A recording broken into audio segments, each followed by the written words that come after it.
to the Drip Show. Welcome to the Drip Show. Welcome to the Drip Show. Man, I just had to change my password like 15. I don't know what the hell going on YouTube. All right, we got the tunes going. There we go. Shout out to the Drip Nation, man. Welcome to the Drip Show. Welcome to the Drip Show. While we doing this big dripping and politicking. Glad y'all came out. Shout out to the gang. Shout out to everybody here. Shout out to everybody there. Shout out to everybody everywhere. Weekend of the Purge. Crazy shit. Shout out to y'all, Drip Nation. How y'all doing today? How your weekend been? How was your Saturday? Did you purge? Let me know how you felt. Do your thing. Shout out to Happy. I think I caught her yesterday. Yeah, shout out to her, man. I don't know how my YouTube passwords is. Hold on. Okay, there we go. Everything's straight now. Everything's straight. Okay, we on. Okay. Whew, boy, you talking about my shit supposed to start at 10 o'clock. I don't know what the hell was going on. The StreamYard wasn't streaming YouTube, it wasn't streaming Twitter, it wasn't streaming none of that. I don't know what the hell going on. But we back, we got it back straight. Everything's straight now. Shout out to the gang, man. I'm telling you, the technical difficulties that be going on right before the stream be crazy work, bro. I be like, bro, come on. Good grief. Okay, so we back at it looking crack at it. All right. We tuned in. We good to go. Appreciate y'all for holding on, waiting. We here, have no fear. Shout out to the gang. Shout out to Michelle in the building. Shout out to Lloyd. Shout out to what's that is? Project Leroy in the building. We just getting started. We're gonna have a hell of a show. We got a lot of stuff to cover. Man, it's gonna be crazy. Yeah, my microphone. Okay, there we go. So let me bring on my co-host in the building. Let me see what she fell in love with the drill.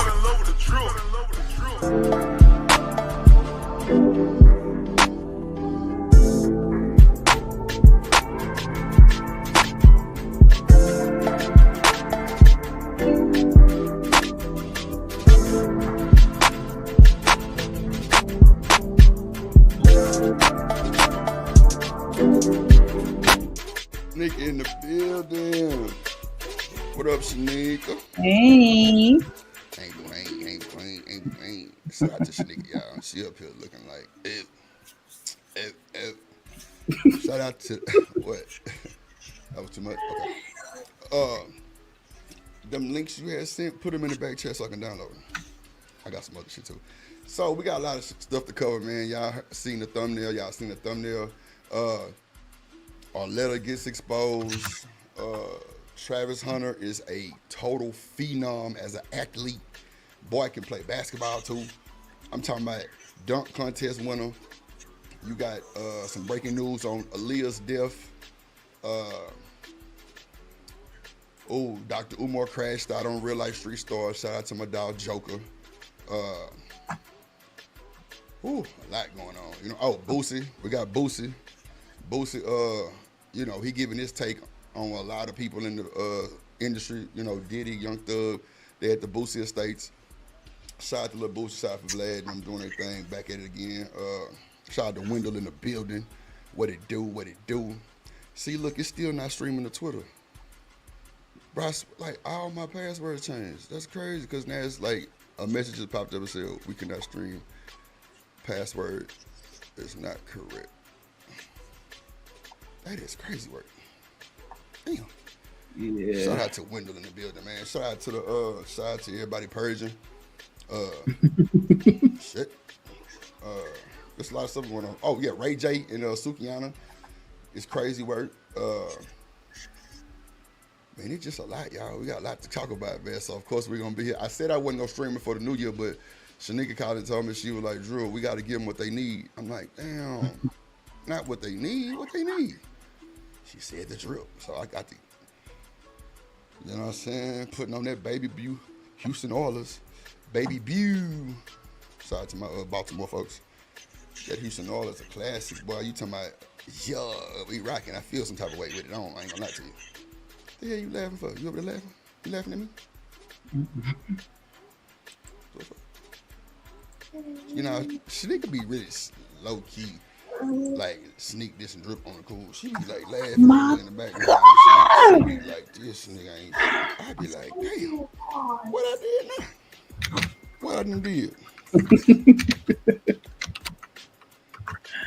Damn, what I done did? Ain't even laugh.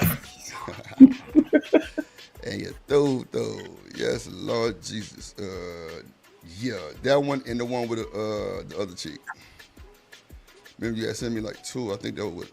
Hold on, did I already get the one with Aaliyah? Wait a minute, I'm tripping. I already downloaded them videos. I'm tweaking. See what I'm saying? That's crazy work. Yeah, I already got them sleeping. I got them. I'm tripping. Okay, yeah, that's what it was. Okay. That's crazy work. We also got I don't know if y'all been hearing about Finesse 2 Times and Lil King. They been going at it.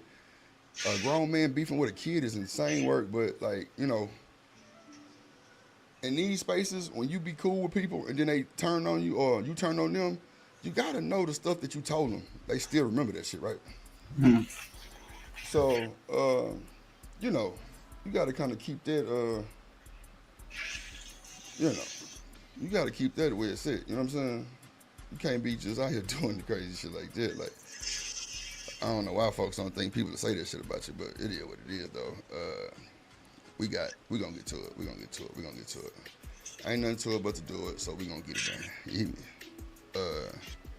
Okay, cool. We gonna start off with the Travis Hunter basketball. This nigga cold. I ain't gonna hold you. I did hear he was a good basketball player as well. The nigga cold. I ain't gonna like. I'm talking about cold. The nigga cold. Like, shout out to that boy Travis Hunter, man, for being a hell of an athlete. Like, forget all the other shit he talking about, nigga. The hell of an athlete. What a stand in that building. Michelle say Ray J just like, oh my God, like hoes. That's crazy, right? We're not gonna do Ray J like that, Michelle. Ray J for the streets. We know that. Ray J for the streets, Michelle. He for the streets. He for the streets.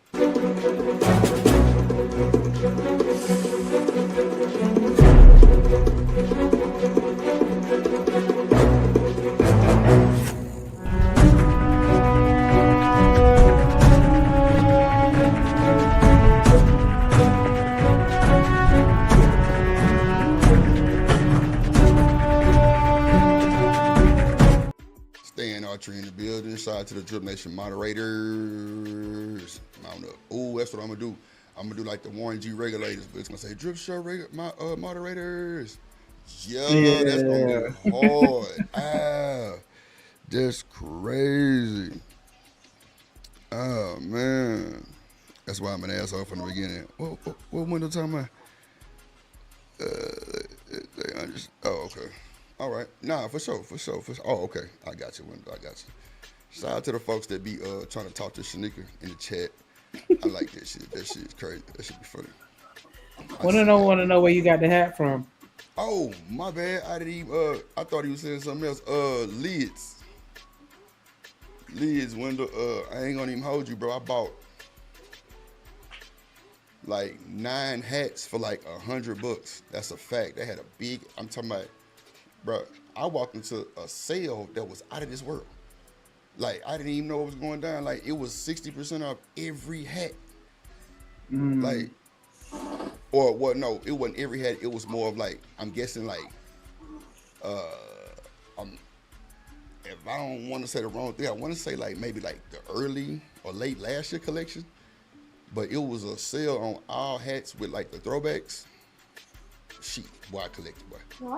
I bought like 9, 10 hats for like, hold on, what was it? 9 hats for like $113 or something like that.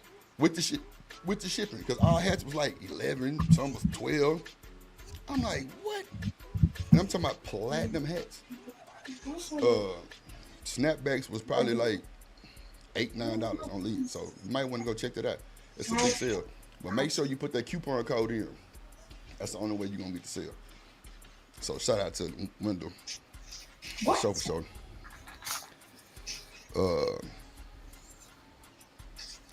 Shout out to you for being frugal. Who? Me? You. What you mean? What's wrong with that? Getting stuff on sale with the promo codes. Cause hats, I want to say I bought my son a hat. It was like $25, and I felt Shit, some them type of way hoes- about that. Like shit, for a them hoes- hat. Them hoes 50 plus now. That's a fact. Like I got hats that was $50. I didn't know they went up like that neither because I always buy like in bulk. At least try to get like 4 of them at the same time. And when I walked up in last time, they had the new. I'm guessing they doing like a plaid line of like the new teams and shit. And they had the new Texas logo. You know what I'm saying? 'Cause they changed their logos. Yeah, bars was 50 plus tax. I'm like, damn. I thought I was part of the email list type shit. Hell nah, not today. Get through. So, Oh my god. with that being said, yeah, man, hats is getting expensive. Even the snapbacks is like 35, probably 40. That's a fact. So, with that being said, yeah, you know, and I ain't gonna lie, I don't even normally use the promo code shit unless it's like something that I'm tied to. That like they literally send me emails just for that. But shit, you know what? It wasn't lids, bruh. It was New Era. That's who it was. I'm tripping. I just looked at my email. My bad, Wendell. It was New Era. Shot Stan, I hear you, boy. We never, well, at least not try to, at least, for sure. See, any jug I can get, I'm a jug it. You hear me? Yeah, it was New Era, Wendell. That's what it was. New Era got the sale. My bad. It wasn't lids. I'm finna send that boy to some bull. Shout out to Shanika. How you weekend going, Shanika? It's going good. Still on that Christmas high. On that Christmas high. Okay. Yeah, just the season. To be jolly. And you do. Tis the season. Wait a minute. I thought Christmas was over with. What you mean, tis the season? It is, Trying to troll. but You're it's trying still to Christmas troll. season until Crumble. New Year's. Then Crumble. Christmas season is over. Criminal? Your criminal season or criminal season? Criminal. Criminal. Okay. I got you. Yeah, man. Now I know I had 3 videos of this young man. What? You took your trees down yet? Hell nah, they gonna stay up to about April. Oh my I ain't gonna hurt you. What's wrong with that? ghetto. What's wrong with that? You don't like that? Ghetto. Oh, I'm ghetto because I leave it up. Nigga, I represent Feliz Navidad too. So through all the holidays, yeah. I'm a culture type person. You hear me? I can't be cultural. I can't do it for the culture. That is You crazy. can do it. Yeah, my shit gonna stay up to April. Stay in April, shit. My shit stay up to April, nigga. I wanna get Cinco de Mayo too. Yeah. We gotta represent for Cinco de Mayo too. You know what I'm saying? Hold on. Okay, yeah. So yeah, we're gonna do Cinco de Mayo too. But yeah, you too. I don't give a damn. How long you gonna keep your tree up, Shanika? It's already down. Oh wow. Really? Mm-hmm. Why you took it down so fast? Because in my house, it got to be out by the first of the year. What? Yeah, we got to So start you don't let it fresh. go through the new year? No, I don't think I ever did that.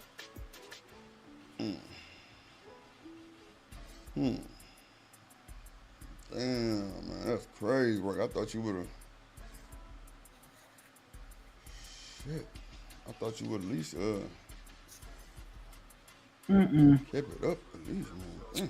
Nope. And then I don't do the real trees anymore. So yeah, it's easy for me to just break it down, Yeah, I don't bust do it the down, real and put it trees back in that neither. box. I don't bring the real trees neither.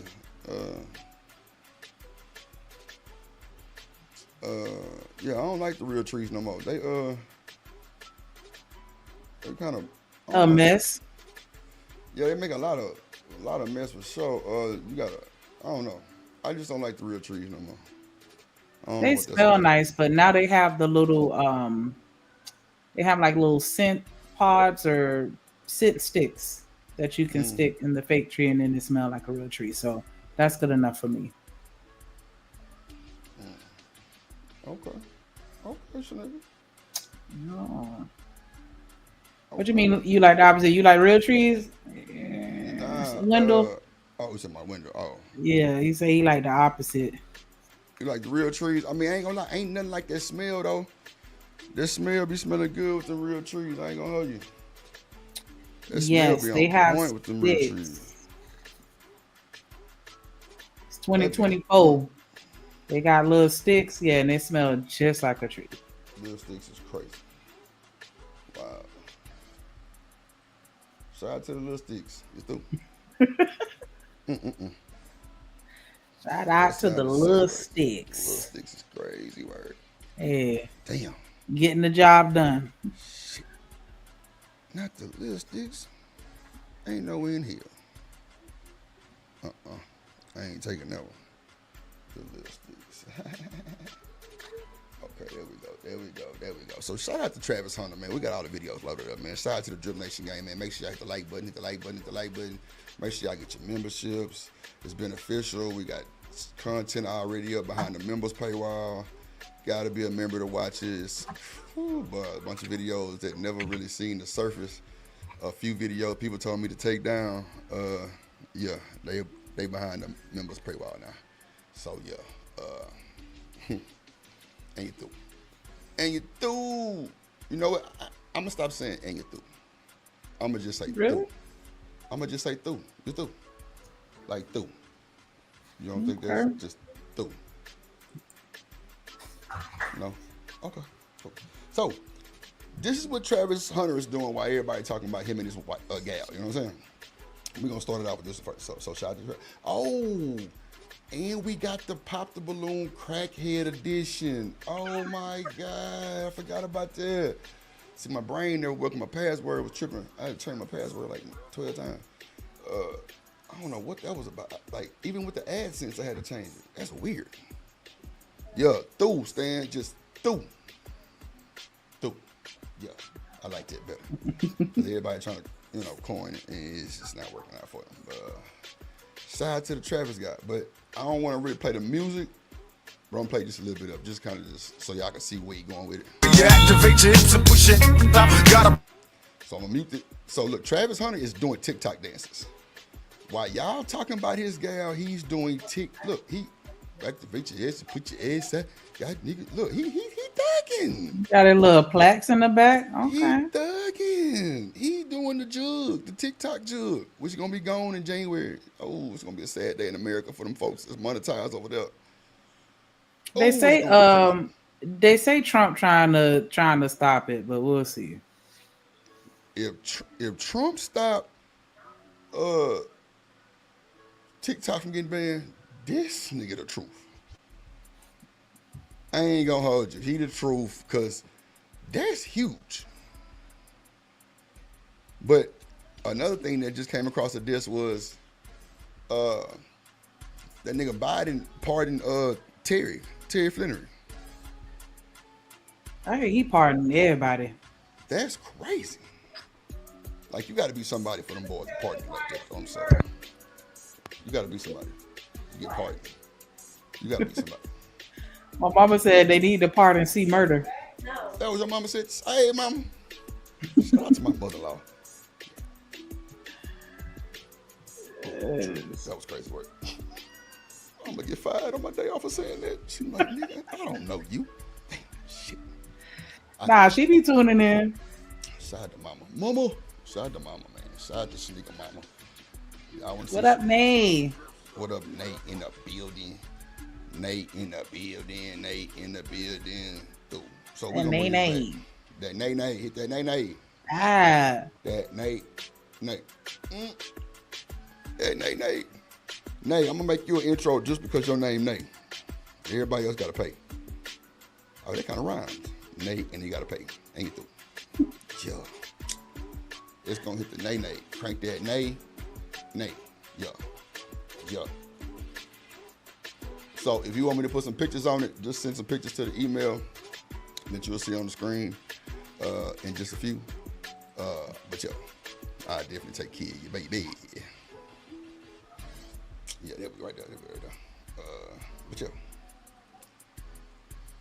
Shout out to that boy. Got a brother wanting it so bad I'm about to pass out. Look at him. He jugging. Man, y'all talking about this guy. He unbothered.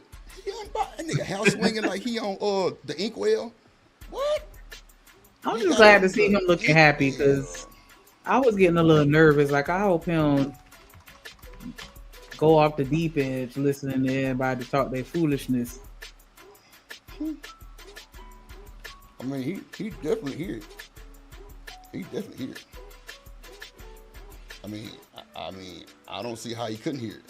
You know what I'm saying? Like, I don't see how it would even. I don't see how he could not hear that shit. He'd have to delete everything off his phone, even Google.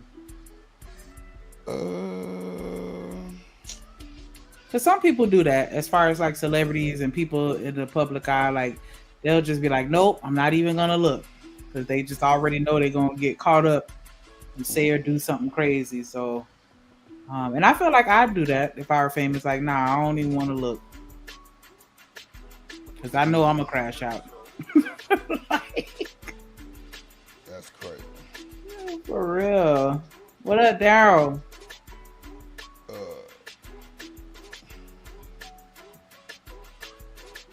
For real, he living stress free. Why? He don't need to be stressed. Like, yeah, hey, he up right now, man.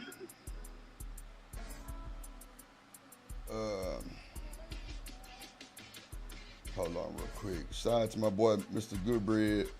Boy, dropped a good, huge bomb in my shit real quick. Okay, I got you. I also want to shout out Big Bad Bull, because on the last stream he sent me a cash app and I ain't see it until afterwards. So tweaking. Next time he come in the chat, I'll say it again. But just in case, I'm going to shout it out. Yeah. Shout out, boy. What up, A-Dub? Shout out to Big Bad Boy. Shout out to A-Dub in the building. I ain't looking at the screen. I'm trying to download this video in the back. Hold on. Yes. Shout out to A-Dub. Shout out to Big Bad Boy, the Mod Father, always platinum. Yes, it is almost the new year, Dub. We got, what, 2 more days? And you through. So get all your shenanigans out. You got 48 hours. Get it out. 48 hours to the new year? Shit. I wasn't ready. Where's all my money going? I wasn't ready for that, man. Damn. I wasn't ready for it just yet. What, the new year? I wasn't ready for the new year yet, man. I wasn't ready yet. I wasn't ready. Oh, gosh. I wasn't ready, man. Time is flying, boy. Yeah, that's a fact. So you just got to stay ready. That's why I stay ready. And you through. Let's see, replace it. Okay, there we go. All right. Yeah, man, you got to stay ready for that new year. That new year. Shout out to, what's the answer? Who was missing in the video? Oh, yeah. He's smart enough to do it by himself this time. Come on, man. Come on, Mr. Stan. So somebody got in his ear. Come on, Mr. Stan. You know what we talking about. Travis know better. Hold on, I got y'all. Here we go. I'm going to play this one too real quick. Hold on. Before I play the basketball, I'm going to play this one real quick. Shout out to my dog, Mr. Goodbread. Goodbreads, welcome to the Mr. Goodbread reaction channel, where we learn how not to be a dummy from some well-paid dummies. Not to be a and dummy things is just getting worse for your boy Travis Hunter, man. Bingo. And I told y'all he should just log off. And earlier, somebody shared a video. One of her old boyfriends shared a video. Come on, now they destroying her. And let's get to that. So that's what happened. The old boyfriend did it. Oh, that's crazy. He seen her limelight status and he tried to end the two. Ah, that's crazy. Bro, that's crazy work, bro. Shout out to that boy DJ Goodbread. What up? What up? I haven't seen that, but I'm definitely gonna look for it. You say what now? You were saying anybody got the footage of the behind whooping at the No Jumper Studios? I hadn't heard of that. I seen that shit. Goodbread, give me a second. Bro, somebody has sent that like a steal, but it's a few of them. Man, hey, make sure y'all follow DJ Goodbread, man. Boy, excellent content creator. Excellent content creator. Met that guy through Frizzle Frost. Shout out to my dog, Dr. Frizzle Frost. Good dude. Also, y'all already know how me and Frizzle rocking. But meeting Goodbread, we had good conversation. Shit, it wasn't enough time in the day for us to talk. I ain't gonna lie to you, because boy, we started getting deep down the conversation. But yeah, I definitely will get that. And if you wanna put your email, oh, you know what? I'll just comment on your shit, and I just put my email on there, and I'll go ahead and get that to you for sure. Shout out to my boy DJ Goodbread for sure. Let me keep letting play all of them. Them same tats too.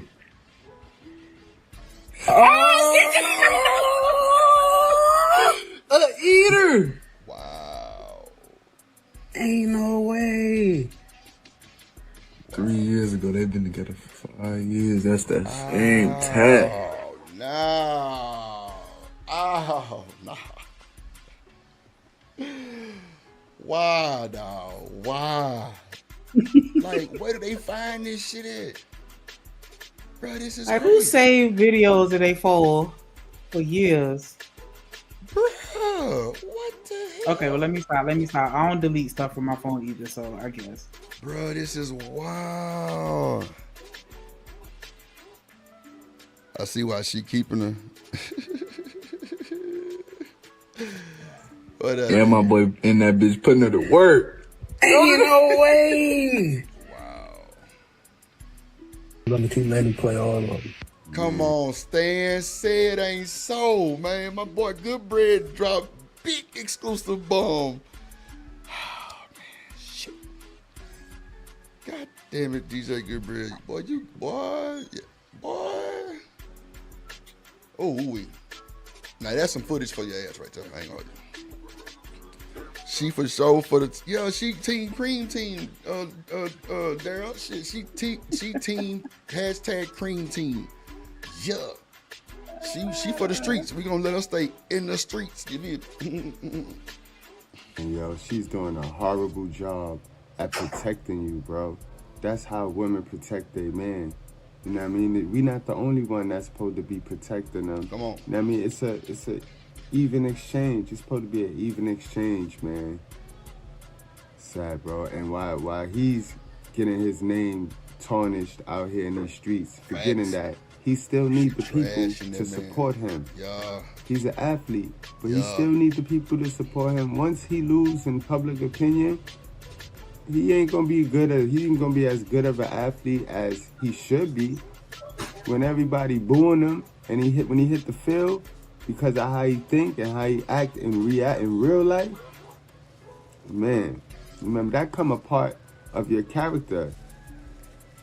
And social media is exposing you guys. You see, back in the days, we liked Barry Sanders and Emmitt Smith. We liked all of them because of what they did on the field. We ain't have access to what was going on in their real life. We might not have liked them guys, had we had access to what they would go on in their real life. But Nah, that's a fact. It's a lot of stuff we have no clue about. Yeah, Nay. That's, man, I ain't gonna lie, boy. I was hoping it was just a hoax. Not even a little bit, bro. Wendell said that, men act just like women and they don't know it, and they get caught up in social media just like us. Man, shit, DJ Goodbread just said, I never seen a football player booed over pussy. Oh, my God. Oh, my God. That's crazy. Sheesh. She for the streets, or she for the team, or the field, something. She for something. That's a fact. She for somebody. God damn. And Travis looking unbothered, guys. Look, he's exhibiting the spirit of single motherhood right here. Single motherhood.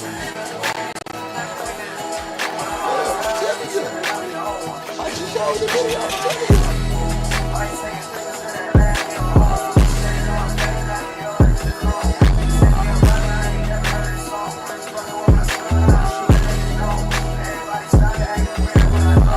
Man, that boy getting this Diddy bop on. What we doing?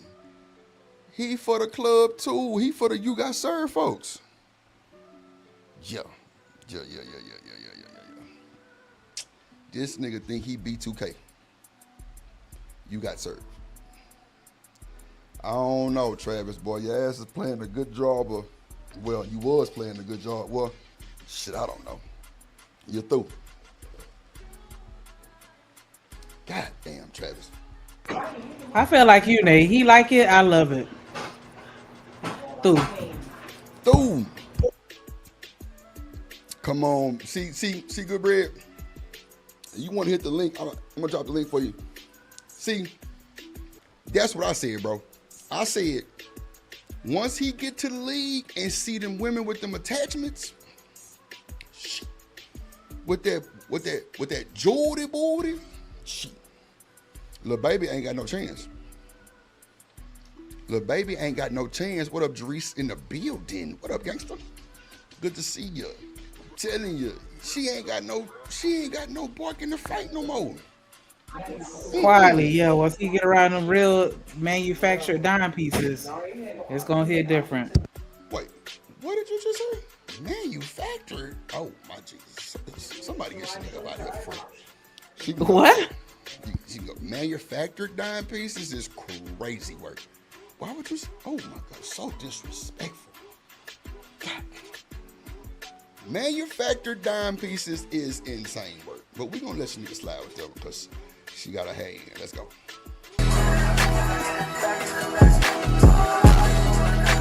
I'm gonna mute that music. I don't know exactly where it's from, but just be on the safe side. Look at that boy. He jugging. He TikTok. He's so goofy. Come on. Like this nigga cutting up, bro. He cutting up. Oh my God. Like, I got a video of him that I'm gonna play too, of like a touchdown highlight reel tape of all his dances. The nigga can dance. Like, I'm talking about dance. That's how a lot of the young men celebrate nowadays, with this dancing, this sassy behavior, this zestiness. But guys, get your mind right. Say sassy when you behavior get to that is bag, insane work. Get your mind right. You're gonna spend that bag on mental lapses that could be avoided if you get your mind right, guys. So I hope he stay off of social media. You know what I mean? You don't gotta worry. Just stay off of social media, Travis. Don't get back on social media. And the internet is ruthless, man.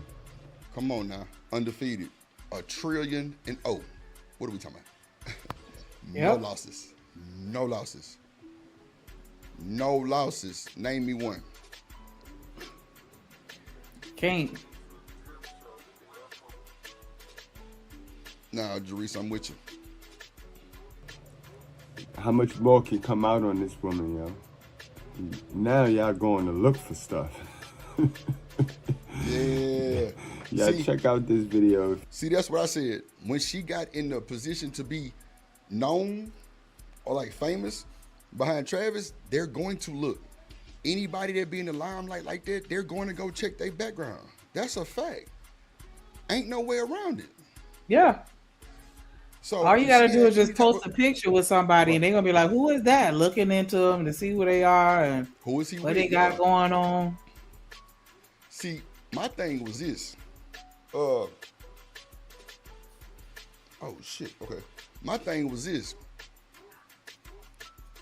Would it be different if she was a black woman or a baddie? Are they saying she gonna use them because she's not material for him? Come on now, we gotta know why they doing this. It ain't just cause he won the Heisman. Look at Terrence Crawford, the boxer. That boy brought his wife to the boxing match and she was a BBW. She was a pretty thing, pretty woman. And they dragged her. They told her she didn't qualify for him. How they figured that out, I don't know. But she's still there. Time will pass. You know what I'm saying? You just can't respond to the internet because your ass is stupid.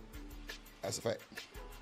That's because we got all these red pillars out here saying you'll never see a CEO with somebody fat, or that's the rhetoric that they push onto people. So as a society, we feel like you have to look a certain type of way in order to have that type of man. If not, something is wrong.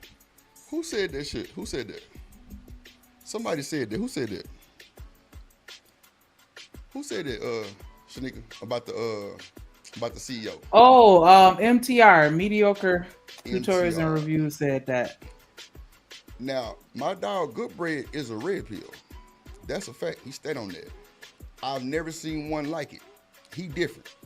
Like, straight up. Because when I got on Frizzle Show with him, I told him, I'm like, man, look, I don't really too much care for all that other shit. But, you know, the way he broke it down, oh, nah, he a little different. Like, I ain't never heard this answer before. But, yeah, it wasn't about none of the shit we be talking about. Like, I swear to God. It's more of like, I guess, like the, just, I don't know, just how he handled himself could be called red pill, I guess, I don't know. But, yeah, everybody else's definition and his definition was something totally different. So, yeah, I like what he actually said about it because it didn't sound like it was, well, none of it really sound bad. I think it's just the standard guy. Like, a lot of niggas put these codes and colors on folks and just categorize niggas and don't even know what the fuck they be talking about half time. But listen. But like Stan said, let me kind of comment. She and him insulted the fans. That's a no-no. And like when she made that all y'all bird brains misinterpreted, like that's where she really went wrong. Because it's like, wait a minute, we already give you the side eye. Then now you want to call me a bird brain? Say less. And then they went digging and didn't have to do too much because they found this information fast. Yep. They undefeated, man. The internet is undefeated, man. You cannot beat the internet. Ain't no way. Ain't no way. He was talking trash to the fans too, because one of those live streams he was, get you a girl, worry about me, worry about, like, oh, okay. Now the person they said who he was talking to is a guy they say called House of Hypocrites. I think he be on Easy Band's show. So he's in the space, but I was hearing somebody, they were saying that they were finna sue him and all that stuff. So now his page is going through the roof. And he in this space. He in a spear or whatever they call it. He in this space. That's crazy. So I don't know. Nah, for sure, yeah. He cool. I fuck with it. I missed it, y'all. I'm the type of nigga she won't forget. Yeah, I'm gonna mute that right there. Eyes roll back, round 3. Oh, that's the video of old boy. Oh, snap, that's the video. She's the one who said she dated a SoundCloud rapper. Why she volunteered that information, I don't know. Wow. Oh. Okay. Oh. How you? I'm saying how like that. With you, bro? Like how, bro? I know how they. Yo, listen, boy. Ain't no way, boy. I know how they get those jobs, those opportunities to even be in those videos. Man. So Yes, even sir. if she was professional during the video, what about, how did you get to be in the video, man? We know you now. Still be hot eyeing people's photos on the net. So we gonna play that back. Ain't no way. And Travis, you brought her to this. You drove her to this shoot too, boy. And I know how they be getting into these shoots, boy. And you see that. Look, guys. Because this was 3 years ago. It's called Late Night. Late Night, and it was 3 years ago. It was posted 3 years ago. So man, this thing. And they've been together for how long, y'all? 5 years. Is what he said. Thing has gotten worse. This thing has gotten worse. The last time we talked about this topic, guys, you know what I mean? We didn't beat the boy up because we understood that these young kids, they're going to be young. And we was young before. And some of y'all old, and y'all dealing with the same thing this young man dealing with right now with your little 40-year-old self and got the nerve to be talking about this young man all crazy like that. Shots fired, man. Goddamn shit. Did you hear that? I forgot the name of the podcast, but they interviewed him a long time before all of this popped off, and he said that after she ignored him, it was her brother that convinced her to holler at him, and that's what came out of Travis' mouth. I think I have that clip too. That the brother set him up or some shit like that. That's what they saying. Yep, I think I got that clip too. I said the brother had set him up or some shit like that. That's crazy work too. That's crazy work, brother. Crazy. Let's see.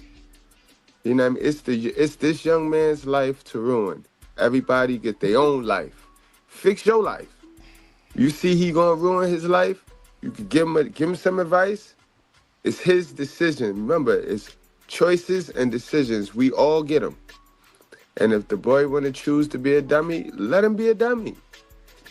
At the end of the day, let him be a dummy. Make sure you're not being a dummy.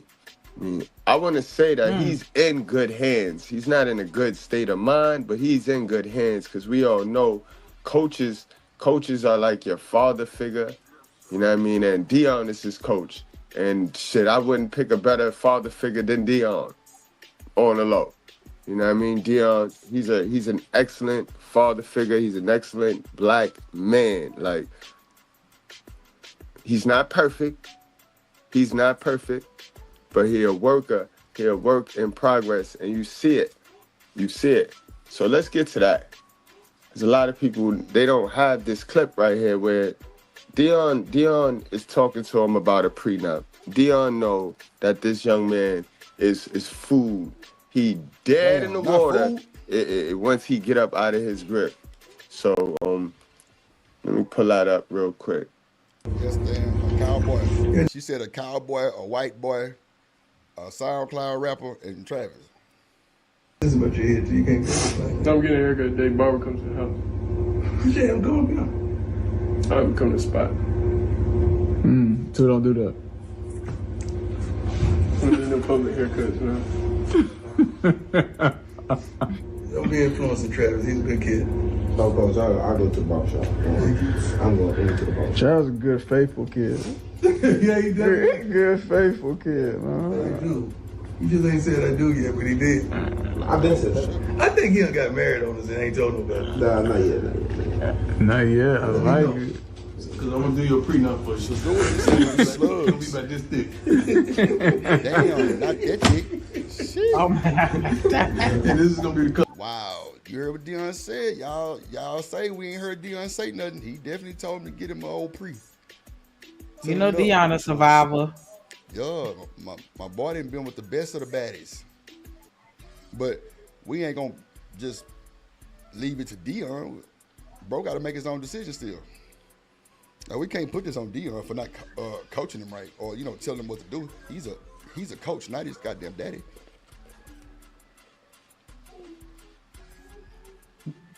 Yep. Some of it. The little engine they cool. No, for real. No, dog. No, dog. No, man. What? See, guys, everybody know it. I hope you do his prenup, Dion. I hope you do. And you saw how thick he said it was gonna be. Dion, you ain't. He said, I think he got married already on the low. But it's just about trying to help the young man. You know what I mean? It's about helping the young man. Fans caught Team Trevisionters leaving hard eye. Emojis under NBA star Anthony Edwards post. There you go. Come on, man. Good breath. You did a hell of a job with this one, buddy. Because I played about 19 clips that all added up to pretty much the same shit. This is, you know, a little different here and there, but you put it together very well, my boy. That's a fact. Post before swiftly deleting them. ... What? What? And you got to be kidding me. I mean, Trap.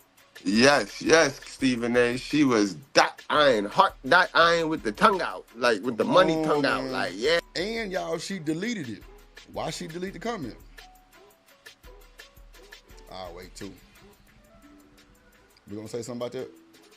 Or we gonna say something about her? With all this AI and I was saying with all the AI and you know technology where people can alter stuff, I'm not even 100% sure that she left that message. Like, how we know? Therese, you ain't shit. Bro. So I don't know. Crazy. No, I'm just saying, like, I don't know. That's the only one where I'm like, I'm in the middle. Okay. Me too. Cause social media done dug up everything. Social media undefeated. You see, they got the little tweet right there with the they got the evidence. The truth where proof is the internet. Fans caught Dean Trevisionter's leaving hard eye. Emojis under NBA star Anthony Edwards' post before swiftly deleting them. ... What? What? And you got to be kidding me. I mean, Travi. Check this out, gang. It's coming from your boy. All right, hold on, Bow Weezy. Before you say anything, I would believe Bow Wow. If Bow Wow and Ray J got any advice, good advice to give, you see the grown-up advice, I wouldn't take no grown-up advice from them two. I wouldn't take no grown-up, But little kid advice, little kid to grown-up advice, and who better to... I mean, Bow Wow did get spent in so many ways. I think he would kind of know what he would be talking about too. So yeah, if you got Bow Wow coming to tell you, it must be real. It must be real. Let me scan through it a little bit. Yeah, athletes and entertainers pretty much run through the same selection of women, seem like. Yeah, I agree with that too. End up, last but not least, young brother, I want you to live your life, man. You young. For the rest of your life. Hey, ain't that? You're that person now. And there's no flipping on the switch. Okay, I forgot Cam did say something. Young brother, snatch that ring back. Get focused on what's important. Hard to build your... When you got a broad with you, that's... Bro, you in the media more for the broad than you is for the winning the Heisman. I don't like that.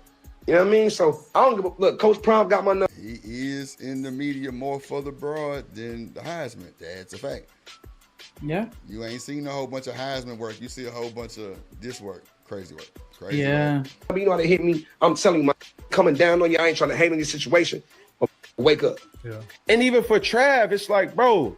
He came out and spoke too. He did. And me knowing the person that Travis Hunter is, bro, it's so unfortunate for him to get exposed. Like, because now everybody's like, man, we got to find something. Oh, his girl ain't it. Yeah, and you can tell by the videos that he's producing that it's affecting him. Athletes, entertainers, you're famous for the rest of your life. Yeah. Whether you become a bust or not, you're famous for the rest of your life. Hey, ain't that? You're that person now. And there's no flipping on the switch and not flipping on the switch and saying, I want to be famous that day and don't want to be famous. It don't work like that. While I was looking at that video, I saw Leanna. I'm saying to myself, I'm like, bro, like she a good girl, man. Mm-hmm. The thing about it is my heart goes out to her. Did Cam just say she was a good girl? Wait a minute. I can't hear anything he's saying. I just can't get over this pilgrim hat. I'll be down. And then he has on a button down with a bow tie and a jersey on top of it. Like, what is he doing? Just putting on everything in the closet? Like, I'm not understanding.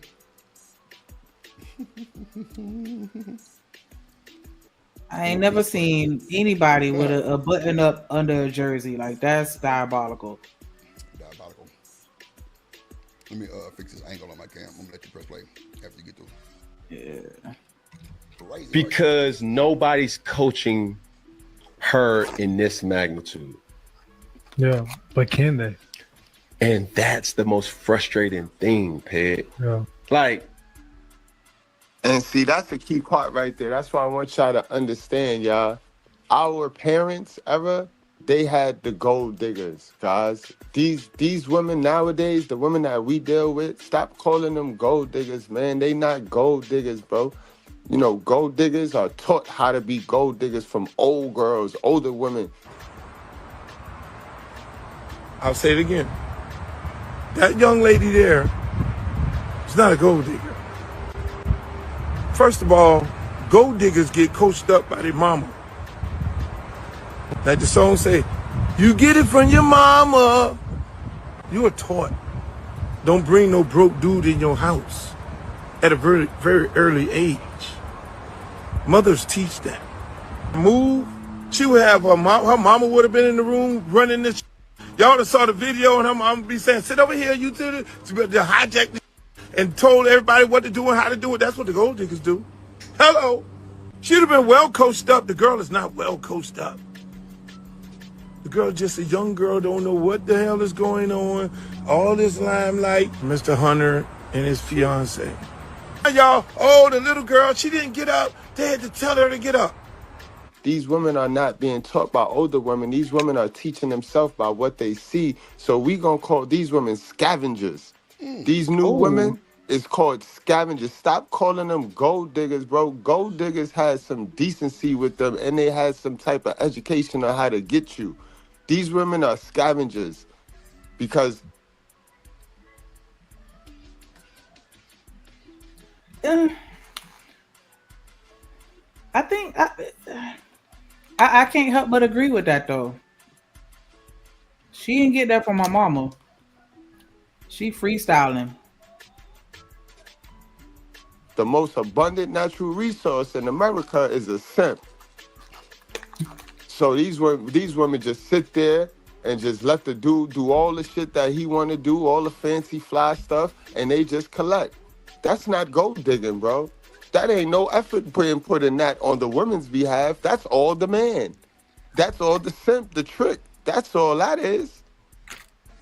So please stop saying she a gold digger, y'all. Like that's your mom's generation. Your mom's was a gold digger. These new women right here, your sister, they not gold diggers, yo.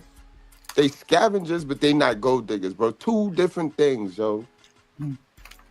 This girl ain't got. She showed you who her moms was. She showed you who her moms was. She showed you who her dad was. This woman ain't got nobody sitting there grooming her how to rob this man. This man giving her everything. Okay, this is the Perryville. So this is my mom and my biological father. This is the only picture I have of them together because they divorced when I was like 1. So yeah, this is my mom. I think we favor each other when her hair is straight. Like it's relaxed and straight. I think we favor a little bit. And this is my biological father. Sundays I look at him and he looks real Filipino. And then Sundays I look and he's like real Hispanic to me.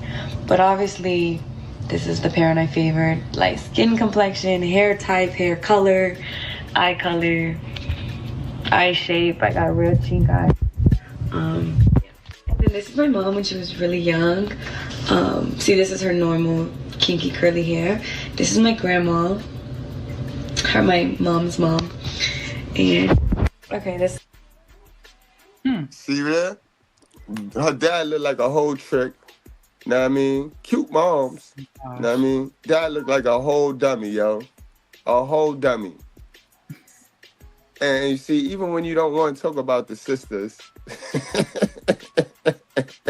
even when you don't want to talk about the sisters, her mom raised that, yo. Her mother raised that, bro. You heard they got a divorce. Her mom's raised this. This is what her mom's raised. So, you know what I mean? Her moms don't get to dig her hands in her pocket. Nah. What experience, what adverse childhood experience did she witness to where she's the way she is right now? Because we want to beat Travis up, and it ain't Travis' fault that she's a dummy and she don't have any relationship skills. Damn. Man, yo. But go ahead, Cam Newton. This is the smartest dumb nigga I ever seen, yo. Cam Newton. Who is Leanna gonna go to now? Her mom? Her best friend? Yeah. No, you're out. You're a castaway. It's hard to be an athlete in this day and age of social media, an entertainer in this day and age of social media. And when you're trying to explain yourself, you're not going to be able to explain yourself every single time, which makes it or make you as athletes sometimes, as supporting cast sometimes, faceless figures. How many times have we heard Savannah James explain a situation? How many times have we heard Sierra explain a situation? This is just how it goes. Oh man, times is hard. When they gotta mention my girl, they gotta mention my fave girl, Cece. Y'all was just bashing Cece. Now this girl worse than Cece, right? You see the selective outrage on these people is funny. He got a point though, because it's a lot of people that are not gonna come and try to provide any clarity. But I don't know. I feel like it's kind of shifting. It just depends on maybe, I guess, the level that you're on, because you don't see the bigger celebrities explaining, right? But she's not on Sierra's level, or who else did he say? Savannah James. Like they built different, so I wouldn't expect her to be able to navigate through the situation the same way as them. So who worse, y'all? Like, now that we here, right? Who worse? Put it in the chat. Russell Wilson or Travis Hunter? And you can't say both. You got to pick one. Who is the worst? Who's worse? Who let that girl do the most? Cause y'all be acting like dudes could let they woman do anything, like a woman could let a man do anything. Y'all be so fixated on controlling people that y'all. This is why y'all ain't got no. This is why y'all relationships don't work. Cause y'all be so fixated on controlling other people, bro. Don't control yourself though, but y'all want to control other people, man. But he said he compared them to times hard. So I'm like, damn, shawty, I know what you're going through. You gotta take the bullet a lot. You gotta be selfless a lot. And nobody's asking you how you feel. Yeah. And you're getting a person in Travis that you gotta share with the world. Yeah. Queen, yo. Queen is up. The queen is up. The truth is here. She probably thinking, and I just wish things were so simple again. Porter's talking about some Travis, you need to get a new girl. You don't know my girl. You ain't never talked to her in person. You ain't never talked to me in person. So stop being a fake supporter and stop being, why you weren't, all you dudes worrying about another dude relationship. Y'all single. You ain't never had no girl. So why y'all talking about me? Find something else to talk about. You talking about my girl. Go talk about your girl. Go find a girl. Go find a life. Stop worrying about what I got going on. Travis, that's where you wrong, brother. We all had girls, and they all did us the way your girl did you. Is about to do you. This is why we're like, bro, red flag, bro. We don't want to compete with you, bro. We can't compete with you, bro. You got it. You got it. Look, listen, I'll be the one to tell you, you got it, bro. We just want to make sure you keep it. We want to make sure you keep it, fella. Is we wrong for that? Proceed. I know what I got. I know my girl been with me for 5 years. Y'all are just not starting to talk about me and just not starting to be with me. My girl been.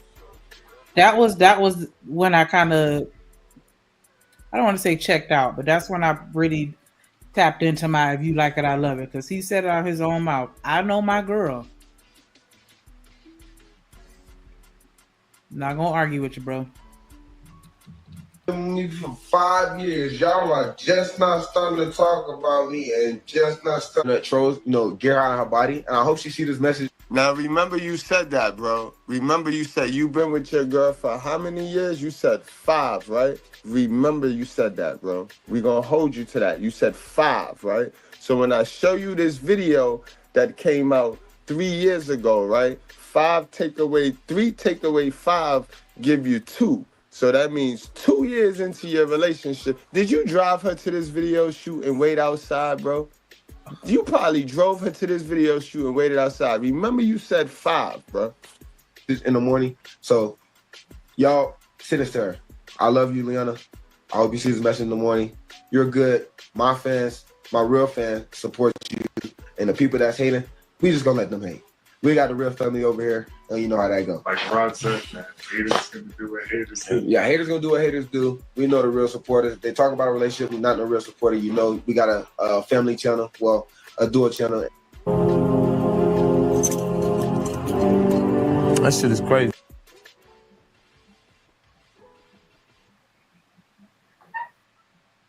And this was his response to Bow Wow right here. This was his latest response to what Bow Wow had to say. Why would I break up my girl? Because the internet want me to break up my girl. Ain't nobody know me or her personally.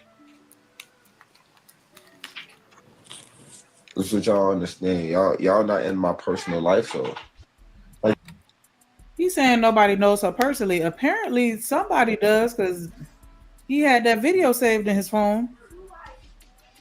Her going to get that after hunching snack in the kitchen, whipping it up like she done. y'all don't understand. Y'all don't know what we go through. And it's draining because everybody's always got something to say. Like, bro, just leave me alone, bro. Let me be me. I've been with my girl for 5 years. All of a sudden this year, y'all want to say something? Oh, you said it again, bro. You said 5 years again, bro. So you was adamant about saying you've been with this girl for 5 years. Man, and you know the sad thing about it? I ain't gonna front, Trav.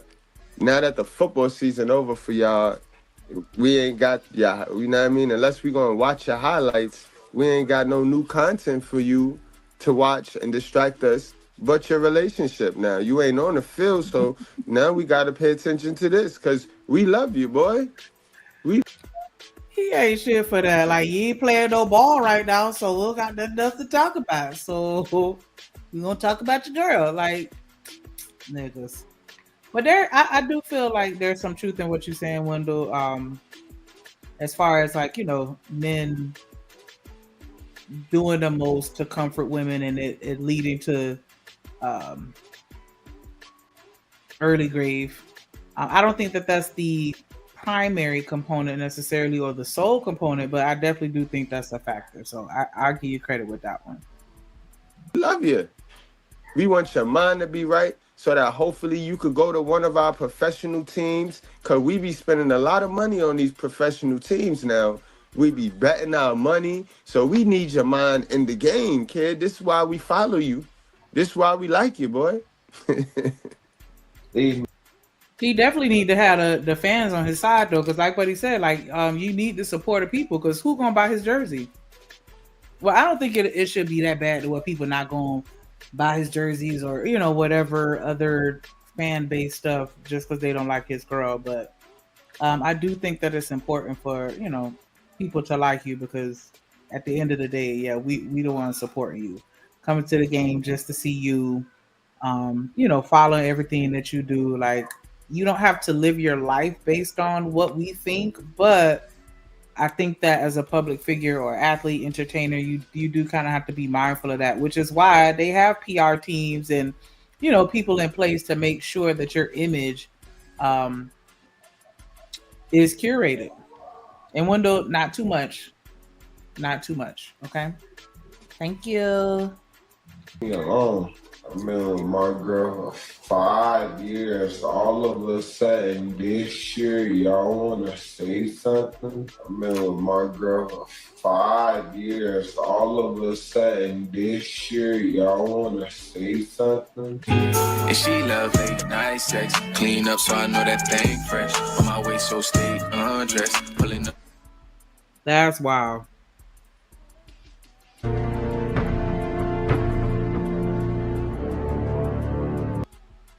So yeah, that's the end of that video.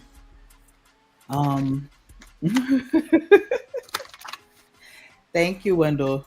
Because yeah, but it is interesting that well, I don't want to say interesting, but it is kind of like a little sad that he can't really enjoy the fruits of his labor to the fullest extent because he has to deal with this foolishness. And I'm glad that he's keeping his head up, or at least trying to, despite the situation. I think it's cute that he, going hard in the paint for his girl. He clearly loves her. I can't get mad at a man for loving a woman or vice versa. Hold on, here we're gonna add this other. Let me play back. It's just crazy. There we go. So we're gonna look at him being a freak athlete, which is probably why the brother told her, go, hey, you better hit him up. The brother knew. And he also knew his sister, so I don't know. The brother a little shady to me, but it's all good. I understand. And like they should have just like let me play basketball, bro. I'd be OD.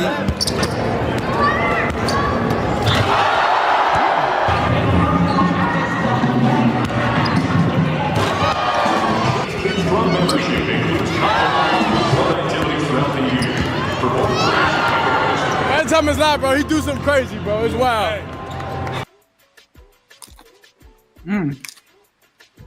It reminds me of the dunk contest. I don't know if y'all watched it. I don't remember what network that was on, but I remember they had this this French guy on there named Guy, and like he was on there tearing they behinds up. Like he jumped over a car and did a dunk. They made like a little makeshift brick wall.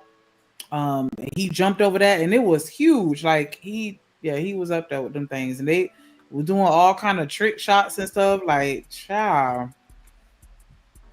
I'm so sorry. I'm sitting here eating these plantain chips. I didn't know that video was that short. It's all good. It's all good though. But yeah, drop in the comments what y'all think. Do y'all think he gonna leave her? I don't think so. It's not looking like it. Not looking like a. Not looking. Let's see here. Shit. The boy cold. You can't deny it, he cold. He cold. Oh, yeah. I got you. And like they should have just like let me play basketball, bro. I'd be OD.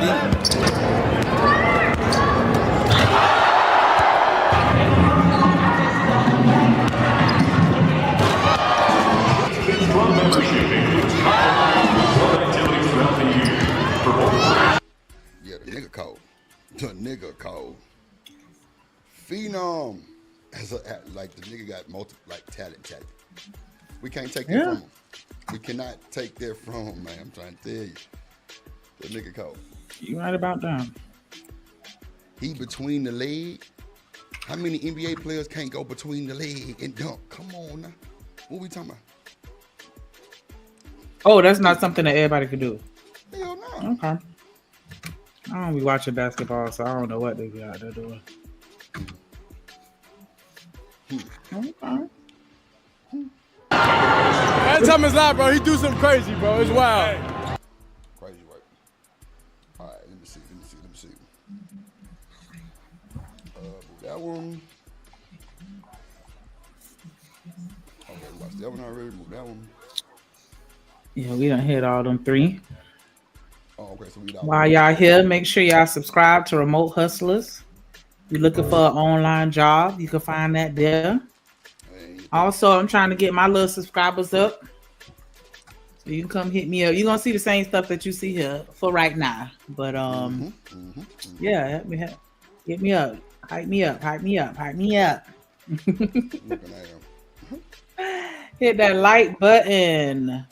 Make sure y'all say something in the chat. I know y'all watching in the clouds. You could just say hello.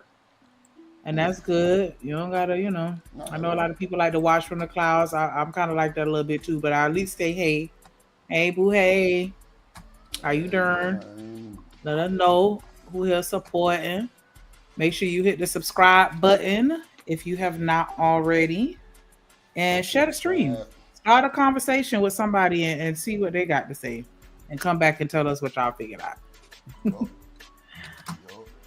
Let's see. And make sure y'all hit the Discord. The link is pinned, not pinned, but the link in the chat. Hit the Discord. It's live. Let me see. And you through? We got. Oh. Oh, you know what? I'm gonna play this one, and then I'm gonna do hold on, I got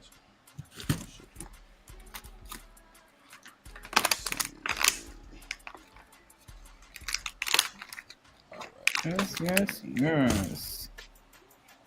This boy.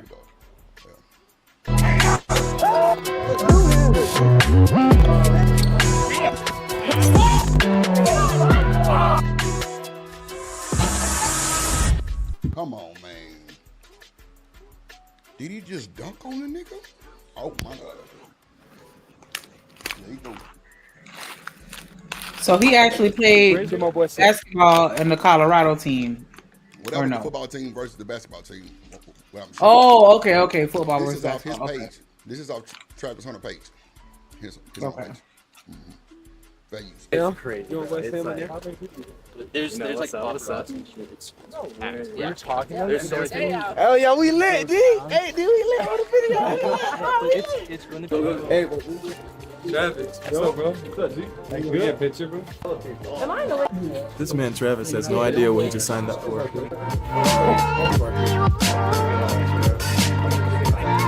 I play receiver and corner. Good job, bro. I'm trying to be like you. Appreciate it. Hey man, it's your boy Travis Black. I'm back. Basketball video. We gotta see you with it. Got your boy Reggie Mack. Hey Reggie. We out here, man. It's deep. The whole boulder popped out. People came like an hour away just to hoop. Before all these courts were full. Now, none of them, but this one. We're finna run it back. So that was our first game, just warming up. It was great. Bro, I just came fresh off putting my shoes on and started shooting. But it's all good. He subbed in like 4 points into the game. That boy subbed in like 4 points into the game. So. These niggas with these colorful shoes, boy. Exclusive.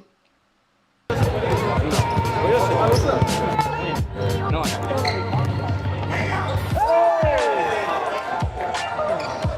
That damn Travis Hunter. He's the guy.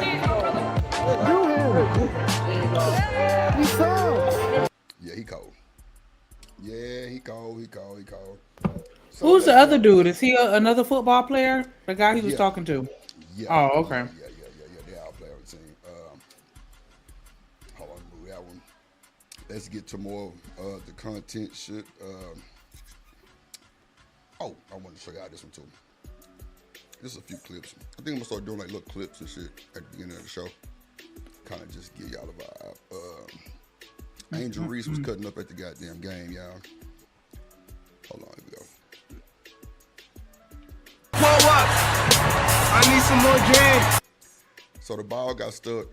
Angel Reese grabbed the broom, and then this happens. Oh, she couldn't just reach and grab it? Her tall ass. It's way up there, look. That was a joke, but I'm just saying, because she's like 10 feet tall. Hold on. Why she hit that? Oh, yeah. That's a two-time MVP. Hold on. Hey, yo, pull up. I need some more game. Asia Wilson's now dancing with the broom. Yeah, she hit that hoe. Yeah, she hit that hoe like she was supposed to. Yeah. Don't give me no moment like that with the broom. I'm gonna hit that hoe too. Maybe that was a song that was playing in the back. I don't know, but that was crazy work. Shout out to Angela Reese, man. Shout out to Angela Reese. Okay, let's get to the munyon for the fun yarn. So, we got Dr. Umar. Oh, let's see. Now, I know I downloaded these videos. Hold on, we got our letter. You know what? We'll do our letter first, probably. Okay. We'll do our letter first, man. We'll do our letter first. Boosie. Okay. Travis Hunter. Here we go, right here.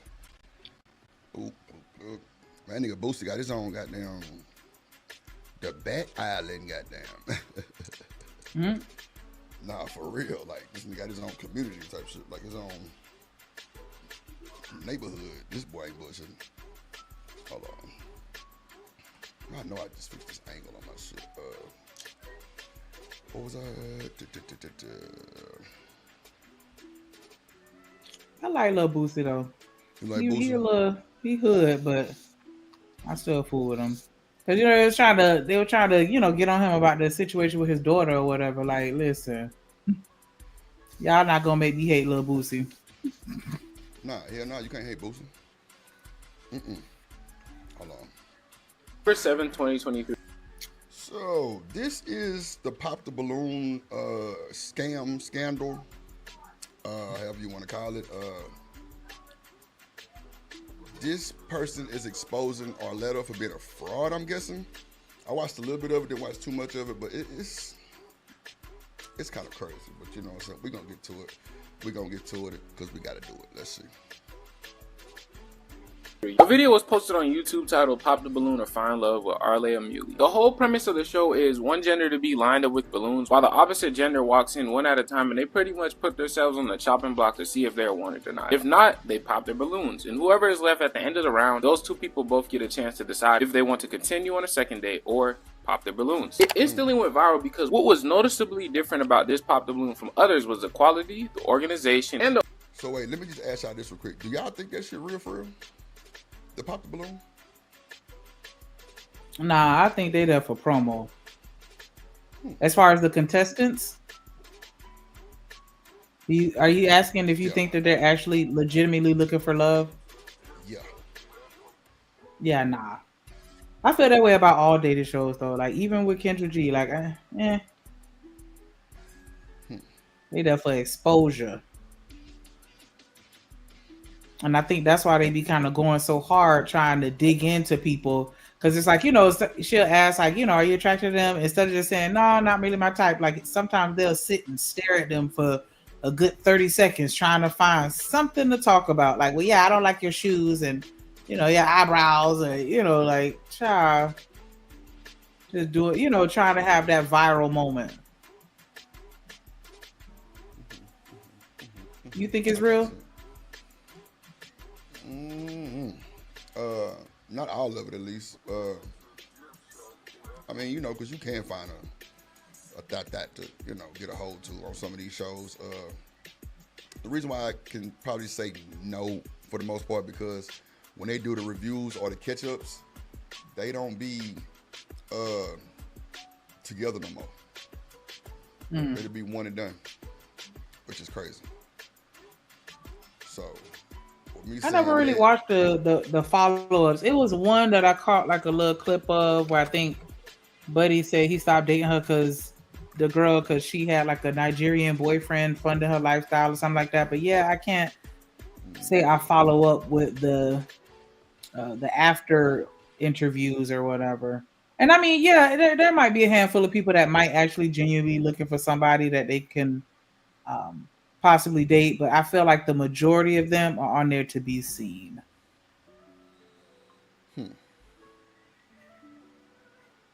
Okay.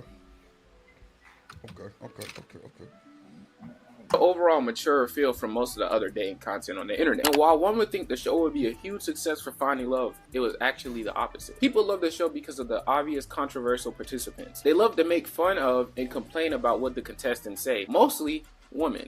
You said you're in accounting, finance? Yes, I'm a professional What's accountant. your approximate salary? You want to know how much I make? Approximate. Oh, wow. Just an approximate. I know it's the internet, so you don't have to say the specifics, but like a range. Just a range. I mean, you can probably go and Google on Glassdoor. I'm not going to reveal my finances in a public setting in this manner. It's a private matter. Why you pop yours? You ain't... Yeah, you're very gorgeous though, but I don't like that you put the fake flower in your vest trying to make it look better than what it was. Yeah. I don't like that you brought a fake briefcase. There's probably nothing in there, and it's also halfway open. You should probably close it. I just want a man with a higher vocabulary, which you don't have. Makes me mad how... I hated that girl. Like, I don't know her from a can of paint, but I ain't like the way she was talking to that guy on that show, but it is what it is. Almost all ladies were rude, but the guys were so calm with them. The lady with the seductive church dress needs to work on her attitude. Through the comments and the contestants, you can see there's a clear divide between mainly men and women, and mainly women being the target of this. The reason I know this is because the videos where women are the focal point of their videos almost always outperform the videos where men are. And I say all this to say, to put it into simple terms, they're rage baiters. They're capitalizing off of a big problem with the black community right now. Since the beginning of black culture in America, it has always been an agenda to separate the black man and woman from each other, because it is a known fact that we are the strongest when we are together, when we are in unison. Tools like social engineering, drugs, and rap are all effective tools that have created fatherless homes and today's ratchet culture. Arletta and her team are quite aware of this. Depiction of the dating world, it is absolutely ridiculous and terrible. These are real people, and believe me, this is as real as it gets. They say this is dating now, where people don't walk around with a red balloon, but they make snap decisions. decisions about you. Literally. And we're seeing it happen like right in front of us. The reason I say this is because every single episode of their show has at least 1 to 2 controversial moments. At least. The most notable is episode 11, aka the Ninja Turtle episode. It went viral across all platforms because a man was mocked upon his walk-in with women who were viciously eating up guys the whole episode, and he decided to give them a taste of their own medicine. And this prompted a woman named Kayla to start laying into him. Here, I'm gonna get at you too. You kind of look like a Ninja Turtle. You're not that cute. You need to relax. You stocky as hell. And I was trying to be respectful, but like you was really coming out like I didn't like it. I'm from the South and I can handle like a lot of criticism and stuff like that, but the way you was coming, you just ain't like you got it all like that. And I guarantee you probably got a roommate at home and it's just not giving anymore. Well, let me say this, Queen. I'm a licensed plumber. I do real estate and property management. I live downtown. So what you do I live nothing compared to downtown. me. I stay by myself, Queen. You know, and you're not even qualified to be even You dealing say with everybody me. not qualified. You definitely not. You know, Okay. but one thing about me, I could pull 100,000 on the bank. Can you do the same? this Yeah, man you can't off do here, that. man. You can't do that though, baby. It led to him losing his jobs, and a bunch of old allegations of him being an assaulter came up on the internet. And today, that is their most viewed episode with 5.3 million views. The reason I bring this up is to point out this same woman that laid into this man was the same woman already in episode 2. And in episode 2 as well, she had a heated exchange with another man. She had smart remarks. Yeah, I ain't gonna lie, that one was kind of rough. Mm-hmm. But the plumber guy, that was rough. I ain't gonna hold you. That shit was funny as hell. He really made black dudes look bad, really cool. Do you think the way that they edit and produce the content, it kind of makes women look bad and the men look like they being real nice? Hell nah. It looked like the niggas is doing bad. And the women is doing bad too. Hell nah. I mean, at least that's how I take it. I mean, I don't know. But that's just like with the girl, what do you call her? Brenda with the shimmy. Like she was being rude. The lady that was like, "Oh, you're broke," and then everybody popped the balloon. Like, oh, that's her name, Brenda with the shimmy. Well, that's what they were saying. I don't know if I think her name might be Brenda in real life, but they were calling her that. But yeah, it was like that particular episode. I remember like, dang, they being real nice. I don't know. I don't know if I feel like I see as many episodes of men just really going in on a girl as much woman as much as I see women just really going in and being super petty on the men. Like, but that could just be my perspective from what I see. I don't know. For any man that didn't seem interested in her. And if you go to her Instagram, which is now deleted, she had over 40,000 followers. Now, while yes, one could argue that this is just a coincidence, maybe the creators just want to give her another shot at love, but what I said just applies to 3 other women. The most notable is this girl named Nucci. She was seen on this platform at least 3 different times, and each one she either had nitpicky excuses for why she didn't want a guy. Also, her shirt said, "My ex is my biggest fan," which already says a lot about what type of woman she is. That alone should tell you she's not there to find love. But for a weird reason, after having these nitpicky excuses and wearing a shirt like that, she was invited back to another episode of Pop the Balloon. Now, is Ryan someone that's your type? No, because you're just a smidgen too light-skinned for me. I know I'm light-skinned as well, but I like them a little bit brown to dark-skinned. Yeah. That's cool. Also, she chopped up one of the clips from her first episode, and she just recently posted it on her Instagram with a comment pinned under the post, "Freestyling episode in my bio." And let's just say, if you can't tell already what type of woman Nucci is, just a quick scroll through her Instagram will let you know all you need to know. And this same thing, once again, applies to at least 3, I'm really going to say like 8 people on the show, men and women included. They're on the show one time, controversial moment, or they say some crazy stuff, they wear some crazy stuff, they do some crazy stuff, they're invited back to the show, and when you look into them, and you look at their Instagrams, go check out the episode, go check out my freestyle, go check out my new film. And the ones who aren't like this, who are more modest in a sense, they're either not that attractive, or we end up finding that they completely lied about what they had going on behind the scenes. Since you guys have matched, have you gone on a date? Yes. Oh, yes, we did. Yes, we did. We had a date. We did not go to a rooftop. No. Okay. So what was the first date? Where'd you guys end up going? We went to a movie, you know, saying we're going to do rooftop, but it's the movies. And yes, it was dine-in, but it's AMC. Like, so I feel like when he said that part, like, don't try to do me. Like, it was AMC theater. We had chicken strips, that was warmed up in a microwave. Like, and I'm not trying to be funny. I have no issues with eating chicken strips. That's not the point. My point is, hey, my fault you it's chose just be chicken strips.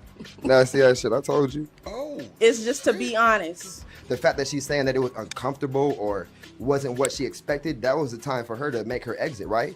But what she chose to do, sit and watch that movie. Sit and eat them chicken tenders.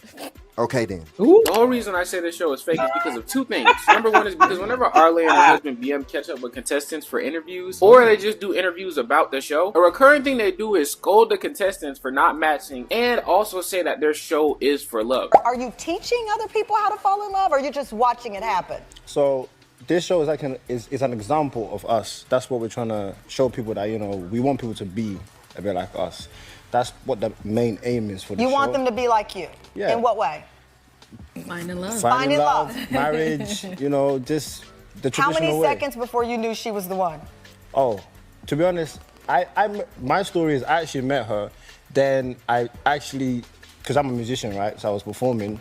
The contestants are the ones who are always doing these crazy things, and it's out of their control, which is completely false. Because I can see the first few episodes, you know, people showing up acting normal. As soon as the cameras cut on, they start acting a fool. I could see maybe the first couple episodes, but if you look at their applications, they literally have a selection process to get people to come onto their show. So you're telling me that every single episode, y'all just keep picking bad people? Y'all 40 plus episodes deep, and y'all don't know how to pick contestants that actually want to find love? Y'all just keep picking content creators for all y'all shows. Every time y'all pick contestants, they always got to have at least 10K followers, 30K followers. They always got to be strippers, rappers, musicians, every single time. And also at the beginning of every episode, they put people's Instagrams on the screen. Rarely just ever are there any regular people on this show, is what I'm getting at. And see, the problem with this is... Oh, so they all got something going on, meaning like they probably social media rejects or some shit. Hey, nigga, put that one for Ray J in the back too. I'm gonna start looking. I'm gonna start looking. What? At these people Instagram to see if I see those same parallels, because yeah, I have noticed that they put the IGs on the screen, but I don't go and look to see what they got going on. So I'm curious of that.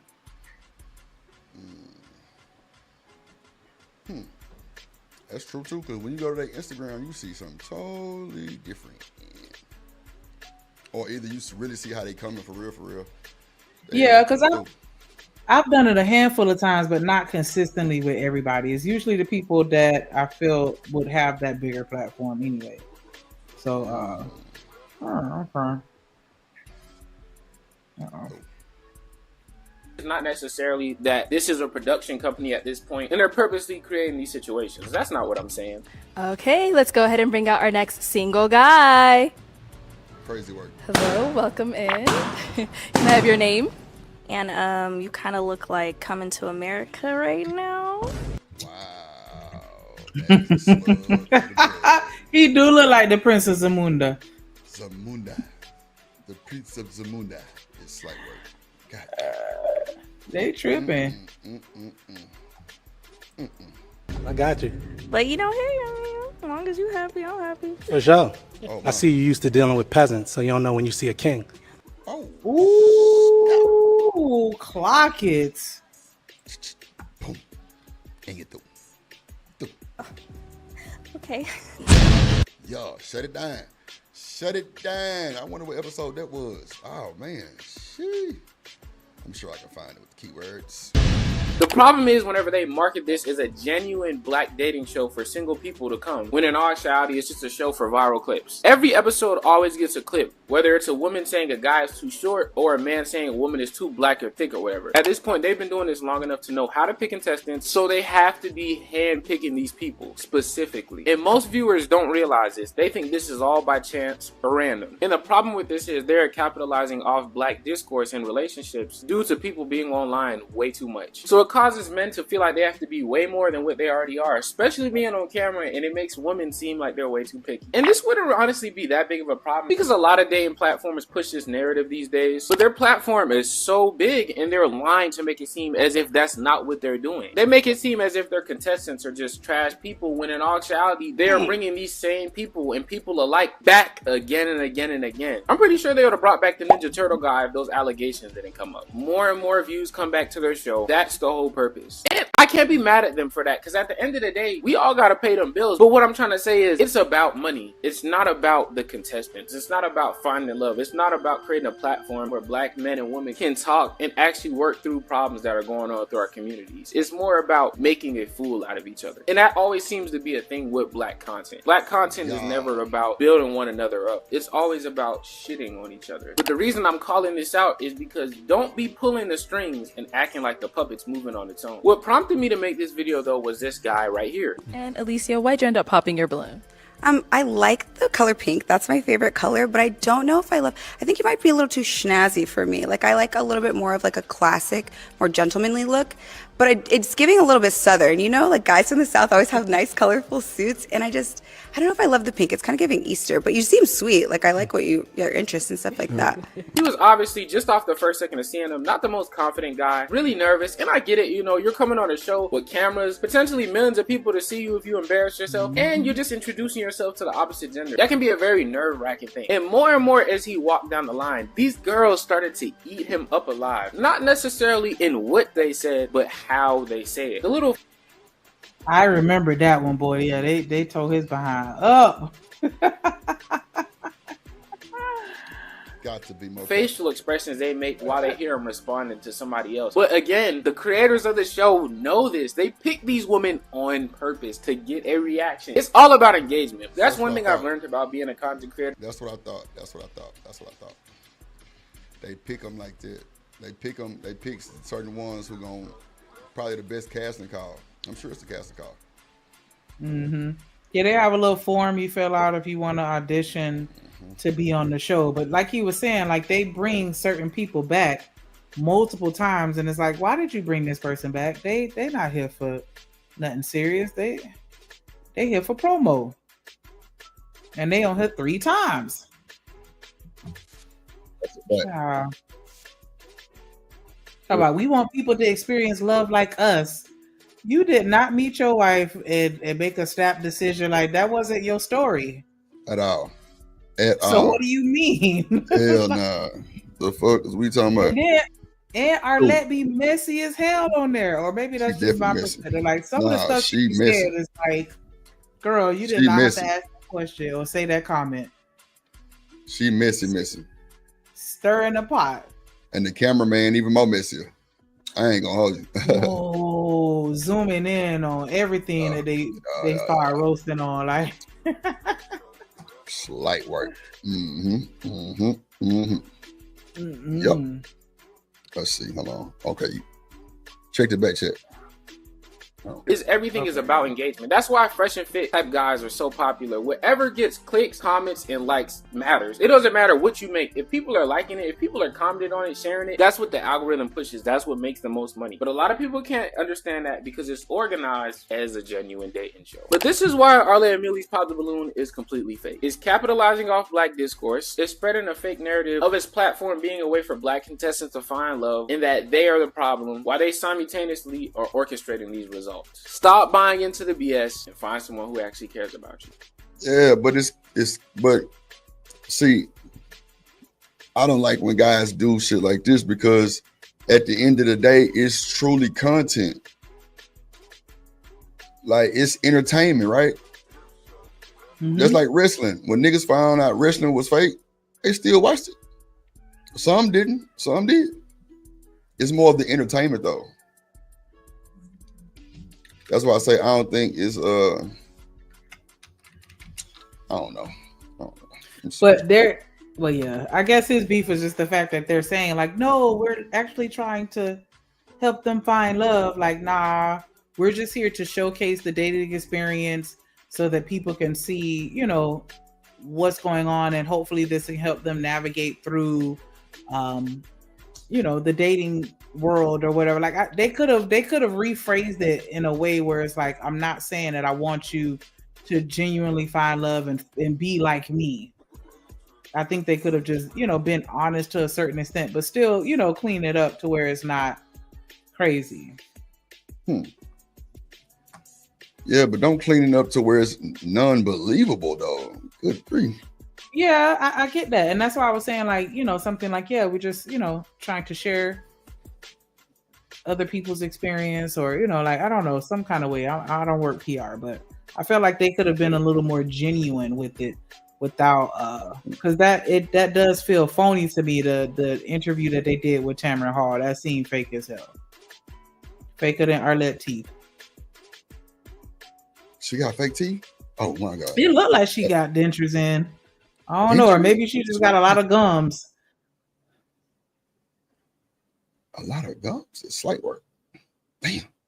Gum baby. Gum baby. Dude. Gum baby is crazy work. That's the end of the video? Yeah. Yeah, that's the end of it. Yeah. Okay. So shout out to Arletta and them. Hopefully keep doing your thing. Don't let this guy put you out your misery, because it look like he possibly I don't think people even care. It's entertainment. Yeah, I don't think people even care. They came over here and got their coins. Coin Texas. Yep. So let's do the Aaliyah. Let me see.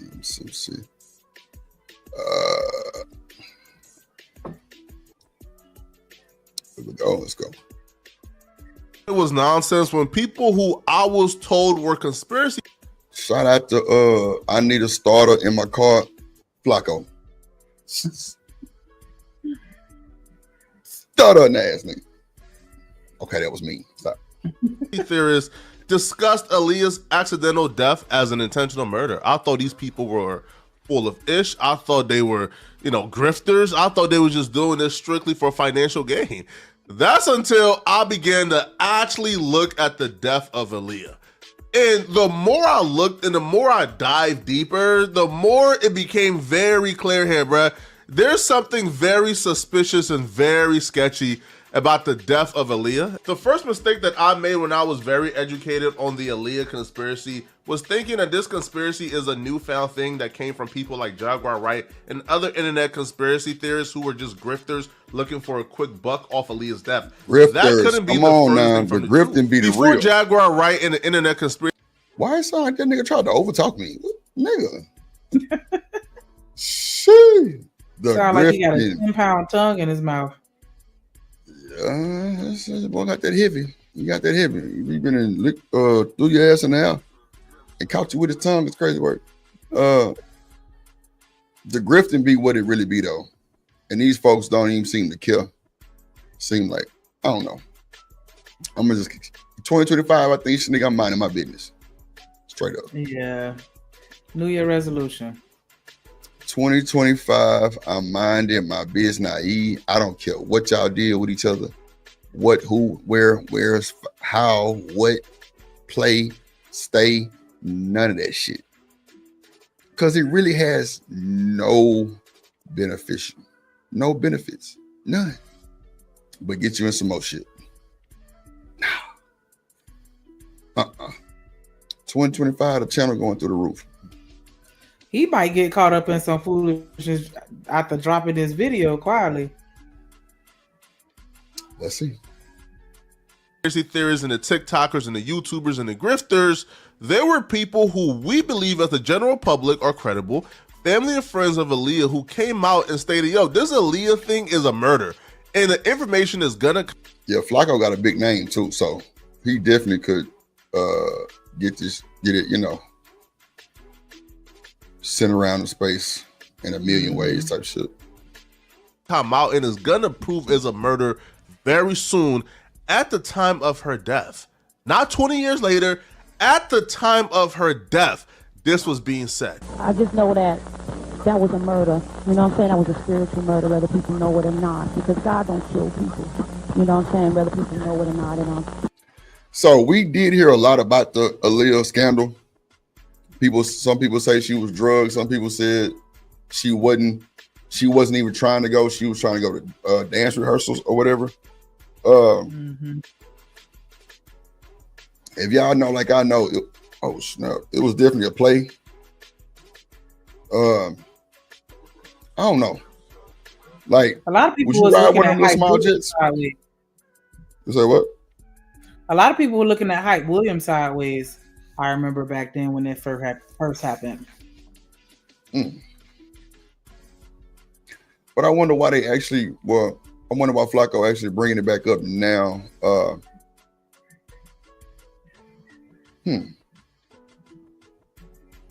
Well, I'm guessing with the Jay-Z stuff and Dame Dash coming out that they dated these people, maybe it could bring it back up, but they need to go and let a little rest in peace. Destroying that man character. Yeah. But a lot of people, So, would you ride one of them little small planes? I wouldn't feel comfortable. It would have to be like, well, it depends. Like if it's like super exclusive, like looks like something that was built in the last 10 years, like, you know, nice and comfortable PJ type deal, then yeah, but I don't want to get on a plane with 8 other people and 900 pounds of luggage or equipment. Like I wouldn't feel comfortable. Just like the plane Kobe was in, like nah, I don't feel comfortable when they that small. The helicopter? Yeah, I don't want that. I feel you. Let's see. When I get on a regular plane, like a commercial plane, you can kind of sit on that and almost maybe pretend or forget that you on the plane, depending on where you sit, and you can kind of like tune it out. But something that small, nah, man, you gonna have to sedate me before I get on there, because that's too low. Sedate you is because they have great. to check. Yeah, because when it's small like that, like they have to check your weight. They can't even put a full tank of gas in those planes because, you know, like it's too much. It's too much. Nah, that's a fact. That's definitely too much. That's a fact. They have limits on them planes. A lot of limits. You can't fly in certain weather because it's too much. All kind of wild stuff. So I'm definitely agreeing with you on that. Let's see. Okay. There we go. All right, gotcha. Have to really bring proof, you know what I'm saying, for what I learned. And she just was cut down in the prime of her life. And it's so unfair. And it wasn't time. You know what I'm saying? It wasn't, I believe it wasn't her time to go, because from what I know, it ain't supposed to go down like that. Mary J. Blige is speaking with conviction, as if she knows with 100%. And that was kind of weird what she said. It wasn't supposed to go down like that. Like, what? Did you catch that? Remember they were saying that Lenny Kravitz sent his plane for her, and Hype Williams took his plane and sent her on a little plane. Oh, see, I didn't know that part. I didn't know that.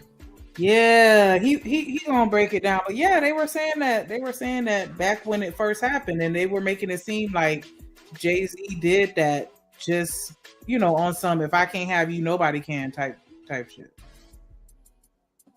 And I think that's why he bringing it back up now, to expose his character. Like, listen, this nigga grimy.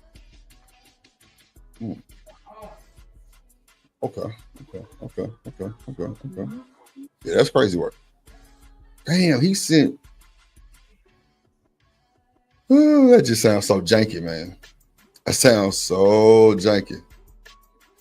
It was a lot of theories going around. It was a lot of random theories going around when she passed away. I remember hearing them like, what? Because it just didn't make any sense. Let me fire up my blunt. Shit. This is crazy work. Certain to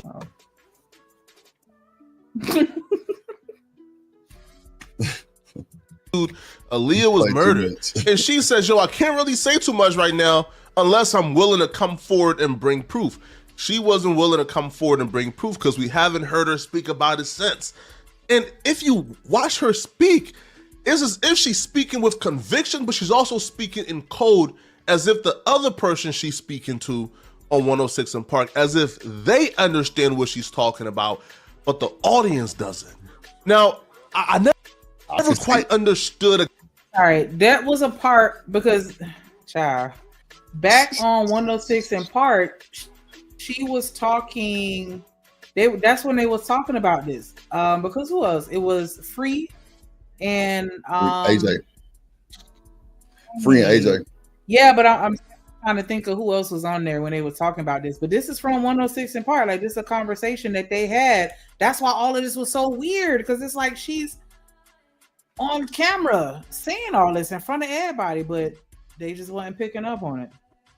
That is crazy. But that's what that footage came from when she was on 106 and Park. Exactly what I was feeling in terms of the crypticness of that particular statement on 106 and Park. But Jaguar Wright actually explained it perfectly. Now, I want you to think about 106th and Park with Mary J. Blige. Free, who is a victim of Sean Carter. Yeah. Mary J. Blige. Free? Who is a victim of Sean Combs. Wait a minute. Free was a victim of who? Oh, Jay-Z. I'm trying to think, because remember, dang, it's you. Like, see, I was a little more into heavy in the streets and paying attention to stuff like that back then. But give me 1 second. Let me bring up my dog real quick.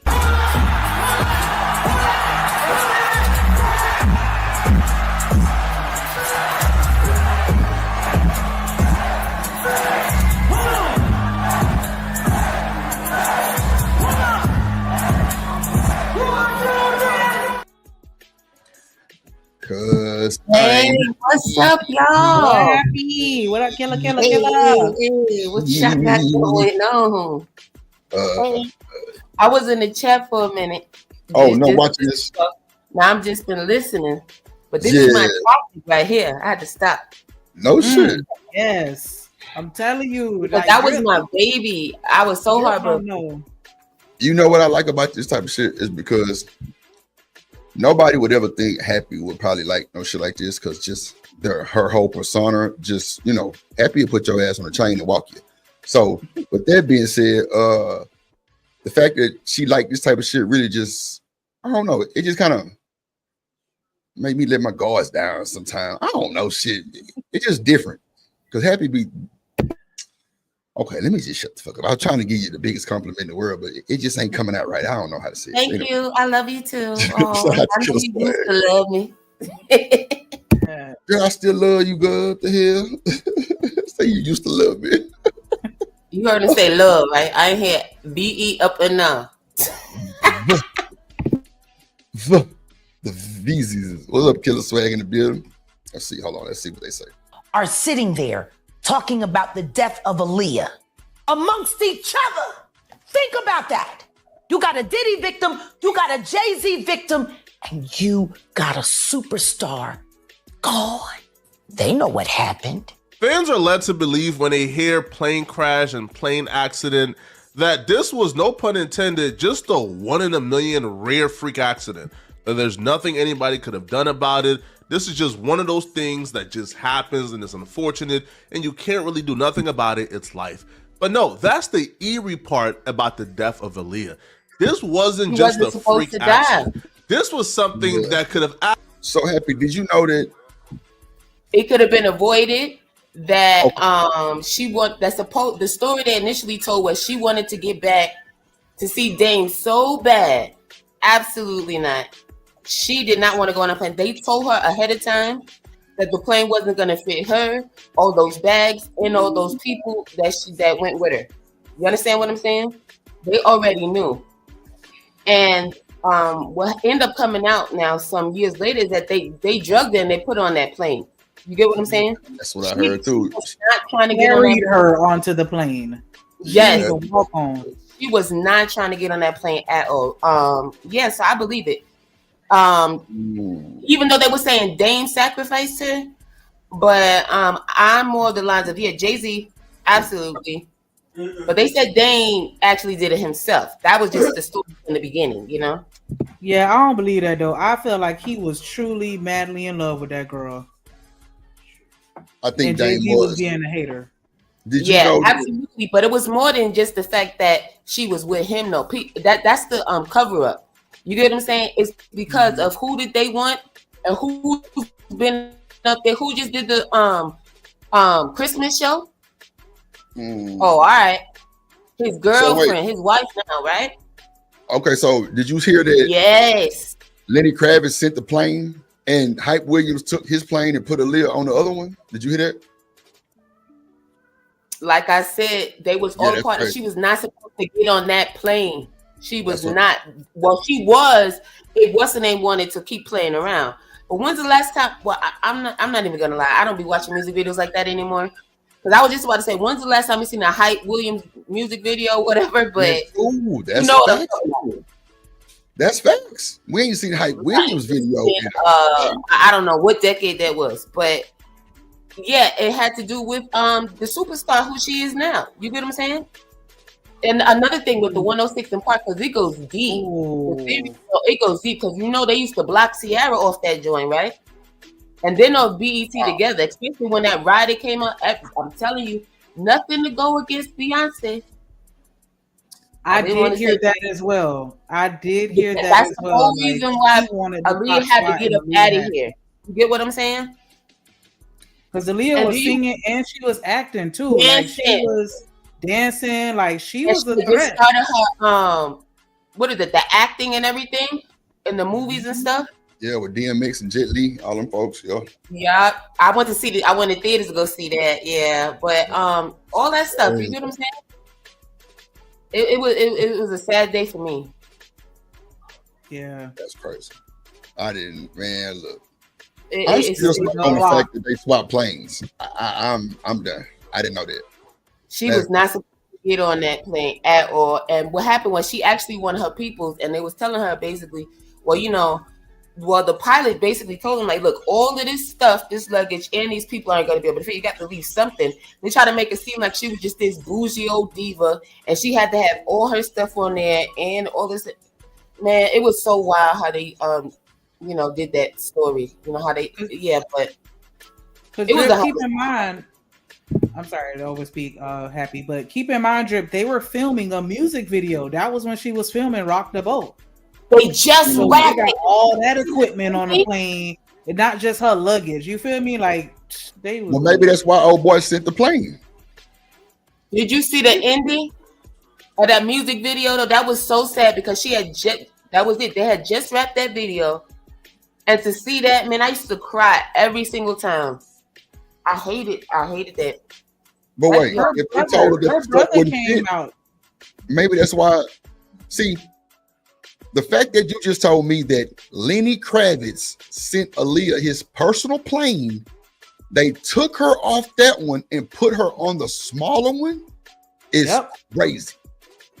Hype took that plane and rode it by himself. And Aaliyah's brother came out. Aaliyah's brother came out when all this was going on, and he was like, she did not want to get on that plane. She was adamant. She was calling everybody under the sun, which is how Lenny Kravitz ended up sending her the plane to begin with, because she did not want to get on that plane. Right. That's why I was like, why didn't she get on the plane that he sent? You know, Lenny Kravitz had a nice one. Like, child, bro. That's why you don't see Hype no more. Nah, I ain't gonna lie. The last time I seen Hype Williams video was Diddy and Nelly and the St. Lunatics. That's a fact. When they was on the beach. That was that Bad Boys soundtrack? Well, Bad Boys 2 soundtrack, one or two. Mm-hmm. When they had the jerseys and shit on the beach. Yo. What up, Marcus? Actually been avoided pretty easily. Not just could it have been avoided, there was probably a 99.9% chance that Aaliyah would still be alive today. It's the 0.1% chance that happened where everything that could go wrong went wrong. Wow. And that's why it's eerie. What are the chances that everything that could have possibly went wrong in this situation went wrong that led to the death of Aaliyah. You see, Aaliyah's brother did an interview after the death, and he says, yo, she didn't want to go on that plane, that she actually was adamant against it. She was actually protesting it. She would not go on that plane whatsoever. The video was shot in Miami. She was protest? Like, come on. Like, where was the other humans? You got to tell me something. Like, where was the other humans? Right there, just like how they were sitting in the room at the Diddy parties watching. Shit. People in Hollywood are trained. Trust me. They trained? Yeah, they trained to shut up and go with what they told to do. That I agree with. I definitely agree with that one. I ain't gonna hold you. Part of it, and then it was kind of added on that she would have to go to the Bahamas to shoot some footage. She really didn't want to get, when she saw the little plane, you know, she really wasn't too comfortable with that, you know. So how do Aaliyah go from, I'm not getting on this plane under any circumstances, it's not happening, I'm not doing it, I'm not traveling, to getting on the plane and then ultimately losing her life? Well, that story is pretty crazy. So hold on to your seatbelt, bruh. Let's get started. You see, a lot of conspiracy theorists and a lot of people in this situation point their hands at Jay-Z and Hype Williams. Damn. Allegedly, Sean Carter is responsible for enacting Hype Williams to put Aaliyah on a faulty plane to move her out the way as punishment for rejecting him, and so he could level up Beyonce, who was struggling. A lot of people point to Jay-Z because Jay-Z had an unhealthy obsession with Aaliyah. People found it weird that Jay-Z met Aaliyah when Aaliyah was with R. Kelly. Jay-Z was well aware that R. Kelly was with a 15-year-old Aaliyah and got married to her. So it was... Before we get too deep, let me bring somebody else up.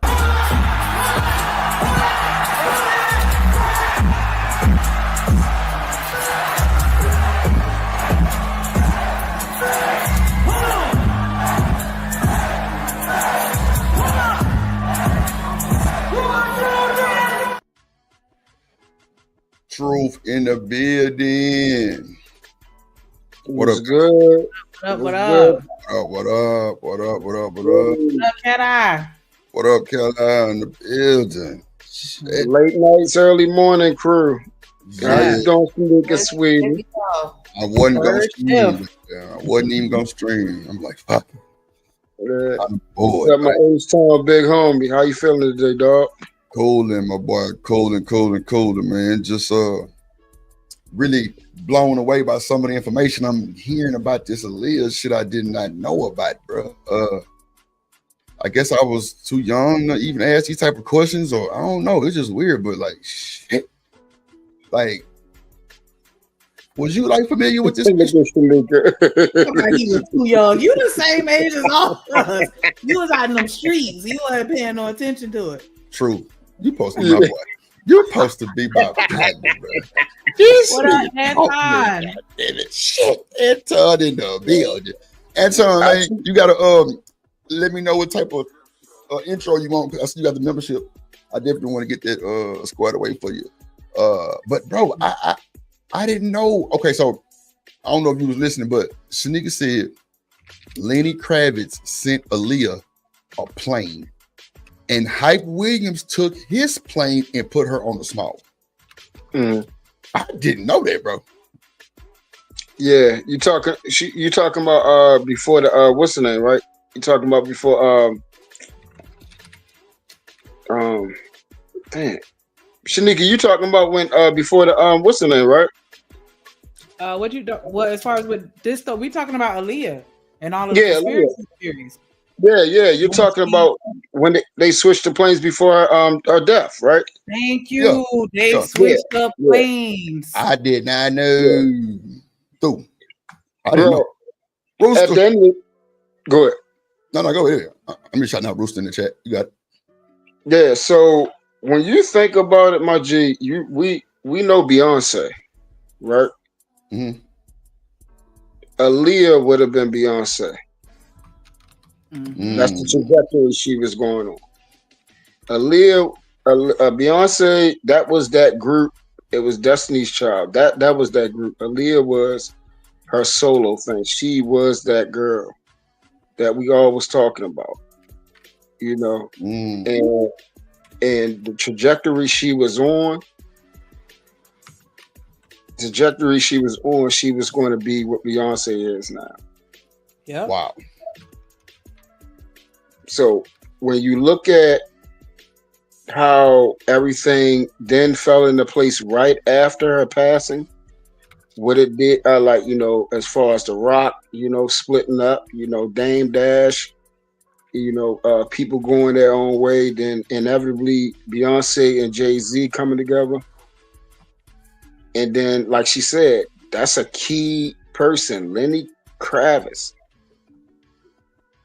That is a very key person in this thing, and that a lot of people do not pay attention to. That's very astute of you, Shanika. Yeah, it was like he was really on Aaliyah jock, and then as soon as that happened, now all of a sudden it's all about Beyonce. Now you in love with her. You wasn't in love 5 minutes ago when you was trying to do everything under the sun to get Aaliyah on the team. Mm-hmm. Sean. People point to Jay-Z because Jay-Z had an unhealthy obsession with Aaliyah. People found it weird that Jay-Z met Aaliyah when Aaliyah was with R. Kelly. Jay-Z was well aware that R. Kelly was with a 15-year-old Aaliyah and got married to her. So it was kind of odd that you met her in no circumstances, and then as soon as she became an adult, 18, you then start going after her too. Unfortunately for Jay-Z, he had a lot of competition. Every powerful man in the industry was courting Aaliyah and wanted her to be their girl, including somebody he closely worked with, his group mate, his label mate, somebody he started a clothing brand with, somebody he was in business with, Damon Dash. Yeah, that day, not, you know, that's when it happened. A nigga is not gonna put up with another nigga over their pussy. Bro. Bro. You see what I'm saying? You see what I'm saying? And the one thing we know is powerful people, they don't like when they can't get their fucking way about something.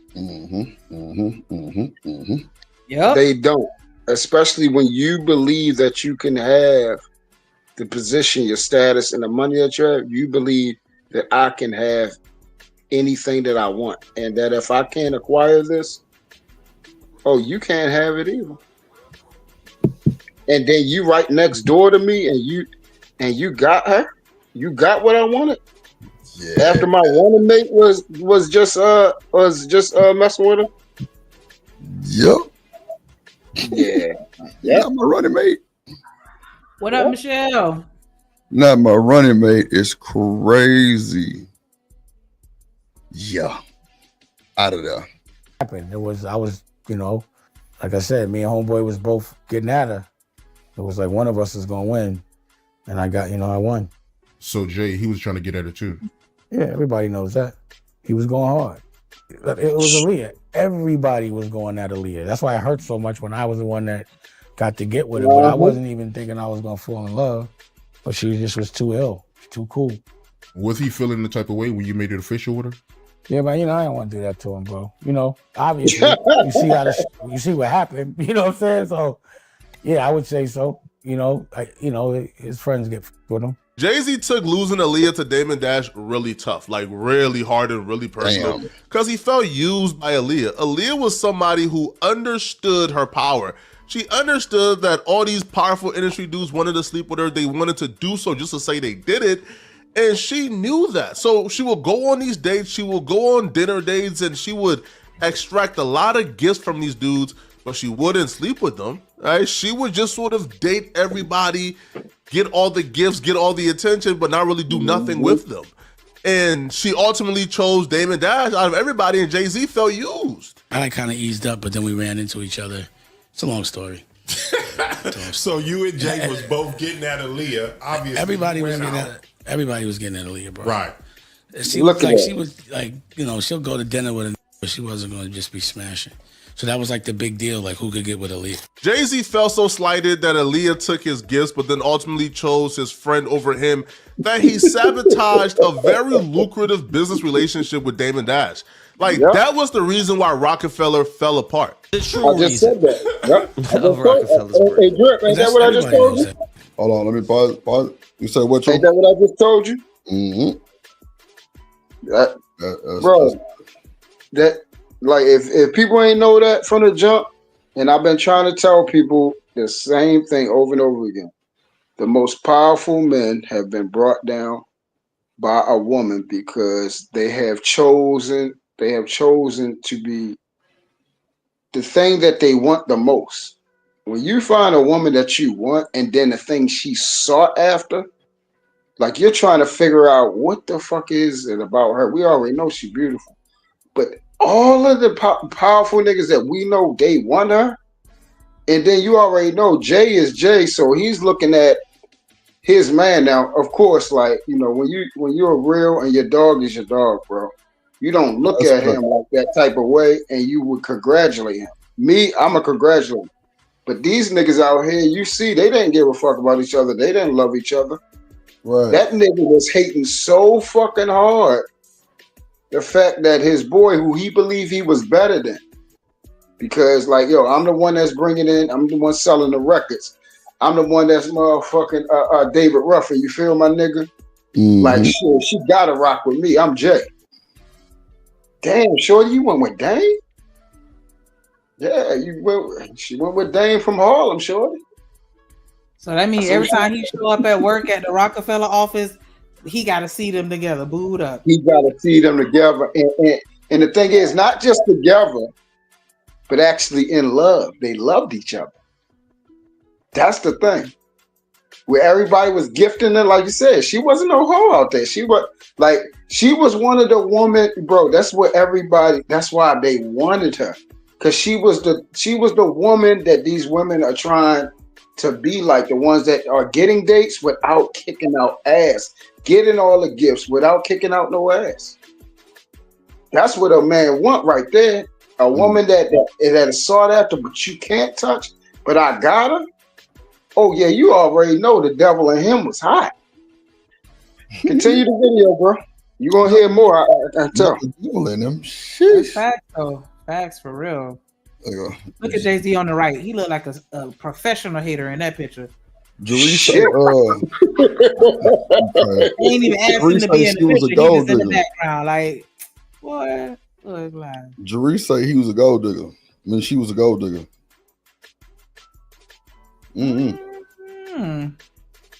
That's a good. Like, we were both like, I heard it, but I didn't. Yeah, but what they be trying to act like he was like really. Well, nah, he was sending flowers and doing all this that he was courting her. So we were both going hard. Jay-Z was so upset that Aaliyah took all his gifts, took all his courting attempts, took his money, went out with him, but chose his friend over him, that he began to do things to go against Aaliyah, right? To spite Aaliyah. You see, Aaliyah was around Rockefeller more because she was dating Damon, right? Who was like the president, the CEO. So she was essentially a part of Rockefeller. She was a part of the group and the crew.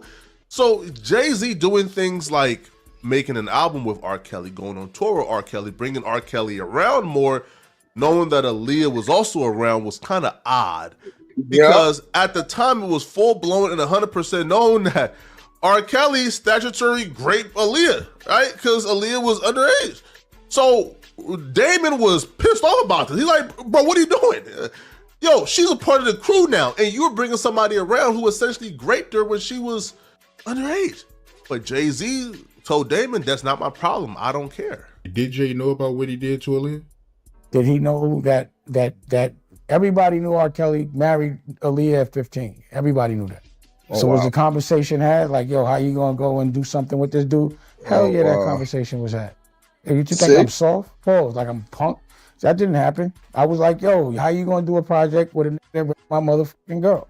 We had the conversation.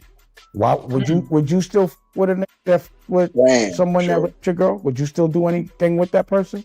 No, so why would anyone expect me to? Like that's what I don't understand. I'd be like, yo, people be like, why? Just that alone. There's a lot of other shit. But that alone was like the nail in the coffin for me. I was out of there. It's because Jay-Z had this visceral Hey, bro, this is what I'm saying, bro. When we talk about, we hear the goofy shit talking about, bro, you gotta, it's gotta be about business. Nigga, what? What Nino said when they was up on that roof before he clipped me off? What did he say, Drip? Nino, on what roof you talking about? Nino Brown, New Jack City, yeah. What he said? I ain't gonna lie, I told him. I don't remember what he said. He said it's never business, it's always yeah. He did say that. You're right. So you saw saying he said that. Yeah. Always personal, and that's the truth. Because guess what? We're dealing with people. He sure did say that shit. He sure did. Yep. We're dealing with people. It's always personal. Yep. Motherfucker, you coming? We're talking about principle, my nigga. We're talking about being men. Mm-hmm. You want to bring a nigga around me?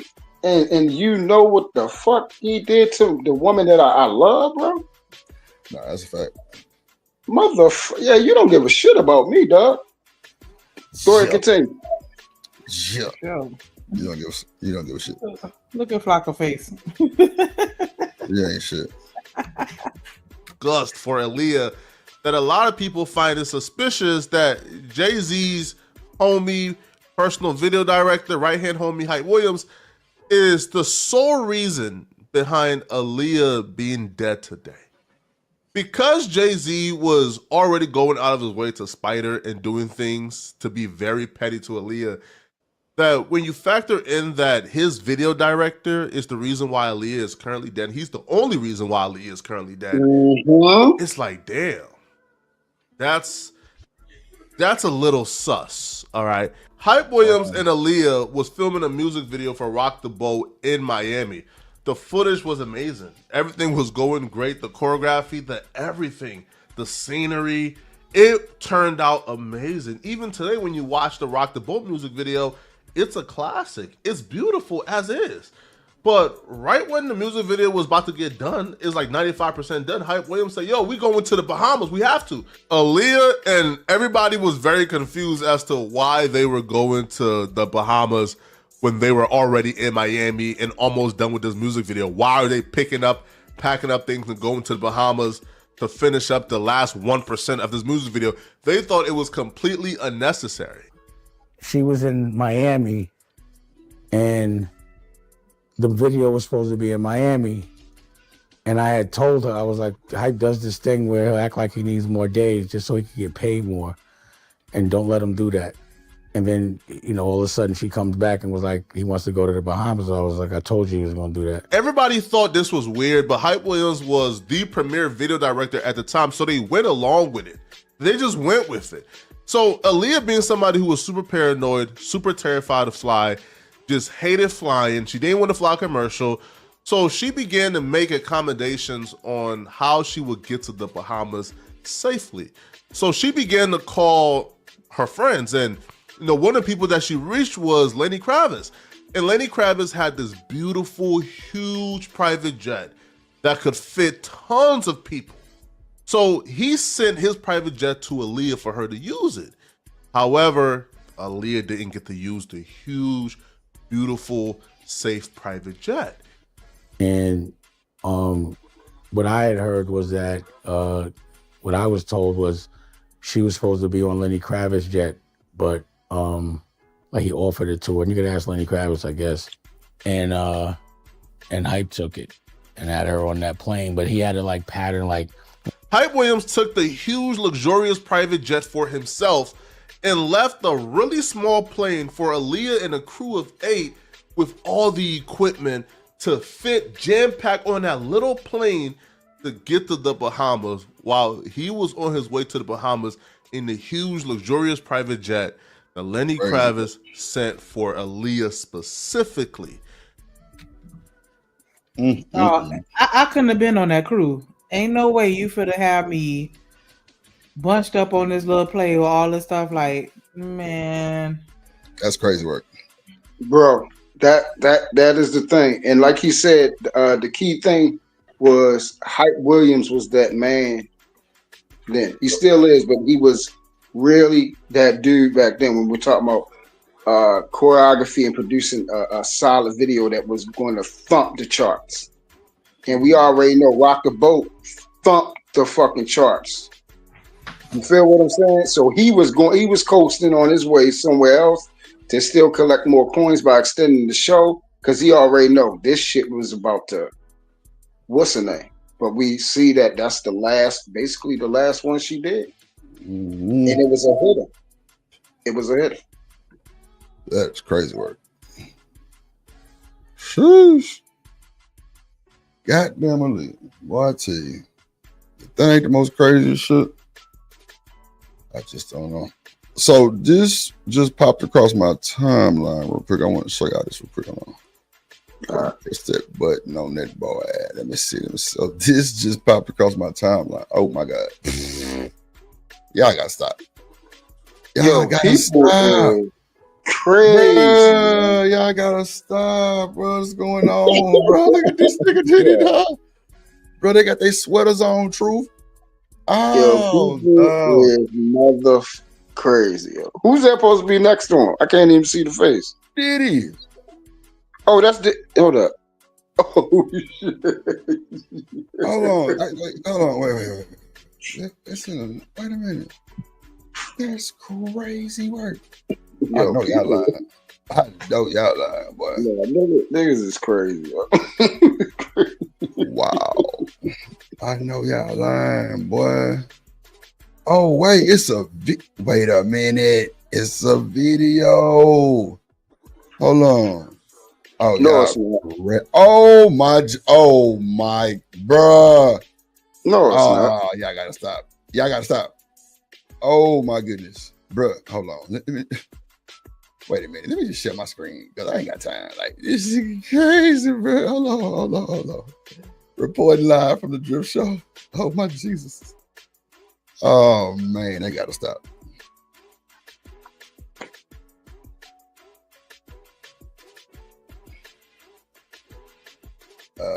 Wait.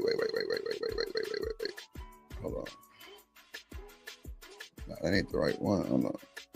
Niggas is people is crazy. That's the overlay. I'm tripping. Hold on, let me take this shit down. Hold on. Bro, that's crazy work. That is insane work. Crazy with the AI. Going to do some they bro, wait till you see this though, bro. They tweaking. Bruh. No way, bro. Ain't no way in here. Bro, do you see that? Ain't no way in hell, bro. People is crazy with the AI, G. I'm sure. Bruh. That's crazy, bruh. Like, what? Nah, y'all tweaking. But it's a video too. Hold on, can I get to the video then? Hold on, let me go back. Bro, people, boy, not Drake in the middle. Oh, not Drizzy, man, in the middle, boy. These folks gotta stop this cap. This is unbelievable, bro. Unbelievable. Hold on. Nah, there is a video. I told you I wasn't tripping. Oh, man, hold on. It's the video right here. Oh, yeah, just the one right here. Somebody gonna go viral for this one. Oh, yeah. If they ain't already went viral, they viral now. That's a fact.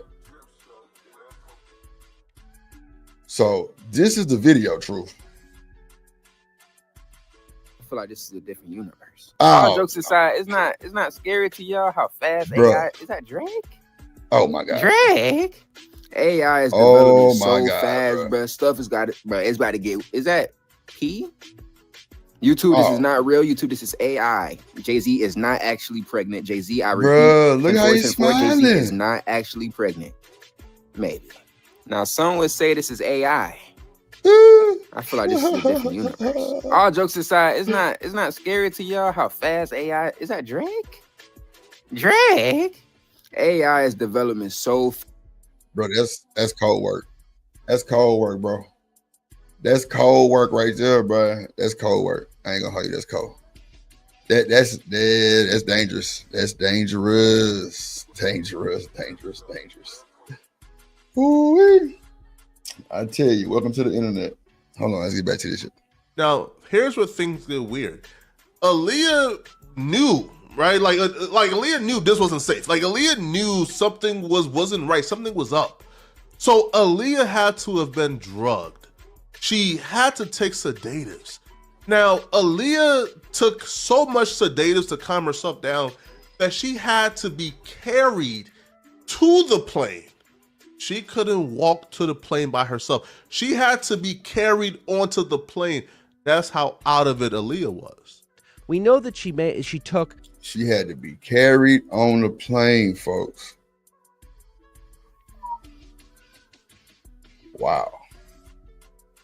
If that ain't the craziest shit ever, boy. Carried on the plane. The pilot didn't say nothing about her being carried on the plane. That's what I'm saying. People really messed up out here if that's really how it went. They carried her on the plane, meaning she's definitely zoned out, tweaking on whatever she was on. Nobody said nothing. They said she was asleep to the point that she never woke up, during the crash or whatever. She was already asleep when all that stuff happened. So essentially, basically, is what they're trying to say is like she didn't feel anything or whatever. That has nothing to do with. I'm saying nobody's seen them carry her on the plane.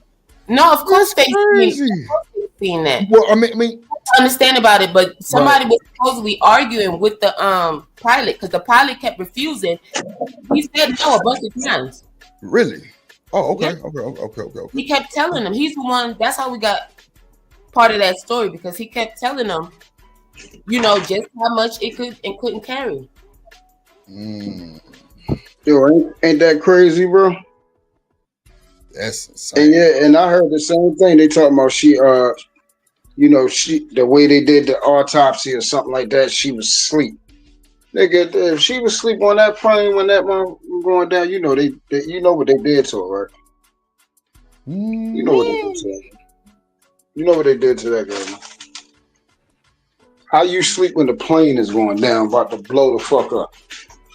Yeah, you don't hear nothing. You sleep while that motherfucker, what's the name? I don't know if you ever fly. If you ever fly before, as soon as you see that shit, feel that shit start descending, you wake your ass up. Because you can feel that bitch. When it start dropping, when you get close to that airport, that shit start dropping fast. You start feeling that shit start going down. That shit go down 100 feet quick. Boom. Boom. And then boom, most of the time when you landing like that, you start going through the clouds, so you get a little turbulence too. That's a fact. That's a fact. Yeah. That shit happen every goddamn time. And then y'all got to think about it. The plane wasn't even up for that long. Think about it. From the Bahamas to Miami or whatever the case may be, right? Not far. That's not even far. Exactly. The plane wasn't even up for that long before it went down. So yeah, that's not far. And you already know she was already knocked out. They drugged her, and it just basically say goodbye, garbage. Mm-hmm. Yep. That shit is sad, man. Shit is fucked up. This world evil shit, man. Crazy, bro. Sheesh. Let's see. Some sort of a relaxant of some kind. Go ahead. No, go ahead. Go ahead. Oh, okay. One second then. Okay, go ahead. Add to that though, he said, when you coming down, but think about it. When you take off in a freaking plane, you understand what I'm saying? Yeah, I got you. Yeah. That's for sure. But yeah, you ain't lying. Like, taking off could be, and then them planes that was little, so you got to know what time it is. If that shit's small, you feel all that shit, bro. Yeah. And like she said, when you taking off, that shit slide your fucking head. Yo, you feel it. You feel that shit pulling you. Yeah. Motherfucking landing gear start coming, you feel that bitch lean back, like, yo, you waking you ain't sleeping through that shit, man. If you sleep through that shit, your ass done took one of them goddamn gummies. Now that bitch just got finished hitting. No, bro. Nah, truth. You can't blame it on the gummies. Your ass gonna feel that shit still, bro. You gonna feel that. You gonna feel that, bro. Like, bro, because guess what? If the pilot not no good takeout pilot, man, you gonna feel all that. You gonna feel that goddamn plane kind of give you a little turbulence going up, then you gonna smooth out. You know what I'm saying? So smooth. That takeoff ain't smooth like, I just can't feel it. That's what I'm telling you. I'm with you. You hear that with the motherfucking engines rumbling and shit like. Nah, I'm with you. You know you about to take the fuck. I'm with you. I know somebody was screaming on the way down too. Like, I would have been. That's what I'm saying. Like, was she by herself? Who was in the plane with her? Nobody knew who was going down. That's what I'm saying. Nobody knew we was going down. Ain't nobody trying to wake my ass up and say, we about to die, baby. We about to die. Yeah, I mean, come on, man. Like, you gonna say a prayer before we go? Shit. Something. Right. We going down. That's wild if you woke up for somebody to tell you you about to die. Nasty work. Do you remember? Hey, wake up. We about to die. What? Let me go back to sleep, please. Y'all remember the news report on that? Let me close my eyes. I'm not gonna lie, my eyes would have been closed too, because I would have been in prayer. Okay. And Drew, that'd be the first time somebody heard me scream. I'd have been screaming. I'm telling you, G, it would have been correct, man. Come on, bro. Like, I'd have been screaming. Like, mama, goddamn, somebody. You all disoriented when you first wake up. Like, wait, what's going on? You gotta kind of wake up fully. Like, child, that would have been too much for me. Too much. Yo, damn. I remember waking up mid-earthquake, right? Like it wasn't over. That's some scary stuff. So imagine the feeling. I can't, child. I don't want to. Oh, hell yeah. I remember his last storm. Been in an earthquake? You said what? Like what she said. Have y'all ever been in an earthquake?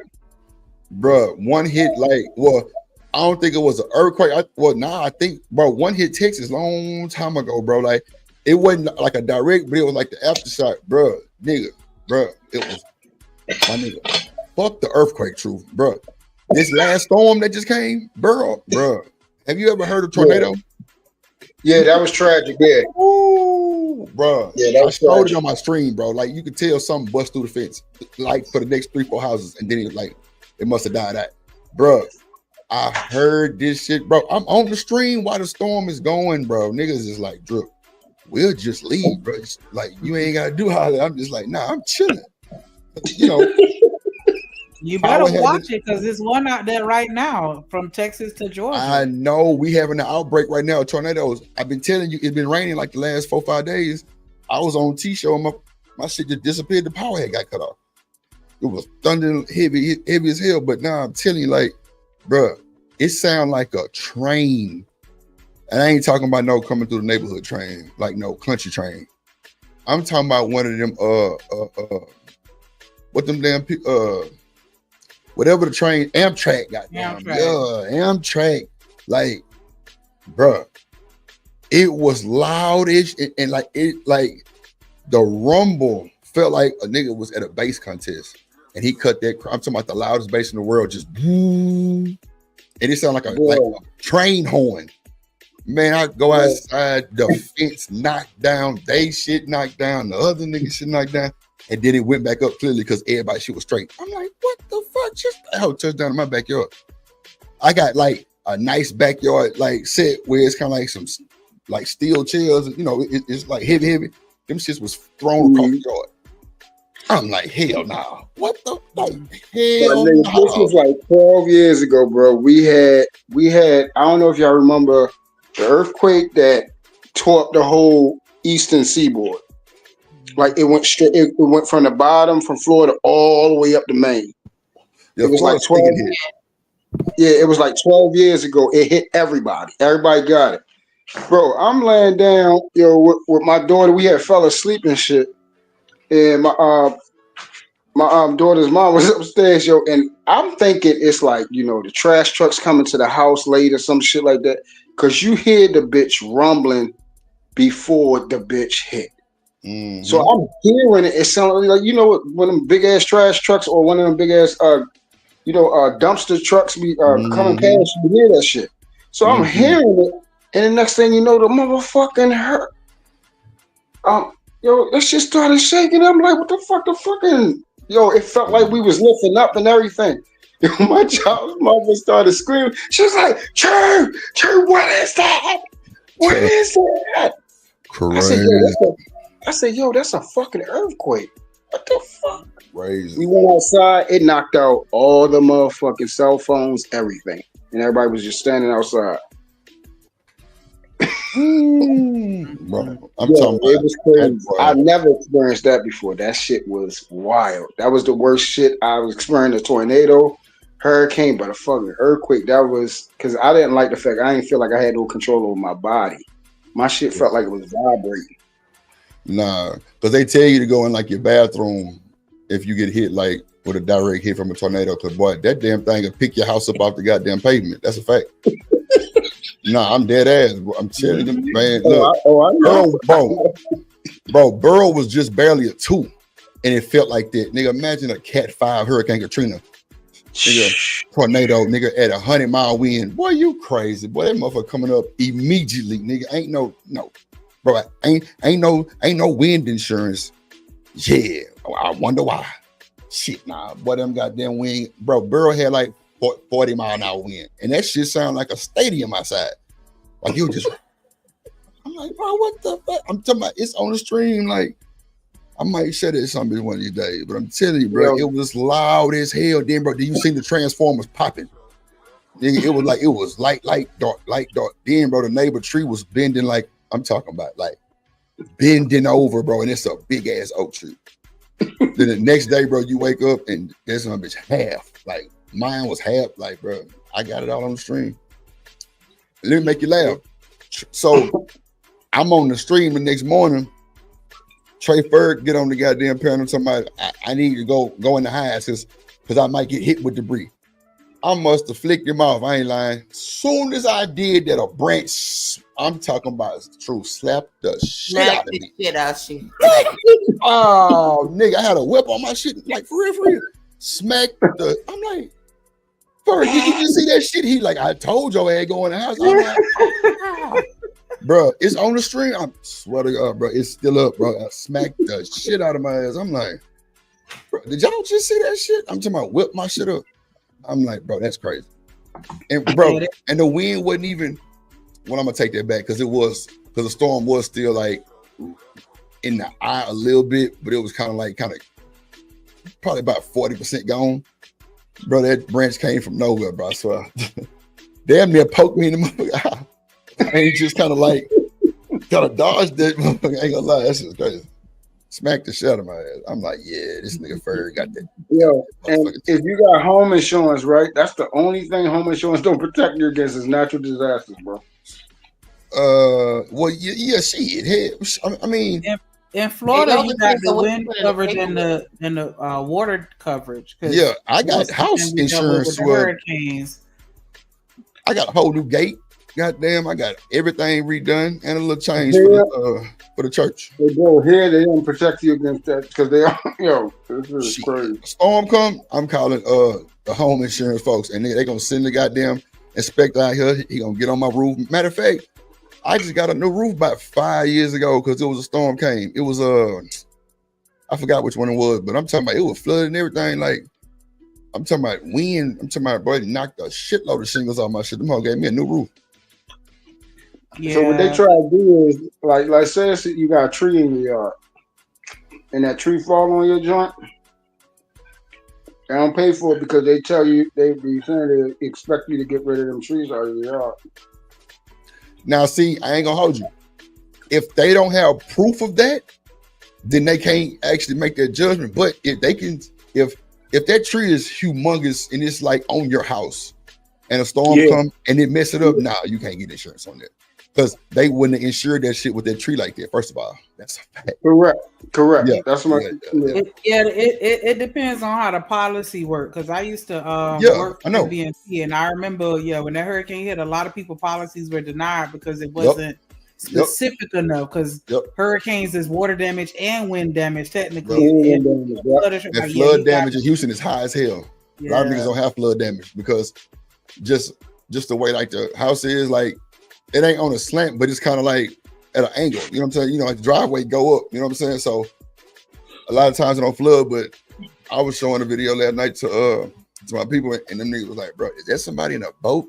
Like, bro, it was nigga like in a little old, you know what I'm saying? Little old, probably like a 2-3 speed boat, nigga coming down, bro. It was flooded. flooded. And bro, that's when I started believing in Chevrolet trucks. Because nigga, I had to go get my little my little cousin got one of them little Cadillac CTSVs, and the small one. That bitch souped up with the vet engine. Man, that boy shit low to the ground. That nigga he couldn't even make it. But he was at the front of the neighborhood. Man, I put faith in old Blue. Boy, I say, yeah, Chevy trucks. Cause bro, I had like old faithful, shorty, old faithful. Man, come on, bro. I had to got this truck from my grandpa, bro, just because everybody wanted me to have it. I'm like, okay, I'll definitely take it. You know, I'm talking about 64,000 miles, bro, 2000. It was a 2000. This storm was like 2010. You know what I'm saying? So yeah, I put that son bitch on the road, nigga. Kinfolk was like, bro, don't get off the gas pedal. Nigga, I must have. Boy, what? Yo, let's go. Tied him up there, pulled his ass back to the house. It was crazy. You know what's crazy though? Some of these older vehicles are better than these newer. Come on, man, they built different. Much better back in the day. Like God forbid, but you know, accidents and stuff in older vehicles. I don't know if any of you have ever been in a car accident before, but I have, like a real terrible one. And some of these cars, the people in the cars, basically, you know what I'm saying? You see stuff, you just like, damn. It's crazy. They're not making them like they used to, but they charging you. They fold up quick. They fold up quick. Them deuce and the quarters. That's what they called them back in the them day. Take your life. Them type of cars take your life. That's a fact. These new cars crumple up like aluminum foil. That's what I'm saying. So just think about an old Cadillac Fleetwood running to a nigga in a Honda Civic, smashing it.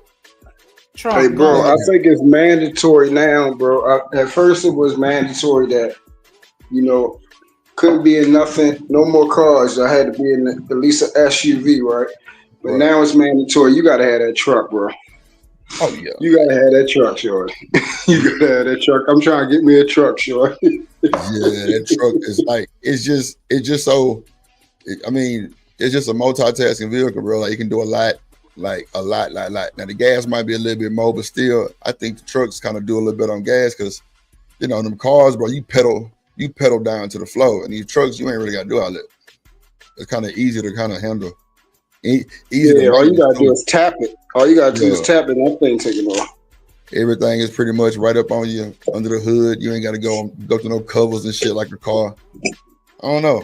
I think it's just an easier type of vehicle to deal with. But, you know, if a nigga got anything he's trying to go pick up or needs a little extra cargo space, definitely get a truck. Say you like it. But Aaliyah killing these shouts though. Lord forgive me. Many people do. I do sometimes. Take the edge off a little bit. Take the edge off a little bit.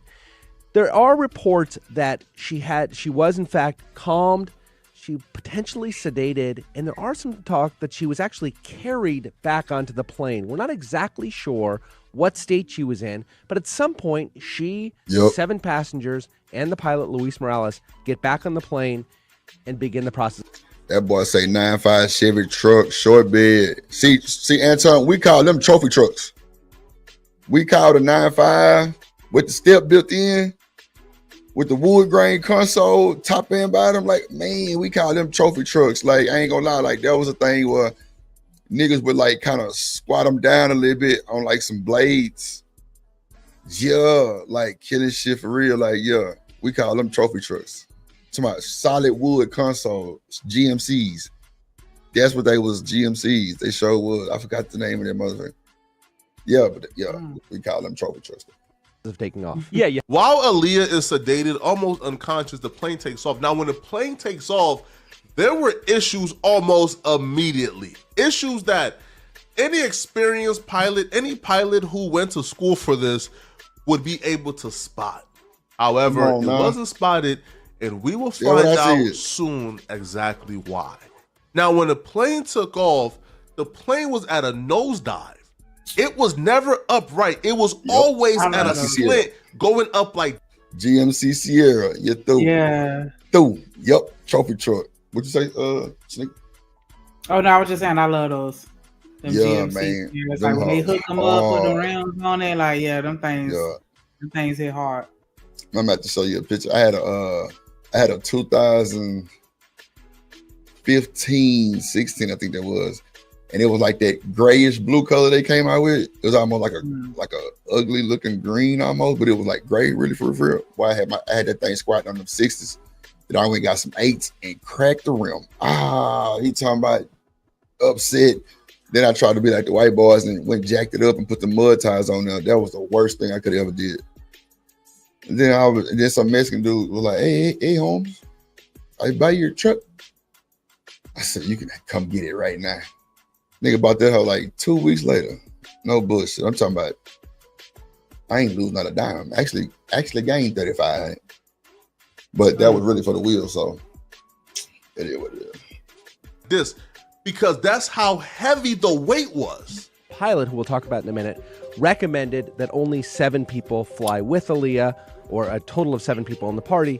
She happened to have 8 in her party. And there was also some heavy equipment and luggage. Like, this is sad.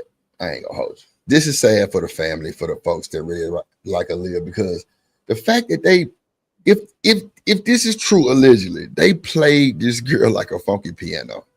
Yes. Oh yes, my bro. God, bro, this is insane. Yes.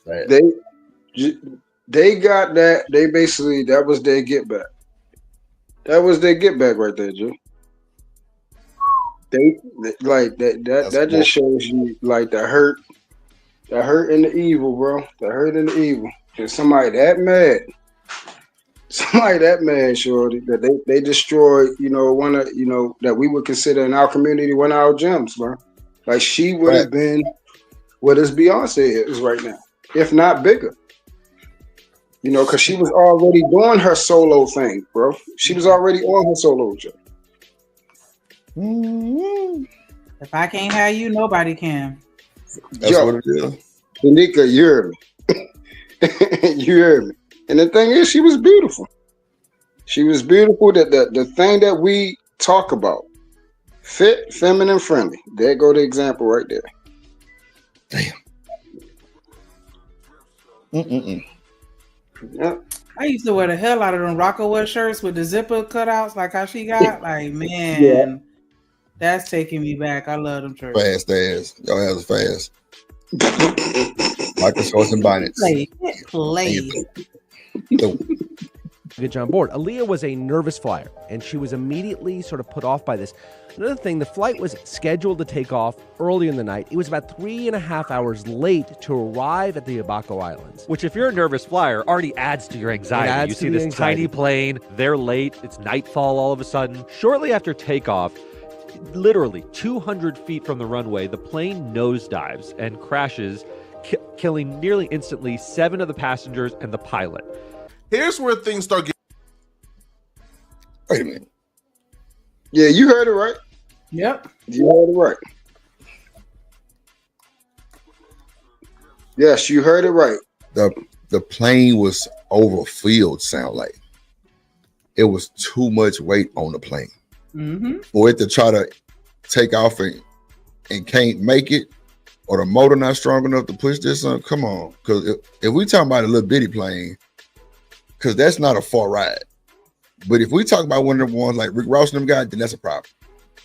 Yo, imagine something trying to take off, bro, and then you're talking about something that's made to go in the air, and then you got gravity, inertia, and now you got actually weighted shit pushing that bitch right back to the ground. Yeah. That bitch hit that ground hard as a motherfucker. When we think about 200 feet, if it was a regular plane that wasn't in distress like that, it probably would have made it. They probably would have been hurt. It probably been, probably one casualty, and plane probably would have messed up, but majority of the people probably would have made it. Because most of the time, if you cut off the engine, a plane can actually coast. Yep, that's a fact too. It can actually coast. That shit had so much weighted material and them people, it was over capacity. That bitch slammed the fucking ground from 200 feet, bro. Mm-hmm. That shit crazy. Damn, that shit crazy. I'm talking about 200 feet is not high, bro. For a plane, no, it's not. That's what I'm saying. That shit slammed the ground. That's what I'm saying. It didn't crash land. That shit slammed the fucking ground. Yeah, that's what I'm saying. Like, it nosedive at two. That just don't. That sound like some terrorist shit. Absolutely. Because it should have fell on his belly. Correct, Drip. Now you see what I was talking about. Like, at 200 feet. That's what it. If it was regular and it was in an emergency situation, it can still coast and at least hit his belly. That shit slammed into the ground. So imagine something going up and then now it tips the nose right back down. And it slams into that shit. Send me the link, bro, to that shit email. Damn. That shit messed up, like nosedive? That just don't sound right, bro. A plane got to be like, it's gonna go through a whole flip process before it nosedive, bro. Yeah, a lot of different things will happen before it nosedive. Yeah, before it just nosedive, like just done. That means he had to put the control things forward to where it like, man, that's even or either. Yeah, listen what you just said. He had to either forcibly make it the nosedive into a dive position, or like that. Listen to what it said. It was beyond capacity, and then the other added weight with gravity. That shit is trying to fight through that shit. That shit stalled. Yeah, so it stalled the fuck out and slammed the shit out of the ground, bro. And then if it didn't have enough speed, trying to get up, because you know how them planes got to be at a certain speed before you can even pull that boy. Oh, that's crazy work. It's crazy. Now, obviously, the first thing that anybody will spot, if Hype William had the private jet, the luxurious, huge private jet with a lot of seats that could take a lot of people, why would he take that by himself and force 8 people to fit in one small cramped private jet with equipment that went over the limit? Why wouldn't you take that equipment and put it in a huge private jet, or take the group of 8 and split up in 4 and send them with Hype Williams? Why would he take the plane by himself and then force Aaliyah to go on a plane with 7 other people when the limit was 7 total, not 8, and then put equipment that forced the plane to go 900 pounds above the weight limit? Why would they do that? But that's not even the worst part about this, bro. The worst part about 900 pounds above the weight limit? Yeah, I was just about, he said it before I could. Oh my gosh. Yep, I wanted y'all to hear it. Wow. That's a lot when you're on them little planes. Paper plane. That's a lot when you're on them little planes, man. He'd take the plane by himself and then force Aaliyah to go on a plane with 7 other people when the limit was 7 total, not 8, and then put equipment that forced the plane to go 900 pounds above the weight limit. Why would they do that? But that's not even the worst part about this, bro. The worst part about this was, see, Hype Williams knew. Hype Williams knew not to get on that small plane because something was up. Not only was the plane sabotaged from the very beginning because the plane went over the weight limit, this where you got to hold on to your seats, people. This where you got to sit back and say, hold up now, bro. This needs to be reopened and reinvestigated. The pilot that was tasked of carrying Aaliyah, a global superstar, was rejected from every other professional private jet airline company. They rejected him. This Was on pilot it. faked his transcripts, faked his training, ain't have enough hours to be a professional pilot. Nobody would touch him. But this airline that sent that little plane for Aaliyah, this airline was the only one to ever give him a gig, and that was his first gig. Now, check it out, people. When the pilot went to... Absolutely not. His first, absolutely not. Really? Who's the scapegoat, Drip? Who's the scapegoat, Drip? The folks. The goddamn. I'm mad at our management team. Yeah, the pilot. Pilot, yeah. That's the setup.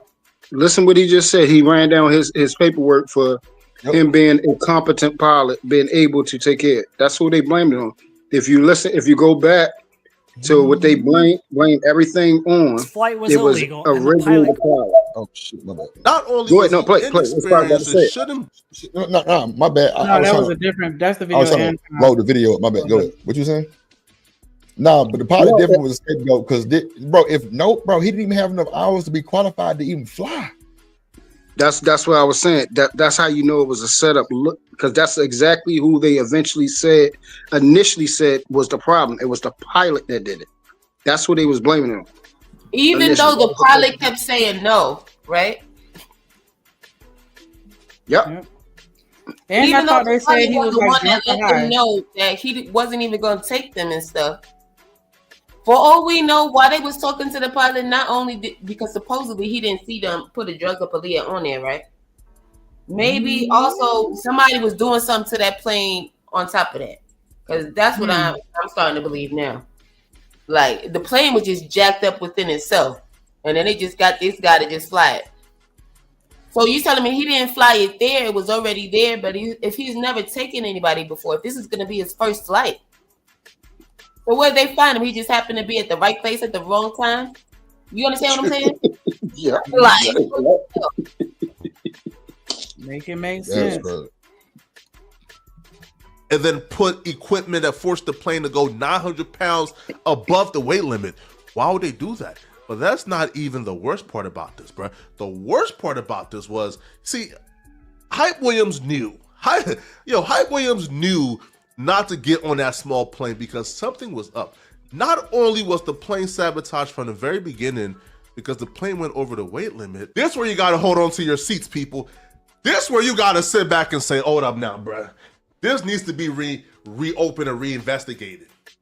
The pilot that was tasked of carrying Aaliyah, a global superstar, was rejected from every other professional private jet airline company. They rejected him. This pilot faked his transcripts, faked his training, ain't have enough hours to be a professional pilot. Nobody would touch him. But this airline that sent that little plane for Aaliyah, this airline was the only one to ever give him a gig, and that was his first gig. Now, check it out, people. When the pilot went to pick up Aaliyah, not only was he inexperienced and shouldn't be there, but this man was on coke and alcohol and high out of his mind. U.S. aviation officials said the FAA records showed Morales' name was not even on the authorization. okay, hold on a second now. Now, what if they was trying to get rid of Hype Williams? No? I think the target was Aaliyah though. No, Yeah. since he took her plane, right? Obviously, that was his plane then. If he took her initial plane. Yeah, he took it because he knew. Yeah, we're saying he's in on it. I get what you're saying. Oh, no. I know. I agree with y'all. He is in on it. Wouldn't have known. Yeah. I wouldn't have known that. Yeah, he wouldn't have known. That she would have been able to get that PJ from Lenny Kravitz. Like that was a whole fluke. So if Lenny Kravitz wouldn't have sent his PJ, how would Hype have gotten to the Bahamas? Correct. That's my exactly. That's the point. That's how you know. Yeah, that's how you know. That's how you know right there. Like, listen what he said. Why are you going to be the only one on a big ass jet, bro? Why you're the only one? Why did you leave? You couldn't take nobody with you? And it wasn't meant for you. Right. So everybody just said, oh yeah, let's just pack. Let's dog pile and what is it called? When everybody pile in the car for a road trip, what is it called? I would have said dog pile. Pile up, pile it. Right, pile up, pack it in. Pack in. It's an actual term.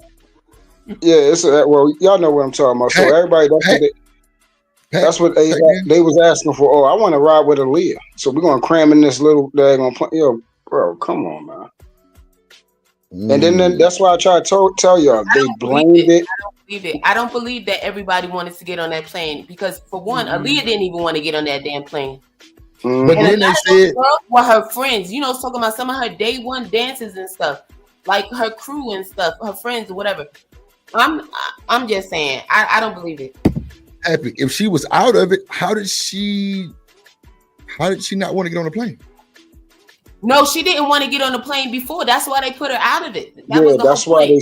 Okay, remember that's why the jet was sent. I got you. She was falling around. Yeah. I got you. Yeah, Lenny. That's the reason why Lenny sent it, because she said she didn't want that dumbass plane. And this nigga took it purposely and dipped. And then they put and this is what I try to tell you, the scapegoat initially, what we heard was it was because of the pilot. Listen, they did a tox screen and all that. This was all on the news. The pilot, inexperienced and drugged up is the reason why the plane went down. That's what they initially said. And it's an easy scapegoat because that's the first thing. Our emotions all worked up, so the first thing we're gonna look for, the first thing throw in our face. Oh, faulty pilot, hired up, inexperienced, nobody wanted him, and he was on drugs and cocaine, DUI.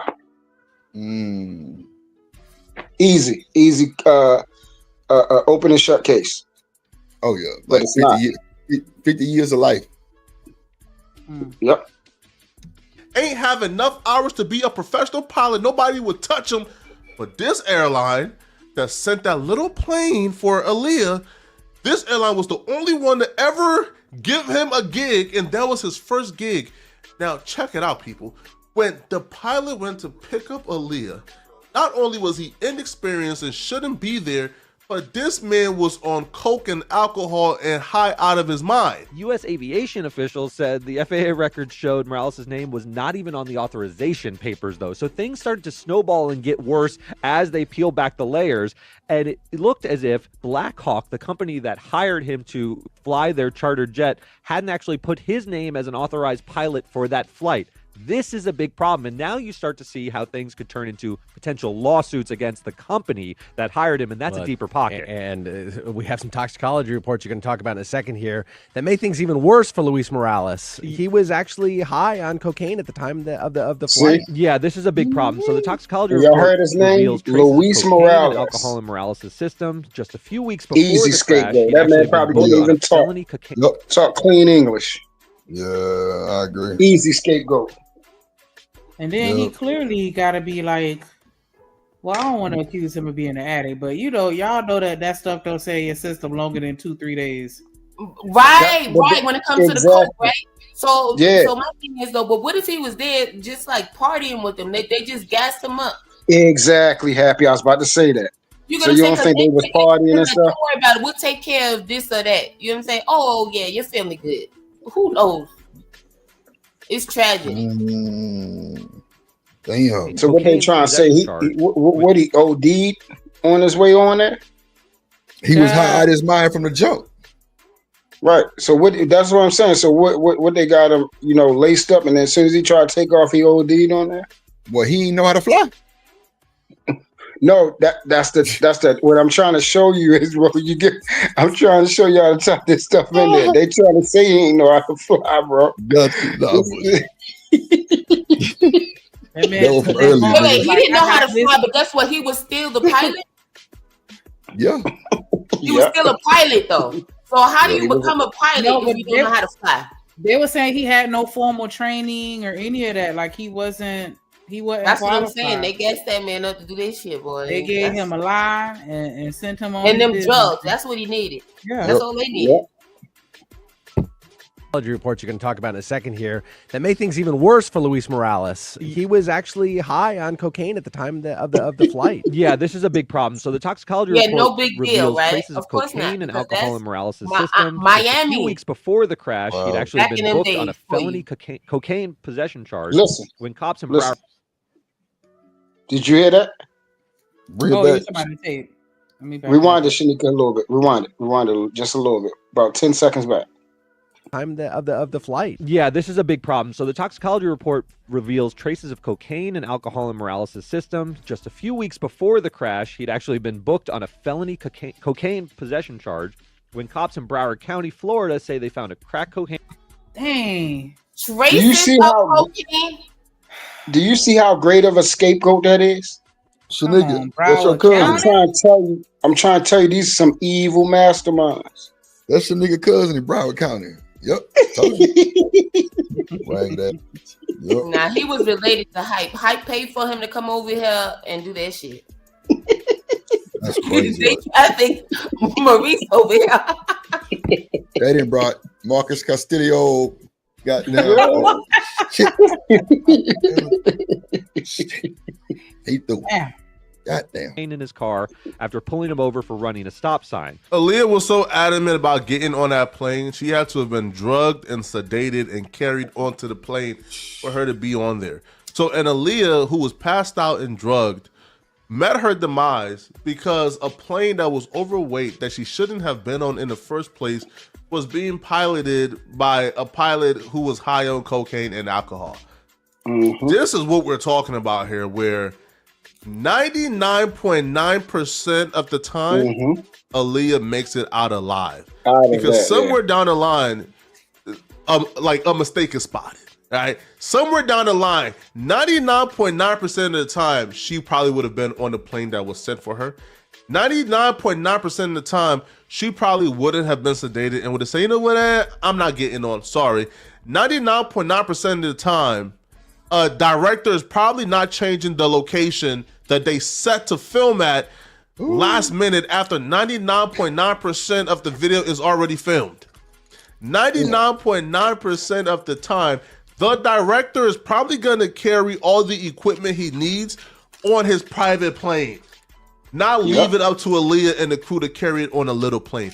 99.9% of the time, your pilot will be an actual pilot with hours who could actually operate a plane, who's certified to operate a plane. 99.9% of the time, your pilot won't be high on coke and alcohol. 0.1% of the time. Pause it real quick. Point.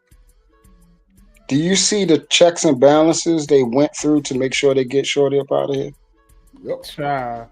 All of those, he named, 8 different ways that would have caused the accident. And they made sure they had all 8 ways checked off to get Shorty up out of here. Checks and balances. There's no way she was going to make it because all of that was fighting against her, bro. Yeah. All because she shot somebody down. Yep.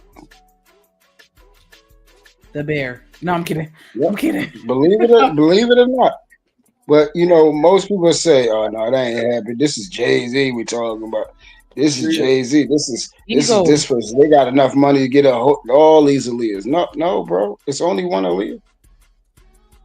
It's only one. Yep. It's only one you and me, which is the instance where all the signs were ignored.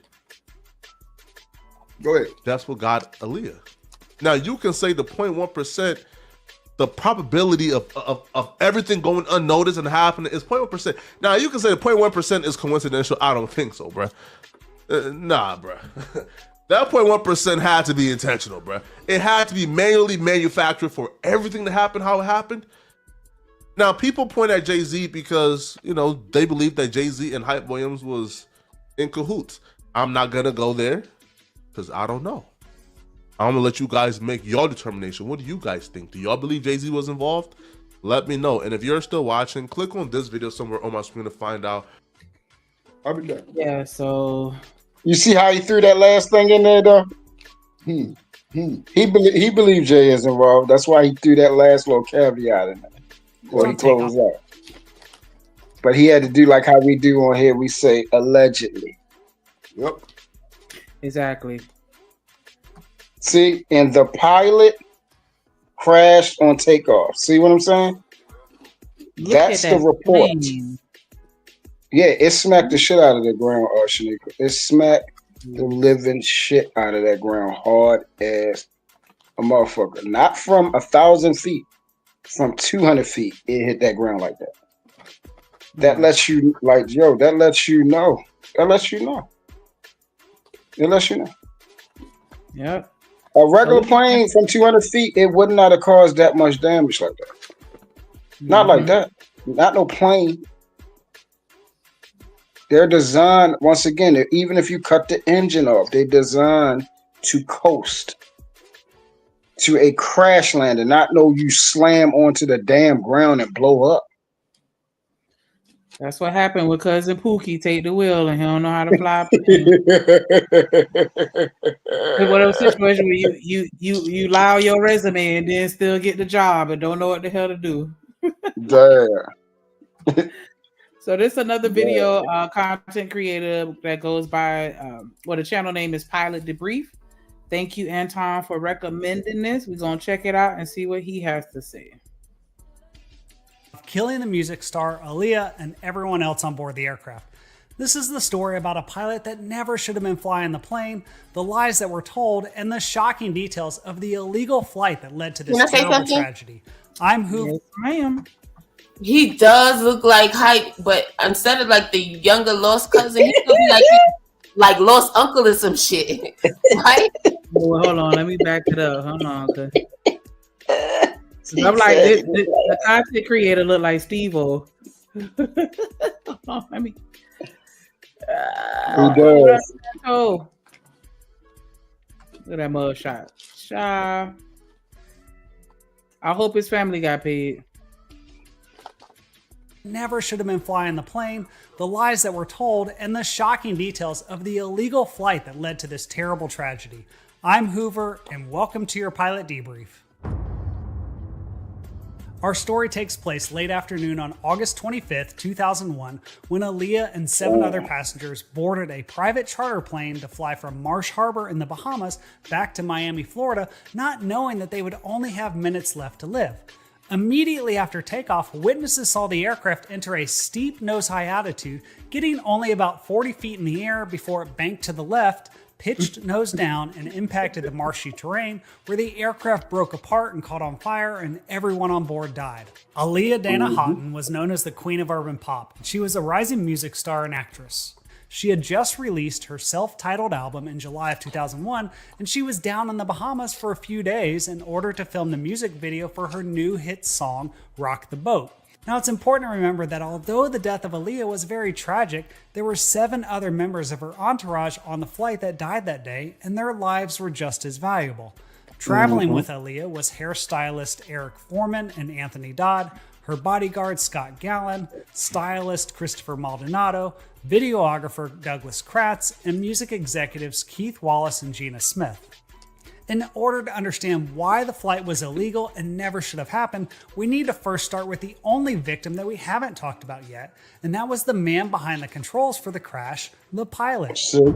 Scapegoat, easy scapegoat. 30-year-old Captain Luis Morales was the pilot that crashed the aircraft. Luis began his flight training in 1985 and obtained his private pilot's license 14 years later in 1999. And What's he so finished much his respect on commercial that and man's name? His multi-engine name is ship ride Luis. in September of 2000 with about 350 hours total time. Lewis would continue to gain What up, Tato? hours and experience by agreeing to work for people in exchange for free flight time, and in just 7 months, by the end of July of 2001, he managed to log 1,100 hours of flight time, but this is where things start to really get interesting. You see, during those 7 months that he was building his hours, he was arrested twice. The first time was in November of 2000, after he tried to return $345 of stolen aviation parts. Damn. The second time he was arrested was on July 7th, when he was pulled over for running a stop sign and police found crack cocaine in his car, and Lewis told the officer that he was in the area to buy. Wait a minute. The nigga, This was barely a month before the crash. I know a crackhead when I see one. They said he Come was on. stealing the parts and then he got caught. Stealing. He's stealing copper off the goddamn plane. That's a crackhead for sure. You ain't gonna catch no crackhead.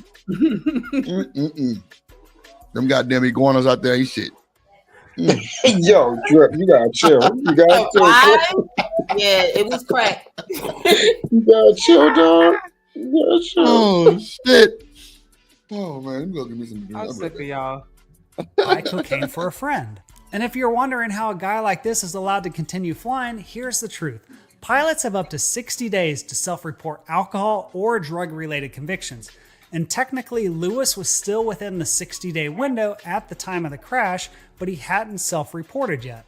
I'm not sure what Lewis was thinking, but a few weeks after his arrest, things started to quickly spiral out of control leading up to the crash.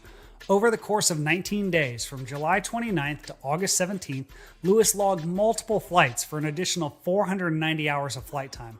And if you do the math, that's impossible because that's almost 26 hours a day. Now, during that time period, in order for Lewis to fly for a private charter company, he needed to pass what's known as a Part 135 check ride conducted by an FAA examiner. Now, that examiner is supposed to review your logbook as part of that process, and that check ride allegedly took place with a company called Golden Airlines on August 13th. That was just 12 days before the tragedy. However, August 13th was also the day that Lewis appeared in court and pled no contest to the cocaine possession and dealing in stolen property. Now, at this court hearing, since he was a first-time offender, the judge gave him probation and said that as long as Lewis could provide a constant stream of paychecks to verify his employment, then the state probation officials were ordered not to contact his employer. And this is likely why no one ever found out about any of this before the crash. My guess is Lewis walked out of the courtroom and decided he needed to do something. So I think he faked the FAA check ride because investigators would later discover that the FAA examiner's signature was missing from that document. And ultimately, on August 23rd, just 2 days prior to the crash, Lewis was hired by another company called Blackhawk International Airways. And his very first job with that company was to fly the plane taking Aaliyah and her entourage from the Bahamas back to Miami. The aircraft that Aaliyah and her entourage... Hold on, so he faked the documents and got hired 2 days before he got the job assignment to fly for them. Who was following this guy from the beginning, though? You get what I'm saying? Yeah. That's why. Blackhawk, where are they now? Do they still exist? I don't even know. Found out about any of this before the crash. My guess is Lewis walked out of the courtroom and decided he needed to do something. So I think he faked the FAA check ride because investigators would later discover that the FAA examiner's signature was missing from that document. And ultimately, on August 23rd, just 2 days prior to the crash, Lewis was hired by another company called Blackhawk International Airways. And his very first job with that company was to fly the plane taking Aaliyah and her entourage from the Bahamas back to Miami. The aircraft that Aaliyah and her entourage were flying in on the day of the crash was a 1976 Cessna 402B that was owned and operated by Blackhawk International Airways. You getting on that? Hold on, let me let it up just a little bit. You getting on that? Ain't going too far. That thing, little. Yeah, absolutely not. Absolutely. One not. Look at that and no thanks. The fin, you see the back of that thing? Oh. Like somebody put some poster board and then they didn't have enough, so they did that little. I don't know. You see, it look wrinkled. It look like paper mache. That's what it looked like. 1976. 2001. Yo. Yeah, see? If y'all like, can't I didn't ride in on this. I'm not riding out on this. Like, absolutely. Yeah, if y'all cannot see this plane for what it is, or you just don't want to see it. So they put all the old heads on that plane. Ain't that some shit? All on with it. That's jacked up. That is messed up. Operated by Blackhawk International Airways. Now, unfortunately, the aircraft logbooks were never made available to authorities conducting the investigation, so they weren't able to determine the maintenance history, the date of the last engine overhaul, or when the aircraft Are was y'all last listening? inspected. The logbooks, which is the main daggone thing you have to be able to identify if a plane is goddamn safe. Now I'm starting You to can't think, find- was he even on the damn plane? Because it veered off to the left of the freaking runway, supposedly as soon as it went up. Now I don't even think, man, you know what? And then nosedive, he's in the front of that thing because you see how that plane is, right? But he's alive miraculously. Yeah. Did they have an ejection thing that he ejected out of or something? I'm just trying to figure it out. I don't know, but you know, crackheads bounce back. I'm talking about they like for real. However, here's what we do know. Before the aircraft even made it off the ground, eyewitnesses said the pilot had to use a crate to support the aft cabin door because the cable supports for it were broken. Additionally, they reported. So the plane was bootlegged. Hold on, let's back that up. I told you they might have sabotaged the plane. Told you. It's supported by crates. I'm not getting on. Boy, they try her so hard. Before the aircraft even made it off the ground, eyewitnesses said the pilot had to use a crate to support the aft cabin door because the cable supports for it were broken. Additionally, they reported that the pilot had trouble starting the engines as the engines backfired and sounded like they were running rough. Technically, this could have been due to pilot error because the truth is that investigators didn't find any major engine problems that would have caused the plane to crash. However, they discovered that the left engine fuel control system was partially blocked with lint, and both engine fuel filters were contaminated with rust and debris, creating the impression that the aircraft might not have been properly maintained. Blackhawk International Airways was supposed to maintain the aircraft, and they were approved by the FAA to operate under what is known as a Part 135 Single Pilot Operation Certificate. This allowed them to legally advertise and charge passengers for flights, but the owner, Mr. Gilbert Chacon, was the only pilot that the FAA approved to do those flights for the company. This meant that as soon as Blackhawk hired Lewis to conduct the flight, they were no longer a single pilot operation, and they were in direct violation of FAA regulations. If that's not bad enough, it was later discovered that at the time of the crash, Blackhawk International Airways was not authorized by the Bahamian Aviation Authority to conduct commercial operations in the Bahamas. Come on, man. They just swept this under the rug. In fact, the investigators couldn't determine if the pilot ever filed a flight plan, and no records existed to verify whether the pilot ever talked to air traffic control during the entire flight down to the Bahamas to pick up the passengers. So no one knows for sure how Lewis got the plane into the Bahamas without any questions being asked. All of the travel arrangements had been made by Atlantic Flight Group. Think of them as like a personal travel agent that handles all the cargo and passenger flights for the trip. That's who Aaliyah and her team depended on to book these flights and get them down to the Bahamas and back safely. When they flew down to the Bahamas, the flight was booked through a company called Sky Limo, who had aircraft and pilots on call 24/7. Sky Limo originally planned to take Aaliyah and her team back on Saturday, but someone called them and told them that the production was delayed and they wouldn't be needed until Sunday. Well, as fate would have it, video production finished early on Saturday, and even though Sky Limo had aircraft on standby just an hour away, no one ever called them. Instead, Atlantic Flight Group called Blackhawk International Airways, and some individuals would speculate that this decision was made because the plane from Blackhawk was cheaper, so that meant they would save some money on their travel. But regardless of the reason, that's how Lewis ended up in the Bahamas that afternoon. Lewis was supposed to pick everyone up at 4:30 p.m. Unfortunately, he didn't show up until almost 2 hours later. Those closest to Aaliyah knew that she was a nervous flyer, so the delay didn't really help her anxiety, and when Lewis landed and she saw the plane, that's when she knew that something didn't seem right.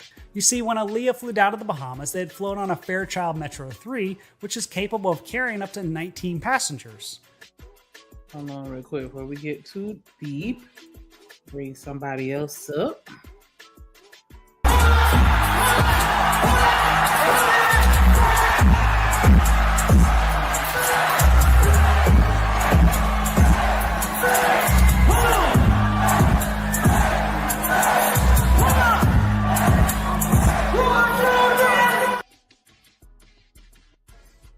What up, Hello, Manish? What up, Drip? I came to spend some time with my Shanika. Oh, shut up. They gonna put you Yeah. next to me. So have you been watching? We talking about Aaliyah.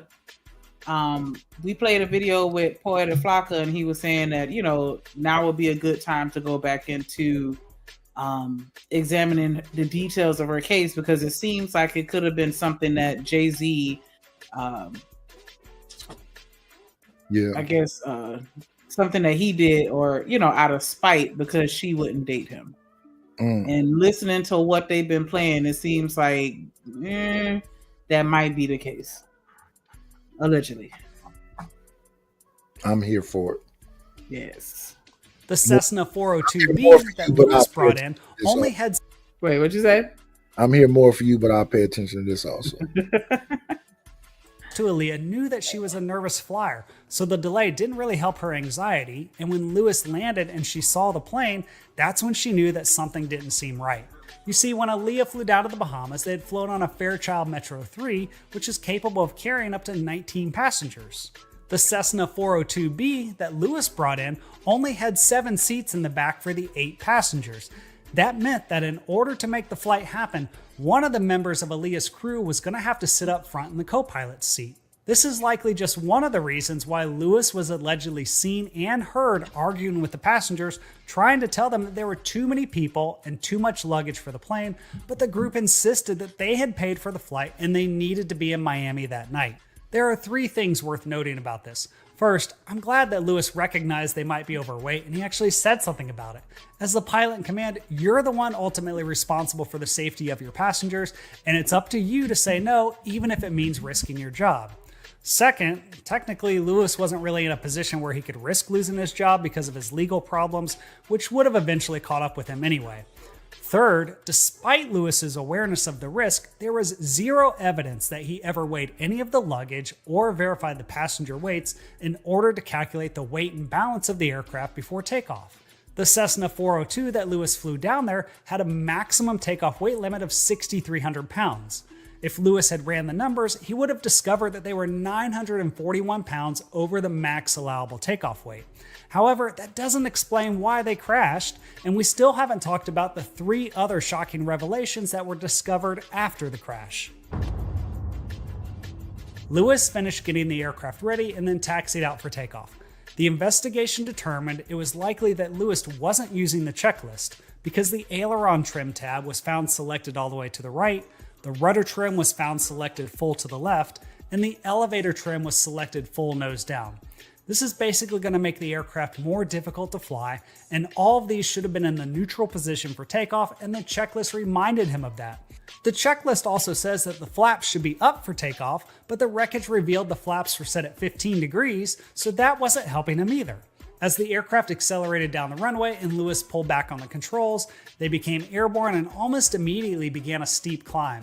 As the nose pitched higher in the air, the airspeed began to slow down, and as the aircraft exceeded the critical angle of attack, it stalled, rolled to the left, and crashed nose down into the ground and caught on fire. I should point out that 3 individuals initially survived the crash, but they all died shortly thereafter. Scott Gallen, the bodyguard, was one of those, and before he died, he would repeatedly ask about Aaliyah's condition. Aww. Before we look at the exact reason why they crashed, there are 3 other shocking details about this tragedy that you need to know about. First, the truth is that instead of the Cessna 402 that Lewis was flying that had a max gross weight limit of 6,300 pounds, Blackhawk International Airways actually had a Cessna 404 Titan fueled up and scheduled to conduct the flight, which had a max takeoff weight limit of 8,400 pounds. However, for some reason, Mr. Chacon decided at the last minute to use the smaller Cessna 402 aircraft, and if he didn't, they would all still probably be alive today. Second, Aaliyah actually refused to board the plane because she had enough common sense to recognize that it was too small to carry everyone plus all of their luggage. But rather than argue with everyone, she told her team that she had a headache and she wanted to take a nap, so she went to sit in a taxi that had driven them to the airport. At some point, someone on her team gave her a pill to make her feel better, but this turned out to likely be a sedative, as Aaliyah would quickly pass out. She was actually carried unconscious onto the plane and most likely still passed out when they crashed. Slight work. Who up here? 90s? What up, Max? What up? So you mean when I said what up, Drip, you wasn't even here? No, I just actually put my headphones on. Oh, okay. What's good, Jim? My bad. Hey man, it's all gravy, baby. I just got to I know 90 see me with his stupid ass. Wait a minute. Who's that talking? Who's talking? Wait a minute. Oh, Happy. How you doing, Queen? Not Queen. I really was. You, 90. I really, to be honest with you, Queen, I don't really be paying attention to where the drip is at. Why he got you under the drip, Queen? Oh my Jesus Christ! Why you got something sliding down your face, Queen? Oh shit! Nah, that's you and your motherfucking dream. No. Oh, he moved it out the way. Why are you blaming me for it? Boy, happy. You know I love you, right? It was the overlay, Happy. Yeah. Okay. Goddamn Happy crazy. Yeah, I just got off the purge just a second ago. I just right from you just had to throw that in there. So why you wasn't up there when I was up there? You know, I called you out. I just said seconds ago. You don't listen good. No, I heard you. You say you was up there. You don't listen well. You know I love you, right, Queen? When I was up there. You know I love you, right, Queen? You know I love you, right? So I wasn't going to go up there. You're not about to come over here with your crazy. Hey, well, look, this ain't the purge. Yeah, this not the purge. This is drip show. Not the purge, sir. Let's not do this, man. I said I love you. Let's not be angry with each other. Yeah, let's not do that. This ain't. I don't want to start it again. Sheesh. Hey, I was in the chat when you was up there, Happy. I was shouting you out. Hey, thank you. Oh, see, I love you. Not nice. Oh, sisterhood. Latina woman, I know you love me. There's nothing you can say to try to change that. Don't be different here. Who you trying to come up with? You trying to get Drip? Just say Drip, I love you. She told me that earlier when she came on here. Yeah. Thank you very much. Now be quiet, Nineties. Okay. Oh Lord Jesus. I'll be submissive for you. Wait a minute. Did I just hear the Night Slayer? Ooh, it's gonna be a good night. Let's go, Slick. Yeah. What up, Taylor Bell? What up, Taylor Bell in the building? What up, Taylor? Cocaine and alcohol in his system. Perhaps without that, Lewis might have made better choices, because not only did Lewis fail to calculate the weight of the aircraft, the other critical part of that equation is calculating the balance or the center of gravity of the aircraft. The location of the passengers on the aircraft played a key role in all of this. Witnesses said they saw two of the heaviest members of the group that weighed about 300 pounds each board the aircraft first and take their seats at the very back of the plane. Did you hear that, bro? This was like one of the main reasons why Did you hear that? That was crazy work. Two of the heaviest members, heavy 300 pounds. 300 pounds, Jim. Damn. Them niggas should have been in the middle. Them niggas should have been left off the plane. Yeah, that too, because that definitely was the most. Exactly. They should not got on that plane 300 pounds, bro. They should have been on the one with what's the name? Hype. That's what they should have been. That's crazy. But bro, why did Hype fly by itself? Rip, think about this. Think about Jay-Z, Diddy, they basically saying them motherfuckers was assassins. Yeah, Shots was sending out missions. They got Pac up out of here. They got Aaliyah up out of here. They was getting motherfuckers up out of here. Yeah, that's a fact. Bro, how do you build an empire where your money doesn't run out? They signed a deal with the devil. That's what they did. I played a video the other day with MIA, and she was just saying like they wanted her to dress up in blood and put on horns and all kind of shit, and it was crazy. I'm like, and she's talking about Jay-Z made her, tried to make her go get surgery immediately type shit. Like then actually tried to put her like in a horrible 400 degree deal. Goddamn shit. Now I'll tell you this one thing, Drip. I'll tell you this one thing. Kells was on his way with Diddy and Jay, but what was the first thing that stopped him? When that tape came out. Oh yeah. That's what slowed him down. He was on his way to where Diddy and Jay at right now, and then it finally caught up to him. That shit is crazy. Well, maybe that. Okay, now that we think about it, right? You brought that up, true. Okay, so now that we think about it, maybe they did that shit on purpose because Kez was already okay and all right by his mother effing self. He had already did so much before that damn thing came out, right? And they were on tour together and everything. Remember, the dual album and all that crap. Right. And then Me he Against stopped the World. Me like Against the World. before, he was like, "Nah, I'm out of here." Jay-Z left, right? Because of the thing came out. Mm-hmm. So I don't really know if you talking about, oh, he would be to where they at. He was basically where Jay-Z wanted to be. Because let's be clear, Jay-Z and all of this was at the bottom of everybody else. Basically, let's just keep it rap. When Tupac was alive, yeah. Yeah, that's my point. All this stuff. And so Jay-Z needed R. Kelly's clout and all of that shit. You understand what I'm saying? And okay, y'all were just talking about the fact that, okay, he did that dirty shit. He was mad over Aaliyah and everything. Remember, R. Kelly had already had Aaliyah, right? Right. Even though I don't agree with it, but you even heard what Dame Dash said earlier, right? How he brought him around to be spiteful and stupid stuff like that.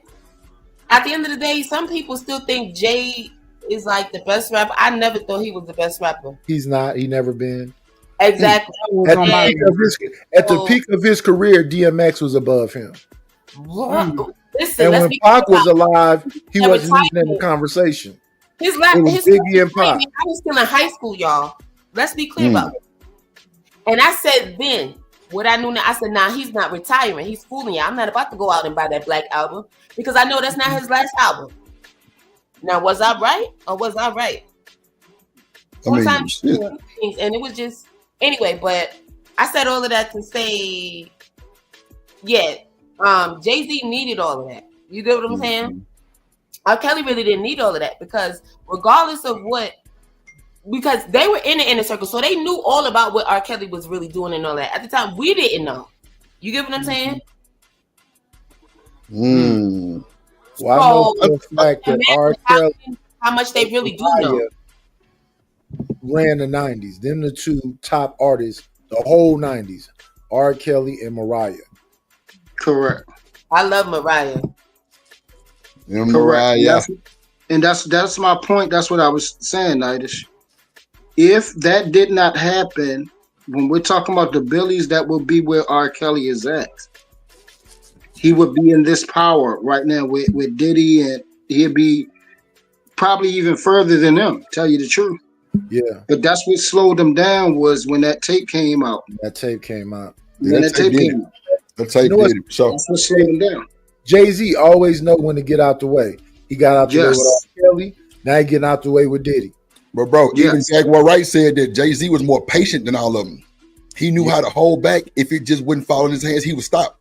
Diddy would force. Yeah. You know what they said? When the NFL say we're still riding with Jay-Z, ain't nothing finna happen to Jay-Z. Yeah, you knew then that he's straight. Guess what, Mr. Nidish? You knew he was straight. That's a fact. Guess what? That's not true though. Because you know why? They got him. I got the clip. The courts did not deny it. They're letting old girl be the witness. Y'all ain't seen that shit? Y'all they letting her stay anonymous. Y'all crazy as hell. I'm trying to tell you. Don't think that. No, sir. I got the clip. But you have to understand, he just represent himself. He always represented the higher ups behind him, right? Because remember, on the video, right? NFL cutting him. Watch. Remember the video we just watched? And if you listen to the video, he said, oh, she was dating around, but she didn't let people, what's the name? Everybody, meaning all the higher ups, not just these singers, rappers, or whatever, right? What's up, man? Aaliyah. You understand what I'm saying? Thanks. It was a lot that they invested in this woman, you know? And so when we look at it, we have to understand it's not like when everybody keeps saying Jay-Z, yes, I blame him, and yes, I don't like him. But it was the people that's behind him, even now that may not be in his head behind him, like above him, because he thinks he's on the same level as them because he's doing what some of them used to do before. Right. He's at that status now. You get what I'm saying? Right. So they're whole. It's a package, you know, and it's not just that him by himself. Hey, Drip, you the reason why until they disavow him, bro, I'm still with Nice. I'm not saying that I'm not saying what you're saying ain't true. What I'm saying is we already know how the court system is. People start moving away when they know you're toast. That's when they start, when they know he's screwed. He can go to court, whatever. He can still win. You feel what I'm saying? And if he win, bro, if these niggas win some type of way, do you know how much power they gonna have after that? I understand all of No, this. they already had the power. They got the power, and the They fact had that the it's still getting pulled says a little bit. Listen what I'm saying. They are caught red. He's caught red-handed right now, with all these people coming out. Right? If he get away with this, I'm talking about Diddy right now. He get away with this. The mindset that goes into a monster, he already was calling himself a god. He will really understand that he is one. He will really be one if that. He He will be already one. believes that, but you know what I think? Do you know He who would I be one day, bro. think one of the Jane Does is? For real? Can I break it down with y'all? Do you know who I think it is? Who? NM.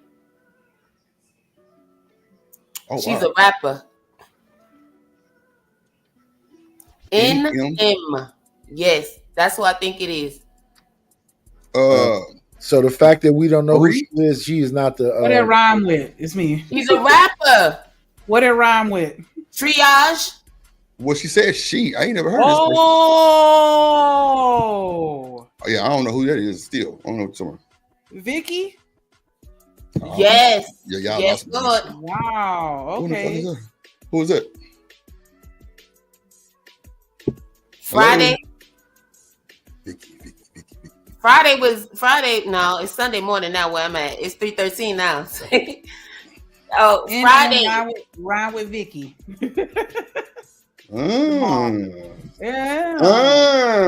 Yeah, because I was thinking somebody Marie. I don't know what that was about, but yeah. Gotcha. Wow. They said it was JLO, Jello Pudding. What up, Edie Man? No, you talking about the woman that was supposedly with them? No, I'm talking about the woman that supposedly some stuff popped off and went down with her. She's one of the victims. She actually has an one interview. of the victims. No. I'm with you because I seen a clip where she was kind of going live on Jay-Z for the Wayne Super Bowl shit. Going BF off the rip. No waiting, no. I'm telling you, that's just me. She said she was scared to record around him. That's a fact.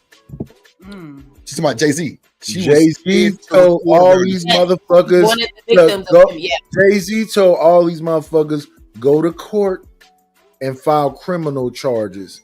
And I think that's why he did it, because he knew she wasn't going to show her face. No, don't act like he only said go file the charges, because people been saying for him to go file the charges on Jaguar for like 20 years, right? He didn't do it until now. Have you heard Jaguar lately? Have you heard Jaguar lately? Listen, I haven't heard her, and I don't care because I never followed her. But let's be clear. Well, she's backing up off of Jay-Z now. Jay-Z filed that paperwork. He's shutting the fuck up. Get my book. Okay, now all of a sudden, Jaguar trying to go somewhere and sing. She ain't talking that Jay-Z shit. Now she's trying to go sing. Well, that don't sound the same. She does not sound the same. Hold on, wait. One band. Go ahead, Happy. Allegedly. Go ahead, Happy. You know what I'm saying? Well, look, I got a little video where she doing the Jay-Z breakdown 2024 end of the year recap that just came out. I don't know if y'all seen that one, but play that if you can. Right. Yeah, let's hear that. Let me go get it. When you get a chance, play that, bro. Nah, go ahead. So you press play. Give me like 5 minutes. This one is almost done. Yes, yeah. Perhaps without that, Lewis might have made better choices, because not only did Lewis fail to calculate the weight of the aircraft, the other critical part of that equation is calculating the balance, or the center of gravity of the aircraft. The location of the passengers on the aircraft played a key role in all story in the name of the that actually done what he. So this is it right here. They threw drip with the clip. Oh, that's the new coin. Drip with the clip. Stop playing with me. Let's go. All right, let's go. Done. I clarified it that though Mr. Carter has done things to me, he did not do that thing to me directly himself. That's not a backpedal. That's a clarification. Is that what you speak of, Nightish? That's a black pedal. A back pedal? That's a back. You can say it's not one, but that's a back pedal. I knew he was going to say that shit. That's why I paused it. Let's go. Sorry, my dog Joker. Shout out Real Life Street Stars, my dog Joker out there, D-Time. The link will be in the description. He was always laying in wait, like watching the whole playing field, reading his statements. He's a fixer for billionaires. Wow, not a fixer. He's the male version of Olivia Pope. Yep. Sheesh. That was deep. His name sounds familiar. Watch the show Scandal. The only time Olivia Pope went on camera in front of the public was when the administration was in serious trouble. Fixers don't come out front. Yep. They stay in the back. Matter of fact, he's gotten less screen and airtime with this. Oh, it ain't a case, and we gonna bribe everybody to say it ain't. Than he did with getting Alec Baldwin off of a crime he didn't commit. You know? So can I ask you, when it comes to the Rock Nation statement that put out that they said was Sean Carter's statement, they say that wasn't his statement, that was more of his lawyer's statement. Where do you lie with that truth? Man, like, was that hell no, dog. Ain't no way the lawyer said he was an ambulance chaser. That sound like a bar Jay-Z wrote. Now he trying to switch it up. The nigga said it. He said it. They got documents that say that he came out and responded, and his lawyer said that was him, not the lawyer doing that. So this shit be weird. Was that Jay saying, hey, let me tell them what I want, and you just use ChatGPT to make it sound good or something? I mean, it sounds about the same as his Grammy speech. Okay. Man. Blah, blah, blah.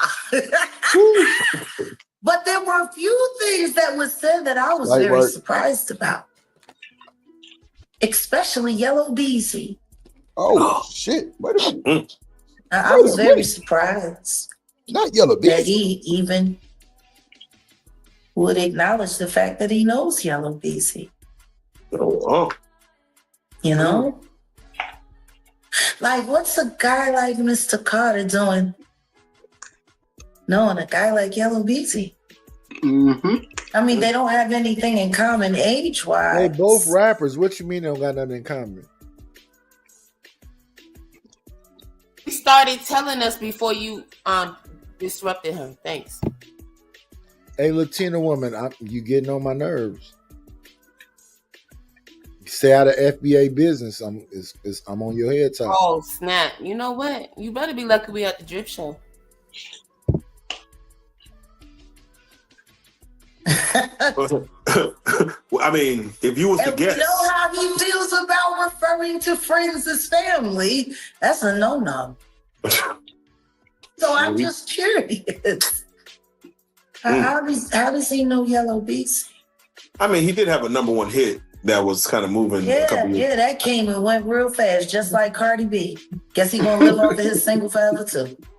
Damn. Interesting. I love Vanilla Ice. Man, I'll never forget when he first got that little Mozzie coupe and he would bring it up to the colonies all the time. Last time I saw Beezy, it was over there at Mario Andretti Raceway. Sound like hate. He loved hanging up there. It sound like hate to me. We all know that's on me, baby. We know Yellow Beezy. We know that Yellow Beezy is friends with Errol Spence. Why is she talking like this? Thank you for everybody that's in the chat and everything. I wanted to touch on something, right? Like Anton said, right? The comment there's no friendship here. Jay-Z's lawyer distancing from Diddy or whatever, right? And then y'all were just saying that afterward they said, oh, well, that's not Jay-Z's quote. His lawyer, it was just his lawyer's opinions or whatever the case may be. But this is what you pay the big bucks for the big buck lawyers for. This is why you have these people, correct?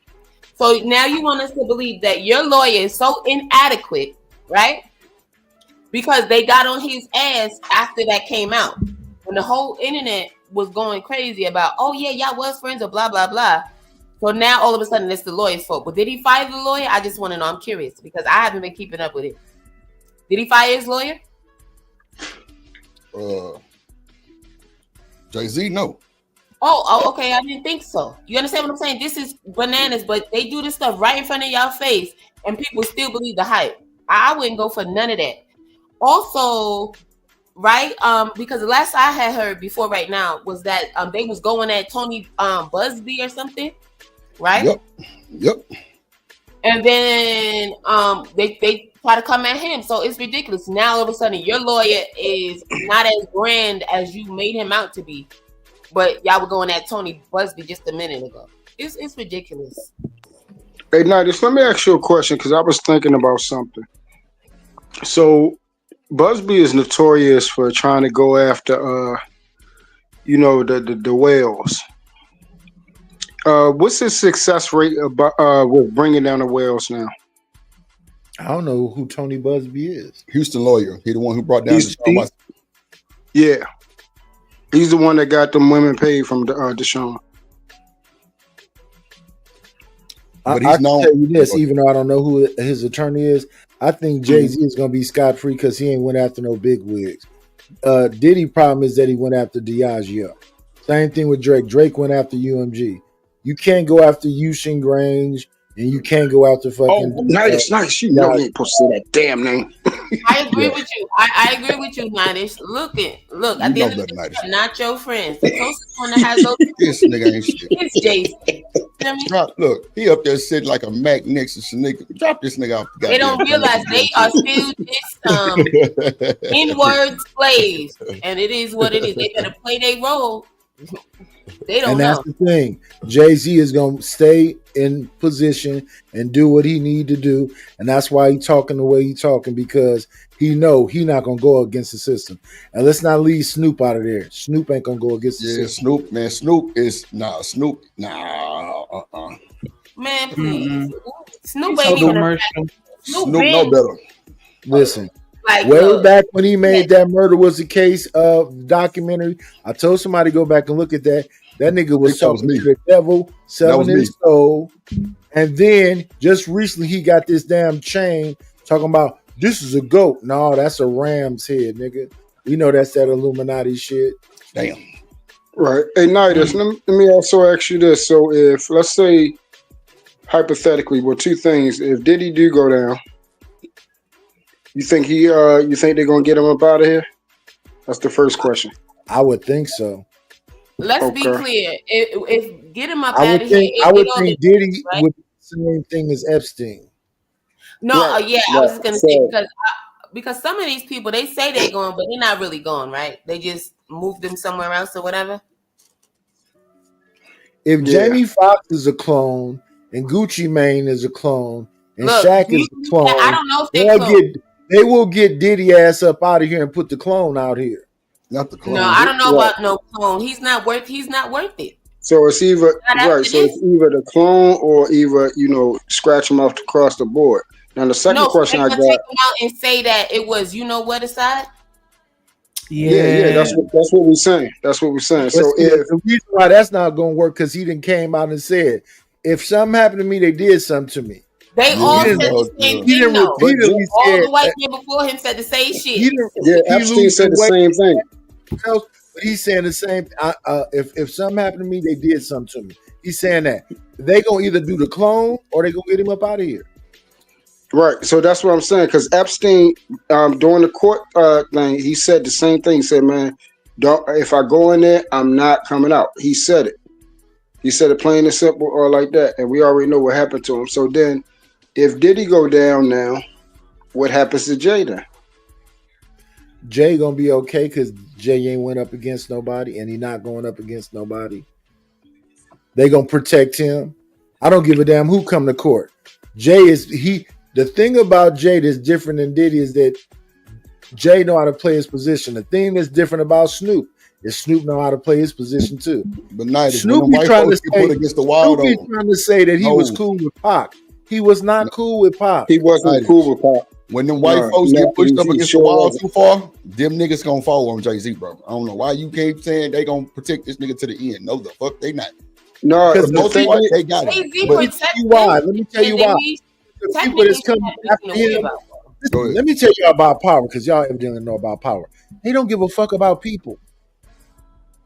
So because some people got something done to them, powerful people don't give a fuck about people. That's why we eating cloned meat. That's why We drinking fake water. A lot of these vegetables is just only 100 years old. They're gene spliced. They're not real. Cabbage is not a real vegetable. They made that. It's not a real vegetable. Brussels sprouts is not a real vegetable. They made that shit is just 100 years old. That's Water man-made. is water. Yeah. So that's the thing, Drip. Like, you gotta look at it like this. They got, like they were saying, Jay-Z is a face of something bigger. You feel what I'm saying? So since he's the face of something bigger, they can wash him off. The problem with washing him off is they would have to get out of here because he knows the ones that don't have a face. Right. They would have to get him. Same thing with Diddy. Yeah. Those people, you know, the Jeff Epsteins and everything. Those people, we look at them billionaires. We look at them. But like what happened to Nightish a couple months ago, Nightish my freaking channel got knocked because of a name. Yeah. And the first time, and I heard this person's name, but I never seen his face until what happened to Kanye a couple months earlier this year. Damn. And then I finally saw that man's face for the first time. And I said, oh yeah, there go the devil right there. And even Kanye was saying that's the devil. But here's the thing though. I didn't want to believe it wasn't him, it's his son. What he did was scrub the internet. You never see the son. Now all you see is his face. Yeah, that's crazy. Just don't say that nigga name. That's crazy work. Yeah, I came back the night of the show. I'm like, what the hell? Night got a whole new show. He was like, yeah, man, they came after that. I said, oh shit. Damn. Damn. Oh no, them hoes get you though. They'll get you. That's one thing they came quick too. I was like, God damn. They said I did all kind of shit that I didn't do. Inappropriate. You did it. Inappropriate that. You did it. He did it, Shanika. Shanika. Are you guilty? You wait, Shanika. If they said Nightish did that shit, he did that shit. Wait a minute, y'all, calm down. Shanika, I want to do it. He want to do it, and you through. Won't he do it? Won't he do it? Yeah. Shanika face was like, really? Man? Listen. Shanika, at least one time. One time for the one time. For the one time? Just a little bit. Just a little bit. It's like Lay's potato chips. You can't just have one. Like, damn. Damn. Yep, true. Driving as low. Nightish, you better watch what you're barking up. That tree tall, boy. Shit. Drip is crazy. He got not too far from there. Yeah. Drip is crazy. Yeah, Drip is crazy. Just like That tree is tall. not too far from where his alleged trap. No branch. I ain't bullshit. I'm over here 6 foot tall. Goddamn shit. It's 5'10". You better watch Nightish. He about to be crazy. He got the wine and the shots. Shit, I ain't bullshitting. If a nigga ain't 5'7", she tall. Shit. Yeah. Lamisha Fuller's been telling us all about here on YouTube. Oh man. Oh yeah. Oh damn. Okay. Want to know what I find even more interesting? He was questioned for the unalivement of Mo 3, and then all of a sudden, the feds got involved, and then allegedly Desiree Perez does what she does. Damn. Interesting. Also interesting that something is socially jarring as the unalivement of Mo 3 that happened in broad daylight, which was clearly a red she talking too damn much. That's now the men that were charged for it have release dates. I was about to say something, bro. I'm puzzled. Pause this real quick, Shanika. I'm gonna be honest. I think she knows she on her way out. Yeah. Damn. The crazy thing about it, I said it last time I was up here. They do all this shit right in front of your face. Yeah. Most got out of his car, couldn't get to his weapon because he was messing with that nigga rainwater and had to run forever. And they walked him down and got him up out of here. Yeah. Now he had always had that weapon on his hip So watch this. Until he got pulled over. Then all of a sudden he had to put it in his trunk. So why didn't he have the weapon? Day to get to his trunk, he couldn't get to it, and then they just chased him down. So Nightish, where was the weapon? In the trunk? No, it was not. That's the main reason why Rainwater just got picked up for the feds. While he was in that woman's house, Rainwater took the gun. You took it out of the trunk. Took it out of the fucking car. Boom. Yes, sir. That's why Rainwater just got picked up by the feds. Yes, indeed. I know these folks like on the eye level, like a lot of them guys, yeah, because niggas be fucking with that music shit. Yeah. Talking about trap. Whoa. Yeah. It was a whole play. The girl, goddamn me, baby daddy was in the neighborhood circling the whole time. It was a play from the jump. Yeah, it was a bunch of people around that shit documenting it live. His baby mom, but it wasn't her. The girl he went to go see. So it wasn't her. It was the other guy. Oh, she had something to do with it. Don't think that, because how in the hell all these niggas? How did they know he was going over there? How did they know? They was following him, obviously. No. See, watch this though. So look, y'all remember when Earl Spence got into the accident? Yeah. I don't know nothing about this. I'm new to this. Okay. Well, you know Mo 3 was the one chasing him. Mo 3 and Earl Spence stayed in the high rise in Dallas together. Tell you, I know these guys. Yes, sir. Yeah. So Mo 3 took Earl Spence. Well, he didn't take it, but he smashed it. Earl Spence a gal. So I tell you, banged him up, chased that boy down, goddamn 45 Dallas freeway, and the nigga lost control. Bad accident. Yep. Tell you, it's a whole history behind that shit that people don't Yellow Beezy had the same kind of situation earlier when he had that wreck. Yep. And then when they got Mo 3 up out here, what's the comedian name that they got, the dark skinned dude? Yeah, that's why I was just finna say that. When that nigga got shot, that's when Yellow Beezy and them got doing all that shit with Mo 3, because that was Mo 3 family. So when they I forgot his name, but when they took him out, that's when Yellow Beezy and all them guys got put in there. But literally the day before Mo 3 even passed, you can see it on the YouTube, the nigga come out because Trap Boy Freddy had on a cast. Trap Boy Freddy was showing that shit live in real time, saying that, Mo 3 is over here, because he was on the freeway at the same time. The same freeway, GPS. Like I say, they do that shit right in front of your face. Yep. I told you they was being followed. Yep, I'm telling you. Tato say she been talking like that. I'm telling you. Like, I know them guys. Like, I know people who know them guys. Like, and know them guys. Like, through that music shit, and they talk a lot. And them niggas been hating each other. But the nigga Trap Boy Freddy had really got jumped. He told everybody that he was in a car accident. But them other niggas from Dallas beat the nigga up. And Mo 3 came out and was like, "Oh, nigga, let's tell him how you really got your cast on. Them nigga beat your ass." Bro, I'm telling you, I was sitting talking to my partner. I said, "Bro, they gonna kill this nigga. They gonna delete him." Bro, the next day, like 2 days, boy gone. I'm like, wow, look at, bro, it was just too personal. It was way too personal. And one thing about Mo 3, bro, nigga wasn't even 5 feet tall. Well, I mean 5'5". Bro was a terrorizer. Yeah, he had a terrorizer, boy. What? Shit. They call that boy Osama for a reason. What? Nigga too bigger than him. I ain't bullshitting. That boy was a terrorizer. Like, nah. He riding. And then he had Boosie backing him too for a second. He had all kind of protection going on. But that nigga, Mo 3 was a terrorizer. Was in love with that nigga. Yeah. That man died, Boosie cried. Yeah. And then he still cried when he talk about it. And guess what happened? Boosie went out there to the thing, got his ass shot too. Popped him, yeah. Get your ass out of here. Yep. Shout out to Rogue C in the building. What up, boo?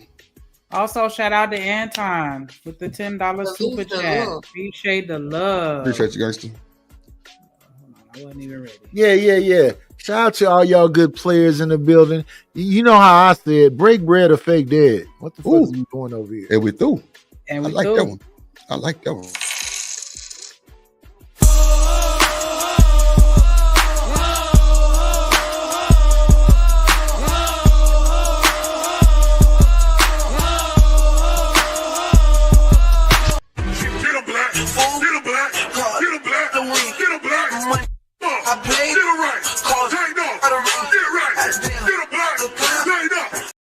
Shout out to the guy Anton, man. Shout out to the guy Anton.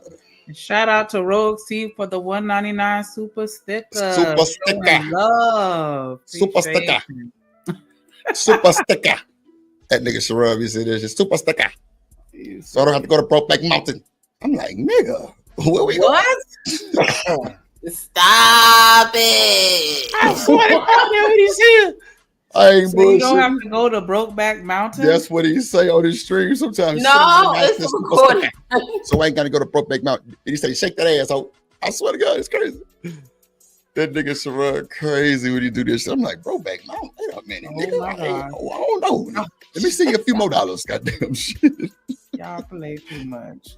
Oh, that nigga crazy. What up, Rose? He in the building. Let's go. Bye. How is this happening? Last time I checked, Red Rum is life and the penalty, the Texas style justice. So I'm just curious.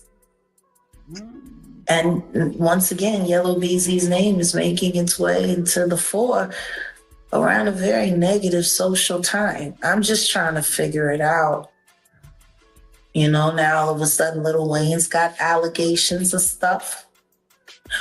Maybe the Jigga Man knew, and that's why he didn't give him the Super Bowl. See, that shit, that'll be mind-boggling, bro. I ain't gonna even hold you. Like, Jaguar Wright smoking that good dope. Ooh, she high as kite. She be like, well, what if he didn't know? And then it'll be Wayne? something that we never thought about, but now we like, wait a minute. Wait. Wayne did get the Super Bowl because he's so served out. Even when he had Wheezy Fest, you could barely understand him. Yeah, he a rap genius, but he ain't on his game. He got to sober up and whatever else. And then Kendrick had such an amazing year, and then he put an album out, and he doing the Super Bowl. Yeah, I mean, I don't understand what the confusion is. The best album this year that I've heard so far, and people disagreeing with me, is Dre and Snoop. And then number 2 is Kendrick. Yeah. So, but the thing is, Dre and Snoop just came out. So this is just, they got a great album.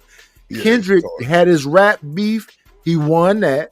Then he had Not Like Us that owned the whole summer. Yep. Then he came out with his album in the damn November. So he just been, his momentum. Yeah, he had like undeniable. 10 hits on the billboards at the same time. Yes. Mm-hmm. What up, Barry Good work. White? That's happy, crazy. What's goody? Oh, well, shit. That's insane, bro. Yeah, That's that's drugs. happy, man.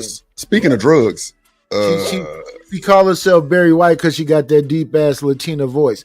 Anyway, Baby, it's not Barry. It's very stupid. Yeah. She I sounds like she from found Yonkers. what the world has She been from looking Yonkers. for. Yonkers. Here, my dear, I don't Yonkers. want to search no more. I know who Barry White is. Happy. I told you A deep somebody voice was fat wrong. nigga. Yeah, shout out to Yonkers. fat guys. It's winter time. It's cuffing season. Back to the page you go now. Please, get out of here. That shit done kicked in now. That used to Wait be a my minute. jam. That Eric Dillinger cuffing season. Man. Okay. That what you like?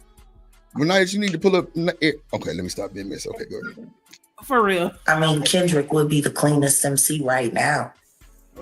Everybody's tainted. They all genocide. Did she snort? Oh my god! I know I'm not tripping. She did snort, bro. She did. Crazy word. That's that auntie Nah. shit. That's that auntie. Now, Jack, let's do it like this. Because you just said you mentioned on what is good dope. Kids don't do drugs. considered a friend, quote unquote. Don't even do that. This is your brain. Leave her alone. Okay, I'm sorry. That's that powder. That's that powder.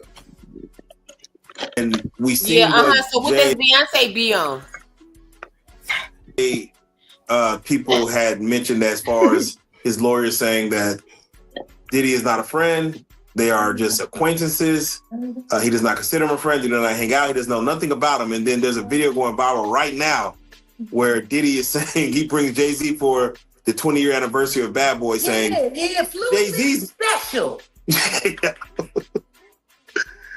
Yeah, he says like when I'm in trouble, I call on him. Beyonce is on dick, dope, and dynamite. She on them. They say Beyonce on them pills. So look, Matter of fact, I'm glad you said Beyonce. So remember that video we were watching when you said her stomach collapsed?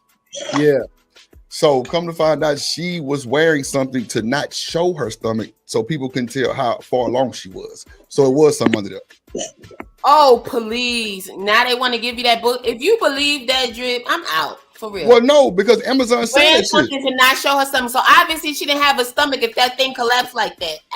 Well, not even that. Well, that doesn't even I make can't sense. argue. Wait. I can't argue with nobody who's had kids before, so I can't argue with you on that. I'm just saying there are contraptions that will hold you in that might have folded in like that because you wanted to be not Absolutely not. Fold it in or fold it out. That thing was like a damn frisbee, boy. No, absolutely not. That's not how it works. Now, don't get me wrong. If your stomach is not that hard or whatever, obviously it's gonna still move. But That's what I'm saying. No, that's not what you're saying, because that stomach was no stomach. That was the thing is they had a faulty fake pregnant belly, and that shit ain't work. It's not like it was today. Well, okay, I agree with Happy. I agree with Happy. And you know what's crazy? I'm gonna say what I said last time I was on here. They do it in front of your face. They was following the Jamie Foxx clone around. They went to, it's a clip of him at a gas station. He put his card in the machine. He feel around. He grabbed the nozzle. He fill the truck. He never puts the gas in the gas tank. Then he feels around and they ask him, is the stuff about Diddy true? Did he poison you? And he laughs and smiles and he sings to himself and he gets back in the car. They doing it right in front of your face. I just want to know what happened to the tattoo that was on the back of his head. It's automatically gone. Oh, on the back He's of who? shorter. Jamie He's Foxx? shorter and he's shorter now than he was. Yeah, well, you already know that. And he's lighter than he was. Now, I mean, not clones, but you know, like what is it called? The stunt actors and Decoys. stuff. And stuff. But now, remember, Drip, you just showed us a video of Diddy and Jay-Z, right? That was crazy. The deep fake has been out for a little while, but they even have the TV shows about that stuff. Go watch that crap on Netflix. Deep fake, and look at this. Yeah, they have they'll put the mask over their head, and it'll look just like the person. Like they know how to do the aesthetic. Just like them, and they got people supposedly in couples talking about, oh, well, do you believe that's your partner or not? Like the craziest stuff is ridiculous. But the saddest part about it is people are going to get locked up. People are going to be thrown in jail. Because you know what you're not going to be able to do? You're not going to be able to leave your phone at home. Because one, they're going to be like, oh, well, to prove this is not you, where's your phone? Why are you not keeping this chip on you? Identification. No, they're going to put a chip in you, Happy. That's what I just said. Yeah, I just said that, Nadish. Yeah. That's what it's coming down to. You're going to have it because whether you want it or not, they're going to make you want to have it because this is the type of crap they're going to do to you. But I'm telling you right now, I'll be gone. You're going to be gone. Well, actually, majority of us are already chipped up. You know where the chip at, right? Yeah, it's crazy as hell. What? I'm not even paying. Well, true. They said they got nanotechnology, right? Nanotechnology. When you went and got that shot, the shot for the cough, they put the nanotechnology. Oh, okay. I heard that. I did. Doppelganger. Nobody said doppelganger. But I'm gonna go something simplified. Doppelganger. The credit cards, bro. Remember the credit cards, the bank cards? They never used to have those chips in them. Now they got the chips in them. Yes, I remember. I went to the thing, right? I'm not even gonna lie to y'all because I don't go and do stuff unless I absolutely have to. Chipped up already.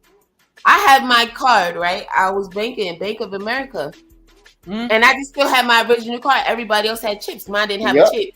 Do you know? I said, what's the name? They was like, not. What's the name? I said, not what? I got all this money. It will not work. Said, oh, well, we sending you a new card. And of course, it had a fucking chip on it. And it has a chip in it. Yep. That was annoying. I mean, this is some years ago now, but still, yeah, I don't like that. Don't be upgrading shit. I didn't ask you to upgrade. Like I told y'all earlier with the cars, the old stuff worked just fine. They doing it with the cars. They doing it with the credit cards. They doing it with the phones. You got to have 5G. My shit. No, you got to have 5G. Yeah. They doing it with everything. When they doing what they call the shit, they call it a smart home. Alexa, turn on my lights. Alexa, turn on the heater. Alexa, turn on the stove. Right. I'm about to say Niggas turn on the is biting. stove. You got me. You beat me to the punch. Stupid shit. Let me tell you something. But wait, but how many movies have they came out with already where the smart homes are killing these people? Oh Just yeah, think about they got they this TV asking to get show. out. They can't even get out. So you telling me you don't want to give these people anything else? Y'all know some of these Ring cameras and stuff people have done, jumped into and can see everything what's going on and all that stuff. Yeah, you can pin them on the Wi-Fi. If you on Wi-Fi, You want to do a whole house like that? I break into With it. doors included? Absolutely. Happy. Have you ever seen a TV show called Person of Interest? I knew you was going to say it, Nightish. Every camera around your camera, your Ring camera, You just had to steal every a camera shit. around is all in the cloud. They can see the shit off your front This is why I porch. can't stand it. Everything. This is why I cannot. And the stand reason they can do it is because Homeland Security had, what was that shit called after the it's called they passed a bill where it's legal for, I forget what it is right now though. Well, let me just talk my shit because this the side that y'all really don't know. When you have a cloud, yeah, it's government ran, but when you get that SD card for your personal and you got that strong VPN, some bitches gonna knock at your door. Can we see your cameras? Yeah, not gonna happen. That's a fact. So free game for y'all. Stop going to the fucking cloud and get your SD card. All of them have SD slots for you to put the cards in for a reason. Don't But these niggas is lazy, Drip. They not even. Oh, they're thinking definitely about it. that sound like a them problem, and we do. Majority of us is them then. Yeah, I ain't got Nightish time. just had to steal that. No, y'all really do need that TV show they talk about. The guy that played in there is the one that played in Passion of Christ. He got Taraji P. Jim Henson. Caviezel. Is that his name? Yeah, Jim Caviezel. Yeah. Somebody else, That matter of fact, that was show- Queen told me to watch this show. Yeah, I that watched it. show That shit is is so old. lit. Yeah, What it's is it old, but it's No, lit. it's an old show. It used to be on. It used to be on Netflix, but they took it off. Yeah, it's old shit. They took it off, but that thing, it tells you everything. It's this other TV show that just came out, but they took it off. It's called Next. It just came out like last year, but they took it off real quick. And then, of course, we got Enemy of the State with Will Smith. All of that is telling you exactly what the fuck is going on. Man, You can watch it pretty on much- Amazon Prime, Happy. Yeah, pretty much every street light has a camera. That's a fact. Yes. Don't So believe when that. you be hearing about people did some kind of crime and they got away with it, they were being allowed to get away with it. Yeah, they allow. Yeah, they allow. Look at light cameras and say they were there. This is the car they was in. Because even if you not running a light, it takes a picture of the people in the car. Oh yeah, you get the whole goddamn front end shit and the back. Because guess what? Side camera. Not for I mean, the nothing. light, you got a camera on the front and the back. Come on now, we got to know better than that. And if I was you Not for guys nothing. That's why I try to at night, make sure y'all start putting tape over your cameras. Start.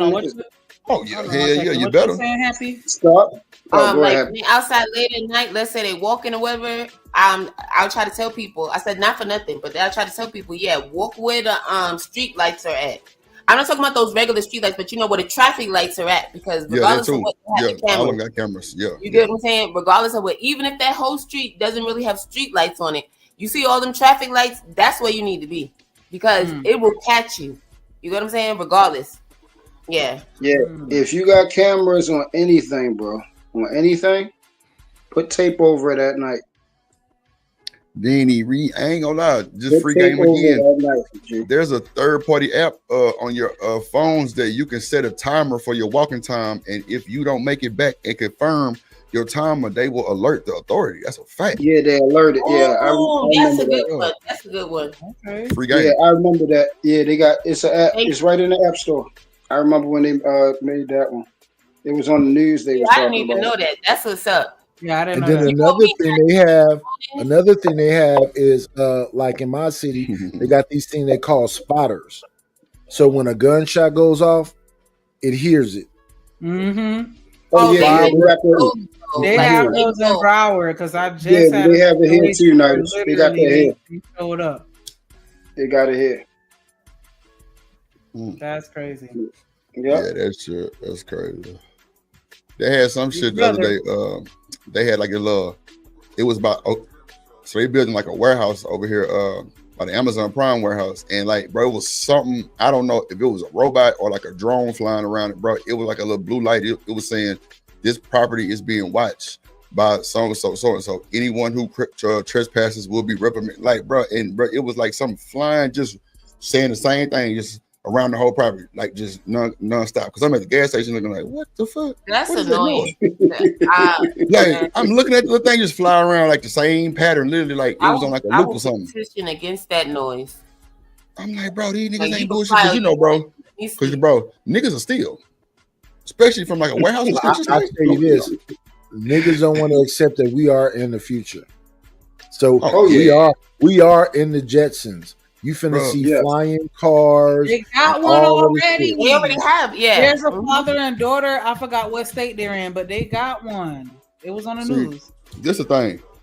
Black folks don't go outside or even go to these malls or, you know, just outside period to see new shit. So sometimes when people go outside, I'm like, damn, when that store built and it was right around the corner, I mean, your ass ain't been outside nowhere. Like, go outside.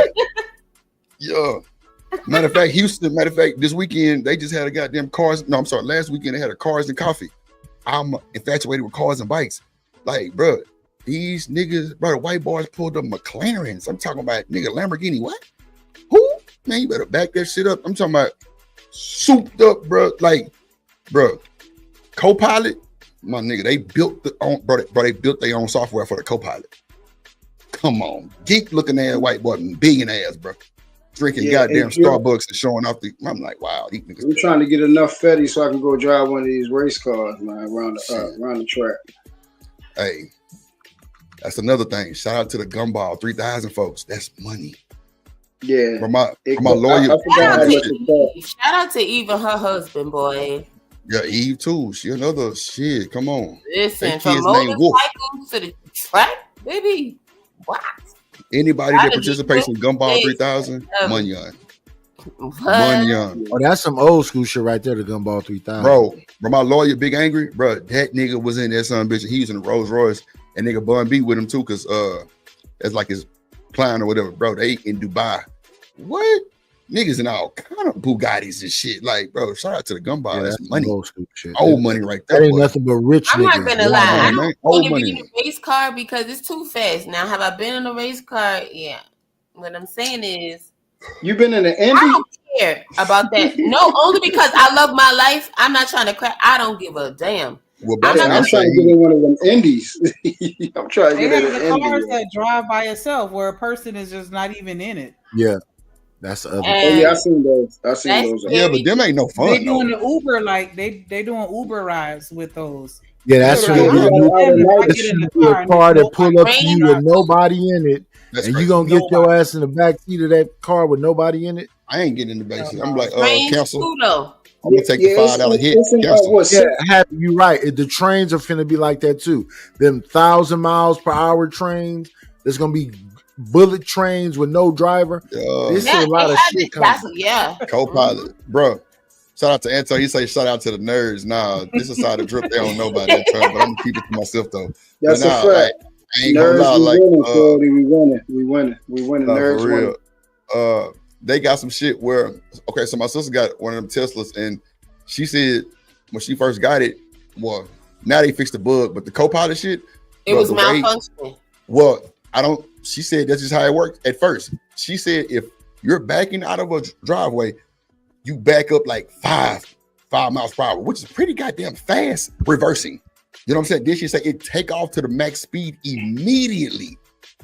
And if you just go to the stop sign, I'm like, oh hell no. She said, nigga, get on the freeway, that bitch took off themselves. Right. They was going off man, come on. Mine is scared to shit out. They had that for a while. I had a Lexus LS 460, bro. Yeah, I'm about to say the LX, bro. Yeah, I'm about to say the Lexus. First time I did it, Shanika, that was a silver car I showed you on the big ass wheels, bro. When I tell you the first time I goddamn did that shit, bro, my dumb ass didn't hold the brake down. Man, that steering wheel, boom, and back into the spot so fast, nigga scared the shit out of me. I never did it again. Yeah, I was about to say the first car that did it. He's right. It's the Lexus. That was the first car that could parallel park. I had a 9 LS 460, fully Mark Levinson edition, fully equipped. That boy parked himself, no bullshit, back into the spot, parallel. everything, but you're supposed to hold a brake. My dumb ass did not hold a brake, and it took off on me, bro. But one thing it did do is get in the spot, though. I can't. It was just scary as hell. That's the thing, though. That motherfucker will park in a tight ass spot that you probably don't think you can get into, and it don't do it slow. It'll hell no. What was this? That's the thing. I didn't hold the brake down, which I should have held the brake because you're really supposed to, so you can kind of ease up and ease off. But it got sensors around the car to where it ain't gonna hit nothing, bro. It parked so fast, I ain't never felt no shit like that. Like it jerked me. I'm like, whoa, what the fuck just happened? And I'm in the spot, doors open, no problem. I'm like, hell nah, this shit ain't doing it. Like, bro, and I ain't never hit it again. I'm like, nah, this ain't for me. I just back my shit in regular, but bro, it got in that spot though. That's for sure. Nah, I'd rather be on a roller coaster and just get a regular old car. So wait, talking about roller coaster, did y'all hear about the lady who fell out the roller coaster and died? Oh, come on, man. Yeah, they die every year, Drip. They die every year. In Texas. It was some park they was at. The woman level came up as they was going down. She ejected out the goddamn thing. No bullshit. No bullshit. I'm like, damn. Bro, they die every yo, they be deleted every year on a roller coaster. I promise. Okay, bro, but they make them bigger and better every year, and still, I'm like, bro, why y'all building them so goddamn big now? Like, bro, the drop is the whole roller coaster. Period. All the other shit be slowing down, but that drop is what you want. Now they're making them taller, They take you all the way up. That first thing, that's what they go for. No. It's two rides I will put these fucking carnival rides together. No, I ain't riding with carnival rides. No, not carnival. Not carnival. Theme park, baby. Yeah, I ain't going carnival rides. That's messed up. There's two rides that I will tell y'all, if y'all like roller coasters, y'all have to get on. It's at Six Flags, New Jersey. It's called the Nitro and El Toro. Thank you later. Like Texas Cyclone. Oh no, you said both of them at Six Flags. Yeah, all right. Yeah, that was my park growing up. That's the one I always went to. Yeah. We ain't go to one here. We always went out to New Jersey. That was the New Jersey Six Flags Great Adventure. That was the best. Yeah, Six Flags Great Adventure. Absolutely. Yeah, I've been going there since I was a baby. Yeah, Six Flags Astroworld was brought up to my nigga had season pass to Astroworld and Waterworld. That was lit. Texas Cyclone, the Viper, Ultra Twister, all that shit. Yeah. Nitro and El Toro, those are the best, though, by far. So far, those are the best rides. I haven't been on none of the new ones yet, but those are the best rides. I went to Busch Gardens one year, and my auntie got stuck on. Well, my aunt-in-law got stuck on the ride. Ever since then, I'm straight. I'll do the little one where it just goes in a circle and you got a DJ playing the music. I'll do that, but man, point me to the teacups. I'm good. The teacups. You better get man. Let me find you riding little goddamn teacups that spin. Man, spinning the hell out of them things with my feet. What? Next year, I'm gonna have to take a ride down to H and come grab you. We're gonna have to shoot up Night this way, so he can cook us some of that. What is that called? Paella. What is that? We're gonna have to go holler at Night for that paella. The rice with all the shit he gonna put in there, whatever he put in there, bunch of salt. Night is wake up. A bunch of salt. So is that like jambalaya? That what that is? Kinda. It's yes, in the pan. It's bomba rice. It's chicken thighs, shrimp, crab, sausage, clam. It's a lot of seafood. Yeah, I know you're talking about. Yo, when Nida showed me that, see, I can't eat seafood, so I had to substitute mine. But he showed me how to make it. Bro, you can do it with chicken and sausage, though. Yeah. Don't forget the vegetables. It's smack. See, that's how we get the jambalaya nights with their red sauce and their chicken and their sauce and their shrimp, and just go to work with it. Season to your taste type shit, yo. Yeah. Mm-hmm. You ever made like a gumbo? Etouffees. That boy know how to. That boy know how to pronounce it too. That boy said etouffee. That nigga nice got that. Yo, he pronounced it the right way. No, I'm saying like some people messed it up because they got that, you know what I'm saying, New Orleans slang. Nigga, now they say that shit perfect. Etouffee. Yeah, that's how they say that shit. No, he literally on a live, right? He's literally making gumbo. You understand what I'm saying? No shit. And then Nah, that's what we eat for I gotta breakfast in come. the morning. I Like, gotta come I to this wouldn't nigga be channel like more often. you. Now this nigga don't be recognizing me when I come. I feel like an outsider. I don't be knowing absolutely nobody in the damn do, chat. Anton. I absolutely do. I don't We be knowing live nobody. on the, what was it, Boomers, and then they changed it to something else. I'm sorry, we talking about the he was asking about the wooden one down in Dania, like 3,200 feet long out, and back coaster reached a top speed of 55 miles an hour, called the Hurricane. Man, you know that whole area over there is just nothing but exclusive hotels and like That's how Astroworld is now. It's they like done parking tore for like all the this rodeos and shit.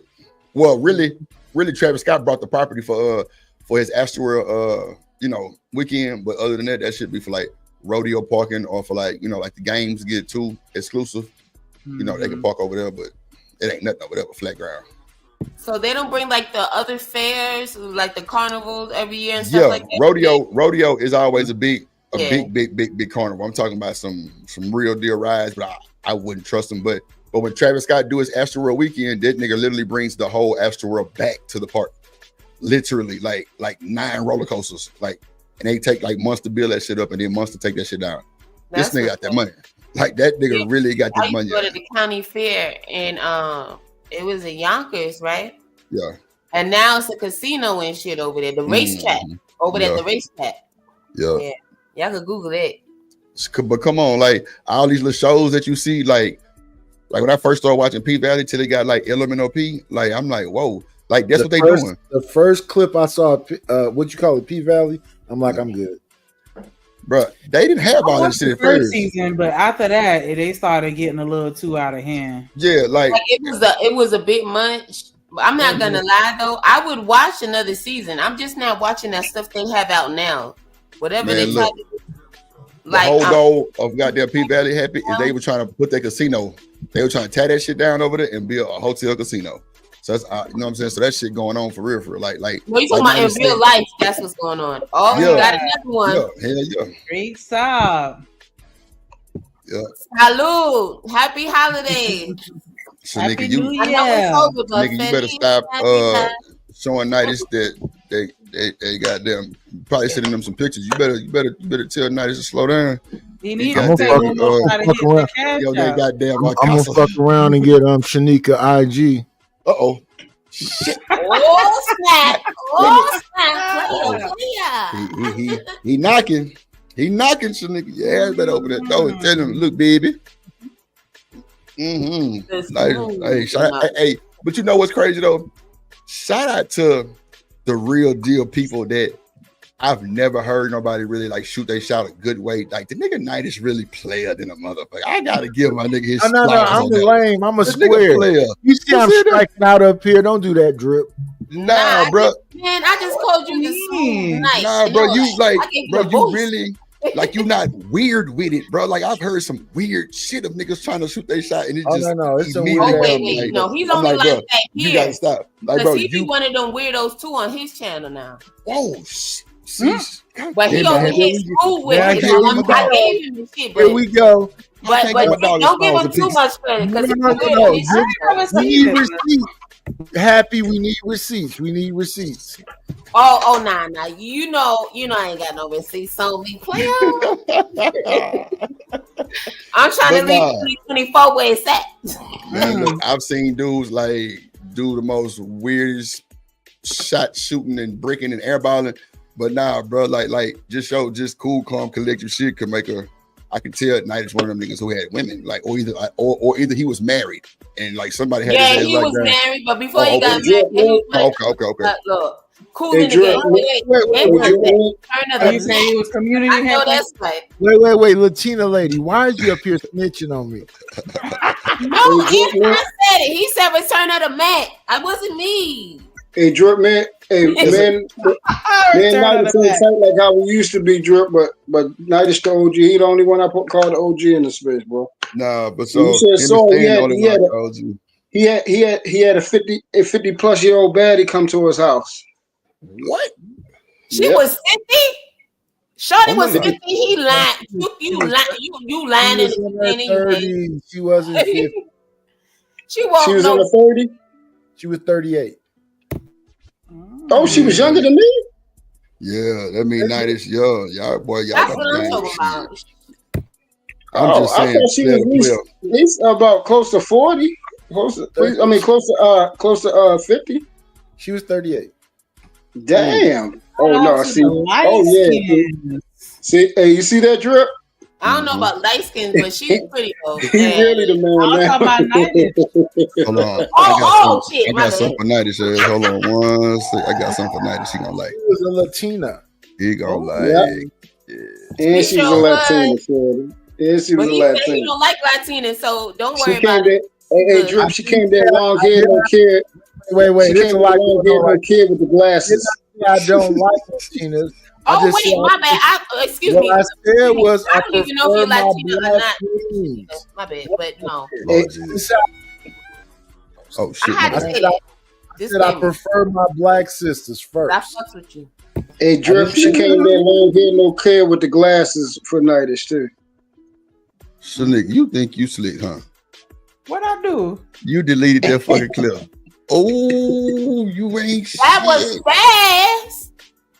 Oh, you. What clip? I didn't. Dirty. I might have renamed something, but I don't even see it no more. Wow. are you talking about the one with me? Yes. I think I renamed it. Nah, Shanique. There you go. There go your breakfast.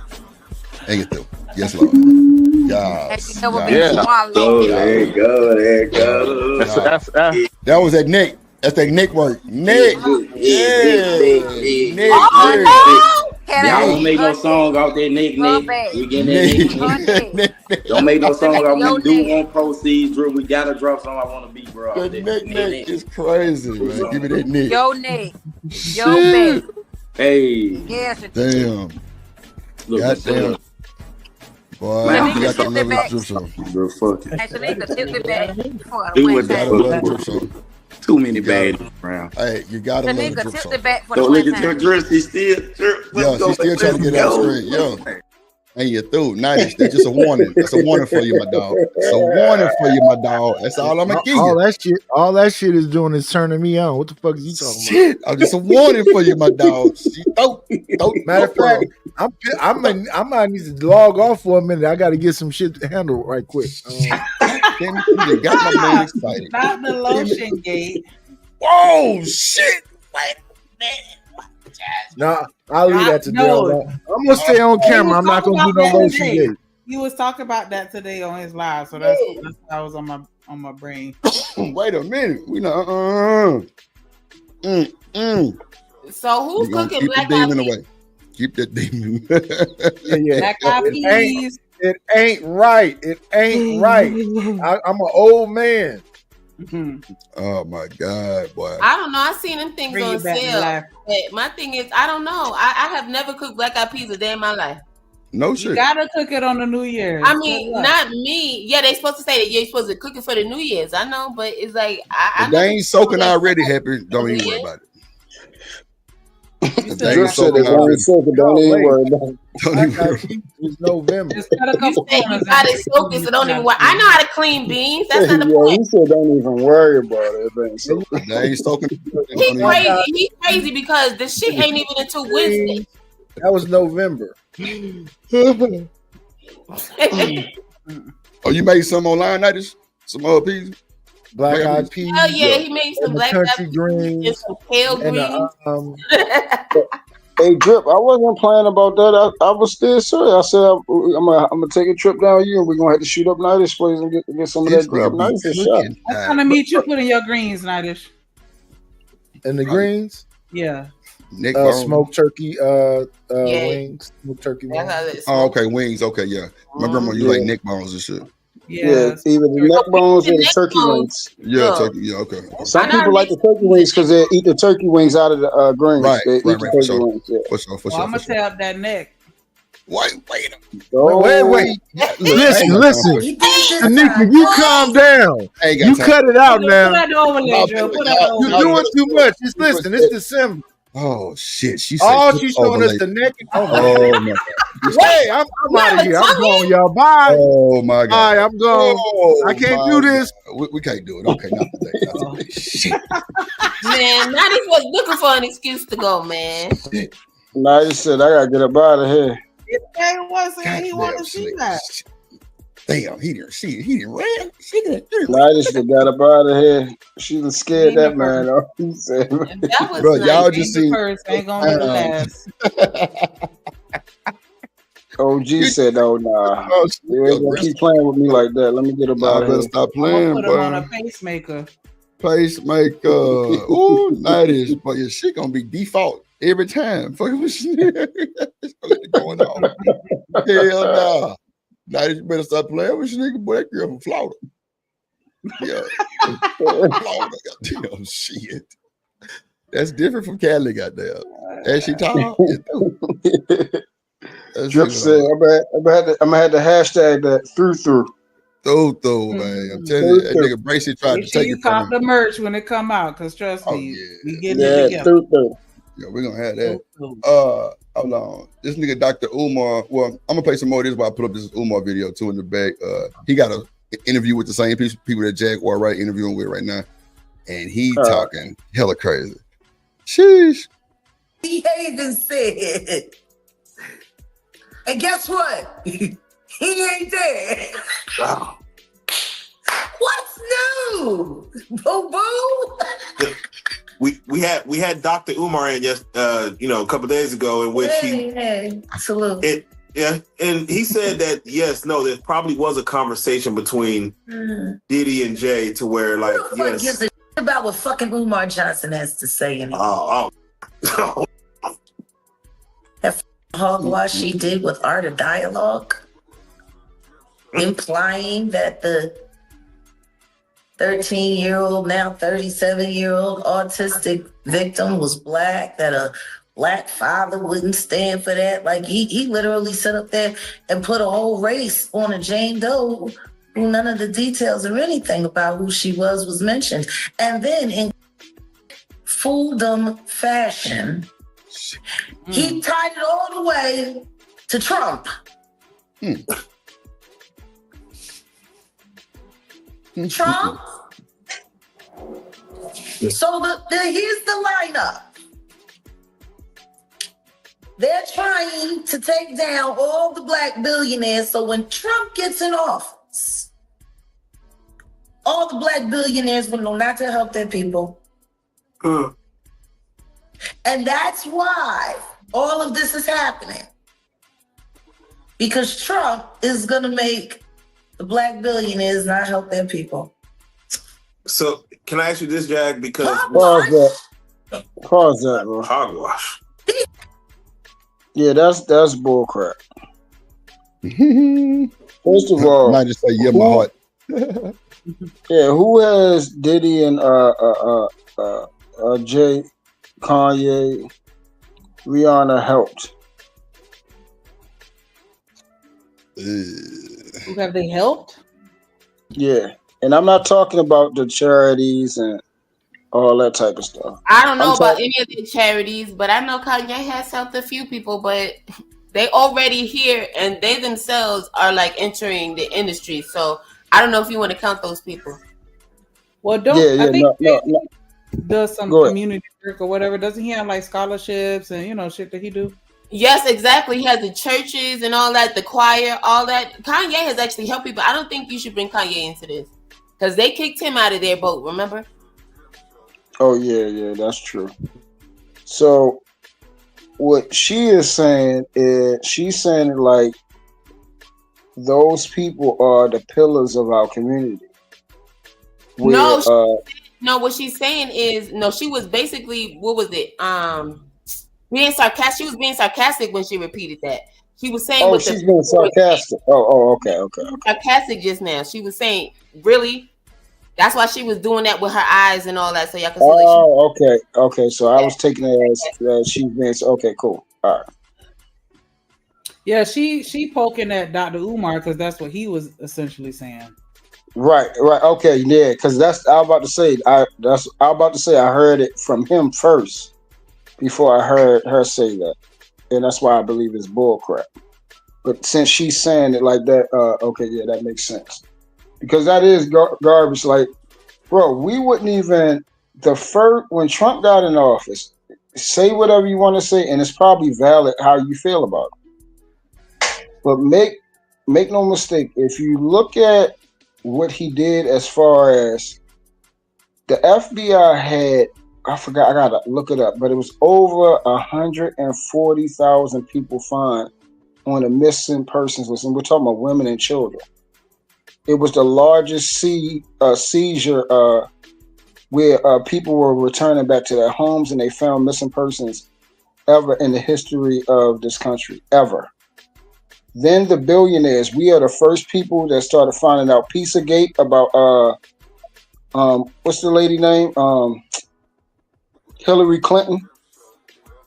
We found out about the Obamas, what they're really doing, how we thought they was just, regular millionaires, and turns out they were billionaires because of certain fundings they was doing overseas. We found out about the island with Epstein. That's how Epstein got shut down, because of Trump. And Trump is about to come back in, and guess what? He's about to finish going at all the other billionaires because he knows he's in that circle and he's going to go after them. He's taking all of them down, bro. This is really has to do with a lot to do with him. And that's why they're trying not to try to get him back in that office, because he's going to take down all these rich people, bro. He's in their room, so he know what they did.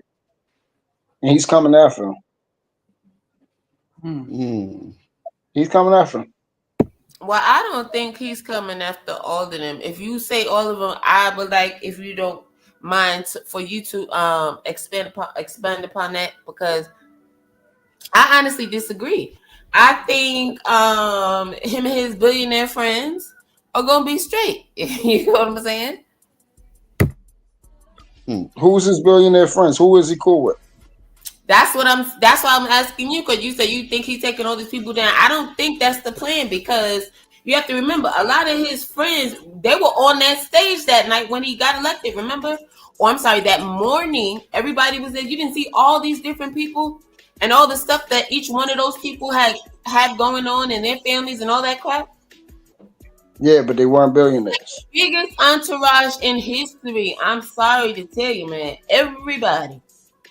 Yeah, but they wasn't Billy's. And these are people, obviously, they already have it all, right? But not enough to them. So just think about that. Yeah, but they're not billionaires. That's the key word that I use. I didn't say they wasn't influential. I didn't say they weren't rich. I'm talking about the billionaires. I'm talking about like Gates and those type of people. Those the ones he's going after. What I'm trying to tell you is I don't think so. That's why I said if you care to elaborate on it, because I just disagree. I don't think he's really, if he does come after some people, they're going to be like people that are supposedly deemed the enemy to the US of A, correct? At least that's what he's going to look like anyway. Gates is an enemy. Would though, just to be clear about that. The enemy, Gates is an enemy. After the enemies, right? Yeah, Gates is an enemy. All these people he was actually in these rooms with. I doubt it, but sure. Yeah, Gates is an enemy. Gates is the reason why we had what happened to us the last 4 years. Oh, I'm not saying Gates is an enemy. I thought you were saying other people, not just one person. Oh, I feel you on that. Gates is one of them. He got Epstein out of here. That's 2. And everybody that was at that island, the Clintons, the Bushes, all of them. He doesn't like none of them. He's going after all of them. On that list. So is he going to get Jay-Z out of here or no? We're going to find out. You see what I'm saying? We're going to find out. I don't think he's worried about, once again, I don't think he's worried about us. He's not worried about us. He's worried about the ones he in the room with. So do you think he's going to approve of Jay-Z's casino in Manhattan? He's not a threat to him. The people that he really want is the football, the football coalition, because they didn't allow him to buy a football team a couple years ago, and he was heated. This is before he got into office. He wants them.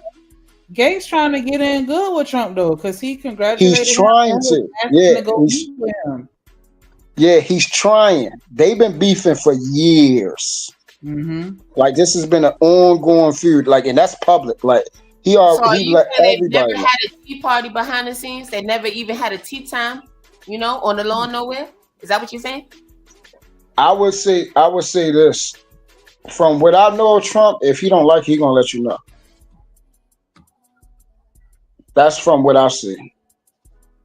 He's not the person that like he's that cocky, he's that egotistical. If you want to call him a narcissist, he's that narcissistic. That he's comfortable enough to tell you, I don't like you. Like he's one of those types. And Can I he's tell you something? When I was a teenager, right? I thought Trump. Now this is before I knew anything, right? But he had illegal immigrants working in his towers and shit, right? yes. And it's telling shit. So this is what I never understood as an adult. When all this crap, I'm like, wait a minute, this guy has had, you know, all this going on for the longest. You know what I mean? And then he just became the president or whatever. So I don't know. Because I have personal experience. Look out for his own people. I mean, things like this he's gonna first. look out for them. I'm sorry, go ahead. Yeah, he's gonna look at. Go ahead, Shanika. I was just gonna say he's gonna look out for the ones that's on his properties working for him. Yes. Because that's why they mad at him now. Him and I forgot other buddy name. Like they trying to make it seem like well no, is that Elon that's on that bandwagon with him? Like yes, Elon, yeah. That's who he's trying to get cool with. Like they got like a love-hate relation, him and Elon, but that's the one he's trying to tie in with. Gates, him and Gates been beefing for years. Like that is public, that is known. Like you could just Google it and it'll pull up. That's crazy. He's openly expressed how he's openly blamed Gates for the epidemic we just been in. He said it. It's because of him. And it literally is because of him.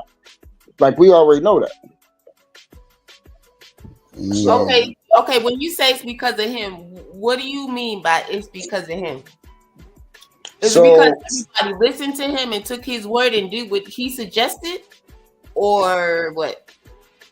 So 2016, he had a press conference, and he expressed. Now, unless you're saying he's a prophet or something, he said in exactly 4 years we will go into a global crisis, a epidemic that this world has never seen.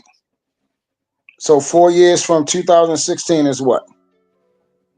Yeah, I get it, but the shit started in 2019 and they refused to close down and shut down the fucking airways. They kept allowing those flights to come in until they decided to do something in March, the end of March at that.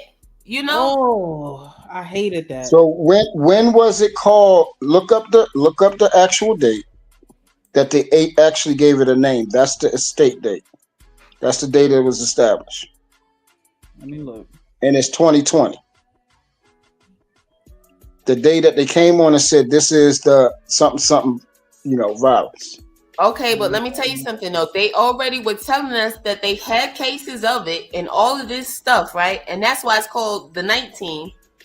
Yeah, but they didn't. The World Health Organization. They were already telling us that they reported exactly and other places and all this stuff. So they knew, and what they should have done was shut it down. So I'm not for nothing. They sent out a little whatever to these people, but they should be paying these people, you know what I'm saying, families and shit. That's how I feel about it. Exactly, Anton Wuhan. Exactly. Virus from China. Right. Yes, exactly. They kept allowing them to come in and keep coming from over there. And that's why Trump got up here talking about, oh yeah, the Chinese virus and all that. People took offense to it. So it didn't matter that everybody was still dying and everything else and that they had no cure or no nothing. It just mattered that Trump got up and said it was a Chinese virus. Like, it's just a lot of bullcrap, you know? But I get it. Politics for you. So Gates is an actual supporter of a viralist. He's always in those different type of projects, producing vaccines, dealing with viruses and stuff like that. That is his forte.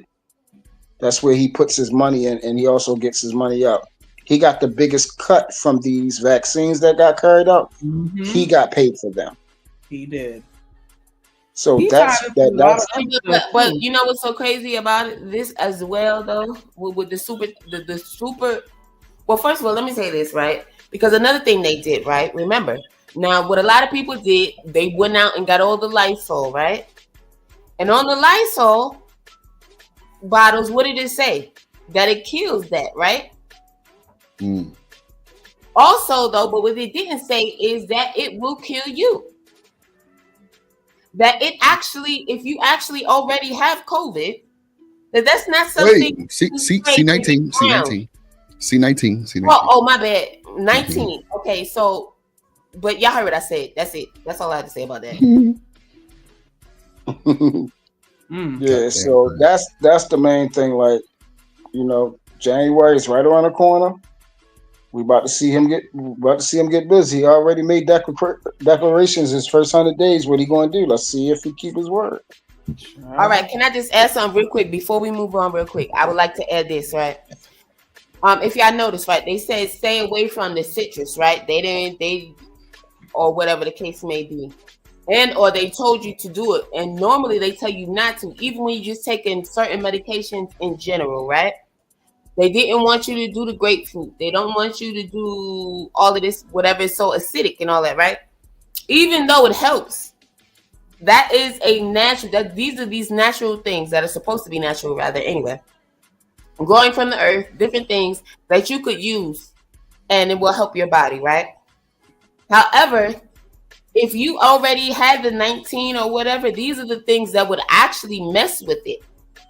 But they kept telling people, oh yeah, take the orange juice, right? Do this and that. And again, like I said, just like with the Lysol, right? These are things that actually were kind of productive to it. But a lot of people didn't know that. They were just listening to all that shit. They say, oh, well, don't drink alcohol. Do you know the number one thing that combated that shit was fucking alcohol, though? Just like anything means everything, and it just is what it is. But I'm just saying. You know? That's new to me. Anton say Kung Flu. You're through. This is crazy as hell. And Drip, let me show you a little secret. I'm gonna let you go right in this. Good. Do you? I know you said you haven't played video games in a long time, and I'm gonna show you why. I'm gonna show you how. Once I started focusing on this stuff, I started seeing everything. So you said you just got your PlayStation, right? Mm-hmm. You ever played a game called Resident Evil? I heard of it, but I haven't played it. But it's almost like a Call of Duty, right? Yeah. No, not really. It's a survivalist game. It's like zombies. You know, you killing the zombies, but I said Call of Duty, you know, because you be shooting, killing people. But go ahead. Yeah. But this one is not first person view. Oh, okay. Gotcha. Yeah, this is actually third person where you can see over the shoulder and you can see the man walking and everything. Okay. So on that game, the whole idea is about billionaires coming together and creating a viral weapon, a biological weapon. The biological weapon causes an outbreak. Mm-hmm. Now, the key thing is this. There's a symbol for the company they built on the game. Guess what that symbol matches? What's that? I'm gonna try not to say it on here because I don't know what they're going. Say what it rhymes with. The biological warfare symbol? What's the name? Anton just put the name down there. Oh, the W name. If you go to that laboratory, it's a symbol on there. Mm-hmm. If you go to Resident Evil, you look up the Resident Evil symbol. You will see it's identical. The doctor that they was talking about the project dealing with, you know, what we just went through. Mm-hmm. His last name is Redfield. The police officer inside of the game, the main character, his name is Chris Redfield. Oh, wow. Coincidence? Wow. and they got a Resident Evil 6. Guess what the label of the Outbreak is? It start with a C. Wow. They be hiding in plain sight right in front of your face all the time. We just think everything. They do got that but damn you said yellow and black sign. It's that yellow and black sign. You talking? Yeah, I do remember that guy. Yeah. You remember it, right? You see it? Yeah, see? Yep. Yep. Sheesh. Once I put all that together, bro, it just blew my head away. I was like Drip say through. Goddamn. Sheesh. I was done, bro. I was done. I said, yeah, y'all can have it. I see what y'all doing out here. I see what y'all doing. Ooh-wee. And bro, ever since then, I've been getting my daggone survival pack and everything. But bro, getting all my stuff together. Y'all not gonna have me out here slipping. Y'all call as one of these daggone Dysposia or Walking Dead epidemics here, and I'm all left out. Don't forget to exercise. Don't forget to exercise. I'm coming to Houston. If you gotta grab that pack, and run, you need to make sure you know your agility has to be somewhere, baby. Listen, you gotta have your strength up because people think it's easy. It's not easy out here. It's really not. They're not used to doing something. People think, oh well, I'll do this, I'll do that. Especially if they play video games all day. I swear, those are some of the people that think they could jump out of a plane and survive. No parachute, like, you know what I mean? I'm just saying, but y'all gotta make sure you keep your body in motion. You get what I'm saying? Because that's what helps in the long run. Not for nothing. I know we joke a lot, especially in this space, about reading and all that other shit, but reading is fundamental. You understand what I'm saying? Knowledge is power. I don't care how much you read or don't read, but just read. Try to read. Because that's another thing. The thing is, you lose it if you don't use it. And it just is what it is. Yeah, that's a fact. I used to be fluent in Spanish and my ass lost the hell out of it. Damn. Right. Let's see. First place, Shanika. Let's see what this nigga talking about. All righty. Respect to Travis. With Clarence Williams III, where he was Black Power. Yes, sir. Yes, and then, you know, he had a whole situation with the white children. With his Black Power, his African bombardism, I always got that take from you. And what I would love to do, because those people in this world that look up to you, look at you as a superhero almost. And every superhero has an origin story. Yes, sir. Of where he got his superpowers from. So I'm curious. What is Dr. Umar Johnson's origin story? How does it start? I'm gonna give you my origin story, and it ties into my superpower story.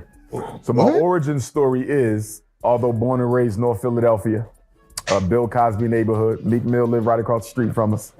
Man, this nigga in the third grade. Y'all believe it? No. Hold on. How old is this guy? He's like, you right across the street from us. Like, you had to add that in there. Like, first of all, how old was Meek? Was he really born yet? How old is Dr. Umar? This nigga name is Rashard Jenkins. In That is West his real- Philadelphia, born and raised. Look, he said This that. nigga real name is Rashard Jenkins.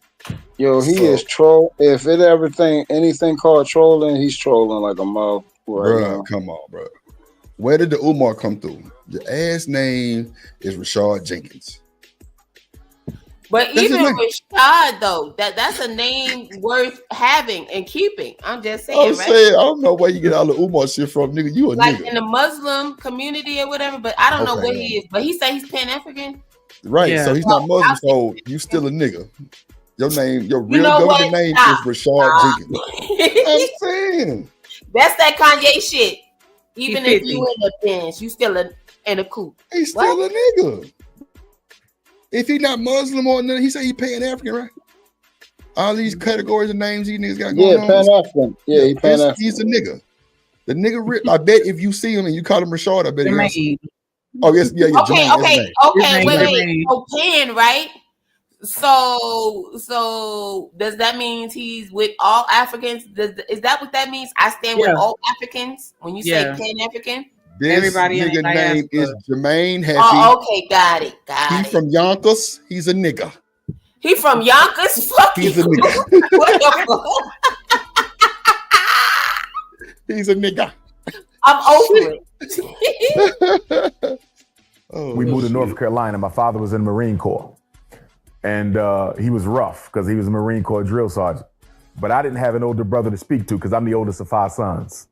And so I said, when I grow up, I'm going to be the person that all the young people can talk to when they have no one else. So that was 8, 9 years old. My parents divorced. We get back to North Philadelphia. The elementary school that I attended, it just so happened they had a Black history class. It wasn't mandatory for the entire city. Our principal, that white principal, that Black assistant principal, that Black teacher made it happen. So 4th and 5th grade was Black history class. That was my introduction into Black consciousness, and it was my introduction into public speaking because there was a Black History Month oratorical contest. I entered that. I won first place both years, and I never shut up since. Now, a few blocks away from my elementary school is the international headquarters of the UNIAACL. This is the organization built by the most honorable Marcus Messiah Garvey, largest Black organization in modern history. They gave us the red, black, and green flag. So the school is here. The Garvey movement is here. So you could argue that my steps were already numbered from childhood. I just had to walk them. Now, my mother bought my tennis shoes at the Jewish sneaker store right next to the Garvey building. I never knew it was the Garvey building for 12 years until I graduated from undergrad, college. So I'm going to get some sneakers, just graduated from college, and I see this big picture of Marcus Garvey in the window. I said, why is there a picture of Garvey next to the white man's sneaker store? And then the elder came around the corner, Baba Johnny Gossa. He's an ancestor now. Rest in peace. He said, can I help you? I said, why this Garvey picture here? What's going on here? He said, this is the UNIA. Come back Sunday at 3 o'clock. Came back Sunday at 3 o'clock. It's been 25 years later. I never left. Wow. Now, Amazing. let me give you the superhero story. Let's but go. Let me take you to how I became the Prince of Pan-Africanism. Let's go. So, I come back from Millersville University year 2000. Got to do my internship to get certified as a school psychologist in Philly. I do that. 2005, I go to Africa for the first time as Minister of Education for the Garvey movement. Ethiopia, South Africa, Nigeria, and Senegal. 30 days, 30 nights, I'm all by myself, right? People thought I was crazy. You going to Africa by yourself? Hell yeah, I've been waiting for this. So anyhow, the last stop in Africa is Senegal. I go Ethiopia, South, Nigeria, Senegal. I go to the slave dungeon in Goree Island. This is the superhero story. I walk into the female slave dungeon. I got a bottle of water. I was raised Muslim, Sunni Orthodox Islam. Philadelphia has the largest amount of American African Orthodox Muslims in the country. Dearborn has the most Muslims, period, but they Arabs. Philly is Mecca to African American Muslims. Not necessarily the brothers and sisters from the Nation of Islam. We're talking Orthodox Islam, right? So anyhow, being raised Muslim, we never dealt with ancestors or none of that, right? And my father was strict with the Islam. So I walk into the female slave dungeon. I get down on one knee. I said, I'm going to pour me some libation. I never did this before. I'm in Africa for the first time. I got to do a libation. So I start calling on my ancestors in the female slave dungeon in Goree. True story. I started crying, but the tears didn't feel like mine. I got up and walked out the dungeon because it kind of caught me off guard, right? I said, whoa, that was a little different. What was that? I go back in. I finish my libation. I don't think nothing of it. I get back to my hotel room. Same night.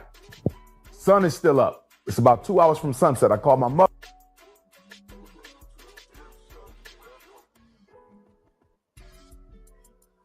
Let her know I'm good. I go back to my hotel room. I don't have a roommate. I sit down on my bed. Sun's still up. All of a sudden, I start hearing chains, whips, people crying, screaming, animals. My room starts spinning. Mind you, I'm wide awake. This is not a dream. I don't smoke. I'm not high. I'm a psychologist. I'm clearly awake. I thought it was going to stop. Now the sun down, right? It's still going on. I'm scared to get up and walk out. Something might grab me. So then all of a sudden, something starts tapping me in my third eye like this, real hard. But not hard enough to hurt me, but the power that I'm showing you here, right? But there's nobody in the room with me, but there's a finger tapping my third eye. Now I know it was opening up my third eye so I can receive the wisdom from my ancestors. I know that now. I didn't know that then Because back then, I'm thinking like a Muslim. I'm not knowing nothing about no African consciousness. So then I try to go to sleep. I said, let me sleep this off because I'm too scared to do anything else. I felt 2 hands roll me over to the other side of the bed. Now, mind you, I'm almost 300 pounds. Roll me back to the other side of the bed. Roll me back. I'm like, oh, shit. Did I bring a demon back? So, I'm thinking in my paranormal activity mind, right? So at about 4 o'clock in the morning, I figured it out. I said, this is the ancestors. I just knew it. So I asked them, could y'all let me sleep now? Because I'm scared. Y'all been with me for like 7-8 hours. I need to sleep. So they left. The next day, I walk out through the village, and we are in a rural section of Senegal.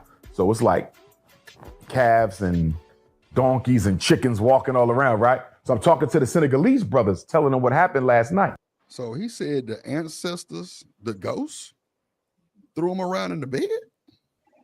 Big man. That's what he said.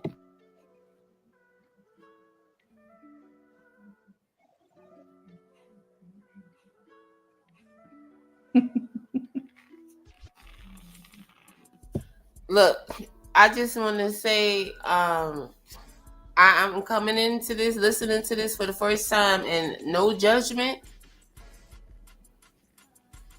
However, I haven't heard the best of things. You said he was by himself too? Mm-hmm. I'm just saying, some places I heard, they drug you. You know what I'm saying? Oh. Like gunpowder is an MF type of thing. You know what I'm talking about? He said he just drank water, but he drank it in the cave? What? I just don't even understand that to begin with. Me personally. Then he said he left and he went back in. Usually, not for nothing. If something like that, unless it's dependent on survival, you understand what I'm saying? If I leave out of someplace, it's for a good reason, and I'm not going back in there. I'm just saying. But that's just me. This brother was clearly on a mission if he did that. And it wasn't dependent on survival. So basically, all he said was just now was that whatever he drank in the cave, that's what I heard. Libations. Right, exactly. Exactly. Thank you, Shanika. Right. They said, don't worry about that. A lot of you American Africans, when y'all come home, y'all have that experience because it's your ancestors tapping back into you. So when I get back to Philadelphia, this is the summer 2005, I resign from the school district of Philadelphia. I take on an assistant principal job. And I start experiencing coincidences like crazy. Somebody will, phone ring, I know who it is. Somebody looking for something, I got it in my hand. I think of somebody, I see them tomorrow. Like bing, bing, bing, bing. Coincidences like crazy. Where I'm like, oh shit, what happened over there? So then I finally go to the Oyotunji African village in South Carolina. I get an African spiritual divination, Yoruba style, right? From the Yoruba. And that's when the Babalawo, rest in peace, Chief Olaitime, he's an ancestor now. He left about 2 years ago. He told me your ancestors were throwing you a welcome home party. He said you didn't go to Africa for Garvey. You thought you went to Africa for Garvey, but your ancestors set that whole thing up to bring you back. That was 2005. 5 years later, I get a phone call from a Hebrew Israelite brother Dawa, Chicago. He's an ancestor now too. He said, I want to interview you on my public access TV station. At this time, nobody know who I am. I'm still just the Pennsylvania Pan-Africanist. I ain't the prince yet. So I said, Chicago, that's the second largest city. I'm there. This is probably only the third or fourth time I ever flew an airplane, right? I'm almost 1 million miles in with Delta now, but this is beginning. So I go to Chicago, I do the interview with Dawa, psychoacademic war against black boys. Now, mind you, I done these interviews 100 times, but only in Pennsylvania. So I do it in Chicago. The interview was over. I asked him for a copy of the DVD. He said, I can't give you the DVD because I need this. I said, no problem. Send me a copy later. At the last minute, he changes his mind. If he doesn't, we might not be here today. He gives me the DVD, right? 6 weeks later, I speak at the National Black Theater in Harlem for the first time. So now it's New York, Harlem. I spoke in New York before, but it was private and only for the Garvey movement. This was for everybody. So I get to Harlem. I got copies of the Chicago interview. I give them out. My New York lecture was entitled Post-Traumatic Slavery Disease Part 4. Miseducation of the 21st Century Negro. It's on YouTube. So anyhow, after I do the lecture in Harlem, 125th and 5th, give out the Chicago interview, I lie to you not. Within 48 hours, my phone started ringing with area codes I'd never seen in my life, up until October 30th, because the Chicago interview was September 18th, 2010. The New York lecture was October 30, 2010, 6 weeks later.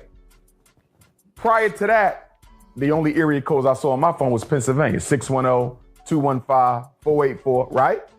Within 48 hours after Harlem, bro, after giving out that Chicago interview in Harlem, my phone started ringing. It ain't stopped in 14 years. I started seeing area codes I never saw. First, it was America, right? My first call to come to Dallas came right after that. Like, yo, we want you to Doc Bookstore. You feel me? That's the first place I came in Dallas. And then California came. Then there was Texas and Alabama and Mississippi. And it was crazy. Now, mind you, at the time, I'm a whole school psychologist, but people keep calling on me to come speak. I'm like, shit, I got to test these kids, do these evaluations. I got IQ tests, achievement tests, emotional assessment. I had to make it. You know what I wonder? I wonder why he didn't mention his book, because he had at least one book out by that time. Well, coming in the well, he said that was 2010. 2010, yeah. Oh, okay, but by 2011, 2012, he had a book out at least one. Because I met him then. So I don't know. And I didn't even know when I went to meet him, I didn't even know about him at the time. You get what I'm saying? Somebody was like, oh, I want to take you here or whatever. I didn't know where the hell we were going or who the hell we were going to see or what the hell it was about.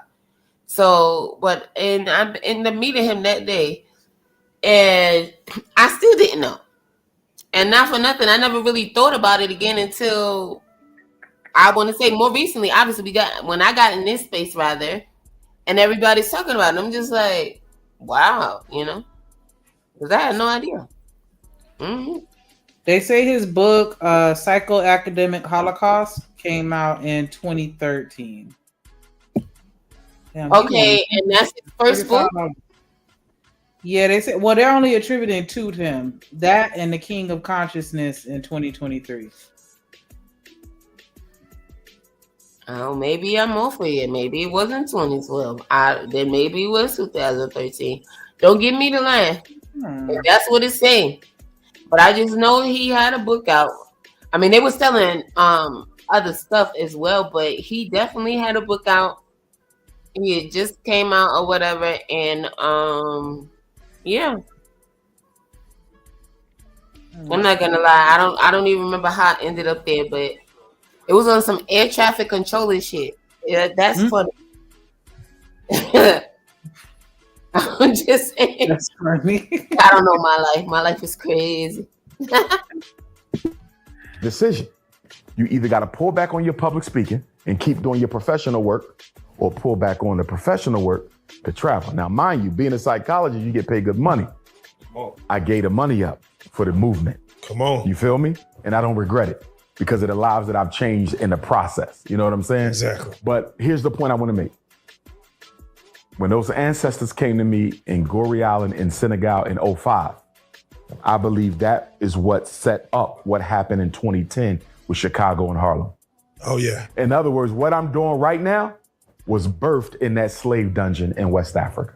Yeah, no, that man, hey man, that sounds like a Black Panther, the Purple Orb, ancestral I'm working plane. on the comic book of it though. You got to. You got to. And here I thought, you got like done by a white girl in third grade or something. Ooh, no. No bunnies. Yeah. Black queens forever, snow bunnies never. Yeah, I thought it was he dated. Let me stop. Listen, he dated a white girl. Yeah, I don't even understand why people be so upset about it. Because like before they became, like he said, before he became this person or whatever, and he said it wasn't until just then when he copied that DVD after he did this show in Harlem was when, when he spoke in Harlem was when all that stuff came or whatever. So you never know. But it makes you want to, right? Nobody's came out and said anything. Is it true? Look at his face, looking like a fake ass Rick Ross. Yeah, it's true. It's me. You just pan him.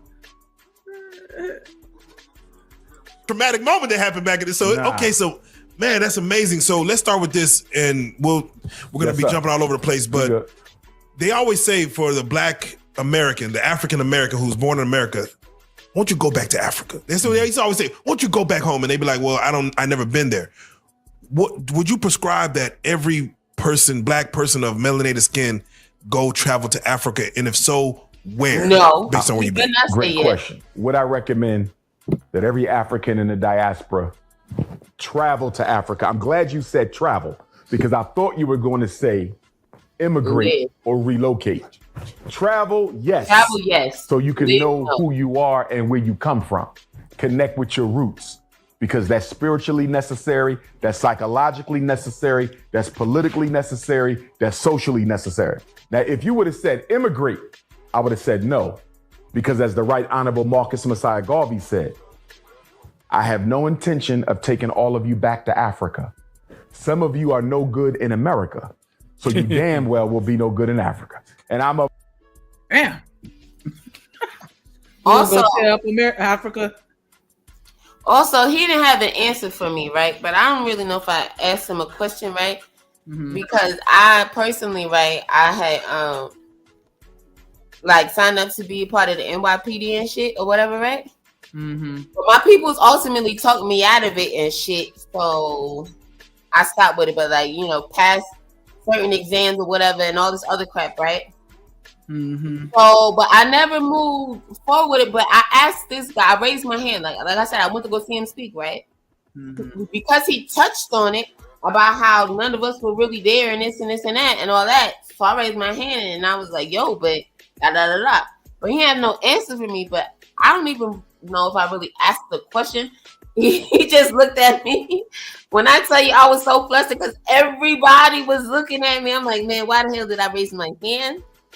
But that ass, like, so he had no answer. So I felt, when I tell you after that, I didn't even want to meet this man afterward, right? Because we had got his book and shit, right? So he signed it and all that. I was just over it. So I didn't know, because, you know, he was speaking on it, so I didn't really know where he stood on it. But my family, at the end of the day, I don't know. All right. Off topic, but on to what I was saying, what I'm saying right now. So what do y'all think? Do y'all think I should have went on and to become an NYPD? I'm on the fence with that, because and it's funny you say that. Back in the day, y'all never heard me like say anything y'all might not have liked. Scratch that. Just act like I was one of y'all friends from back in the day, because this was back in the day. This was a little while ago. Yeah, I get it. I get it. And it's funny because that you bring it up, because I almost became a state trooper, but then I realized I ended up getting another job that paid me more, and I'm like, I'm not risking my life. But I understand why you would want to, and why I would say yes, but I just also understand the bureaucracy, because I feel like we got to get in on the inside. And I tell my peers, like, we need to be getting our kids into, you know, STEM, law enforcement, you know, just everything, so that we can work from the inside. But the only reason why I'm kind of hesitant is because, you know, they always going back to blue. And it's like, would you have been able to be the change that I would imagine that you wanted to be when you were, you know, thinking about doing it? Like, what was your reason for wanting to join? Because I wanted to just, I wanted to see change. I wanted change, basically. It is what it is. That's what I was thinking. Just want change. Oh, Ferg said you should have became a cop. See, now I gotta drop the link, because I get it. Like, you wanna put yourself in a position where you can make a difference that you want to see, and so that's why I was like, yeah, I do agree with it, but at the same time, they have so much red tape and bureaucracy. It's just okay. So Coach Fred said, be a cop, work in special assignments. I mean, just getting in, just doing everything and just getting there. Look, I never actually became one, so that stuff would have been assigned to me, I guess, right? You get what I'm saying? We're not that far on it for Coach Ferg, but yeah. But yeah, because I did want to see a change. Also, they were calling, you know what I mean? Because that's what they needed, right? They needed people of color and especially women on the force. And I am. Thank you. And why the freak not? The thing that I didn't like about a lot of law enforcement agencies when it came to women, once you went up, it seems like they always trying to throw you on the blade. Like, you know, they want you to be the undercover for some type of prostitution, something like that. Like, ugh. Give me 1 second. Let me bring up Coach Ferg.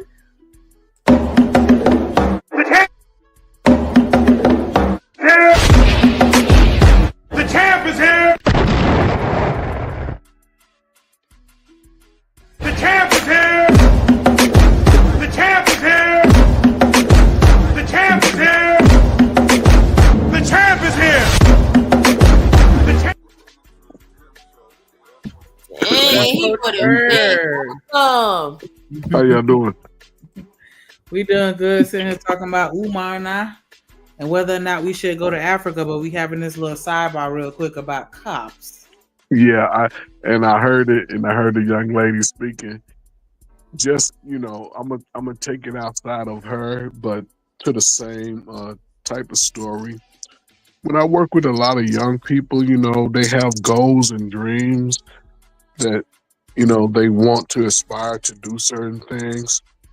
And one of the biggest issues that I found with a lot of young people not getting the result that they want, they let others talk them out of it.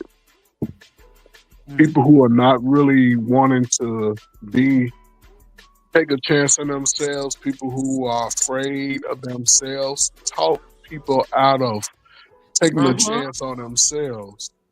And then people, like she's mentioning, she can look back years ago and now she's questioning, should I have done that? You know, but to us, we always look at the negative of something. Just like people say, I wouldn't join the military. Hell, your ass wish you was in the military. You know what? I would, and I'm glad you said, not to cut you off. I'm so glad. Huh? I'm so glad you said that. Not to cut you off. I'm just so glad you mentioned that because I was supposed to go in the military first. But it seems like, but I don't know your name, but Happy. I'm gonna listen, Happy, you're gonna get to a place where a lot of 30-something, 40-something people get to, right? You're gonna look back and say what you shoulda, coulda, woulda did, right? And then you're gonna be mad at everybody who told you what you shouldn't have did. You have to live life for yourself. You gotta expect that when you're trying to do something great, you're gonna lose people that you thought were supporting you. You have to be willing to take that because if you stand in who your true nature is, eventually they're going to either understand it completely or disappear completely. And that's okay because in life, not everybody's meant to go on your journey forever. Just part of it. But amen. You know, I can appreciate that because I've seen it. I've been through it now, but absolutely. Right. Are you still okay? Let me ask you this. Excuse me, my voice is going out. Are you still of age to do that? I'm too old. Can you pass the what's the test that the physical? Because I know in Florida to be a trooper, like you had to go through this obstacle course and you know all this extra stuff. Yeah. You up to that, Happy? Because you were talking about staying in shape. Yeah, I'm in shape, but I don't know if my mind is there anymore. And that's fine. But listen, Happy. I say that only because of my personal situation. Only because of my personal situation now is a couple of years now. Because March will make it. You know what? Forget it. But yeah, just because of my personal situation recently, like then. Right. Okay. So I don't know, and I don't even want to know, but I'm just using this as a scenario in your case, right? Let's just say you have a son or a daughter, right? And as black folk, we don't really talk about careers for our children until it's too late. You know, And so let's just what? hold on. No, I'm sorry. I really need to cut you off real quick because the first part of this, what you were saying, right? When you first said it, that's exactly what it was, because I was listening to family, aka one of my actual parents. Do you get it now? Yeah. And one of my parents, like I literally, because of one of my parents, but it didn't matter everybody else is saying, but when one of your parents is like, whatever, you know, Parents, but parents always gonna say no to that because they're gonna be scared. Yeah, and Shanika's right, because we look at the issues that could arise. You know what I'm saying? Somebody, people are crazy today, so it's difficult to see people that we love going in those difficult situations. However, and this is the time where I think it's a lot different. When I was a teenager going to college, the only part that my mother knew about me going to college was me asking for her W-2s. I didn't ask people their opinion when I was betting on myself. I didn't ask, what do you think? I just did it. And then I trusted me being a good person, being blessed, that I can make it through it. And then I can come and tell the story of my experience. And, and this is the last thing. A lot of times in our community, the black people, we don't give ourselves the best opportunity to have the greatest experience. And then we limit our whole psyche of the world. We assume individuals' issues is our issues. No, and I don't know, if you have boys, you tell them you tell those boys to go climb Mount Kilimanjaro. That's the level of adventure that they must be able to embark on. But also, as a parent, as a nurturer, you can say, okay, I did the research on everything you need to climb that mountain. So I'm going to make sure you got all your supplies. I'm going to make sure you can communicate. I'm going to make sure if you come into any problems, you make sure you have that. Oh, I said amen. But I don't think we do that, because we inflict our own fears on our children. And then we question our children, well, why they don't do this and why don't they do that? Because we inflict the fear on them. Do you know how to swim? Yes. Do you have children? Yes. Do they know how to swim? Yes. That's some of the greatest things we can do. We have to challenge our children in a righteous way, in a way that, you know what I'm saying? So when they become 18, 19, with the support and the proper understanding, because now their life is starting to take risk and take adventures, that we have to sort of put them in those situations early and not care about what the hell somebody else think of you.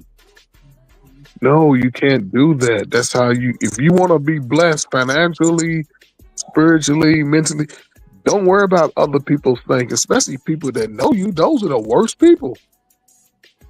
That's just my thing. You go to people that... No, you're right about that. No, you're absolutely right. That's one of the things I actually took from my childhood and everything. It's like, I'm not going to be like that. I'm not going to treat my children like that. Like certain things I'm just not going to do, Yeah, I feel the same way, because I have two boys, and so we have conversations where I'm trying to get them to get their plan together before they graduate high school. And I've even mentioned to them, like, hey, if college isn't your thing, absolutely think of blue collar, because and I've mentioned corrections as well as law enforcement. My experience in working in retirement, like if you start young, like you can, well, at least in Florida, like, you can be retired in your 50s, and their retirement benefits are amazing. Like they will take care of you. But I feel like, speaking on what Coach Ferg was saying, a lot of our parents didn't want to take the time to do the research, because that's something that I try to do. Like I have conversations with them about it, and we research everything. Even when my baby was saying he wanted to be a YouTuber, okay, so let's start looking it up. Like, what does it take to enter this field, and what do you need to do, and how successful are people, and this, that, and the other. Like, had them doing full-on reports where we went over everything together. And I just feel like that's what we're kind of missing out on. A lot of times we just speak on things based on just our personal opinion of something that we've never experienced or even are educated on, just, you know, like he said, out of fear. Like, nah, I don't want you to do this because I'm afraid you might get hurt or this, that, and the other. And when in reality, you know, it's, you know, there are pros and cons to every occupation. You see, Buddy, the CEO, just got murked. Like, you know, it's just, I feel like we definitely need to tap in more with ourselves, and like he's saying, like people that can give us a non-biased opinion on things when it comes to decisions that we're trying to make, but just making sure we do that research and talking to people that's in that field to get their experiences. Not saying that that's going to be a primary factor in our decision, but just to, you know, get some different perspectives on it, so we can make sure that we're not regretting it, or not even regretting it, but just having that conversation like, dang, should I have done it? I don't know. Like, because I don't know. I can see you in the uniform arresting people. Mm-mm. And there's nothing better than a sexy cop arresting me. Mrs. Officer. Yes. Officer Happy. Y'all are bad. So, no.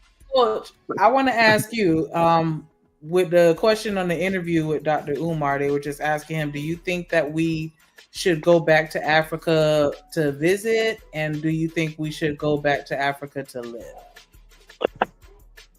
I speak from my own experience. Me and my wife, I got two things on my bucket list right now. One, we're going to the Olympics in 2024. And two is make it back to Africa. At least we looking at trying to do at least 90 days in that space, because, you know, you go through the little DNA test and it shows the area where a lot of the bloodline originated from. And just in understanding that, I want to see how that cultural change could impact me. You know, I'm an older guy now, so, you know, I don't think it'd be a whole lot that can push me forward, because I'm not working, you know what I'm saying? I'm not trying to build nothing. I've already put in my time into work. But I think for somebody young, and this is also, it's connected to the workforce in America. When you're young and you have opportunities to do that, I always say go do it. Go live the experience so you can have the story added to your life. And that could give you another way of looking at things. When you come back, that's when that third eye opens up and you see things different. You're looking at life a little different. When I went to Saudi Arabia, it changed my life on America. It changed my life on the world. I wasn't scared. I was able to walk around. People, they looked at me. They used to call me big man, because, you know, I was in good little shape back in the day. And I broke bread with the guys that we were fighting against. They would sit around and just listen. They can understand English. And when I came back to America, I used to tell my friends the stuff that would happen in America. Oh, America, the greatest country. I said, nah, man, it ain't going to be like that when we get old. I knew then I wasn't going to do 20 years. I said, I got to get the hell out and get me a college degree, because I ain't going to be out here breaking my back at 40 and 50. And just so happened, things worked out. And when I've been out of the Army since 97, I've gone back to school, got a bachelor's degree. I worked. I've been able to put myself in a position where I'm now earlier than most because I took a chance on myself and I respected those that got me to that point. Like my mother and father, I respected them. I respected elder people. You know what I'm saying? And it just, when people my age, I can listen to you, but I'm not necessarily going to follow that advice if it ain't advice that's going to put me in a better position. I respect how you feel because I don't go by feelings. That's other. But what can I do to help advance not only myself but those around me? That's why I coach. That's why I always do it, because despite circumstances, you can still get to the place you want. Only if you put in the work, though. If you're not putting in the work, don't turn 35 and 40 years old crying about shit. Who gives a fuck? You put in that work, so when you get 35 and 40, you can slow down a little bit. You ain't got to work as hard. But a lot of people miss out. So, do you think that if I don't want to say all, but do you think if we migrated back to Africa, we'll tear it up, that'll be a good thing or a bad thing? Like on a permanent basis, not just go for 3 months, but like if we all just say, you know what, we're gonna go back to the motherland. Do you think we would? That would be good. You would have to be willing to relinquish everything you know in the United States. A lot of that cultural change would be too big of a shock for some people. Say, for instance, in the summertime when they get 90 degrees, you turn on your air, right? Absolutely. Well, you ain't gonna have too much air over. You ain't trying to be in a place where you ain't really got no windows on your little spot and mosquitoes big as your hand come flying through there. So you ain't gonna be able to take a bath every day. Your deodorant might lie. You might not be able to get deodorant for 2 weeks. But you don't think we would be able to? I don't know, because I'm like, I've never been to Africa, but I've seen videos and it seems like some of the areas are very similar. I won't say up to par with America, but like, you know, it looked decent. Like, okay, I could do this, but they are. A lot of those areas are even better than America because Africa is one of the greatest continents for resources. And a lot of Africa has different countries in it within the continent. No, it's not like America is state. They all have their own little government, their own little. So there could be spaces there where you can go Their and own languages and everything. Yeah. yeah, and maintain a great lifestyle. However, you're going to need a constant flow of income in a sense because there you create your own job in a sense. Nobody's going to hire you unless you're in the medical field, but you have to be able, what can you create and give to the people? You know what I'm saying? That's where a lot of black folks fall short because in American education, you're not taught to create and be innovative. Your ass is taught to work. right. See, so that's where the catch would be for most people because most people are not willing to, again, take a chance on themselves to put themselves in those positions. So, but yeah, go visit. Yeah, Dr. Umar, he was just saying, like, yeah, we ain't shit here in America. We absolutely ain't gonna be shit over there. Like, let's not go and ruin it. Well, because that's spiritually necessary, that's psychologically necessary, that's politically necessary, that's socially necessary. Now, if you would have said immigrate, I would have said no. Because as the Right Honorable Marcus Messiah Garvey said, I have no intention of taking all of you back to Africa. Some of you are no good in America, so you damn well will be no good in Africa. And I'm of the same way. We don't need bunny hoppers in Africa. We don't need basketballs and footballs in Africa. You understand? Right. We don't need to be taking no problems there. You go there, you go to solve problems, not to create them. You know what I mean? So Garvey never led a back to Africa movement. That's what the white man called it. When people hear the word Pan-Africanism, they say, oh, they want to take everybody back. We never believed in that. And I don't believe in it now. Only those who want to go and have something that they can contribute to the rebuilding of Africa should go back to Africa. You understand? Now, to what you said in the beginning there, the whole world is the kingdom of Africa because we're the first people to circumnavigate the planet. We're the first Europeans. We're the first Asians. We're the first Americans. We're the first everything. We was on every continent before anybody else ever evolved. If you dig long enough, you're going to find black folks everywhere in the beginning. So the whole world is the kingdom of Africa, but the continent is the royal palace. Now, that phase you went through, I won't even say phase, that what you went through when you went to West Africa. Yes, sir. Is that something you think every black person can experience, or do you have to be chosen to go through that? That's a great question. I'm going to look at it a couple different ways. Gotcha. To begin with, in many African spiritual systems, women, black women, are born with the spiritual capacity to access other dimensions. They born with it, right? Mm-hmm. So the African woman is slightly more spiritual than us in that she's born with that energy. We have to be initiated and trained into it, right? So that's one part of my answer. Here's the other part. It depends on how spiritually ready you are. Here's one of the laws of spirit, right? Your ancestors might want you to go to Africa and go through exactly what Dr. Umar went through to open you up spiritually, right? But are you psychologically ready to receive that truth? Listen, I was born and raised Muslim. That indoctrination was heavy, right?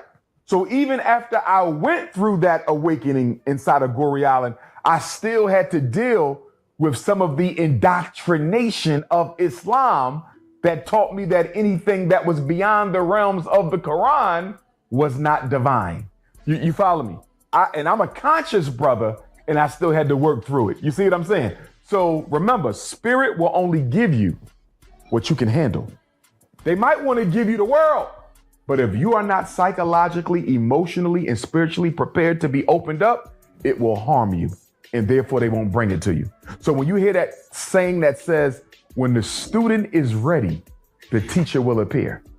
That is exactly the truth when it comes to ancestral awakening.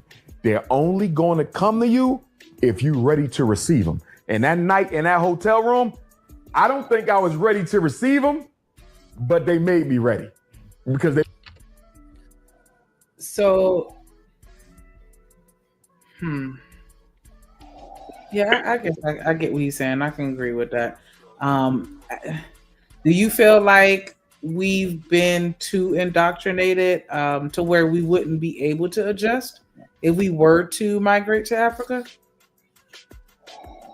Is it even possible? I think it all depends on where we're migrating and who exactly it is. Okay. Because depending on where they're actually going, because there are some people, I want to say like chameleons. You get what I'm saying? Mm-hmm. You can at least blend in, like survive anywhere for the most part, you know?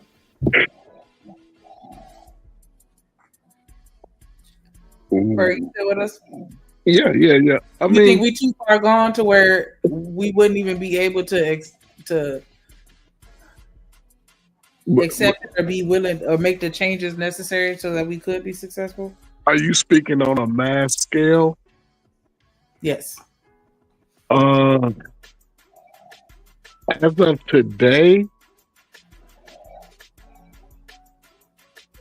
I don't think that we're too far gone, but but I do believe that most people of color, we are, well, I guess I'm saying it, but we're too indoctrinated in the American lifestyle and the American so-called way.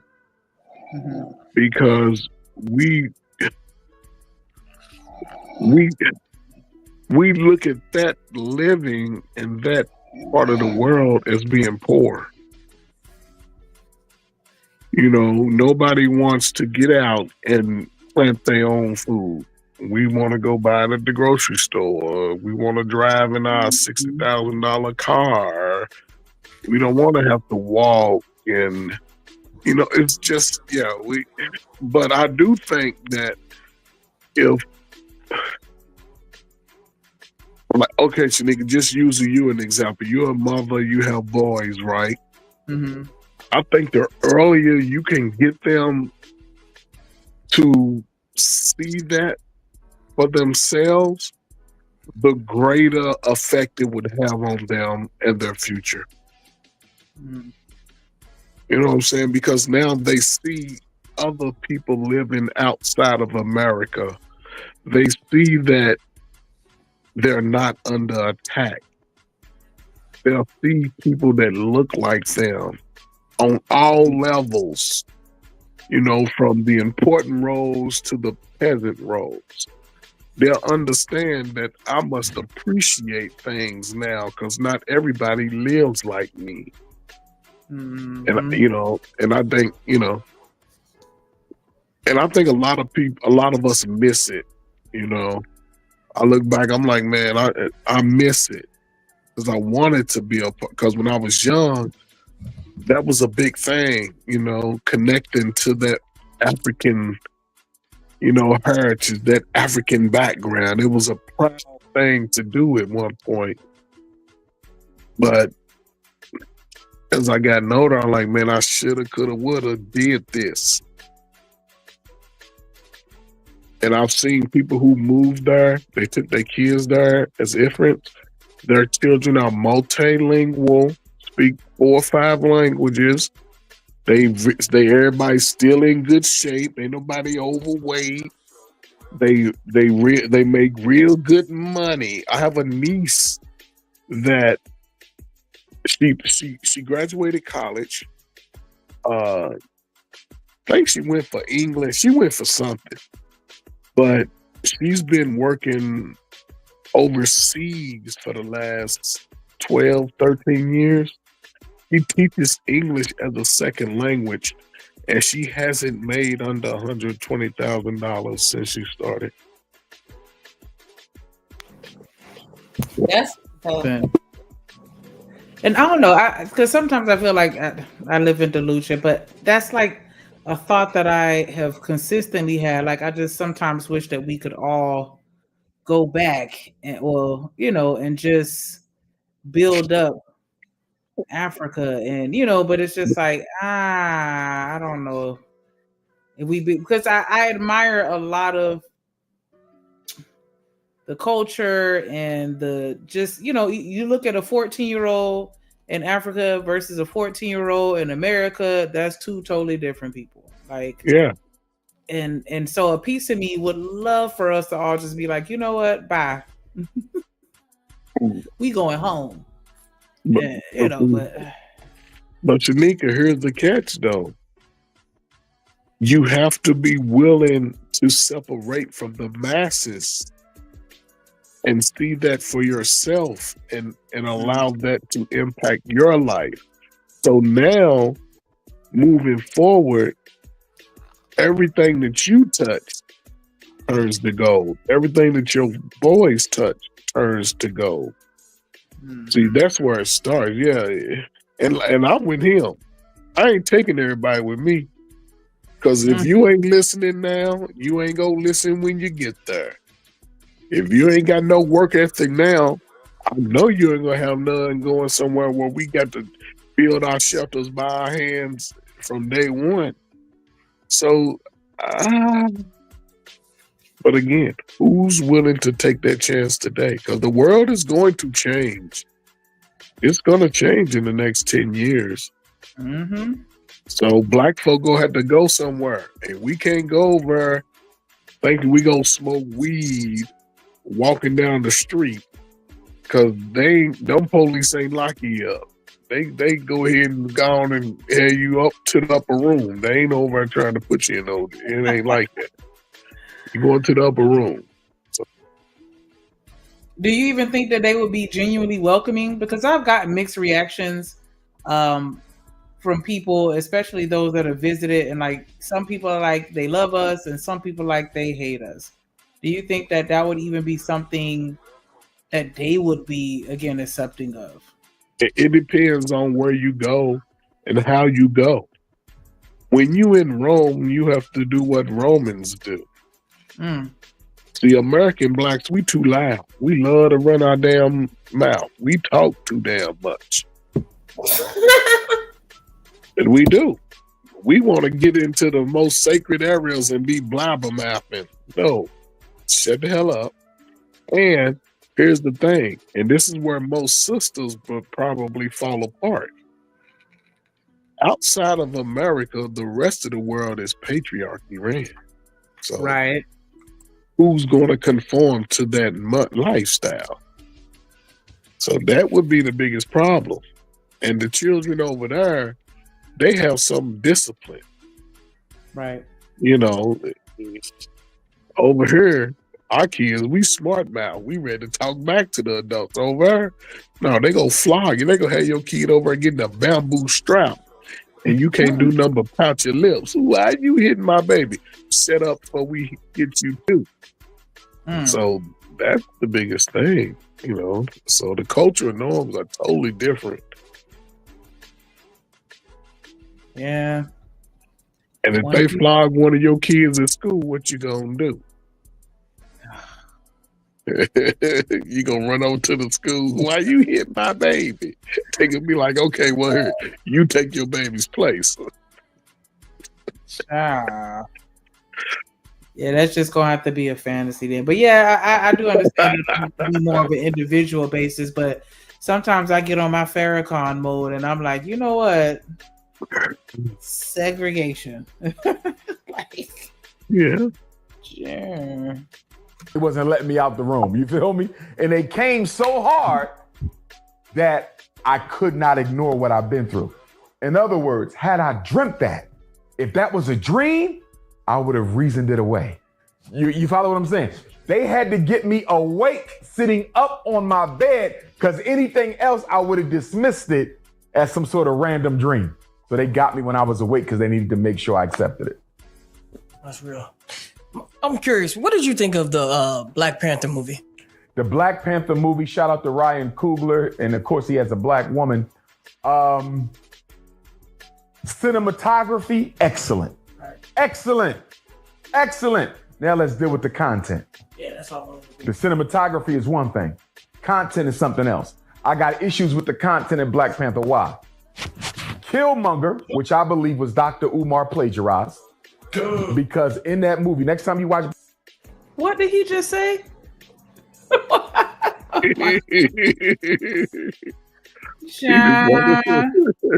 Anton said he's selling us a bill of goods. Like, jeez. Dr. Umar wants to be relevant. See, he wants to be relevant. He wants to think that the world can't do without him. And then Killmonger, like... I guess that would be his character. The one everybody don't like, but he claimed child. Black Panther. You're going to hear Killmonger say things that I've said verbatim. Verbatim. I saw at least 4 comments out of Michael B. Jordan's mouth that I've said verbatim. Damn. So they took me and made me into Killmonger. Can you give us maybe one of those? Yes, indeed. When he said there's 2 million people all around the world who look exactly like us and we not doing nothing for them. Who the fuck you ever hear say that but King Kong? And I can give you more than that. They took me and made me him. There was another action thing that just came out. They had my whole hair. Of course, I cut it now. Had my hair, beard.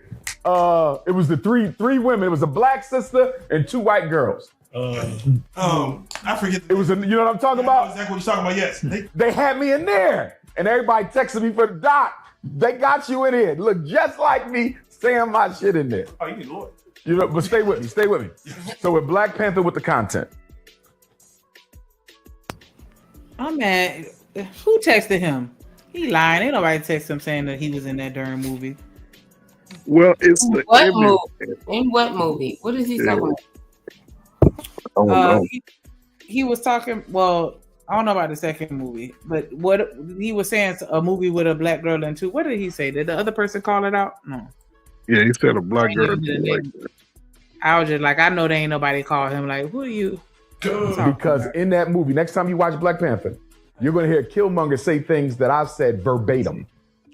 Verbatim. I saw at least 4 comments out of Michael B. Jordan's mouth that I've said verbatim. Damn. So they took me and made me into Killmonger. Can you give us maybe one of those? Yes, indeed. When he said there's 2 million people all around the world who look exactly like us and we not doing nothing for them. Who the fuck you ever hear say that but King Kong? And I could give you more than that. They took me and made me him. There was another action thing that just came out. They had my whole hair. Of course, I cut it now. Had my hair, beard. It was the three women. It was a black sister and 2 white girls. I forget. It was you know what I'm talking about? Exactly what you're talking about. Yes. They had me in there, and everybody texted me for the doc. They got you in here. Look just like me saying my shit in there. Oh, you need Lord. I don't buy it. They didn't say it. I just know I don't buy it. You know, but stay with me. Stay with me. So with Black Panther with the content, Killmonger was the metaphorical woke black man in America who knows everything but doesn't respect African culture. The message in Killmonger to Africa was, don't let these woke Negroes over there.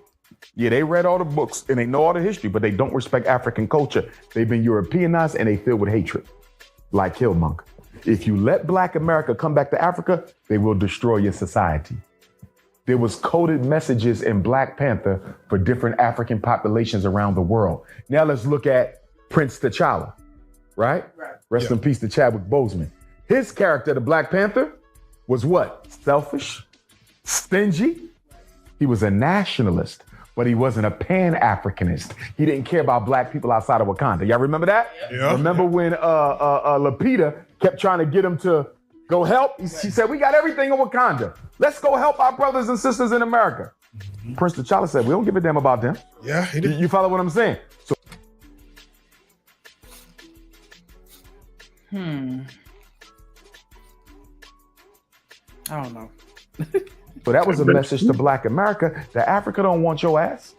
Y'all can keep wearing dashikis and changing your name and getting locks. They don't want you. So the messages, I think, were very damaging and destructive to the aspirations of Black people on both sides of the water. And let's be clear, this was not a coincidence. Black Panther came out in 2017, was it? 2018? 2018, I want to say. What was the very next year after Black Panther came out? The year of return. 1619 to 2019. 400 years of African people in the diaspora relocated from slavery. Are you going to tell me it's a coincidence that you bring a movie out? You bring a movie out the year before the quadricentennial of Black slavery. You bring a movie out that tells Africans, Black Americans are no good for you, and tell Black Americans, Africans are no good for you. Look at this now. Killmonger is the metaphorical black man in America. Prince T'Challa, the metaphorical black man in Africa. You don't want to be bothered with him, and you don't want to be bothered with him. Now let's bring it home. CIA agent Ross, remember the white boy? Yep. At the end of the day, he flies the plane in. He really saves the day. Can I ask y'all a question? How can a CIA agent be a hero in an African movie when the CIA assassinated every major black leader we had in America, Africa, Central South America, and the Caribbean? Well, that's true. Can't argue with the facts now. And that's true. And the crazy they got more reason. Go ahead. The crazier thing about all of these things he just spoke about, as far as the assassinations of all of our leaders, when y'all go look at the history, all of them were deleted before the age of 40. Hey, talk about it. Absolutely. Why do y'all think that is? Age 40, because age 40 is the age of wisdom. Can I tell you something? Can I say you something? That reminds me of what they used to say that about Tupac. Like if he would have lived longer, he would have been a Malcolm X type. Can I tell you something, right? I told my parents, right, that they trying to take me out of here, right? And I told them they're gonna do it the year I'm 39. Oh Lord Jesus. I just wanted to throw that out there since we're talking about it. And of course, they didn't want to talk about, they didn't want to hear it, but I made them hear it that day. And I brought it back up not too long ago. I said, remember I told you such and such, because they think, because I suffer from short-term memory loss now after my whole what's the name that happened to me that I was telling you about earlier, right? Mm-hmm. And so I brought it back up to one of my parents, and I'm like, look, I remember telling you, but I said 39. Yeah. Absolutely. I believe it. So, and you just saying that, and me personally, I didn't know nothing about the whole age of wisdom was 40. But I'm just telling you what's the name. And this is why I think I see a lot of stuff. You get what I'm saying? Because I have seen, well, I know I've seen a lot of things before they've happened. You get what I'm saying? You know how you get deja vu and whatever. But sometimes it's just like, oh my goodness, like this one didn't even come to me in a dream or whatever. It's just, I just know this is about to happen. Certain times or whatever. And yeah, but I told them that. That's crazy. Now, Happy, listen, I ain't getting in your business. Go back and apologize to your mom and dad if you tell them that shit. Listen. Go back and apologize. I'm telling you, they trying to take me out. No, they trying to take me out. I'm 39. I'm telling you. Why you say that? Listen, I'm not about. Look, I wasn't even supposed to say that, but because you mentioned that, before 40, I'm telling you, they're trying to take me out when I'm 39. I told them that shit last year. I promise you, I did. Shit, crazy. Oh my God. I don't know what I would do if my baby said that to me. And the whole 24 rolled by and all that. But look, I'm like, remember, I told you they're trying to take me out the year 39. Now, I gave them all the reasons, but I'm not going to give you all the reasons, but I'm just trying to tell you something. Like, look, I know. Hold on. Stop. But at the end of the day, I need my people to know. So that way, God forbid, that's like mine. You see, like we were just talking about, these people told everybody, oh, well, I'm not going to commit, da-da-da-da-da. I let my family know as soon as it came to me, like, look, they trying to get me when I'm 39. So just know it wasn't me, Happy. Have they ever watched your baby? Have my children ever watched? Have my parents ever watched my children? Yes. Yeah. They ain't nobody trying to take your ass out. No, stop it. Anyway. Well, that doesn't even make sense. You said, have my parents ever watched my children? Yeah, they ever watched their children. That means they love you. They wouldn't do nothing to hurt you. No, I didn't tell my parents that they were trying to take me out. I said the people are trying to take me out. Are you crazy? Oh, that's what it sounds like you said. I'm sorry. Hell no. I said I told my parents that they trying to take me out when I'm 39. Oh, did you get that too, Shanika? I told them that shit last year. That's what I'm trying to tell you. Oh, okay, yeah. But see, because my parents need to know, because I don't want my parent, God forbid, like I said, when it happens, I don't want them thinking, because if you know how they try to do some dumb shit. So I let my peoples know everything. When you say they, who are you talking about? Without saying who they are. When you say they, what do you mean by they? You know exactly what the hell I mean by that. No, because when you said they, it sounded like you connected it to your parents. I'm like, no. I'm telling you, they are not my parents. No, I was telling my parents that them, whoever they are. Others was trying to take you out. Listen, I know things because I don't conform. Because I have a mind of my own. And it doesn't matter what they try to attack me with. Baby, I'm clean. You feel me? I feel good. It just is what it is. Yeah. I mean, I was just thrown off by that. But yeah, and here's the thing, ladies. It's not so much that you all will see that because you all are women. It's really towards the black man. They would rather, if they can take a 20-year-old and put him in a state of mind of feeling inferior, feeling less than, being told that you're less than, now I could jeopardize my life. I could start acting out on it, meaning I can do something to get me put in jail for a long time. Either way, they tried to assassinate my character. You get what I'm saying? At the end of the day, they already tried their shit. Because at the end of the day, I was gonna run for president. Oh, y'all ain't know? No, we ain't know. I done told them all my policies and everything, and this is the best thing smoking. I swear, I don't care, and I'm not saying it because it was me, but so serious. I was supposed to run in this past election. Okay, whatever. I've said it on here before, on different channels or whatever. But at the end of the day, shit happens. Life happens. Let's just say that, right? But even so, I got back up, right? 2022, and I'm like, whatever. But in 2023, rather, let me say that. And I'm just like, you know what? F all the bull crap and da da da da da da da. And yeah, it is. It just is what it is. But the beginning of this year, don't worry, it's on the internet, so y'all can find it. I know they didn't scrub all my stuff. I know. We seem like they trying.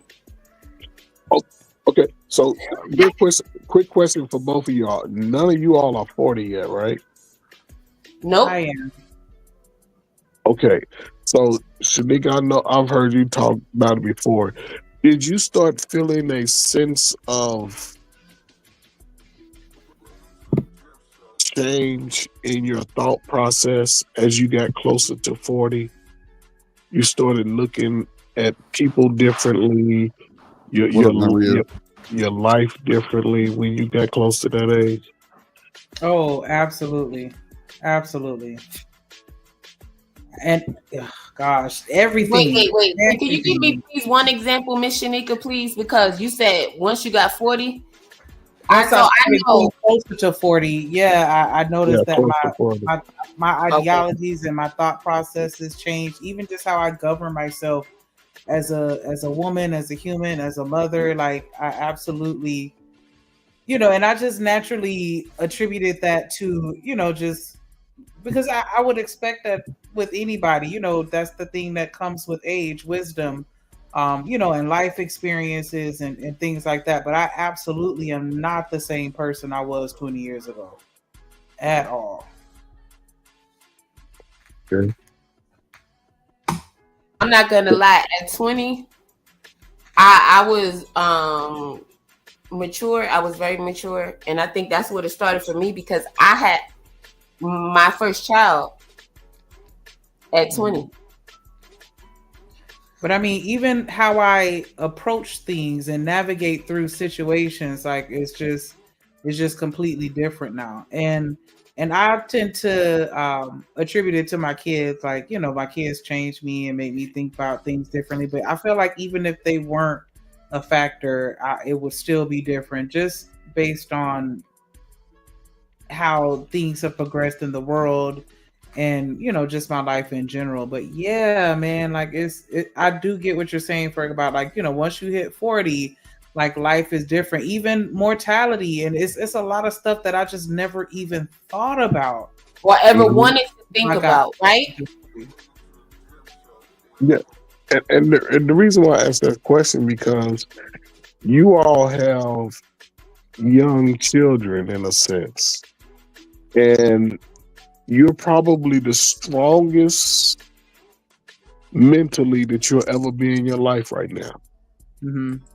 So just for the sake of just ensuring that their lives are a greater expansion of yours, don't be afraid to give them that 40-year-old fire and wisdom and truth.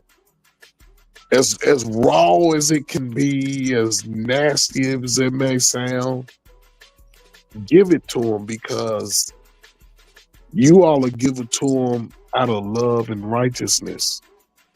If they get it from a 40-year-old who don't give a damn about nobody but themselves, they may get a whole twisted ideology from it.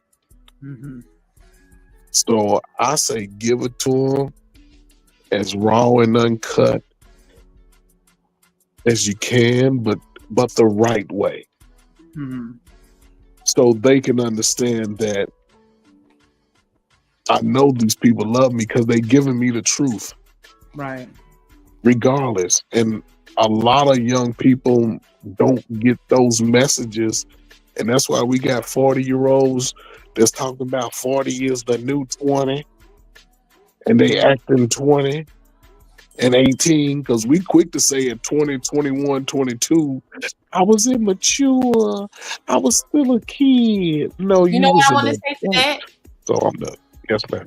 You know what I want to say to that? I want to say, I don't think we as women necessarily say we were. I think we say that these new babies coming up, maybe, because that's just the main synopsis of it all, I guess, or whatever. That's just the running freaking thing, men and women, young at that time. But I remember being that age and I was nothing like that. I was grown. Maybe because my parents were like you said, they would break out the whip, aka the belt. You understand what I'm saying? Depending on whose house you were at, yeah, you may have to go get the switch. Like, so serious. And that's so what happy. you're talking about now. Y'all know what I'm talking about, right? So happy. Did you grow up with a mother and father? Yes. Okay, happy. We special cases though. A mother and father's upbringing is totally different from a single parent upbringing. Okay, but what I'm saying is, I was just speaking to the point of the fact that even because I do it too, like when I see these younger people and stuff like that, right? I may be like, okay, well, yeah, they're children or whatever. Even though me knowing at that age, me personally, I was grown at that time. You get what I'm saying? Yes. Because you got a balanced ideology from both parents. That we see people do on a daily on the internet, which is crazy. But yeah, we chalk it up to that. But what I'm saying is, I don't think we necessarily are saying, oh, well, we were doing that. No, I don't think that's really how it was, like, for real. I don't know, though. I feel like one of the main things that changed with me is I shifted from an individualistic mindset to being more community focused. Yeah. Yeah. Drip, you know? That's like the best way to be, though, because you want to see the greater for everybody. Like, you know? Do you? The greatness in everybody, you know. I'm curious of your thoughts, Drip, as far as like, you know, that 40 being a milestone and like, you know, just your whole thought process, or, you know, do you feel like there was a significant change in your life once you hit 40 or approached 40? Drip is 40? Not really. I didn't really. I mean, shit. Happy. Man, I ain't got time to play with happy ass. Wait, I didn't know you was that old. My God. Oh my God. Yeah, that nigga old as hell. God, damn. Oh my God. Not that old. I'm older than me. Senior citizen. Yeah. What the fuck He got his AARP card, you know? Yeah. So first, meet me at IHOP in the morning so we can get our discount. Yeah. You get free coffee. Senior citizen or military? Shit, but damn. I didn't got called to the floor. Okay, 40.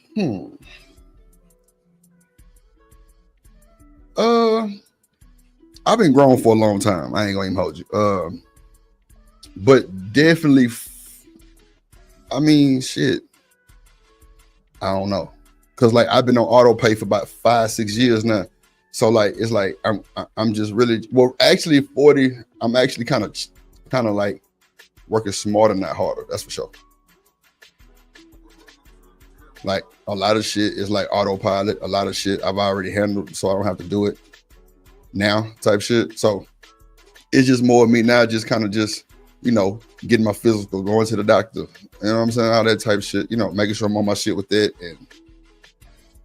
But I don't feel no fatigue or nothing like that. But like I say, I've been doing 2 businesses 14 years. So I don't really know how to answer that shit because it's not a milestone for me. I feel like I'm just getting that little season on me. You hear me? Yeah. You know what I'm saying? My shit still rock up. You know what I'm saying? My shit rock up like, yo, hell yeah. Yeah. They got the blood flowing. Shit. The fuck? but nigga Ferg say, yeah. Yeah, because, but again, that's why I say it's about 35 going on 40. And, you know, I think a lot of brothers, you know, because a lot of brothers, and this is to any of us, when you have both parents and you get both parents' ideology, your sense of maturity kicks in a lot sooner and you understand it a lot sooner than getting it from one voice, like just being raised by a father or just being raised by a mother. Because a father will tell his daughter, don't be out here doing this. You go get your own shit. Don't rely on no man, blah, blah, blah. And then she'll struggle with trying to be a good wife for a man because her daddy told her to get her own shit. And then we see with the boys who raised by their mama, they mad if a woman tell them she don't want to date him. Now he ready to crash out because the woman didn't give him his number. But when people get both, I think when you got parents that understand their mission, they sort of give you a different voice, a balanced voice. Like you got some responsibility in that shit too. Yeah, so I think it just carries a weight. And, you know, I don't know, man. That's why I say if you have children, don't sugarcoat shit and give it to them in times of peace. So when they out amongst the radicals out here in the world, they know how to maneuver. They know how to have their own voice and not fall victim to this follow the leader shit. Because this shit getting out of hand, for real. What up, Machine? Damn. Nah, I'm with you, Ferg, on that. It makes sense. It makes sense. You know, a lot of niggas, well, a lot of these niggas ain't got insurance, Ferg. A lot of these niggas ain't got insurance. A lot of these niggas ain't got a lot of shit they need to have in life, being 35 to 40 years old. And it's really gonna hurt you in the long run. I ain't trying to, you know, get nobody discouraged, but you know. Oh, but that's the truth. It ain't about discouraged, but even in that message, some people should be able to take it and say, you know what? I need to do better. I need to do things a little different so I can, from 40 to 60, that shit's really like 3 years for real. Mm-hmm. That shit go by fast. That's true, Ferg. I didn't even wear glasses till I turned 45. I was 20/20. I was fucking shooting ball every day. I turned 45, man. I done had about 7 pair of glasses, man, in that time. Yeah. And I don't know, man. They don't understand it, Ferg. They got to, though. They're gonna have to sooner or later. Yeah. They're gonna have to understand it sooner or later, though. I just hate to see so many people just, how the world just crumbling so fast, man. It's crazy. That's what I'm saying. Because people are giving up by age 40. They talk about 40's old. Shit, if it is old, shit. Yeah. Oh, no. I don't feel old. Shit. You know, hell no. So, I don't feel like you're old till you get like 70. Yeah, go tell it to some 18-year-old and ask them what age do they believe is old. They're going to be like 35. Yeah. Yeah. They did a study. Hold on. where they said most black men don't believe that they'll live past age 35. Yeah, well, I mean, a lot of young men back in the day didn't believe they see 21. So, I mean, that's not far fetched to believe. Yeah, but that's detrimental to your psyche too. Well, if you take it in and believe in that, but that's what I'm saying. Yeah, the people that believe in that. But what I'm saying is, you talking about you hearing this now, but I'm just gonna take the win where I see it. At least they'll believe they'll reach 35 or 34, I guess, right? Mm-hmm. I'm just saying. So happy. Who gave you courage? Who gave you the voice to make you believe in yourself? God.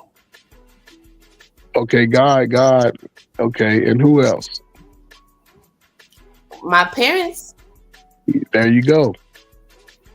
Parents. See how Oh, you you know what's so parents? crazy? No. You're absolutely right. The crazy thing is, yeah, that's why I used to thank God for my parents. Because I'm like, I thank God for my parents because they taught me, they let me know I needed to have my own relationship with God. As a child, I've had my own relationship with God. Well, I should say, I've had my own relationship with God since I was a child. I was younger than 10 years old when I started having my own relationship with God. And so I thank God for that. If they never gave me anything else, they taught me that. And that has helped me. I'm not 40 yet, but I'm on my way.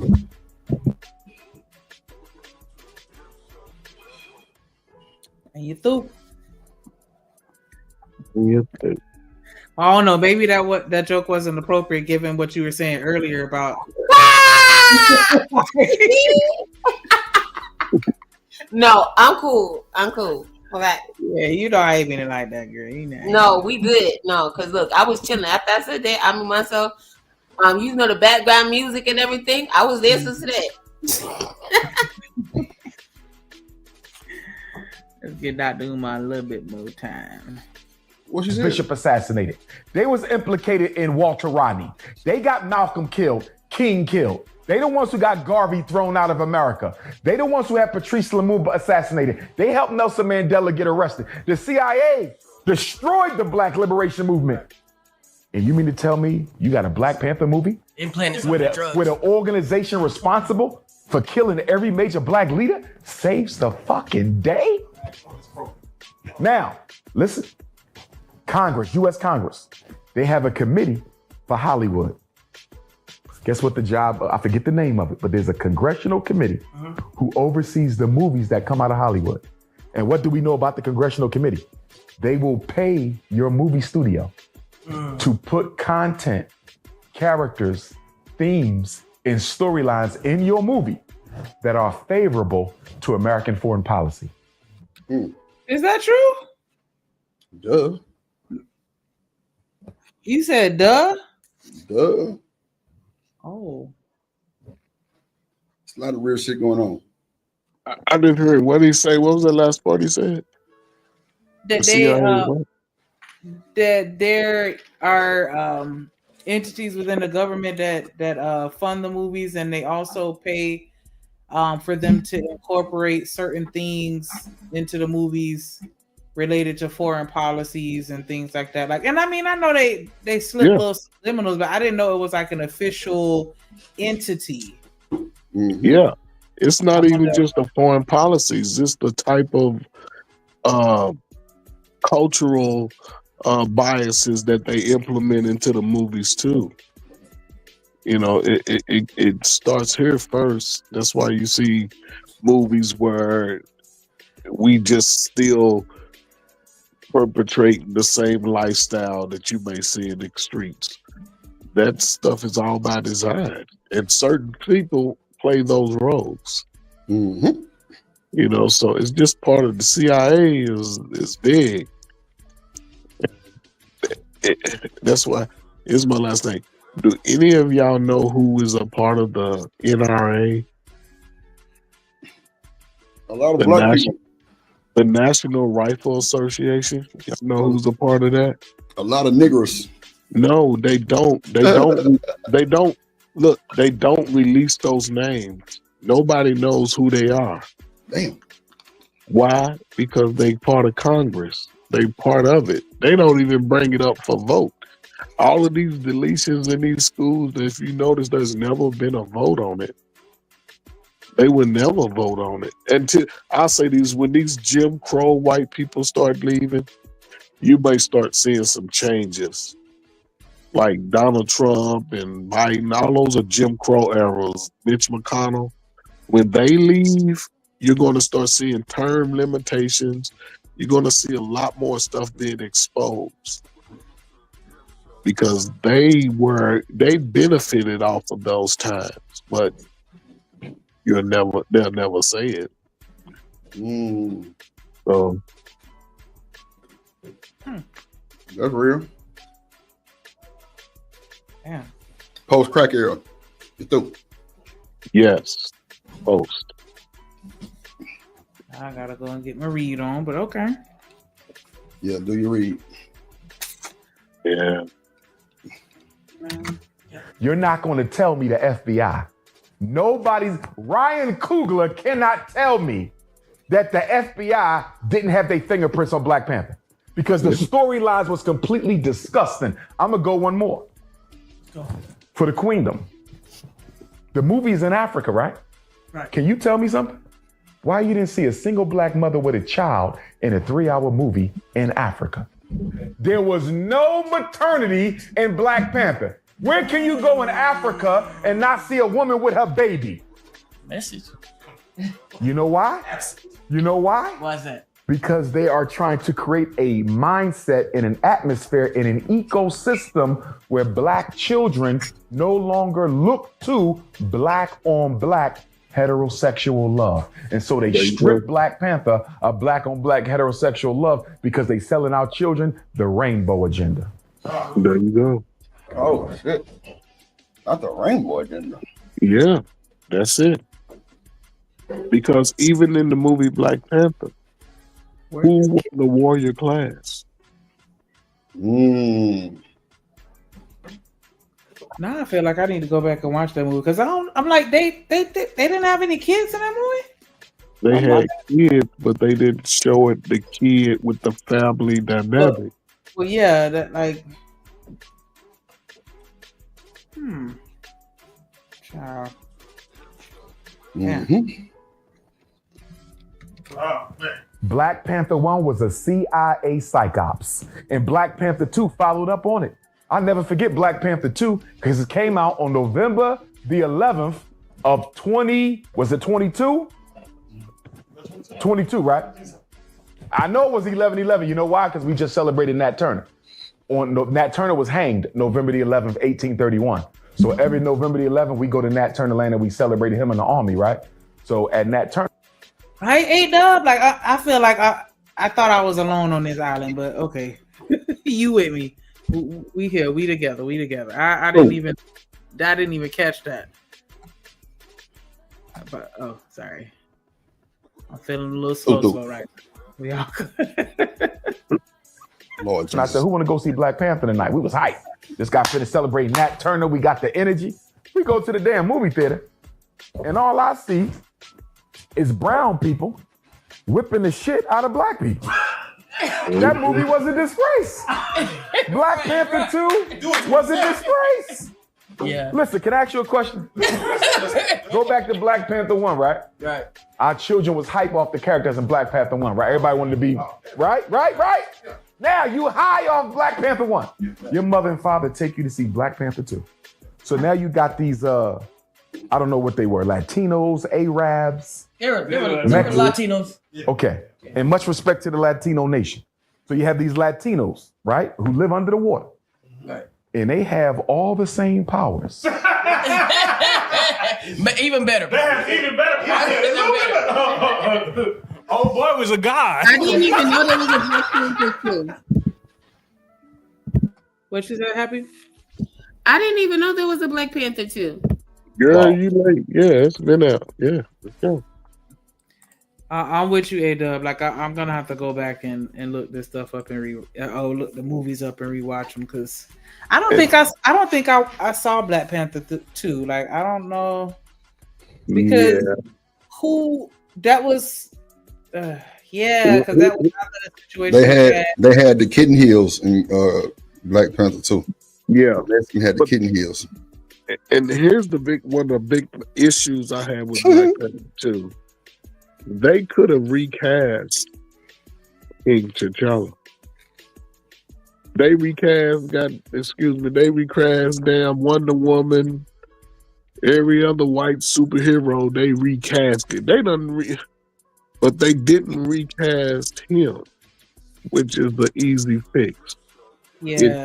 It took the black man from being the leader, and it put him under the female. Because I now didn't rock with it because I was mad about that. Yeah, and see. Wait, the Warrior movie with all the girls was Black Panther? Yes.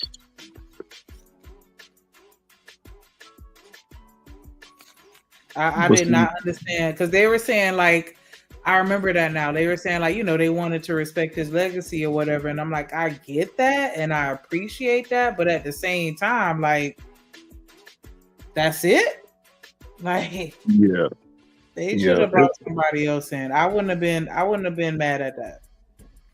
And that's the BS. That's the, again, a lot of that fell under the psyche of the government and what they were trying to push. They were pushing for the men to be less than.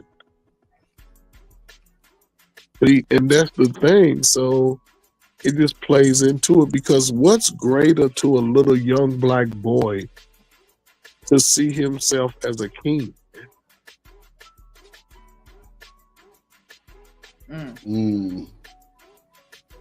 But the movie put the sister in a position of making things happen. Even his because he ended up having a son, which could change the dynamic. But the one lady, Lupita, what's her name? She went to save. Lupita. Yeah, she went to save his sister from the. They look like Arabs underwater. You know what I'm saying? So it put the women as being the heroes. And that's what the image tries to do in America to us. It puts the women in front of the black man. And you'll never see that in any other race, where the woman is put in front of the man. Any other race. That's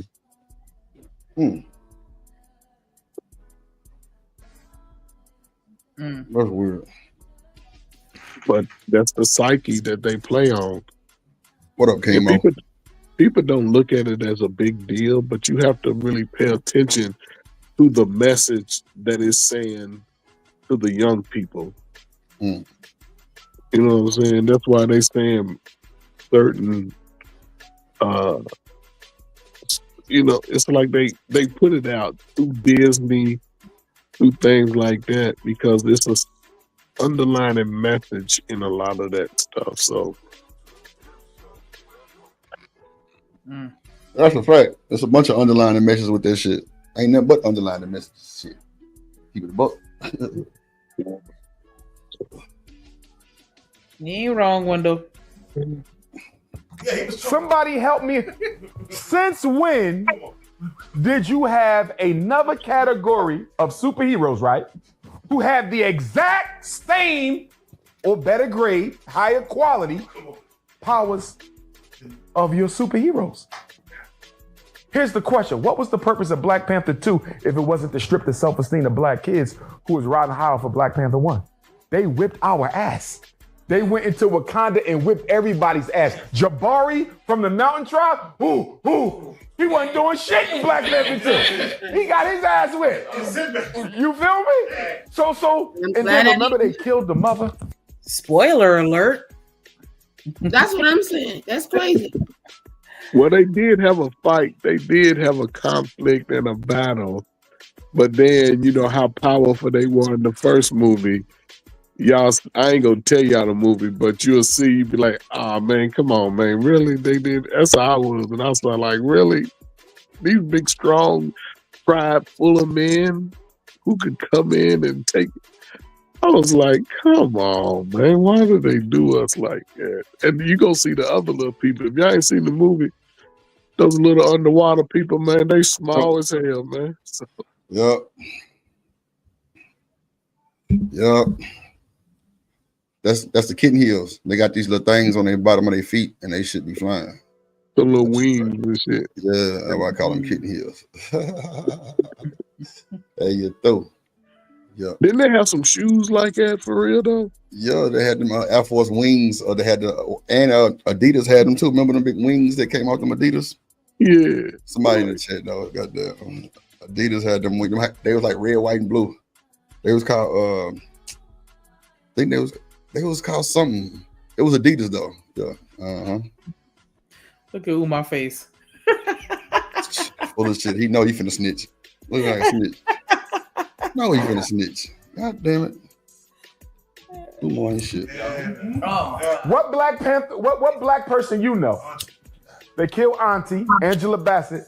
Kill your mother. You come back and make peace with the people who killed your mother? Damn. Yeah, what kind of movie was that? Listen, Ryan Coogler. You're not going to tell me Ryan Coogler writing these himself. They killed Angela. No black man is writing on I'm not movies. going to watch it. Yeah, Chemo already said that it's trash, so I'm not. I am gonna go back and rewatch the first Black Panther though, but yeah, like the trailers for it, and then the situation with Chadwick, like I wasn't interested, and the more y'all talk about it now, I feel like I'm even less interested. Like,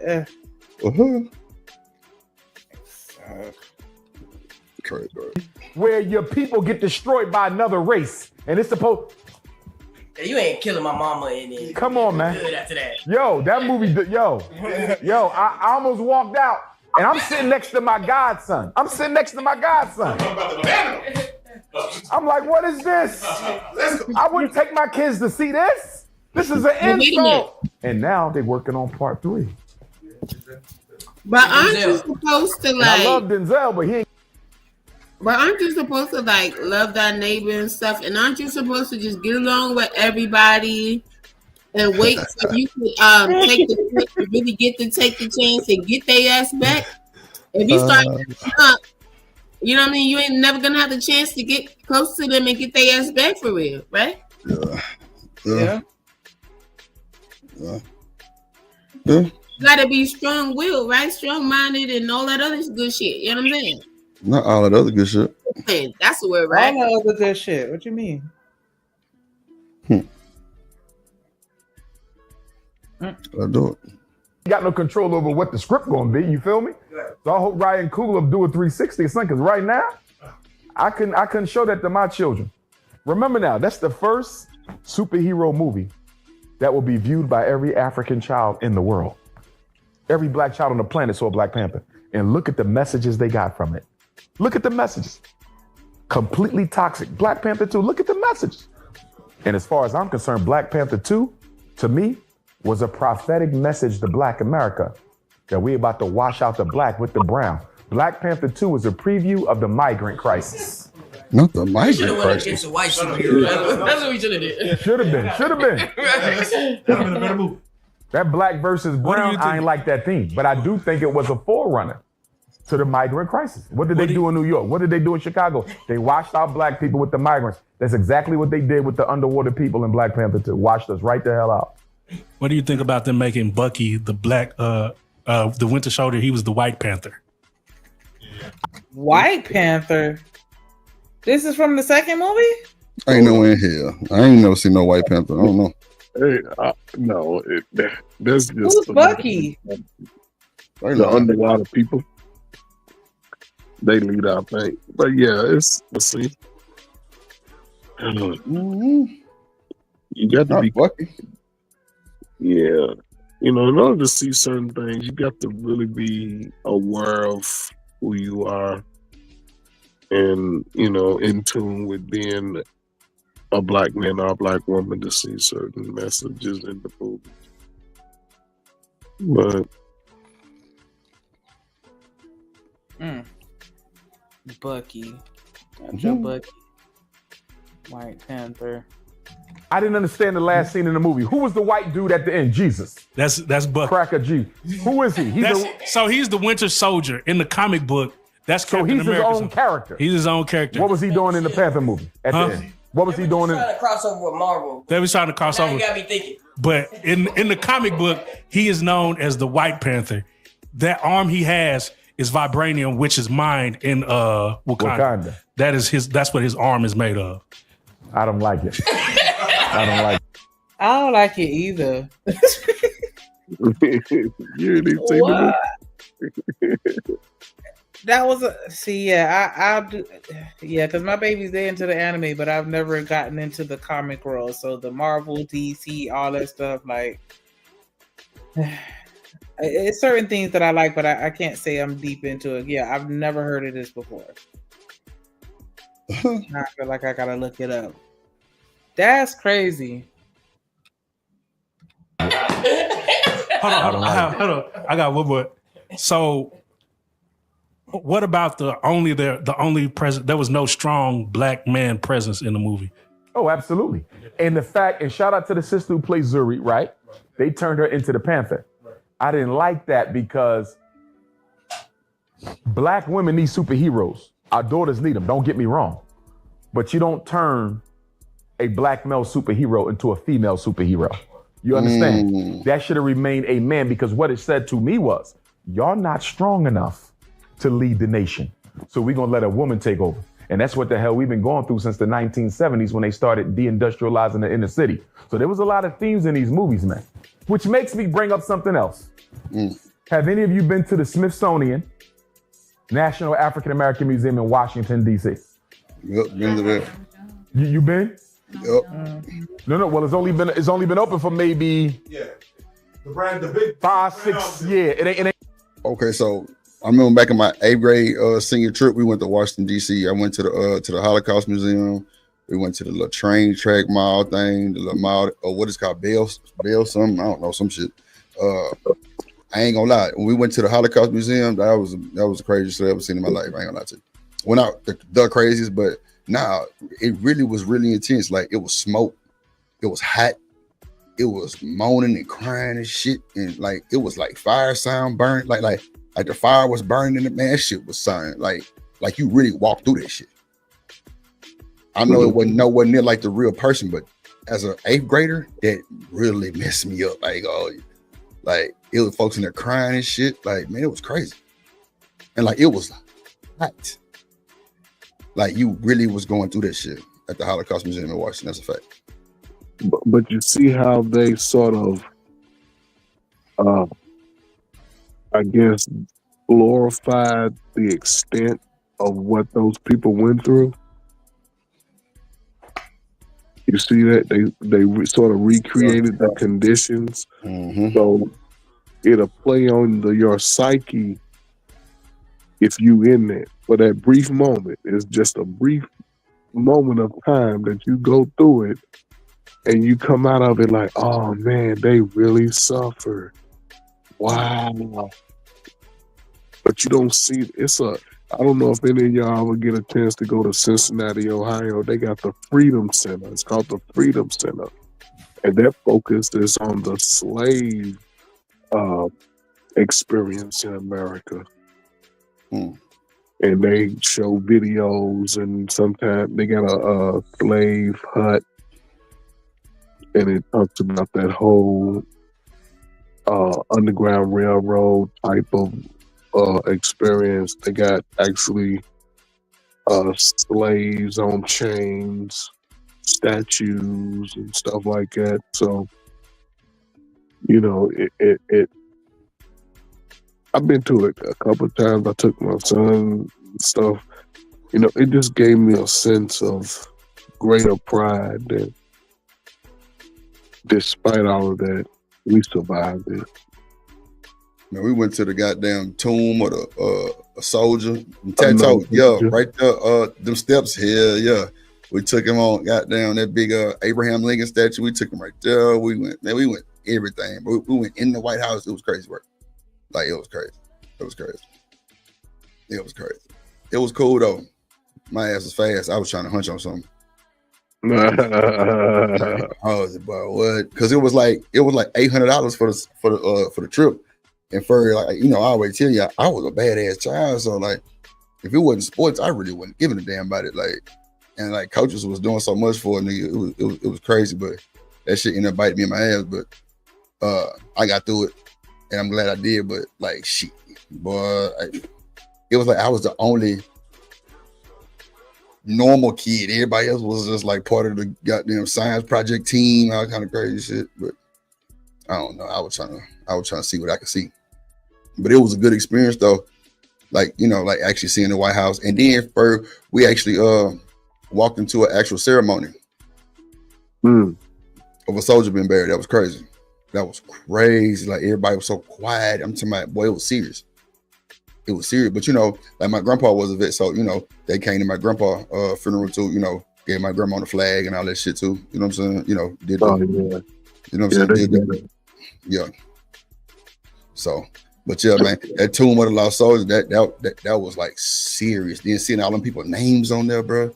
Like, I'm talking about folks, families up there, just still depressed. I'm just like, man, this was like 60 years, 70 years ago. That's crazy. I don't know. It was just different. Like, I ain't never seen it like that before. Just see everything was just so serious. Like, everything was really, really serious. But yeah, that was cool. I'm glad I experienced it for real. I'm glad I experienced that. And we went to New York too. We went to Washington, D.C. for a few days, then we went to New York. I'm trying to remember what we did in New York though. Because all I remember was strip clubs everywhere, bro. We stayed like a Marriott, but it was strip clubs everywhere, bro. I'm just like, bro, this is crazy. And we couldn't get in, but like, it was just like boobs, peep show, boobs, peep show. I'm just like, bro, what in the hell is going on in New York City? It was crazy. So you don't remember nothing else about New York but strip clubs? Well, bro, I don't think we did nothing like school wise in New York. I don't think so. Y'all didn't go to the Sony or the Apollo or the Wax Museum or nothing? We did go to the Wax Museum, but I think that was in Washington. It might have been in New York. I'm telling you, man, I was trying to hunch on something. I found me two little skeezers and shit. I was caked up with them, but I think New York, I don't remember us doing something for the school, but the Wax Museum for sure. We went to the Wax Museum. And it's like, what is that little mall where you can see the Statue of Liberty from? Oh shit, that's what we did, bro. I'm tripping. I'm tripping. When you said Statue of Liberty, all the memories just piled back on me. We went to the Statue of Liberty. We did the Statue of Liberty. We did the Statue of Liberty. We did that was going down too. At nighttime, because it was like all the strip club signs would light up at nighttime. Like the daytime, you couldn't really see it like that. But like, we went to the Statue of Liberty. We did like the little boat ride thing. We went to the mall. Yeah, we went to the mall and we seen some of the military stuff. That was, yeah, I remember now. It was like the army little shit out there. Yeah, I remember now. Guess what we did in New York? Yep, I remember now. I'm glad you said that because I was really trying to figure out like what the hell did we do in New York? Yeah, that's what it was. That's exactly what it was. That's what we were doing in New York. Like you hit that right on point. Yep. But you out in New York trying to sniff some little draw. Hell yeah, hunch on something for sure. I wasn't really worried about nothing else, but I ain't gonna lie, it was a good experience though. Like especially seeing Statue of Liberty, that was crazy. I ain't never seen it like that before. That was real. That was real. Then we did like a tour of some shit. Then we went to the Wax Museum. Then we seen like some army stuff. What was the like? I think it was like some cannons and shit. Man, Yeah. It was a bunch of little stuff. Yeah, it was a bunch of little stuff. Do y'all know the Statue of Liberty has chains on the feet? On the feet, yeah, I seen that. Yeah, I actually like touched it for like, cause like they had it to where you can walk up that motherfucker.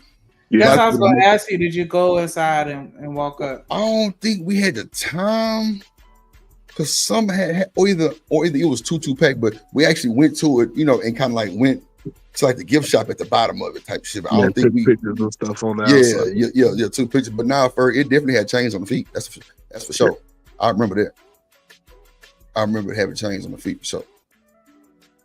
That was crazy.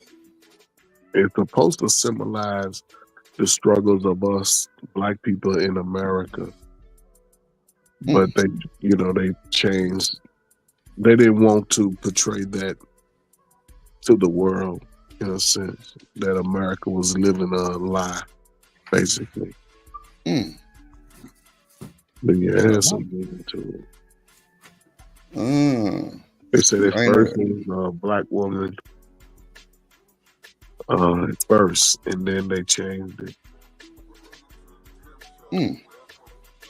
Yeah, that Statue of Liberty was a sight to see. That was a sight to see. Like, that was cool. Like, we actually was like up on it, like in the water to the boat to the goddamn statue. It was cool. That was a good experience. I don't know why the Holocaust stuck with me though, because like I ain't never seen no shit like that before. Like, I thought it was racist. I ain't gonna hold you. I thought it was racist. It was a lot of pictures they had of people, but they had a lot of hieroglyphic shit, man. Like, it was a lot of like I ain't gonna say original, but like it was a lot of like little drawings and shit, man. It was crazy.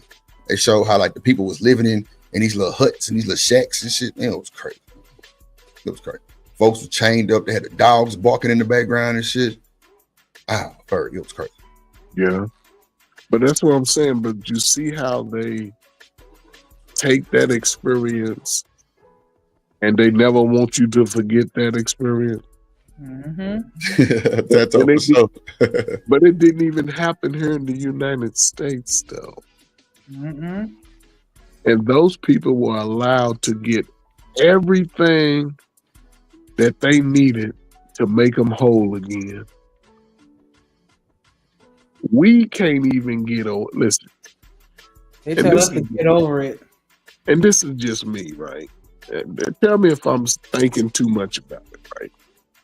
It's about 35 million of us in America, right? Between 30 and 40, right? Just throwing a number out there. I'll take 40, right?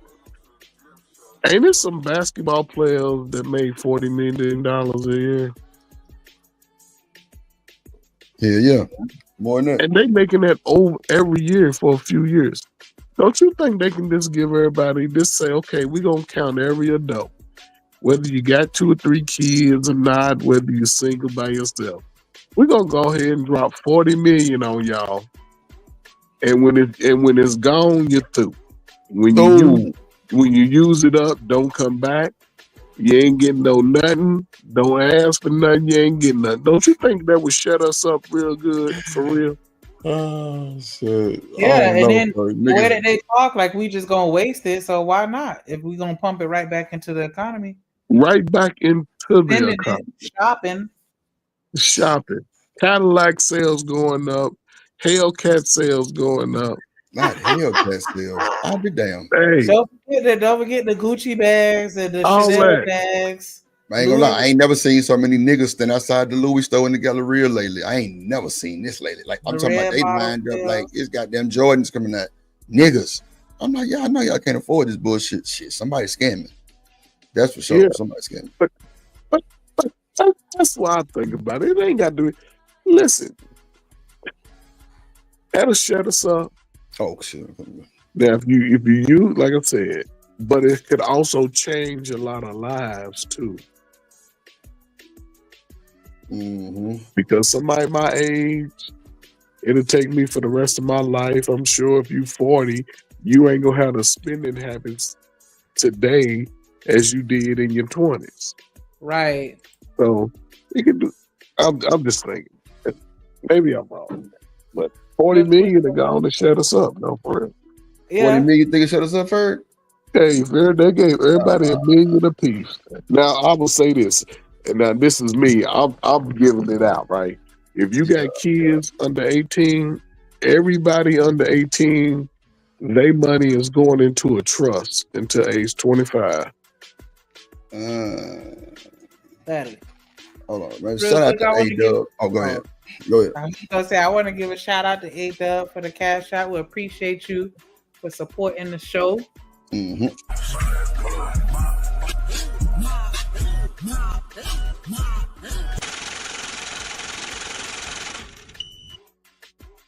And you through. I gotta add your shit to the little gifts, the little cash out shit to the gifts. Yeah. Yeah. I don't go know. ahead. I feel like, and maybe I'm just being a little cynical, but I don't know if that'll shut us up. Yeah, I don't think so neither. Niggas gonna be back in line trying to get 40 more. Blew it out, and then as soon as we broke again, we gonna be right back to talking. Like, nah, it wasn't enough. Y'all gave us 40 acres, but we still want the mule. Appreciate you, dog. Nah, Fur, we coming back in line. We gonna try to use somebody else's address and ID and everything. We trying to get 40 more. But that's what I'm saying, though. But see, that's what I'm saying. We, as I guess that everybody using these new acronyms now. Mm-hmm. But for us who have our ancestors that were here and worked in the factories and paid their dues, I mean, why not? Why not? I'm just, what I'm saying? Because everybody else gets a first shot. These immigrants are coming over and getting our Social Security, getting all our shit, and then they telling you fill out an application for $700 to get your shit back right. Man, you go in and y'all got a Burlington coat factory where y'all live at? Mm-hmm. Yes. Man, you ever go into a Burlington coat factory? Ain't nothing but foreigners in that motherfucker buying up shit. Where they getting all this damn money? Where the hell they getting all this damn money? Mm-hmm. Fucking line be 15 hours long. You know what's real funny though too? I used to work at the driver's license office down in Liberty City or down in Miami, Florida, for those not familiar. And they would come in there to get their ID, passport still wet, stamped, not even dry. And for their proof of address, they would come with documentation that shows from the Department of Children and Families to show all the benefits that they were getting. They getting cash assistance, food stamps, Medicare, Medicaid, housing, Section 8. Like every box on that paper was checked. Damn. Hadn't even been there a week. I'm not even exaggerating the proof of point. Like, no, you're not. Taken care of real well. Especially Cubans, but that's another show. Cubans is crazy work. It's like they didn't even have to have legitimate paperwork. If they had a Cuban passport, that was all they needed. Because we, with the issuance of IDs and licenses, that's tied into Homeland Security. And so, as well as immigration.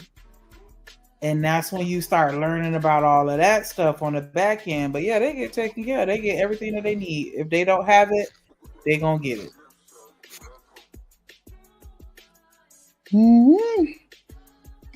I don't know. We can't beat that type of shit. Niggas ain't going to act right.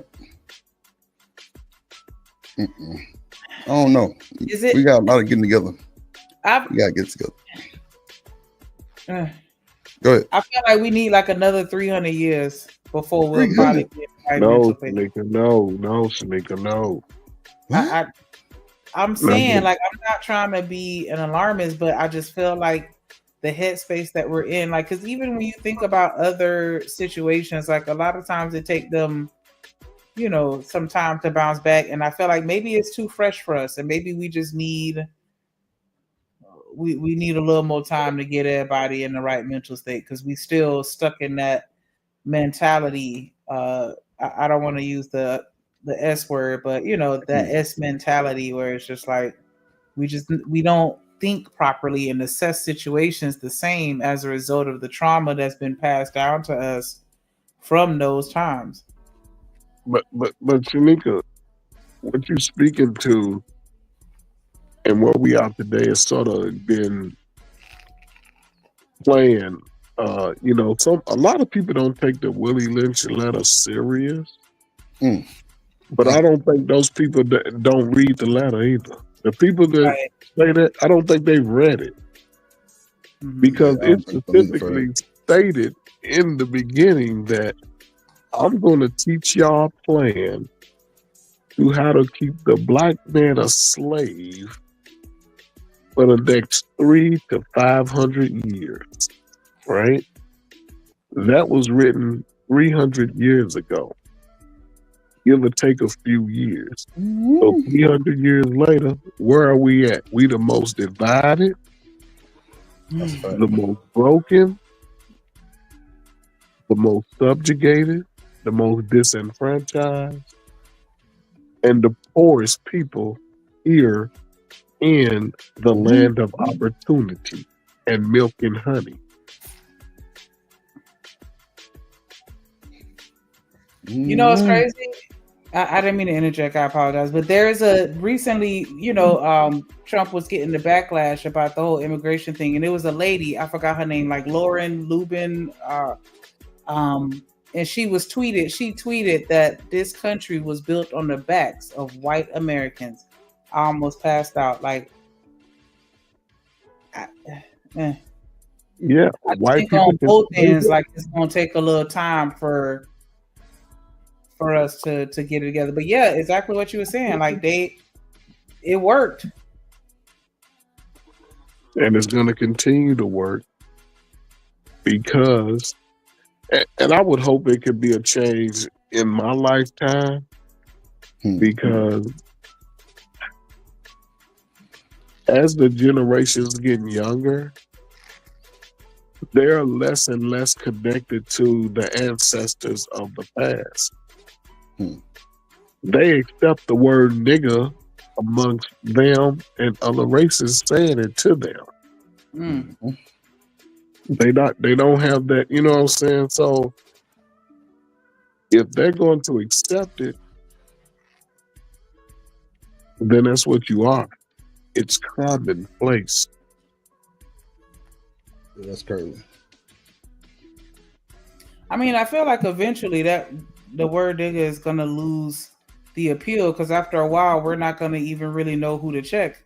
Because you got people like Drip out here, like I don't even know if you black. Oh, he What black. the fuck?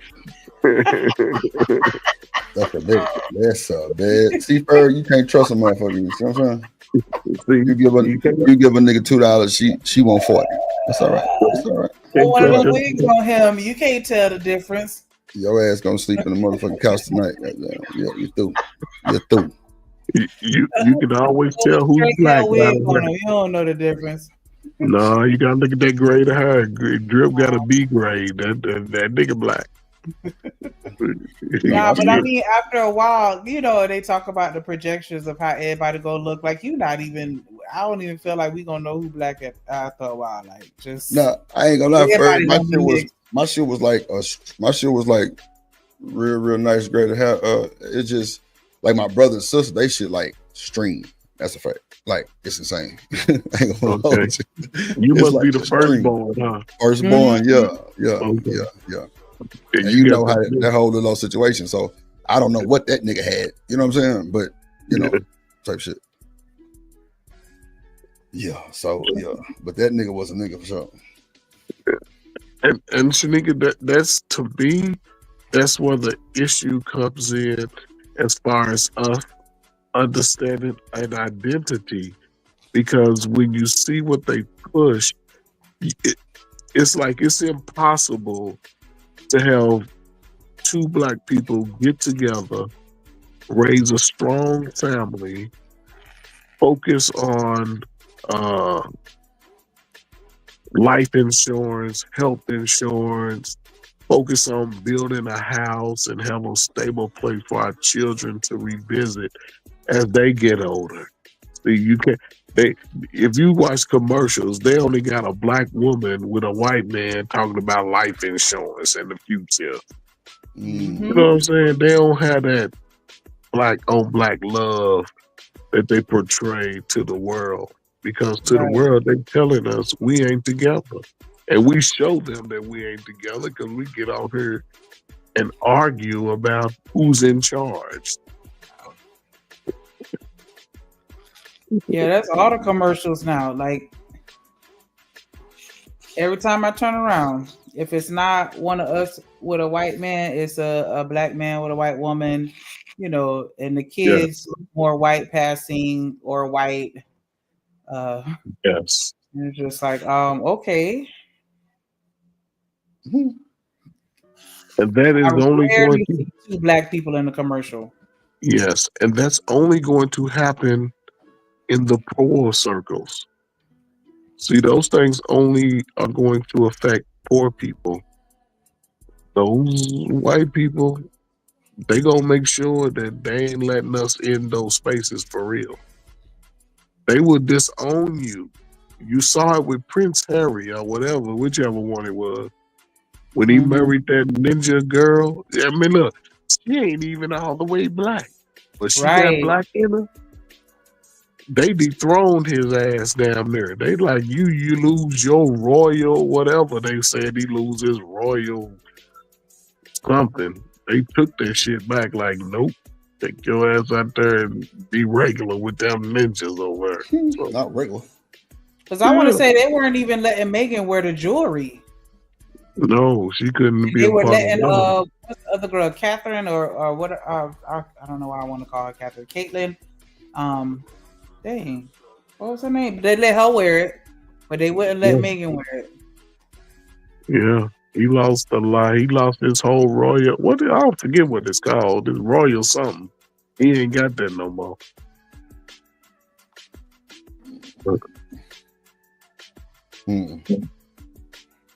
Yeah, they got a line for that bullshit. You think they would have let a woman get with a black man and marry him? It's Kate. They would have told her you won't have shit. Not shit. Yeah, they'd have publicly denounced her. Yeah, Elizabeth wasn't having that. Oh, you said? No, I said Elizabeth wasn't having that. Because, yeah, she treated Princess Kate, way better. Mm-hmm. Princess Kate. Out of line. What up, Riz? Goddamn young Riz in the building.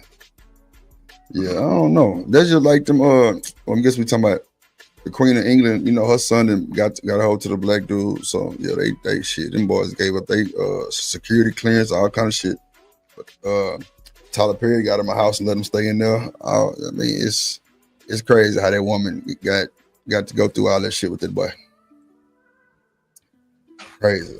I feel like they contributed to it as well to a certain extent, because I feel like they had a rebellious spirit at one point where they were just kind of doing the most. I mean, how come he can do what he wanted to do? So you blame her for the rebelliousness, or you blame?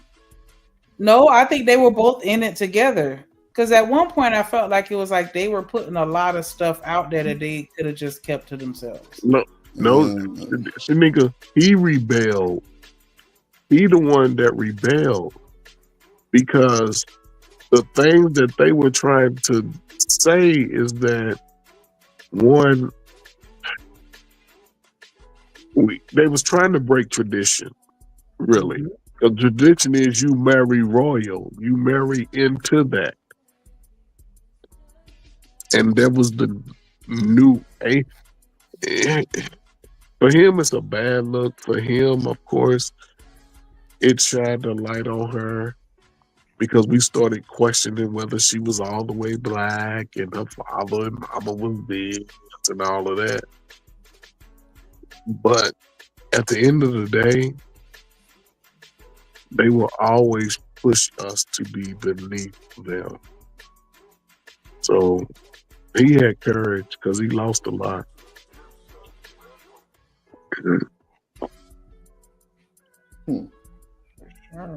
Yeah, it's a lot of shit that's been hidden from us that we have no clue about, really, on the cool. Yeah. Because at the end of the day, we still don't know for sure what really happened, Ferg. Yeah, we know. Because ain't no real proof. They told us the social studies book is not true. So we really have no clue of what the hell happened. That Holocaust shit, that shit looked unreal. How they had them folks chained up like that. Yeah. That shit was crazy. They say I wanted to find the first white dude and whoop his ass. What? But here's the thing, though. Oh man, this shit. Okay, so here's the thing that sort of puzzled me when I found this out years ago. Hitler, his mama was Jewish. Oh, Ferg, say small hat. Small hat. Oh, I'm sorry, man. Yeah, his mama was a small hat, right? So why would he have such a disdain in his heart for those who his mother was? Mm-hmm. I believe he found out that they wasn't the real ones. Oh. Yeah. That could possibly be true too. That's what I'm saying. It's man. It ain't nothing to really show us for sure. No, it ain't no type of. And I don't see how they be having all these old videos of black and white stuff of the H guy. And they ain't got nothing of the niggas. Nothing of the niggers. Nothing. See what I'm saying? Nothing. Nothing, bro. Nothing. Y'all get over that 400 years of oppression and raping of your men and your women and your children. So get over it. Y'all should be moving past it. But every year, you gonna see a celebration passing of the wreath for those small hats and what happened to them. Yeah, never forget. Never forget. That's what they say. We'll never forget. That's a fact. But they telling you, oh, forget about that. That's why you poor. That's why you're, you know what I'm saying? Forget that. But see, I believe it could change if we can find a way for the young and the old, the light skin and the dark skin to have one voice just because. Has nothing to do with political affiliation, the neighborhood. We need one voice to say, hey, these are our demands going forward. But I'm just wishful thinking, that's all. Yeah. Come to Delulu Island with me. That's why I have those moments where I feel like, man, we need to just pack up and leave. But yeah, when I saw that tweet, I have to look that up. She was like, this country was built on the backs of white Europeans. Like, it's just like, wow. Yeah. Slap in the face. But are you surprised though? No, but it's just the audacity in 2024 is unparalleled. Yeah, in 2024, they gonna always let us know who they are, what they represent. We the ones over here trying to walk around like we baby Jesus. Oh, love everybody. We wanna no, we can't win. We can't win like that. And listen, I'm not saying go out and just wreak havoc, but we have to find a way to sort of reset the way that we move in today. The people before us owned a lot more than we ever owned. They had more ownership. They bartered with each other. They traded goods with each other. And everybody had something to bring to the table. Goods and services. So, it's like, it just seemed like now, you know, like you said, we inviting everybody to cookout, but nobody inviting us to the country club. Hell no, we can't go there. And you through. You can go clean up. You ain't shit for it. That's not as far as we can get in there. Well, you can go park some cars, park your car. That's slight work. They gonna park the I cars. wonder, you just reminded me of that Pot de Bloom. I really wanted. Which one, a crackhead? Yes, I thought I downloaded man, that I shit. watched that. I watched on. it. I just could not believe Hold on. the shenanigans. Where they have I found actually two. There's a well technically it's a Pop the Balloon homeless edition. Oh my God, no. Or you talking about hilarious, boy? I call it the crackhead edition because baby, Yes, it is hand in hand. one of them Crack. couldn't even stand up because they just like leaned over, like just They had the water. The balloon, it scared him awake. Like, oh my gosh. Oh my gosh. Like, I didn't know how to feel about it. Like, a piece of me was like a little, I don't want to say offended, but it's like, why would you do this? Like, you, like, I don't know. A piece of me didn't want to see it, but then at the same time, you know, people trying to get their coins or whatever, but it felt a little like exploitation. Like, do these people realize what's going on? But they're fully aware. Well, to a certain extent of, you know, the fact that they being put on YouTube and we're going to be watching them or whatever. But man, it's another one. I saw a video where but it's in the Netherlands. So, and they don't have it translated to English, but they actually had one where there was a trans woman in the lineup. And the black guy came, popped that thing as soon as he walked out. Before he even said his name, hello, how you doing? Nothing. He just beeline straight to Shem and popped that balloon. And I mean her, and popped that balloon. And then every other woman in the lineup popped their balloon in solidarity. Like, and they were actually like, how dare you? Well, I mean, from their body language, you can kind of tell that's what they're saying. Like, they got mad at it. Wow. And I'm like, what? Y'all, you can't force him to want to entertain the notion of dating a trans woman if that's not his thing. But I'm gonna see if I can find a way to translate it, because that was crazy just watching it. But there is other videos where people are talking about it, but not their original show. I download this shit. So they got mad at a man, heterosexual man. Well, I'm sure that's what he would claim for not giving a trans person an opportunity to date them. Yes, because I watched it, and you know how, you know, in the beginning when they have each of the people in the lineup and then they show their IG and stuff like that, and you know, some of their words sound a little close to English or whatever, but his name was Ryan on his Instagram. Put it in the back chat again, nigga. I thought I downloaded all that shit. I don't know what the hell. But Buddy's name was Ryan. And I was like, what? Why are they upset? Like, that was just wild to me that they all popped their balloons. As soon as he popped that dude balloon, everybody else popped. But again, that's part of that propaganda rhetoric that they push through our systems. And then how can you call men weak when y'all are sort of perpetuating the lifestyle of men who become women? It makes no sense. That shit is ass backwards. How can you say men are weak, but all of our sons are growing up to be women?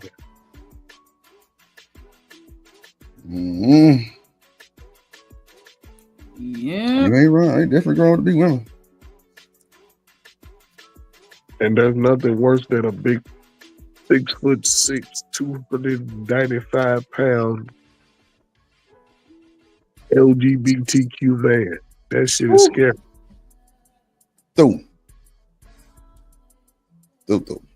With some tight ass shorts on and a halter top. Man. That'll whoop your ass. I'm talking about with the shit. Beat you all up through the streets. Not beat you through the streets. That's crazy. Shit. You big and strong like that. Shit. And it'll make you take them cakes, like take these cakes. Damn. Man, that's crazy work. I need to stop that bullshit. Mm-hmm. Or take your son's cakes. Huh? Yeah, because they turn them out, man. Ain't nobody born like that. And they get turned out. See, that's when I stopped watching that P. Valley shit. I watched like 4 episodes. I was like, okay, it's getting a little janky.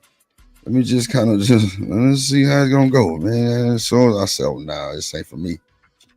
I thought it was a bunch of cheeks clapping. No clapping, y'all. No cheeks for the geeks. They showed some cheeks clapping. They showed the little rapper dude. Man, come on, Ferg. You know what I'm saying? Out of all those women, they gonna show. That's the scene that they show him. Just like the rappers who claim to be so hard. Is that really how they living behind the scenes? No. See, what you sent me? I said the crackhead edition. You sent me some other shit. Yeah, that was just the because when I went to go look, it was the clip of the short. It was a short where they was talking about it, so y'all can see what I was talking about. Hold on, let me just put that right there. Then. I put it back there. All right. Okay, so that's the one with the trans or something. Yeah. Oh my god. Hold on, let me download this crackhead edition. All right.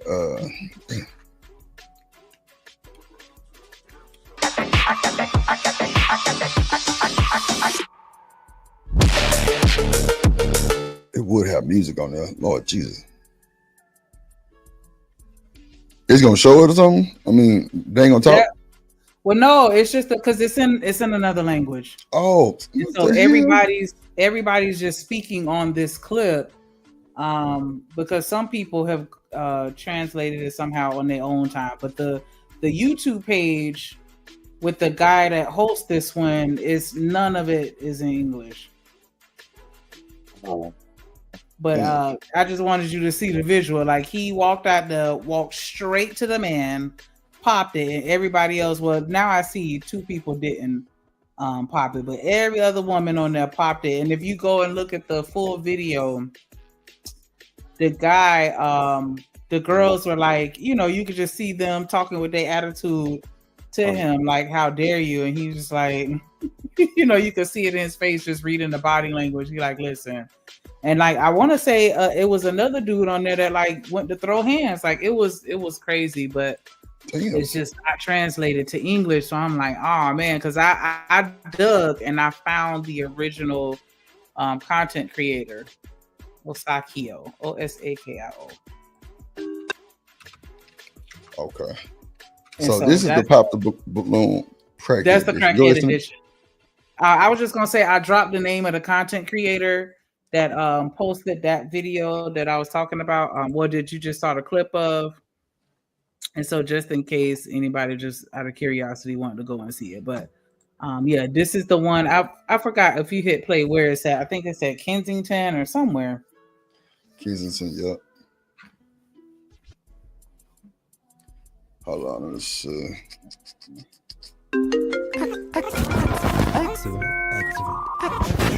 Yo, y'all know what it is. What's up? We outside, man. Extrovert challenge. We getting y'all with another balloon pop challenge out here.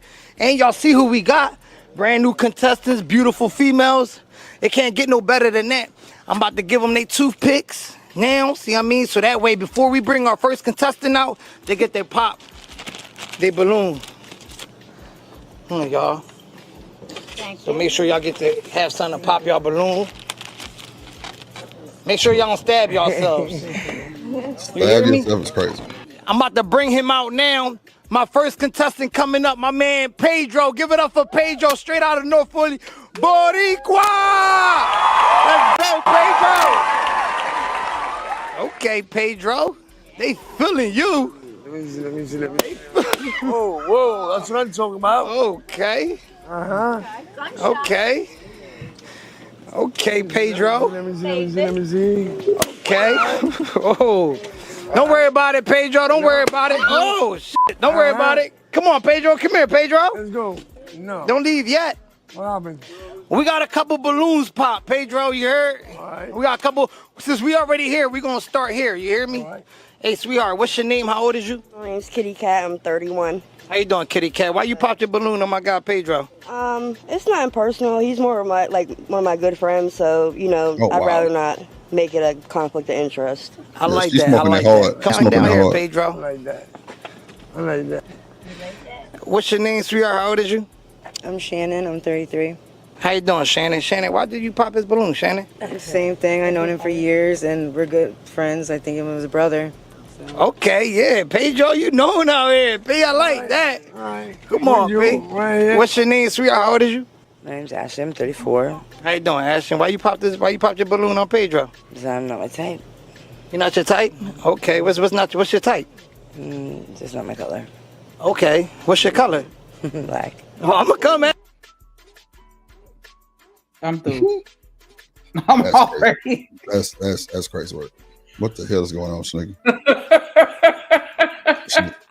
It keeps getting worse. That's the whole thing. That's why I was like, I was a ball of emotions. Like, I was angry, offended, sad. I was like, I just confused, intrigued, entertained. Like every emotion under the sun, I kind of went through that watching this. I just don't know what's going on. I just don't know what's going on. We go because I'm trying to find you love, baby. That's it. I'm trying to make sure I find your type. So my next contestant, I'm gonna make sure he right for you. You feel me? Black. Okay, I like that. All right, come on, let's get it. Yo, they ain't giving the Boricua love, Pedro. We gonna ask, what's your name, sweetheart? How old is you? I'm Sarah. I'm 35. How you doing, Sarah? Why you popped your balloon on Pedro? He's a little young for me. Okay. How old is you, Pedro? So 33. He 33. Okay. Okay, I feel you. Come on, Pedro. We coming over here, Pedro. Oh, shit. Well, before I even asked that question, I was just trying to ask, P. Yeah. We just got another balloon pop. We gonna come over here and ask her why she popped the balloon. What's your name, sweetheart? How old are you? Jenny on the Black. I'm 21. Hey, Jenny from the Block. 21 is what just came out this woman's mouth. Crazy work. Chabra. Chabu. No, Jenny, why you popped your balloon? Jenny from the Block. Hey, Jenny from the Block. Why you popped your balloon, my guy Pedro? Because we was getting high the other day and oh my God, you know, didn't work out. He been blew his chain. Damn, P. But he's cute. Okay. I like that. Hey, P. Not too much. P. Hey, we got a match, P, or something, because we got one balloon. We got one balloon. It's on you, boo. It's on you, boo. We got one balloon left. We got one balloon left. Hey, P, come over here, P. We got one balloon left, and we're gonna see what's your name and how old is you, sweetheart? Jamie Hernandez Perez. What the fuck? 45. Okay, what's your name again? Look, I was having fun today. You was having too much fun today. That's what it is. She just over. So you partied a lot. Yeah. That's what it does when you party all night, man. You party all night. I'm safe. That's all that matters. Yeah, you gonna be safe out here, baby. So I could see that you didn't pop your balloon. Yeah. So how do you feel about Pedro? He's a real dear friend of mine. He's taught me a lot. Okay, Pedro, you got any questions for her, Pedro? No, I'm cool. I'm cool. Yeah, it's crazy. You heard? Hold up, Pedro. Not your finger, Pedro. You can get a toothpick. You hear me? Hold up, but is you got any questions for her? Why you sleeping like that? That's why I just did that. I just told him. Well, I've been doing it, but that's why I just told him to do this. Right. Because that's the first thing he says to me when I go up to see him. He's like, "You're sweating." Well, you shouldn't say it, but I have a bad heart too, so no excuse. Wow. Probably made a fool of myself, but guess what? No. You live once. Yeah, okay. Talk about it. Oh well. Pedro, come here, P. Oh. Dang, fuck the dunks up, but let's get it. Hey, P, we ain't find you no love today, bro. So it's all right. You gonna be the next contestant on the next joint. You feel me? Yeah, it's cool. How you feel about that? I'ma feel good because I feel good by myself. you know, but right now, I'm cool.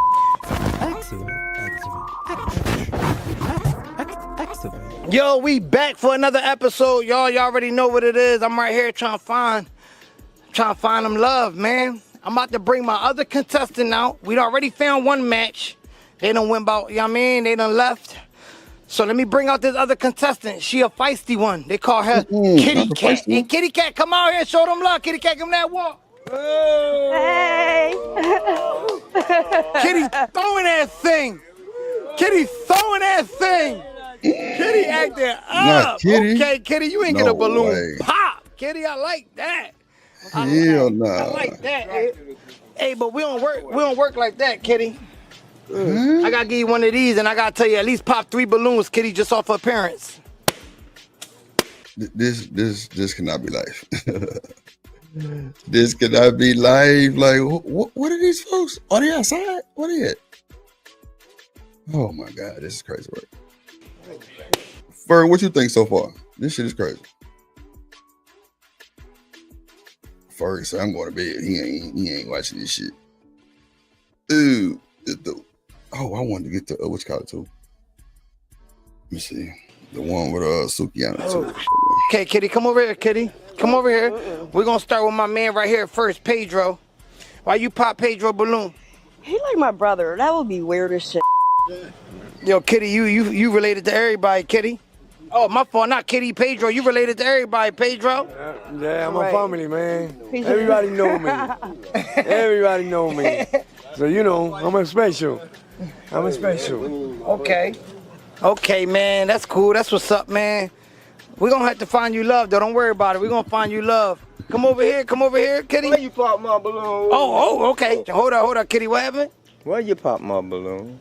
I popped your balloon because, I'm not going to lie, that shirt ain't working for me. It's the shirt. What, you don't like the shirt? What happened? I can buy you 2. 3. Now you pushing it. No. I don't like odd numbers. So, you'll get that's the odd number right there. You'll get. Let's keep it going. He odd. Hey, why you pop my man balloon? He like he been having a rough day. He look like he really don't want to be here. If he ain't want to be here, I think. I might be here. Hold on. I can't say why he don't want to be here, because listen, he didn't pop his balloon when you walked out. That's true. So let me ask him why he didn't pop your balloon, because you was throwing that thing, girl. Yeah, 'cause I was throwing the balloons in the back. Aha! Blowing the balloons in the back. Yeah. Yo, okay. We're going to come over here. Hey, yo, that was funny, OG. Hey, we're going to come over here. Hey, Kitty Cat. Yeah. We going. Her name, Kitty Cat, is crazy work. She's slanging that kitty all over the streets and the homeless shelters. It's crazy. When they did this shit, is it old or is it new? It was posted 3 months ago. Wait, okay. Hold on. Let me... Yeah, I think it was 3 months ago. Hold on, let me get this Sukiana video too. Yeah, it's not at all. Okay. Let me just add this one. I'm gonna bring it back up. Hold on, let me see. Let's see. Back to Umar. Okay, there we go right here. See. It's gonna stop right. Oh, right here. Okay, I got you. Fly past that mother. Okay, there we go. Now bring this one back up. Let me see. I'm gonna let you ask the fellas a question, Kitty Cat. We're gonna let you ask them a question. What question you want to ask them? You ask them 2 questions. We're gonna switch it up. Ask them 2 questions. All right. If we was to date, where would you take me to eat? Okay, I like that. If y'all was to date, where would you take her to eat, bro? Applebee's if I had the money. Applebee's? Yeah, if I had money. I like Applebee's. Keep it real. You like Applebee's? Yep. What's your other question? That was only one question. All right. So, who wears the pants, me or you? I mean, I always should be the guy. I always should be the male, not the female. So. But I thought the woman was always right. I mean, that's what they think, but it'd be the male too. Okay. Hey, are you dumb? You might want to ask yourself that. Are you dumb, nigga? Cause you got the right one today, homeboy. Yeah. Well, that's what I think. I don't know. You tell me if I'm You must be slow. Why you pop this balloon? I ain't even know why you pop this balloon. Because first, you are a little young. You know what I'm saying? How old are you, 24? 24, yeah. And his sister is like my best friend, so she probably, you know, Oh, shit. shouldn't be with that. I try, Bert. I try. You hear me? I try. Hey, big man, if you was taking on a date, where would you take her out to eat? And who wears the pants? And who wears the pants in the house? The male or the female? I guess it's a male, and I'll take her to Applebee's. Pedro, give him some time. Pedro, he is up. He just said he gonna take her to Applebee's. That's what you just said, right? Yeah. He gonna take her to Applebee's. Yeah, this shit. I can't keep watching this shit. This shit just getting on my nerves. This nigga couldn't even take on Ashton fucking Weems. Dolo, this nigga gotta hit a motherfucker up for a crutch. You know what I'm saying? Remove. Hold on. Okay, let's see. Suki and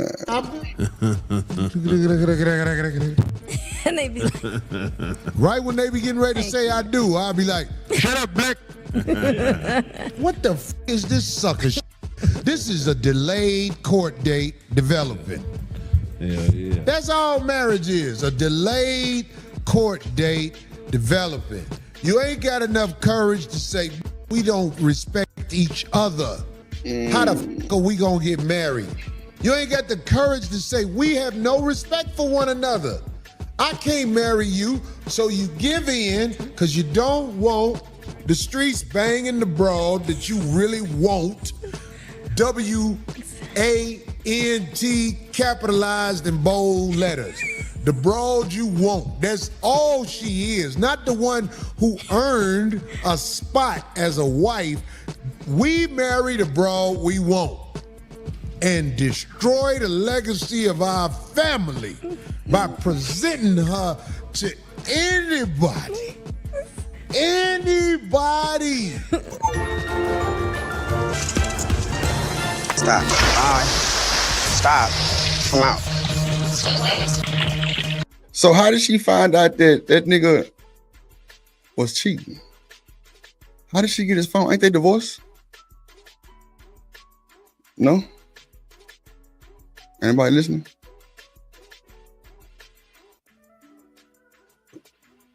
Everybody on mute? I'm sorry. Give me a second. Give me a second, please. All right. I'm looking him up right now. You know she not worthy. This is just the one you want. It's really supposed to be the one you play with while you look for what God has anointed in your lane for positivity. But you don't want her. How dare you ask your father to pay for something that everybody else didn't have? Outside with mosquitoes biting you. And you about to marry her. Boy, let me tell you something about the mistakes in life. They bring wisdom to the people who got common sense.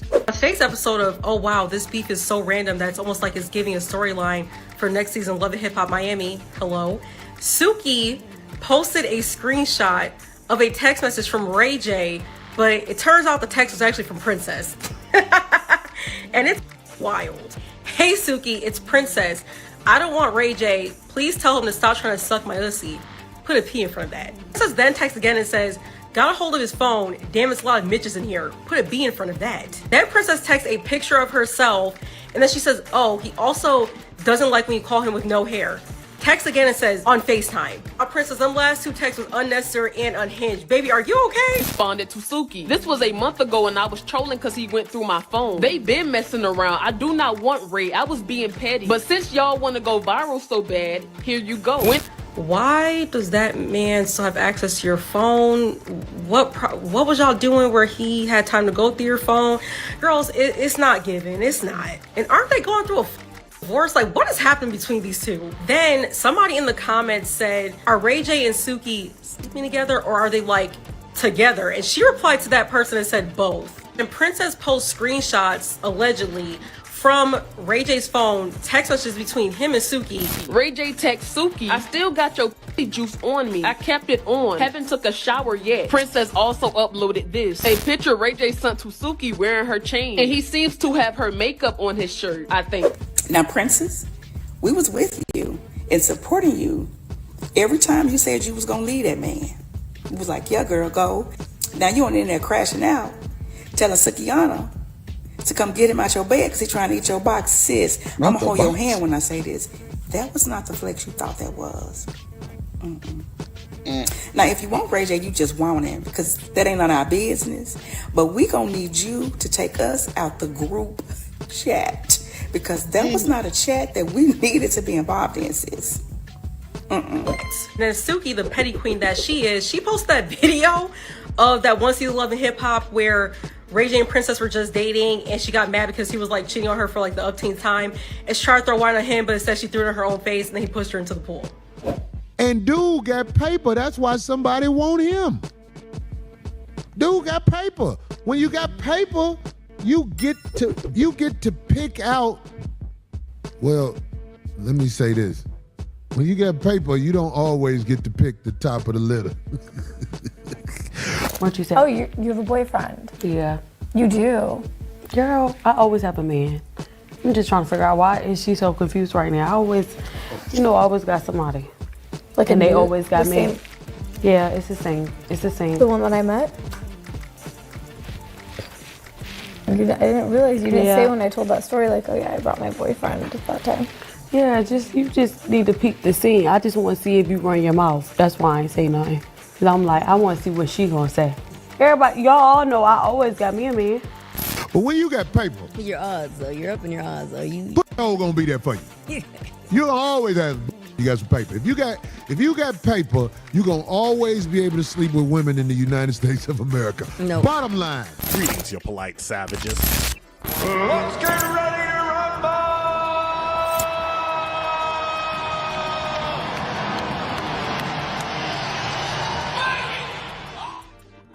Ladies and gentlemen of polite savages, you are now about to witness tales sure to anger struggle rapper fans and modern women alike.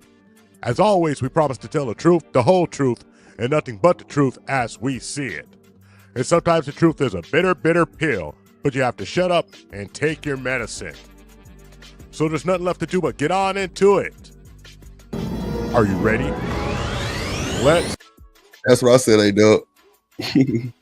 go. The curious case of Suki Hana, struggle rapper supreme, former OnlyFans model, and of course, reality television star. Now, polite savages, this is the news that you did not think that you needed. But here comes Sukihana ready to take another woman's man, and in this case, one Miss Princess Love. Now, I'm not sure if Sukihana got that kind of stank that Ray J likes, but it seems like that he can't get enough with super good hooch. When that man's got that paper, when he's got that money, these ladies are willing to wife up that dude, get cheated on, go crashing out on social media, let everyone know about the dirty laundry on these internet streets. But as long as the paychecks keep coming in, then these ladies don't mind sharing their high value men. They're willing to still stay with the guy because he's still be funding their lifestyle. Where Princess Love makes a mistake is crashing out on Sukihana when she should have known that's crazy. Her place and played her position like watch Jasmine Brown with the Cam Newton situation. You got that paper, people fall in line. Now it's a shame that people fall in line because of the paper, but this is a fact. If you got this nigga Corey Holcomb ain't shit. This nigga be with the bullshit. That paper, you can bring your whole family to the barbecue. Not the family you hide. I'm talking about if you got that bread, you can bring everybody to the barbecue and demand they act like they got some goddamn sense. That's my boy by her. That's my boy by him. Oh, to be so proud, so proud. This is America. It's a fest. You are not finna tell me you up here for person. No. See, understand this. What you mean? Person. As long as I've been with Jazz, Jazz has not been the only person that I've had sex with. Cam Newton just admitted to having multiple affairs on his girlfriend, Jasmine Brown. But Jasmine Brown came back and said she don't want them DMs talking about, are you okay? Are you all right? Nah, she said she just fine. She know who her man is and what her man do, and they talk about everything. My Newton girlfriend hopped online and said, child, here come the just checking on your DMs. I am fine, trust me. I know who and what it is. Ain't no secrets or surprises. He can talk to me about anything. So she's saying, look, he could cheat on me, he could speak about it in interviews, he could do what the hell he wants, because he tell me he do it. Yo. Him and Jazz go on a walk, and she'll ask him, like, what can I do to make sure that this doesn't happen again? I'm glad she's taking some accountability. This pimping. I know. Not accountability. No pimping when I see pimping. This, where she says, I know who I'm with, I know what he does. Men are out here cheating, bro. I don't understand why everybody's like, girl, you need to leave him. She likes it then. Yeah, when you make 100 million, they get real understanding. 100 million, that breeds understand. Women understand when you got 100 million. Women love it when men cheat. Why do I say this? Well, because I know it. I know it. I sat down over the last couple of weeks. I've talked to women across the board. And I'm going to tell you, the women that matter, the kind of women that you want, gentlemen, one thing that women hate more than anything else is being bored. And when you don't cheat, you're boring. When you don't cheat, you're boring. When you are at home up under her butt, sniffing up under her, telling her that she's everything you want her to be, she'll love that for about that long. And then next thing you know, she'll be shebanga banging your best friend. I know you ladies hate it, but you know damn well you're gonna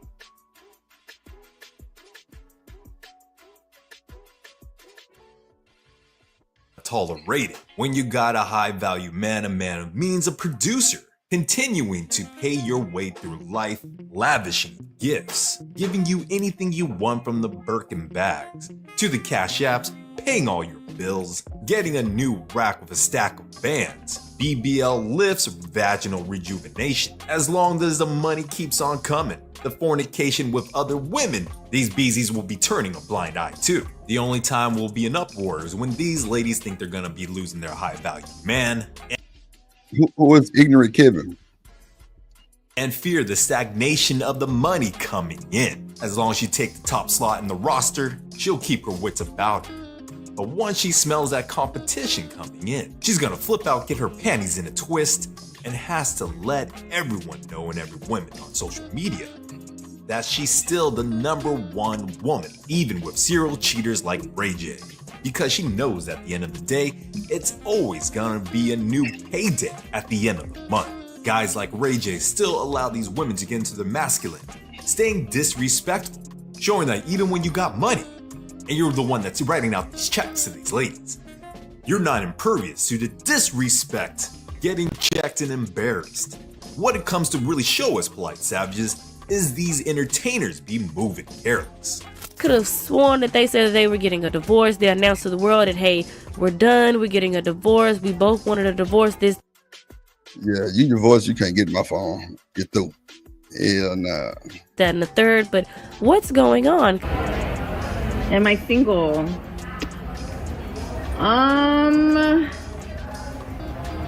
Not really. I'm not really single, guys. I don't think I've ever been single. Now, you know Ray J is a cheater.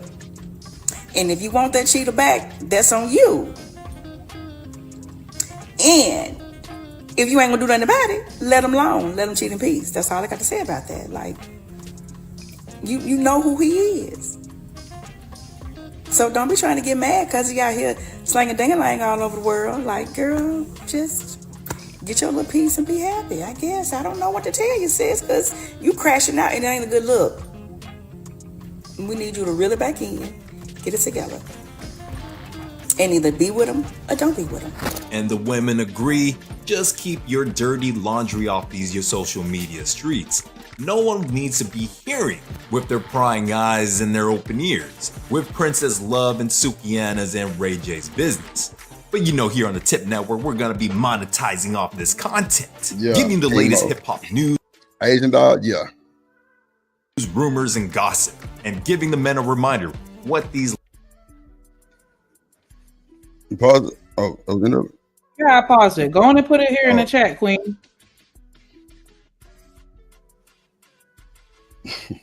Because I feel like you should know better. Like, he didn't fucking leave that shit. Like, for everybody that's here on that bullshit with NT, like, ain't nobody got no issues with NT. Like, ain't nobody go over there and post that. Like, he did not post that fucking comment. So y'all Man, can you go ain't back even- over there with that hold bird on, shit. hold on, Like, hold on, he hold did on, not hold do on, that. And hold on, Queen, hold you on, should know hold that on, he hold didn't on, fucking do that shit. He don't never do no hold shit on. like that. Hold on, cause niggas know what type of timing I'm on, and me trying to go put some in NT's chat.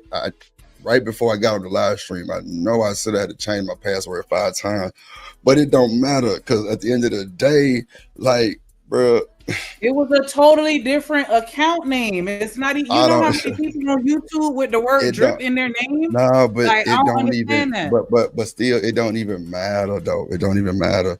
And Queen,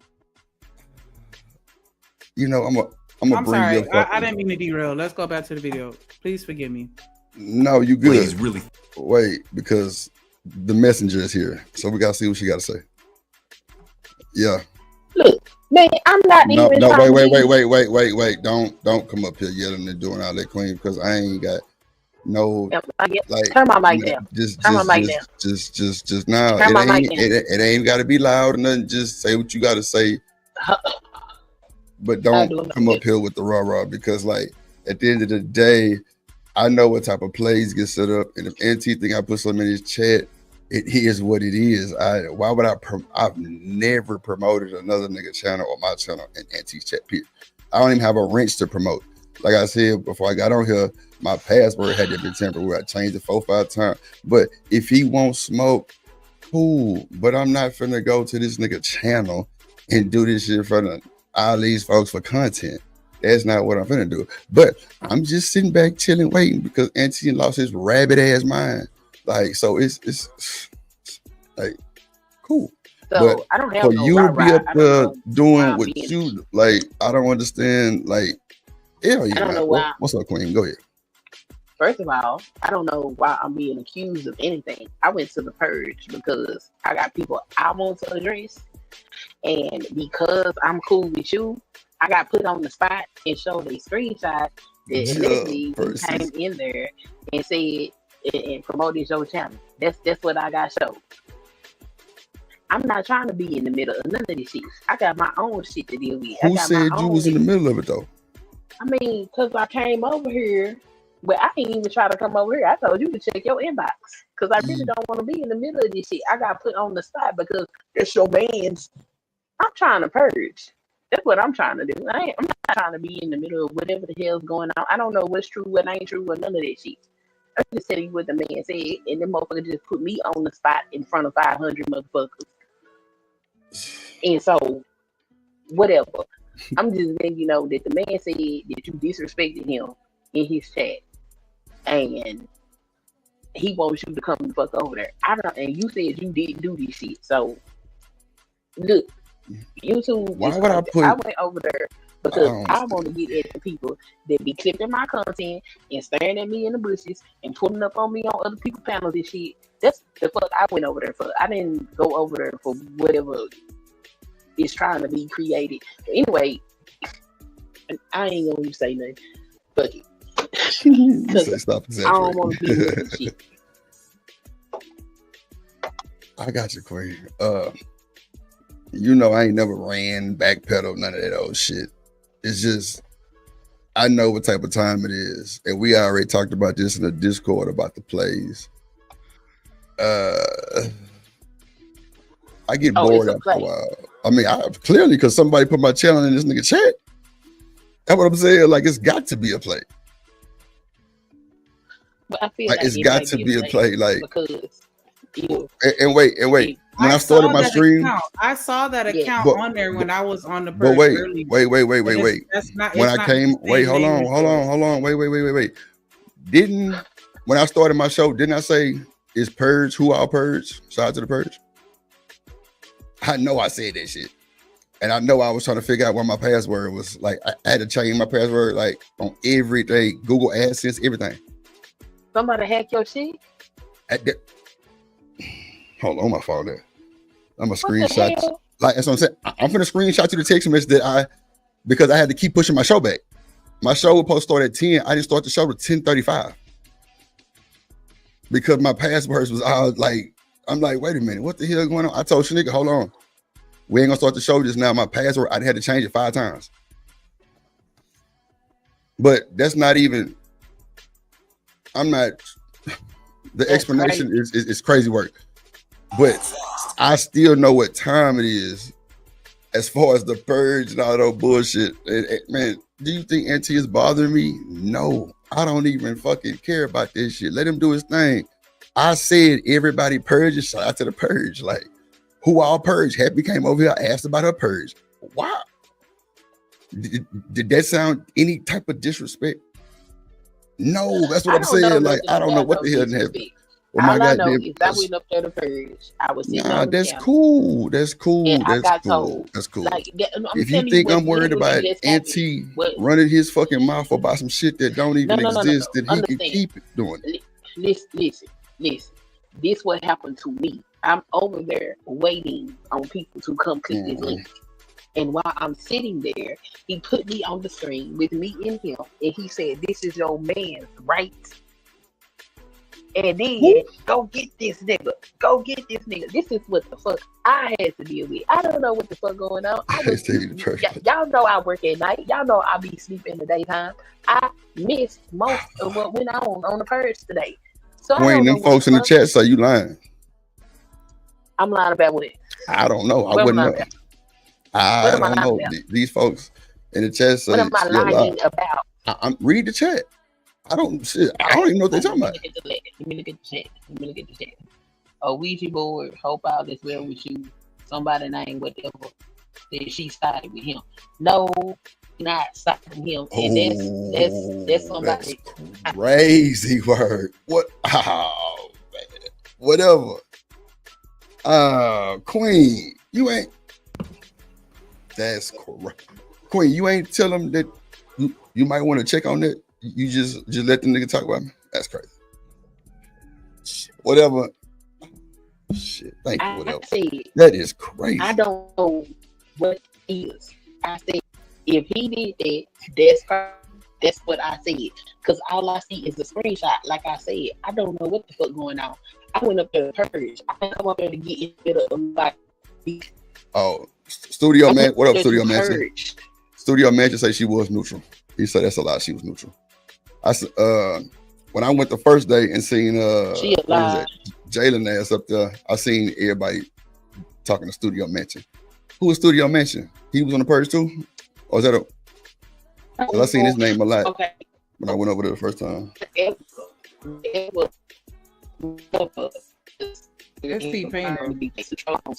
Mock say she playing both sides. Whatever say he lying. Studio Mansion is somebody that be in the chat. I don't know who that is. Yeah, I seen his name a lot the first time I went over there. Yeah. Look, I'm not trying to be in the middle of no beef, but you know, just like you gonna call it how you see it, I'm gonna call it how I see it. The man put a screenshot up and said, "Read this." I read it. Now, am I suspicious of the screenshot? A little bit, because the screenshot is cut the fuck off. I can't see the whole shit. It say the drip show, and then it say come to my show at 10 o'clock or some shit like that. And I was like, oh wow. I thought it was in the inbox. And I said, well, if it's in the inbox, then you know, maybe he was trying to be funny. If that's what happened. He said, no, this is in my chat. I said, oh wait a minute. It says come to my show at 10? It was like an advertising. Don't quote me verbatim because I don't know. It said somebody typed in the chat like my live stream is at 10 p.m. Wow. That's what they typed. So it said something like that. He showed the screenshot on the screen. I said if he did that, that's foul. That's out of line. I said I would be mad too if somebody did that in my chat. That's what the fuck I see. I did not confirm, deny, or none of this shit. Did they at least post a link? Did they at least post a link? They just said come to my live stream. That's insane work, bro. You know, was the name on the account DRIPSHOW TV, or did it just say talk Drip? like that? The only thing I seen was a clip that said drip.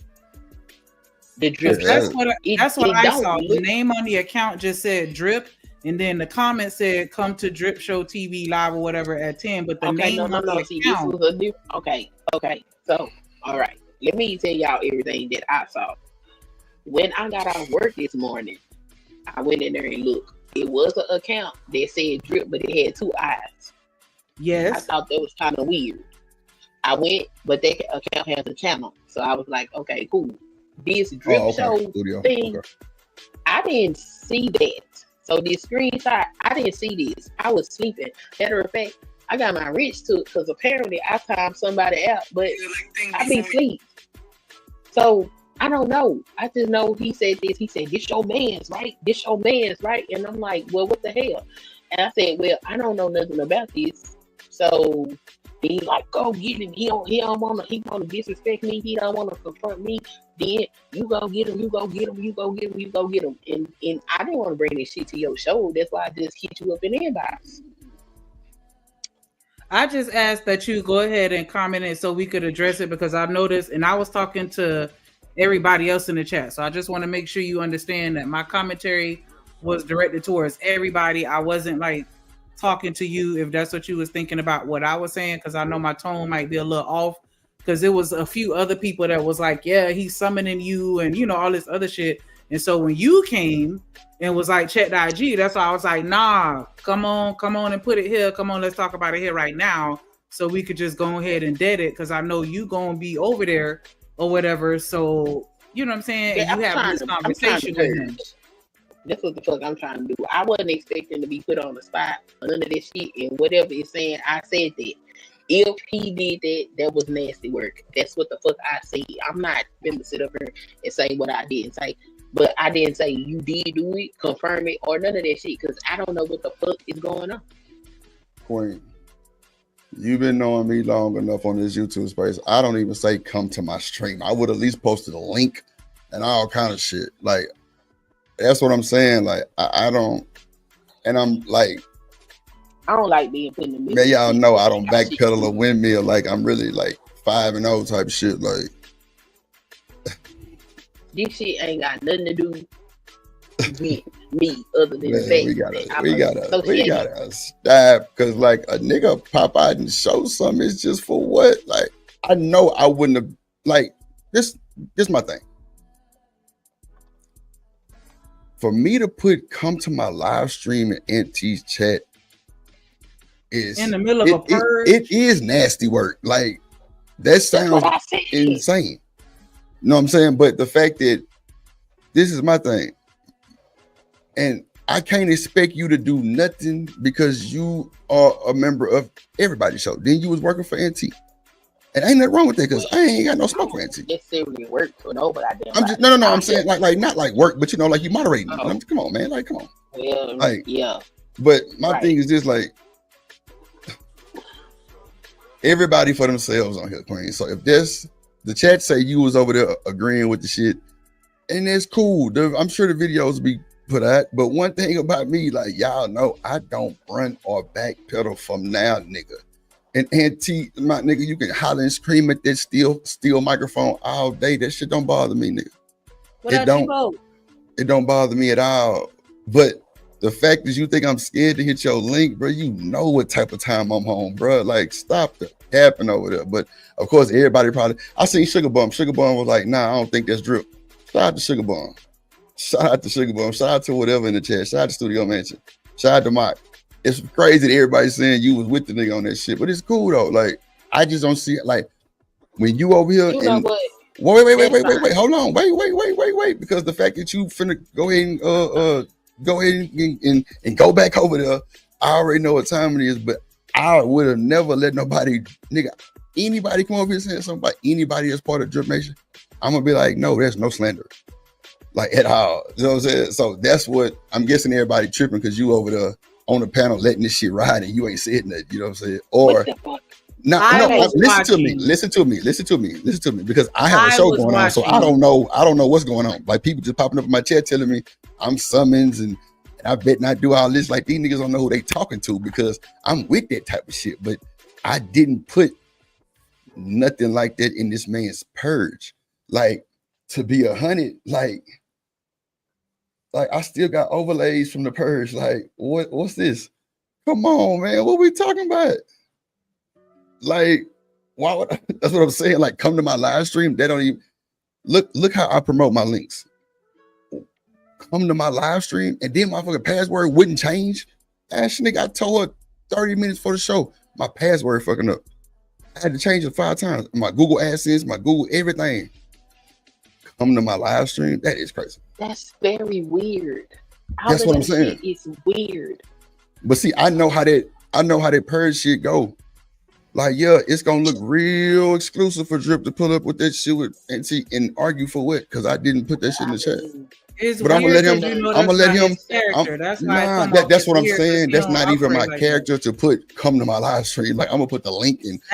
Drip Nation, Drip Show, come to the show, all type of shit. But the fact that NT want to cry me a river is cool. I ain't like. What you want me to tell him? Well, look, I ain't do it. No. Shit, I mean, it don't even matter to me. Like, Auntie know what type of timing I'm on, bro. Like, he can say all the little fruit snack shit he wants to, but it's a line being drawn, and I'm gonna just say that because so miss me with the disrespect if that's how it is. But my nigga, I don't care about none of that shit. I don't care about none of that shit you had that you even. I don't know what y'all got going on over there. You and everybody else and the shit was selling them. I don't know about none of that shit. I don't know. I mean, I don't know what to tell you. I really don't know about that either. I'm over there. But at the end of the day, like ain't no hope in my blood, and I didn't walk the best of them to know that. Like, you got to stop. But if you think you finna get a gotcha moment on your channel with me and you hollering and arguing, and I don't even raise my voice, so I would lose the purge every year. I don't scream in my goddamn microphone. I don't scream in my goddamn camera for what?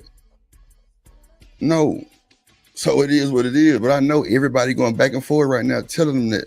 And I could give a damn. I'm going to still say what I said.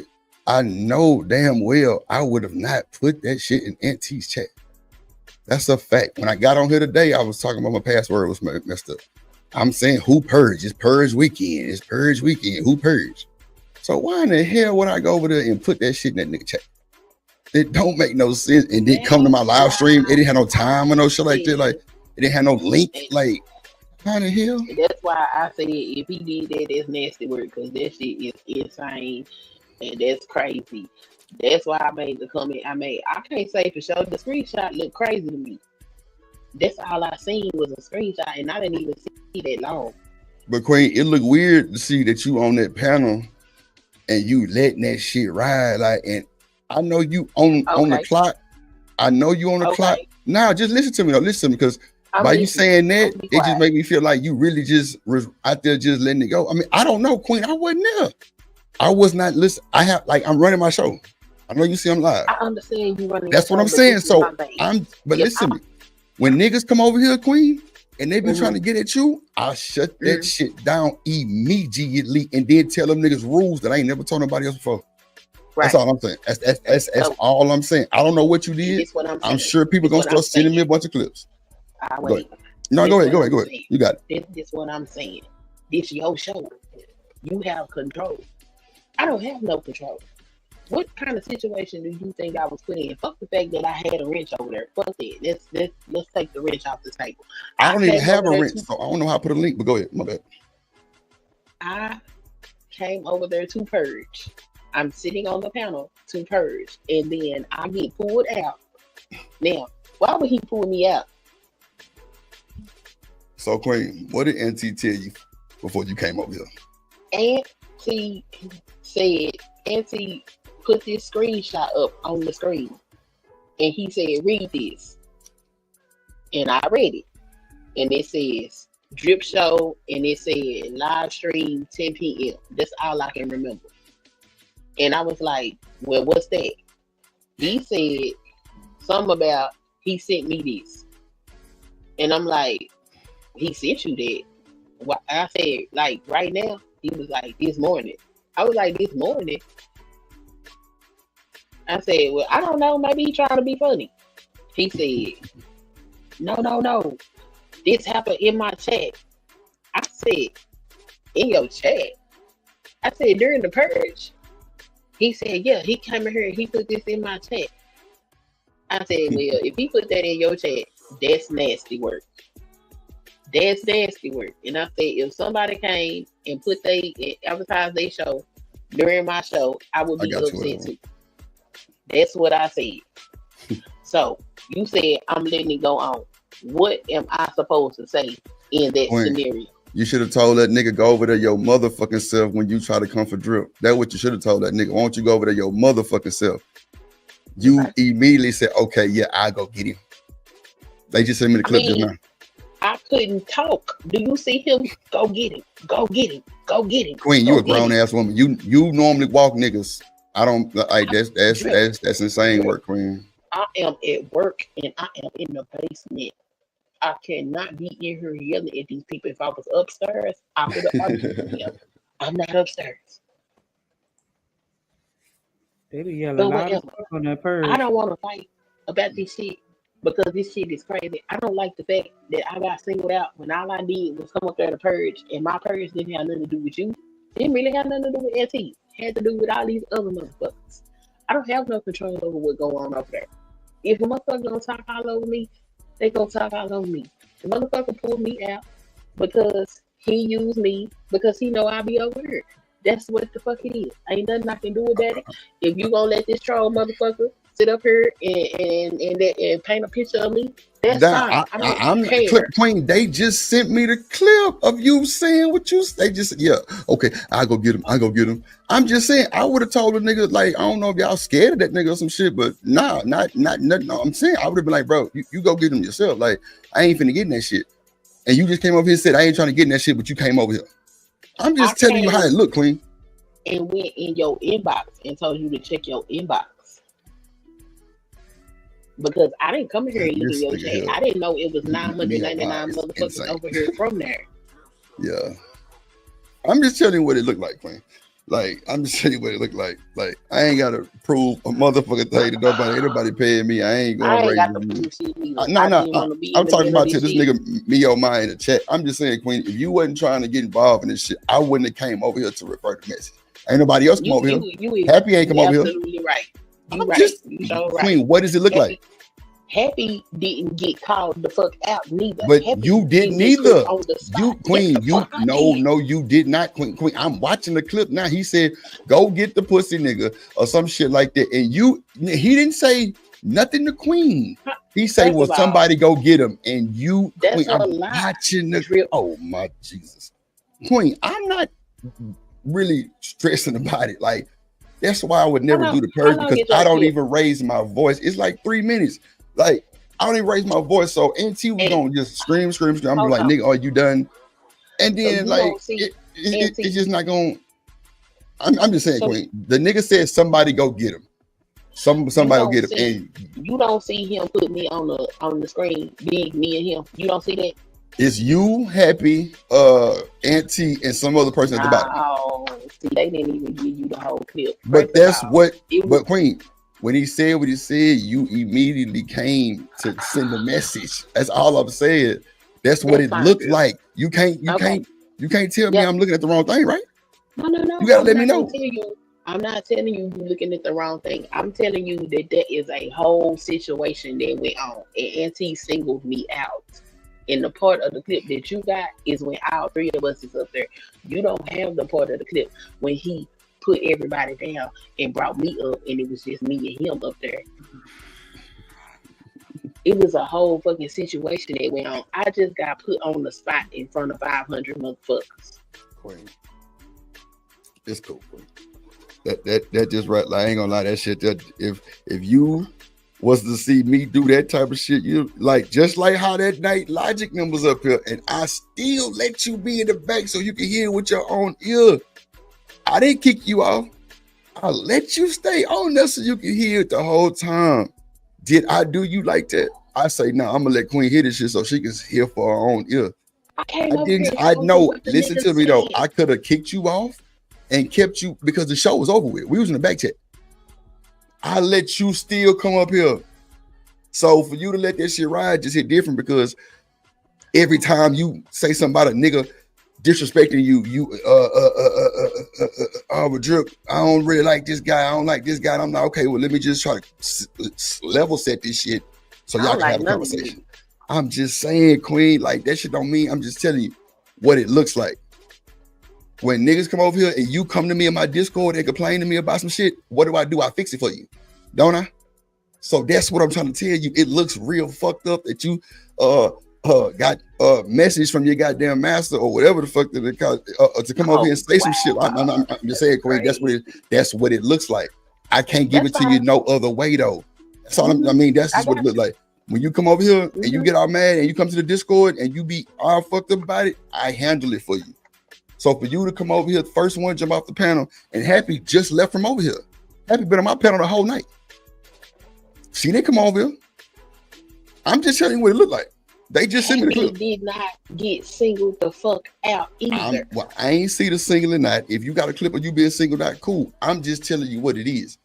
I'm not trying to deter from what this nigga saying. I'm just telling you what your role was. Just even coming over here, I wouldn't even like you the message woman or the male lady. Like you just came over here and was like, oh, Drip, check your IG. Woo woo woo.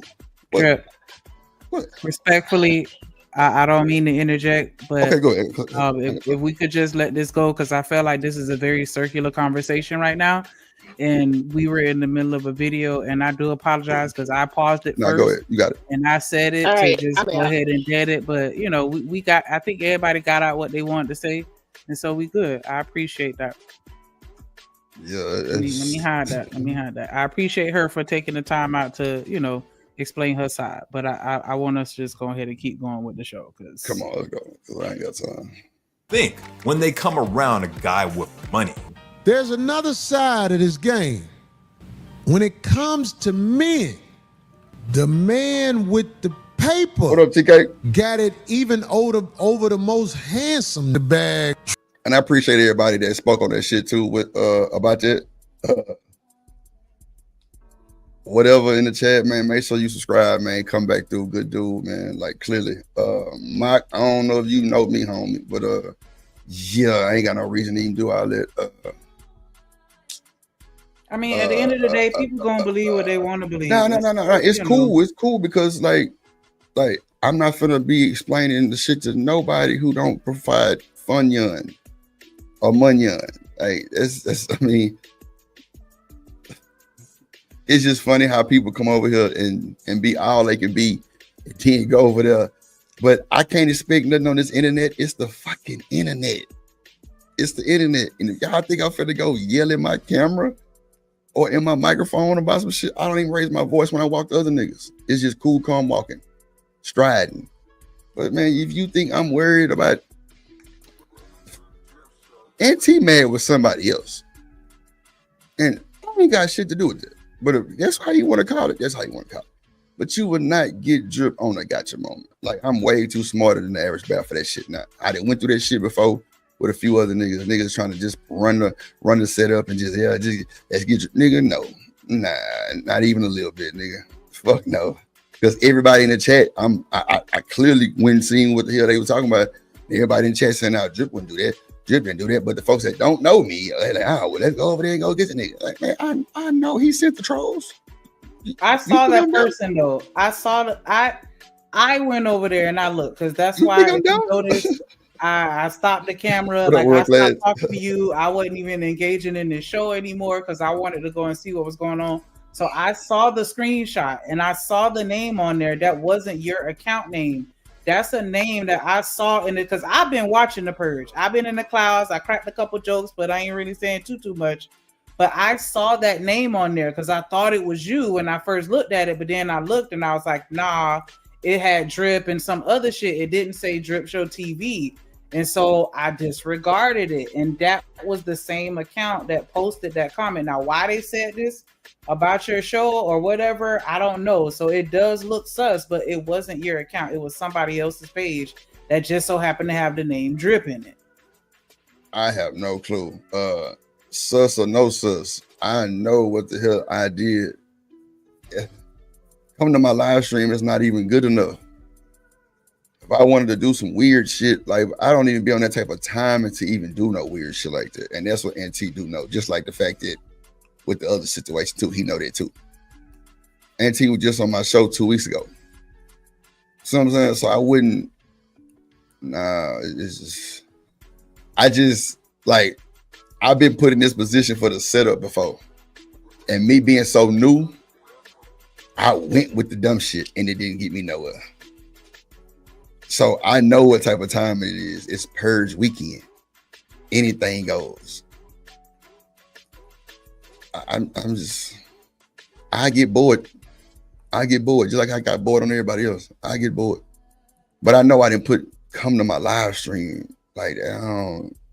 I just don't respect the fact that you over there running your mouth over the internet, bro. Like anybody can do that, my nigga. Anybody can do that. Like it's just funny, really. I'm just really laughing at the fact that the nigga got the tissue box of some shit that I don't even know what the fuck he talking about.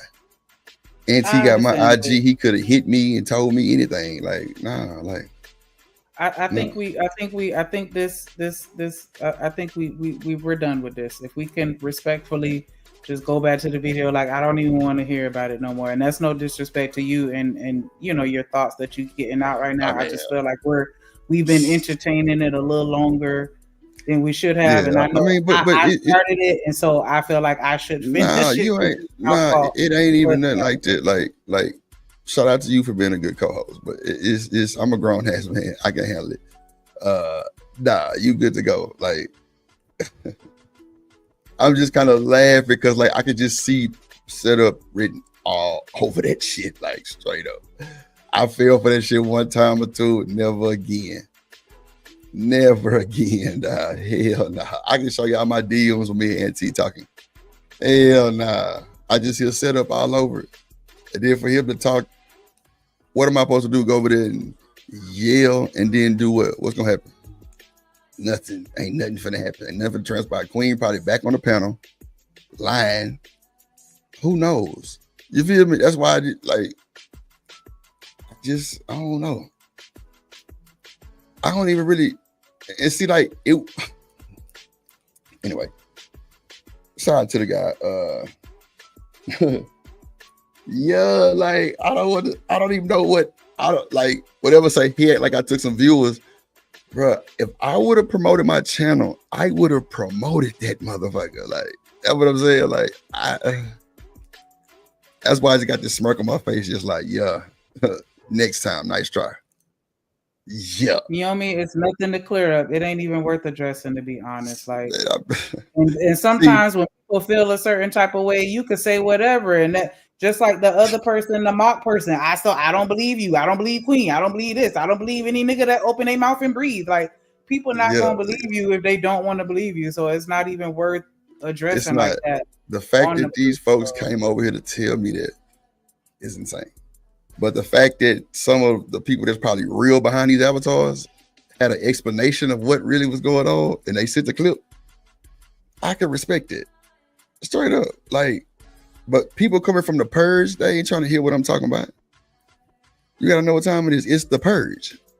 It's like the beef sector. Purge night is beef sector. The whole weekend. But I know two things for sure. When I came on the stream, I definitely said who purged side to the purge weekend. I know for sure. Y'all can go back and rewind it to the beginning of the show right now. Matter of fact, somebody go rewind it on another tab if y'all on the PC. Go back to the beginning of my show, and what did I say?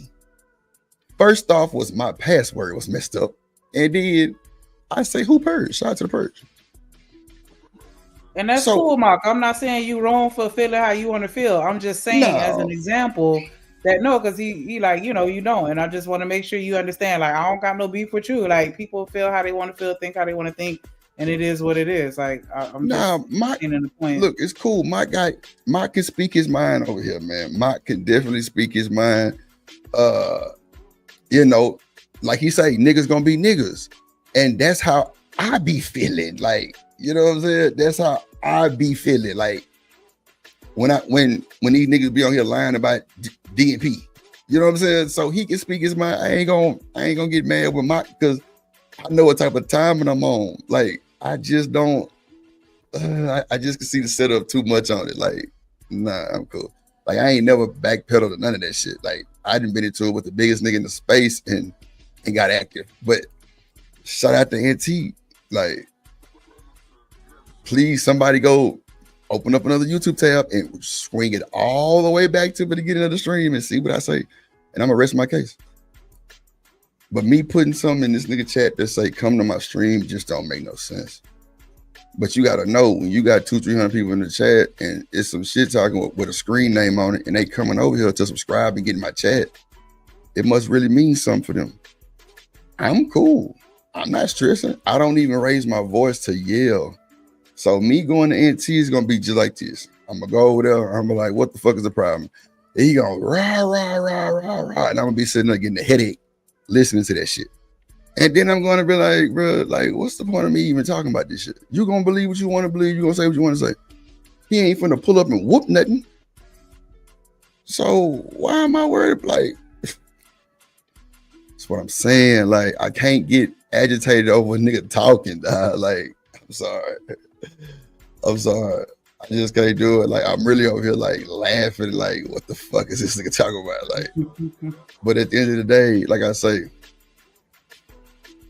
never backpedal, none of that shit. NT think I put something in his chat, nigga, good luck, nigga. How about that? Good luck. Cause you over there with your Kleenex box for nothing.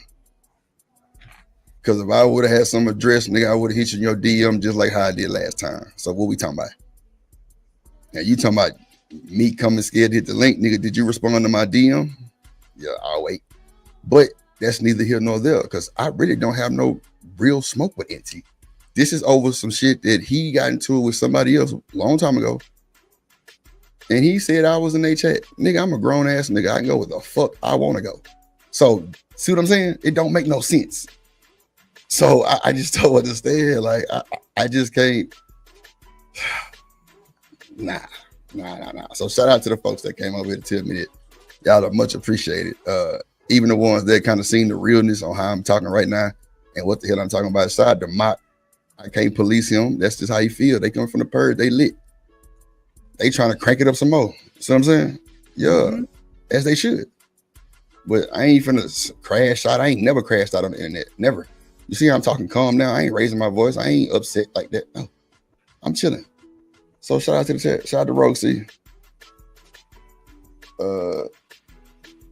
Yeah, I know Rogue C. I don't know. Like, nigga over there crying about some shit that he said I put come to my live stream in this chat. Man, NT know what time it is, bro. All you gonna do is yell through that heavy duty ass microphone. And I'm gonna get bored. I'm gonna be like, bro, I got a headache, bro. So I'm gonna just dip. And then drip. I ain't, nigga, come on, man. Y'all know what time it is. Like, I'm cool. I'm actually really, really cool, though. It ain't gonna get me nowhere but a headache. Hell, dog. I ain't never yelled at anybody on this microphone. So what the fuck I'm gonna go to the purge for where it's war and blood everywhere? Hell, dog. They go try to yell. Hell nah. I'm too player. I'm a player ass nigga. Not whatever you want to call it. But shout out to that nigga in his establishment, though. I hope it did good. I hope it did good. When I was over there yesterday, I seen who was that over there? I think that was Jalen, motherfucking man. I was trying to figure out why in the hell Jalen was up there. That was weird. But nah, I ain't even messed up by what they gotta say. Oh, okay. I thought you came from the purge. Oh, okay, yeah, okay, it just a lot of people just randomly started popping up, and so yeah, my bad. That's on me for assuming that as well. Like, I figured you came from over there because he was talking. Nah, but just like Mike said what he said, like, did I snap on a nigga? Nah, I just like I really got respect for a lot of these folks until you disrespect me. But Aunt G didn't say, he's just saying pussy and pussy and pussy and pussy. He ain't got nothing to really say about me because I ain't never did no hoe ass shit like that. You know what I'm saying? That's what I'm saying. when you got clips on niggas and a whole bunch of bullshit and smoke on niggas, yeah, they be with the bullshit. The nigga can't do nothing but say the same shit he been saying, clearly. So that lets you know, like, nigga, Aunt T was just on my show 2 weeks ago. I ain't got no personal smoke with this nigga. Now, YouTube smoke, I don't even, hey, good luck. But telling people to come to my stream and Auntie's chat with no link or no shit like that is insane work. I definitely wouldn't waste my time. Especially with all these people coming over here telling me some wild shit like this. That wasn't even, nah. It's all good though. Nah, I'm bro, if you subscribe and come back, it's gonna be the same energy, bro. I ain't gonna lie to you, it's the same energy, bro. And that's what you see. I'm glad Mock said what he just said really on the cool because damn, I dropped my blunt. I'm glad he said what he said because the fact that you have no type of content on me doing whole nigga shit, that should let you know some shit. It be people coming over here from all kind of sides. Hey man, they say you this, and then they chill for the stream and be like, nah, bro, you cool in the motherfucker. Hey, bro, you good people. Duh, they make up this shit for the streaming, bruh. Drip and Auntie. That's the headlines. Come on, man. Come on, like it's just. We would do it the balloon, the crackhead edition, not the old head edition. Nah, it was both seemed like shit. I ain't but nah, I don't even come disrespectful to niggas like that. Like I'm a grown man, y'all grown men. Like that's just what it is. Like, but like Mock clearly saying he done seen a lot, and that's how Stan be too. He'll be like, "Well, Drip, I didn't seen. I see how they roll. I see how this going." Like. So he's saying what he's saying. So he like, yeah, I didn't seen niggas do this. I seen niggas doing that. That's all probably true. Because a lot of niggas that been in this space, like, you know, like with the fight clubs and all that shit, I'm sure they seen a lot. I wasn't around. I only been live streaming 10 months. So I don't know no past beefs, no past relationships, none of that shit. I don't. Until a nigga bring it in my face and I still don't give a fuck about it because it's none of my business. Why am I worrying about who you talk to or who you know? That's none of my business. I'm here for the money and the fun yarn. That is it. Other than that, you can keep it. I just know me not yelling, it's not gonna be fun. Like Drip on the purge is crazy. Like this nigga gonna bore me. Like I ain't got nothing to say. I wouldn't even know what to say. I swear, because it's nothing personal. So I don't, man, look. Shout out to that nigga, man. That's crazy work. That shit crazy. I missed the video. I know this the Ray J one, right? Yeah, Ray J. Yeah. He didn't got caught with Sukiana. She didn't. Suki with the good coochie. She didn't put that Suki juice on that nigga, and it's crazy work. Like this nigga, he got caught by his ex-wife. So how you get caught by your ex-wife though? That's what I was saying during when everybody was coming through. Like, how in the hell she still got access to your phone? Are they like fully divorced or no? They've been getting divorced. She announced. I think they announced the divorce like 4 times. Like, and they still ain't did it. Cause I remember that nigga was on Love and Hip Hop Atlanta. Now they went to goddamn Love and Hip Hop Miami. They still going at it. Like I thought y'all was through. I don't know. And I'm trying to figure out why in the hell was Jalen at the purge? What the hell was he doing? Nah, there was this other dude that was there that I understand why he was there because he was looking like a sitcom dad. Like he had an avatar. He's sitting in front of a window with some glasses on, and he was just like, "You don't even know how to cuss, sir." Like. I was like, this the same Jalen from Sharon's show. I'm like, what is this nigga doing over here? Like the people that know how to cuss, like Lady La, like she be going on that. Yeah, good. No, see, let me tell you, when I went to the Good Pussy show, when I went to go holler at Skull Mysterious one time in the Mo 3 sector, you know, that's my partner. Me and goddamn he's goddamn Skull cool. So, Lady Wu was up there talking shit. Oh yeah, man, she funny as fuck too. Bro, me and Rooster up there, your shit was hilarious, boy, because I ain't never really seen like a real beef on the beef sector type shit. But that shit that shit went off. Somebody got a BBL and they was capping or some shit, and it was crazy. I'm like, damn. The Skull was like, man, Drip, we scratch over here. I'm like, what scratch? She say, shit, the shit they doing. I'm like, yeah, I'm cool. I can't even listen to the conversations over here too long, so I know I can't listen to them some bitches. Yeah, man, come on. Hell no. Shout out to Imperfect 24/7 with the $5 super chat. Keep doing you. Oh God, thank you. And look what else she said. Look what else she said right here. She said, I respect your level-headedness and fairness when dealing with these type of situations. Like, it's the internet. What a nigga gonna come through my Wi-Fi box? I'm in Houston. Like, the fact that shout out to Imperfect 24/7. I didn't seen it over here before. Shout out to you. Yeah. I appreciate that shit. I appreciate that shit because, like, you genuinely sent it. Like, I don't even ask for that type of shit. Like I don't even really, well, it don't even matter, man. I just appreciate genuine shit, that's all. And that was a genuine keep doing you. That's the best thing you could ever told me. Best thing you could ever told me. So, I appreciate it. Get a black, get a black, get a black, get a black. I play get it right. Take off. Get it right. Get a black. Take off. Come on. Appreciate you, Imperfect 24/7. That was solid. Yeah, that was the best shit I could ever heard. Keep doing you. Crazy work. Like, that's all I could do. Like, what if they have a WWF on 1 gigabyte super fast Wi-Fi? Man, I can't let these niggas worry me, man. I'm too player. I got real life shit going on. And the fact that NT can't even when you drag somebody, you drag them with facts. It was nothing but jonesing. It was like we was ranking type shit. Like you saying shit that didn't mean or didn't even like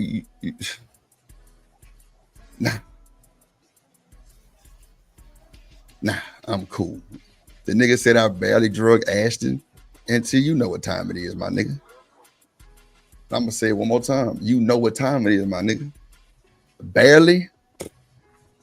Boy, please. When I'm new to this space, so when he talk about Ashton, he talking about that dude that was in your chat that day that admitted to lying on you. Come on now, talk. Oh, what did you say? Is that the person you was talking about? What did you just say again, Shalik?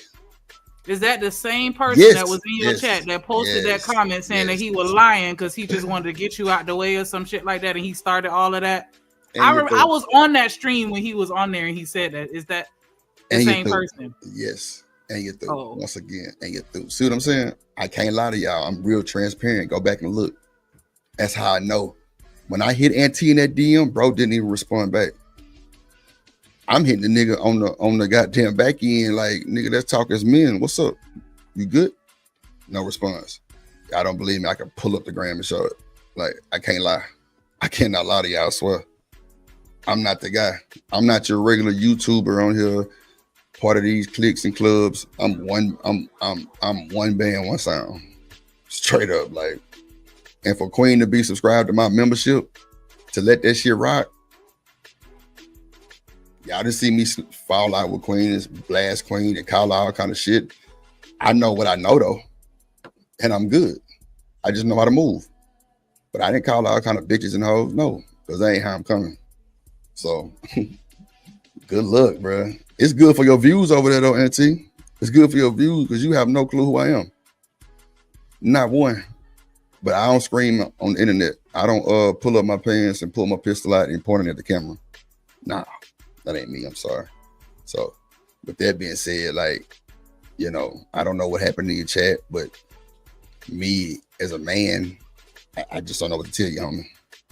But I know in real life timing, you would not talk to me like that, brother. I'm gonna just leave it there. So it's good for your views. You over there whining and shit. It's cool. I'm not whining. Not even a little bit. I'm glad they came over and told me that shit. Goddamn me. Because I was finna end the show and go to bed. Shit. Go to church this morning. You through. I'm glad they came. Shit. Nigga, I'm chilling.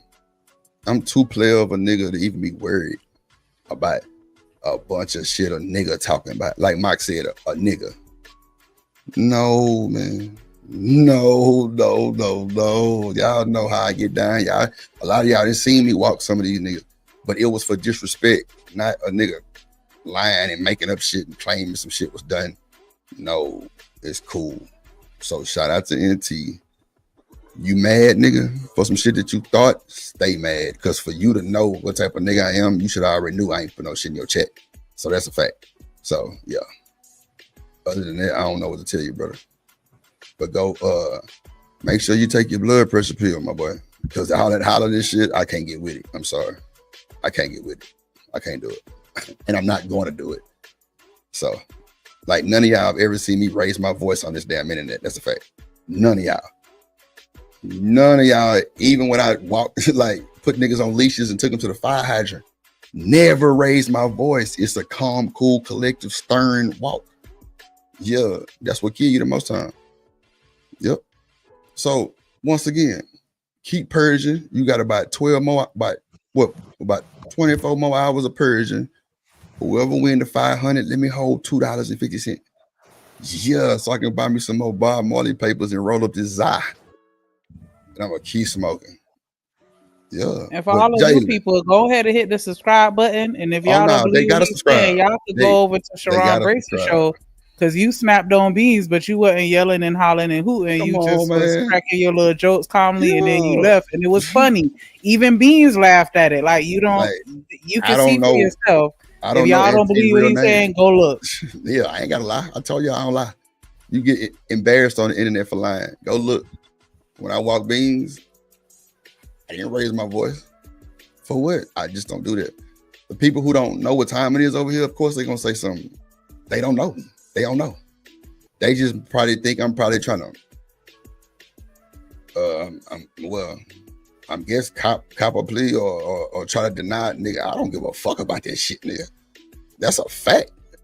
If I did something, I stand up and say I motherfucking did it, but I didn't put that in the nigga chat. But that's just like disrespecting the brand. It ain't even about NT no more. That's a fact.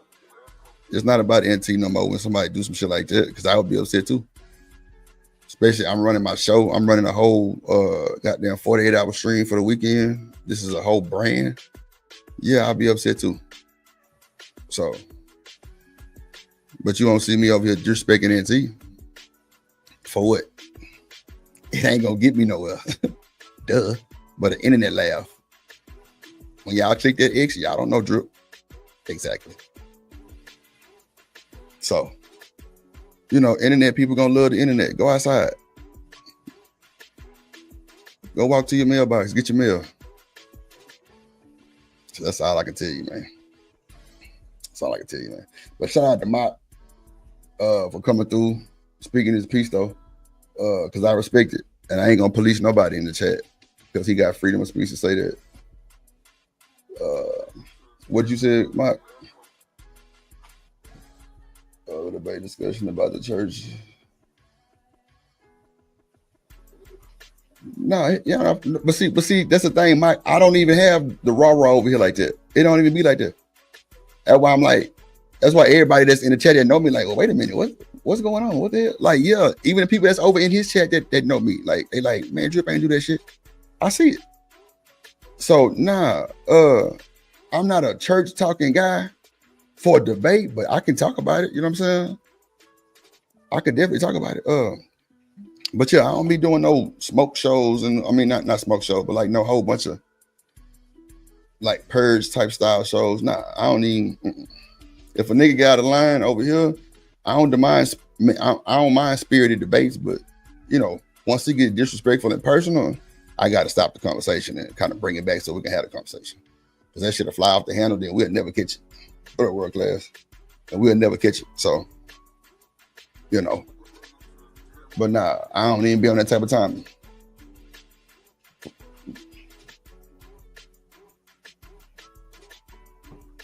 Yeah, I don't even be on that type of time, man.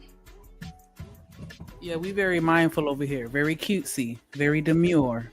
I'm saying, Mike, if you want to talk about church, that's cool. Like, I don't mind talking about no subject. I'm just saying I don't be without that yelling shit. That shit don't faze me. Like, nah, real life would be a different story. That's why I kind of keep my balance. I'm not on this whole as nah. It's cool. Rogue seek attention somewhere else. That's crazy.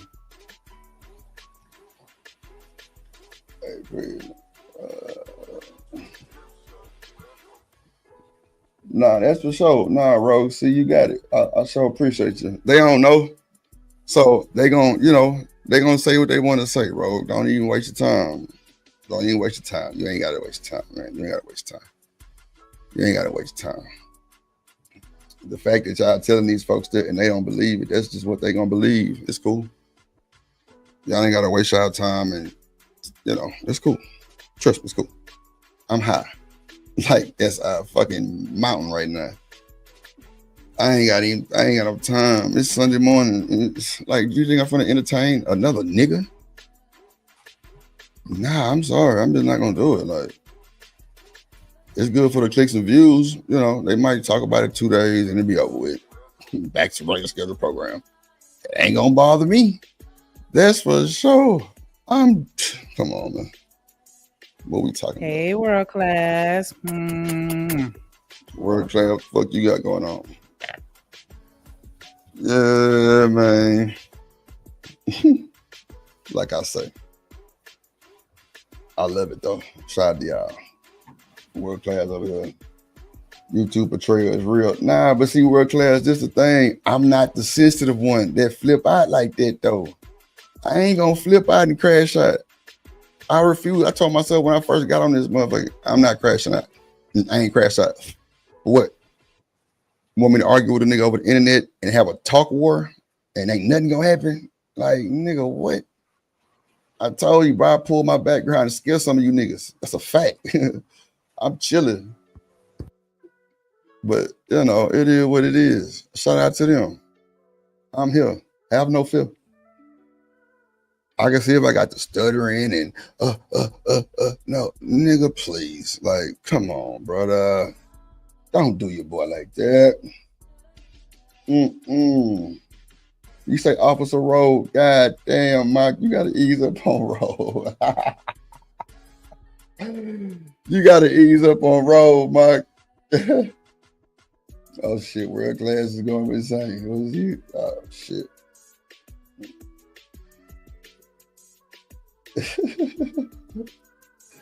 Oh shit. What the hell? Yeah, I feel you. Nah, Mike, you know what? I say the same thing though. People do need friends in real life though. That's why when I click that X, I'm gone. I'm through. I'm telling you, I'm through. I'm done with it. Like, I know how to hit the X though too. A lot of niggas sit here and get stressed out and lose their mind. Nah, bro. It's just, when you don't know nothing about nobody, Mike, it's boring. I don't know nothing about NT like that. I just met NT like months ago, this year, on somebody else's channel. I couldn't say nothing personal about NT. I don't know the nigga like that. Let me not say that because they go, Drip, they don't know you. I'll be lying. Let me fix that. I don't know NT personally like that to have anything to say personally. Clearly, everything he's saying is internet. So, I should tell you something. It's not really worth my time type shit. And I'm not gonna go to your channel and do no. Nope. I'm not even a purging nigga. Don't want to do it. Don't want to do it. Nope. But the ones that do, shout out to y'all. That's all I can say about that shit. I ain't even finna address that shit no more, really.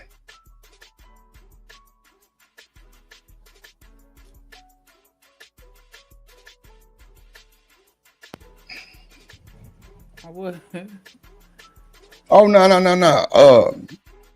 I was just telling you, that's not what this type of channel is. You getting misconstrued. I never said nothing about yelling. I said this channel is not with the raw, meaning like, because you said a debate with no slander. That's what I'm saying. Like over here, it's not even a slander type to even go like that. That's all I'm saying. Nah, I ain't really worried. Like, I see it for what it is. That's a fact. I see it for what it is. It ain't about painting the picture. I see it for what it is. But nah, because you still trolling too. But I will respectfully answer your questions though. That's all good. I think I handled that pretty good too. AKA Drip King. This nigga, he'll be flexing with me so hard. God damn, boy, I be scared of Riaz. Shit. This nigga come over here be telling me how I took his name. Like, nigga. 50 million drips in this space.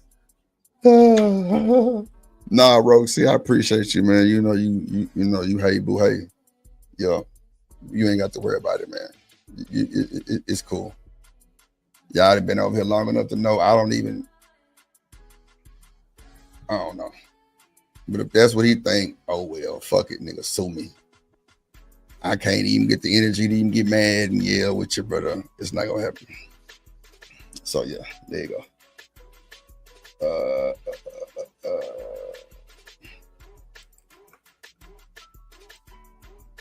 Nah, what you're saying is definitely needed because we were talking about this shit the other day, how black people just is, it's a lot that need to be talked about with the black folks. For sure. That's So, kind of trust why we me. in the state that we in right now, because I'm with you. we not in the church as heavy as we were back in the That days. too. And that definitely has That too. affected the current societal perspective on a lot of the ways that we handle stuff.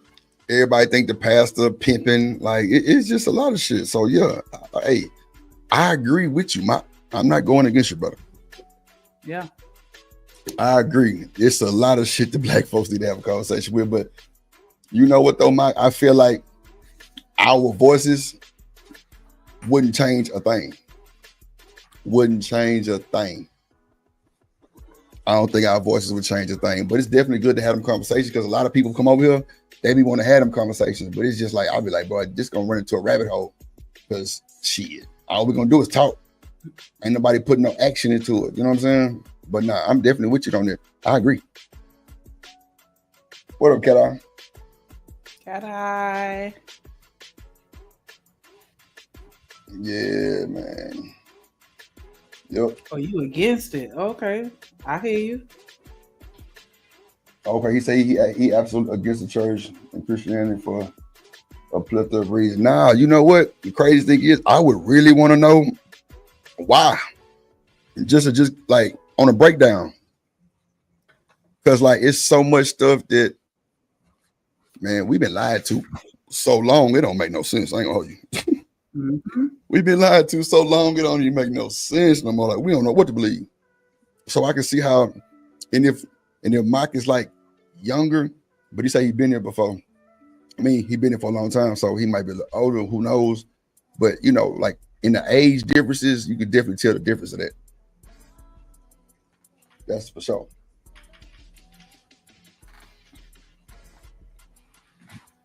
That's fact. I'm with you. I agree. G. I agree. I'm with that 100%. I agree. Because a lot of people don't know a lot of shit. That's a fact. Yeah. Yep. That's a fact. Let's see what Ray J talking about shit. Trust me when I say real quick. it is. Uh-oh. Sorry about that. Sorry.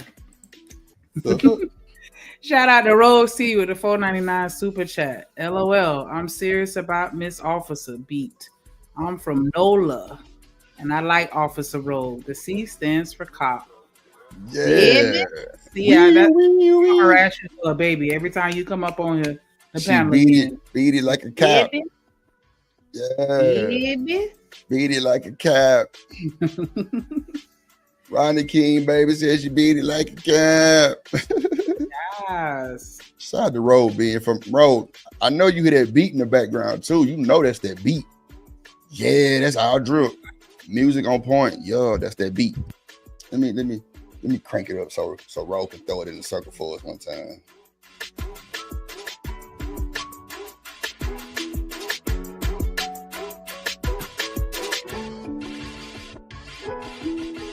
Yes, Lord.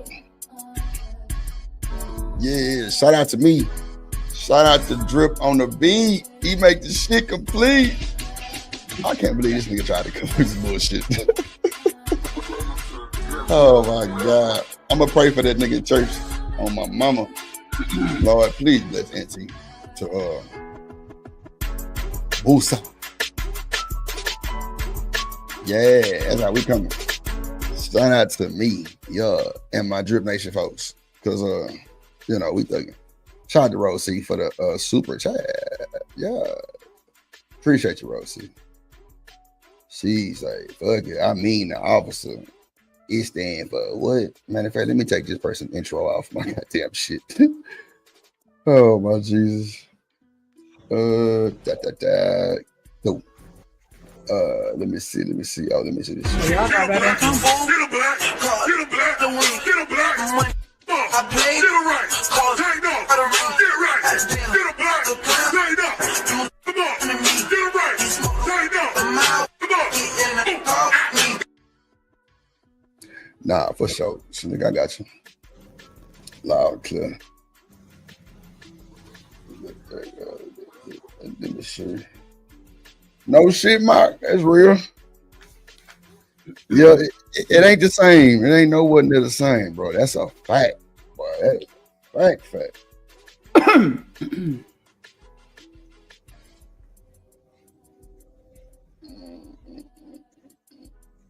Uh-oh. You might be threatening him with a good time, Roxy. I don't know. I think he want to get handcuffed. Did I beat it like a cow? Rodney King, baby, said I beat it like a cow. What up, Playboy?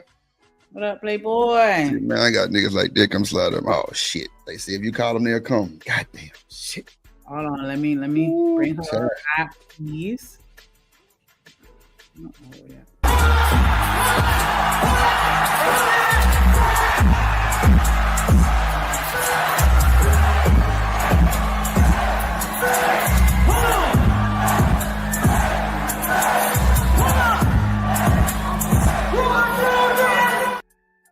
Shout out to Officer Rogue C in the building.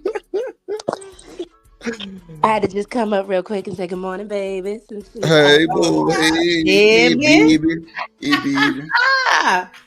Whenever the Drip Nation meetup happens, I'll bring the gumbo, depending on Yeah, Rogue C, my little yeah, baby. The fuck? Shit, I need to go back to New Orleans and get me some cracking. Shit. We gonna make sure this official. We gonna put Officer Roxy anytime I'm in Drip Nation. Oh yeah. When the intro Everybody comes, it's locked down over here. Roxy. Yeah, handcuffs and all. See, Mocky, boy, you better take heed from handcuffs, boy. We serious That's over what here. you, that's Again, what you gotta from put in New her Orleans. intro. Some handcuffs, Officer C. Yeah, it had a sirens playing. The sirens playing. Goddamn, she coming. Your ass better get down the road. Put some respect, Mrs. Officer. Yes, Lord. Shit. So I also Rosie, just wanted to come man. up here, one, to show that yes, in solidarity with your space, Drip. Thank you for trusting me. You and Shanika trusted me. When I came in, I told you it felt like home here. Nah, for sure. And I will, anybody who knows me in this space, I protect what's my home. Point blank, period. I sure appreciate it. We And a need lot of more people like in this you. space like to try to puff up and be like, oh yeah, I'm a vet in this space. People forget. Because Roxy be chilling. I might not be a vet as some of these people, but I've been in this space long enough and I see things. And I know things. Mm-hmm. And that's why I said in your chat, we're not bringing that to your space. Oh, nah. You see, I respectfully answered everybody's question. I ain't wanna make it seem like I'm ducking a dodge. Nah, I'm gonna answer your question as long as it's just, like, see, the thing is, motherfuckers will come over here with all that rah like they tough and get their ass sent back to where they was at with not the same energy. You feel me? So I just entertain it for what it is. Like, especially the people was like, don't you ever come back up, nigga. Shut your bitch ass up, nigga. Straight up, nigga. Before you really get me out of my character, nigga. But now, no need to, because I'm too player for the bullshit. Like, come on now. We having church, we having class, we having content shows, we chilling. I have no need to even bark back with a person who I know nothing personally about. That's why with Beans, I couldn't get personal with that nigga. I don't know him personally, but the shit that I do know on the YouTube, yeah, we're gonna have fun. This is That's just it. the second person that comes with some drama. Yeah. Because old girl was, and I'm just like, I'm peeping it. Because that's why I said earlier, you're in the algorithm now. When it comes down to at least people from my sector, black sector as well, you're in our algorithm. So I don't know, because I actually started coming after I saw you on Aunties. Hold on. Where you see me at? It was either you were over there for a minute or somebody had said something about you. I'm like, what's going on? Who is this person? Come on now. So you're in our algorithm now. So I just, like I said, that's why with old girl from the last time when I was over here and today, I'm like, because we're not going to bring that here. This is a sacred space. Yeah, that's what it seemed like. And that's why I was like, I see setup all over that. I see setup all over that because I know, like, hell, I would have not come to my live stream with no type of promotion link, no drips, no nothing like that. That don't even sound like my type of talk, but you can't. So when you I can't. talked to Nika over there, I thought, okay, cool. So we're going to be repping. So I'm going to rep also. So that's why I stood in solidarity with you, Shanika. Yeah, I saw you in the chat. We were both doing our thing, but it definitely wasn't like a come over here to our channel or nothing like that. No, everybody was you're showing repping their respect. sectors. Right. I saw it as you were showing your respect of where you were coming from. So I just know people like to try to make narratives that don't exist. Come on now. Come on. Rose, see, a nigga got in my chat after 3 months of trying to make up beef with me and said I was lying just to get you out the way. Come on now. And there's going to be a threat. I hope you do understand that. Yeah, I see. I didn't even know. Here, I didn't even know half these folks even knew me, Rosie. I didn't even know half these folks even knew me. I swear. I did not know until they started pulling up. I'm like, damn, I'm okay, cool. What's going on? They were like, man, nigga, your ass getting talked about. Like, I'm gonna see what the hype about. And they come from other spaces that they might have been saying some slander or anything, or these made up lies about me and some shit. These niggas don't know me. Nobody say nothing negative about my real lifetime, like nothing. So the internet talk is boring. I can't go too long with you niggas because I ain't finna yell. So, I just don't like how they're gonna, because they justify the things that they do in this space. Yeah, for sure. I know. There's no such thing as bad promotion. Yeah, and that's not true. Like, people don't want certain people. Like, think of a country club.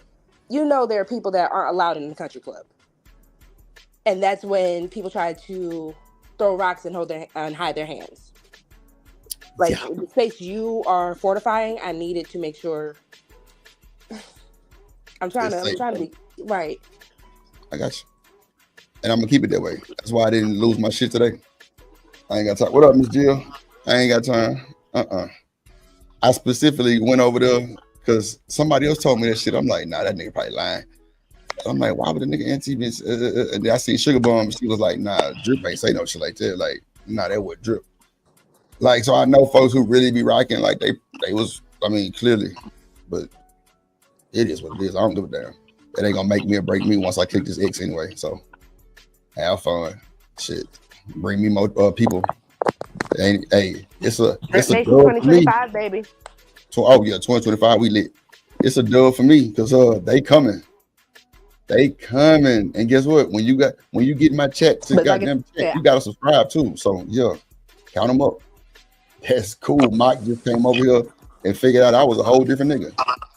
Whatever came over here, seen I was a whole different nigga. See what I'm saying? Like, if these niggas coming from the other side, coming over here, see, I'm a whole different nigga. Like, bro, what these niggas saying? Because I don't see none of that. Yeah, I know. They make up shit because I came over here having way more subscribers than a lot of these niggas. And I ain't even got them. That's the thing. And I was already doing something special. Y'all, you are both building something very special. I saw that the I first time appreciate that. Here, no, that's fair. and people are going to want to get in, and rightfully so. But again, unlike other places in this space, it's going to be vetted properly because the right people are being brought here first. Right. Nah, I respect you for holding it down, though, like standing on all type of business, because that shit mean a lot to see that shit, because it is the internet and folks really be out for self, and just to see somebody really truly meaning that shit kind of it hit way different, because I didn't seen the best fold like over nothing. So like it's it's kind of weird, but nah, I'm cool. Yeah. So what up, world class? World class, what up, boy? What happened, little baby? Goddamn. Don't do me. Stick to your Baltimore accent, sir. This nigga here, some world class. In that if we doing the Baltimore accent, I got to do Shanika's nigga one. Okay. I got to do the one. Okay. Cause baby, let me tell you. That's how they do. Let me hold on real quick. I'm gonna y'all make Baltimore sure. accent. What y'all do? How y'all do? Y'all make sure y'all hit the like button before we break up. Okay. This nigga ain't shit. Oh boy, down at the end of the street, he got the dimes on the loud, right? And he put a little bit of, it was like a little bit of coke in there, so I'm fucked up. I'm a little high right now. That's how this should be. This nigga finna goddamn pass out trying to hold his breath doing that shit. Fucking shit stressful. My head literally hurt going. All the fucking air be sitting in my brain when I do that shit. I'm like, I know this nigga face There, world class. We were just looking at the Pop the Balloon, but it was a homeless edition, and I call it the crackhead edition. Man, that job was too funny. The what? Mike, I The respect homeless edition. Yeah, it was crazy. They got Is it the homeless. ghetto one? Shanika, Bruh, that you looking at? It's crazy. Nah, Well, this no, is this with Ray J. different one. We Younger, talking about but, Ray J with this one, but earlier we had that video. That thing was too funny because they was like one girl, a girl and a dude. They like booted all over. They can't even stand up. They were so high. Yeah. She's like, yeah, me and him just got high. I'm like, huh? Yo, Y'all got high? What the hell going on? Man, they sniffed that dope Ooh. fast. He did do this shit. Yeah, dumb that.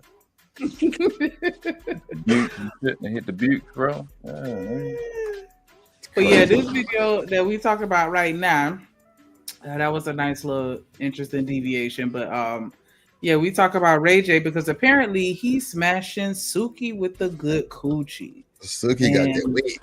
And Princess Love is not happy about that. That's the girl that was working in London? Yes. Yeah. Eating Her? his booty. Her? The one who talk about eating booty. That's probably why Ray J with her. Mike said he come from his house. His wife and kids. Okay, well, okay. Yeah, but you know, Ray J been smashing these little demon babies for a long time. I don't watch TV, bro. I don't even be knowing what's going on. I have not reached. Ever since he hit old Kim, he been a high commodity, man. I was literally just about to ask. Do you think? Oh, okay, yeah. Oh, so he got, so they know, so they going, got. He been a high commodity. Suki trying to get her moment. Yeah, she washed up. I mean, she ain't really getting a lot of clout. I mean, it give her like a storyline on a new love video. So they got for sure. I'm not gonna lie. Every time y'all say Sukiyana, I be thinking about the little faggy thing, the little gay boy. Oh, Saucy Santana. I be thinking that's the same person because I guess it's the name. Oh nah. I know who you talking about now. I remember the girl. I know you talking about. Yeah, Suki. Yeah, she ain't been in there. She had some song with I think Interleague Chopper, like that Slut Me Out song. I think she on that one. Shout out. I just know she was in the music video, booted over like he had a leash on her or something like that in the music video. There we go. Yeah. Shout out to Alicia's. Suki twerking on children. You don't do that. She twerking on children? Yeah. You didn't see that? Yo.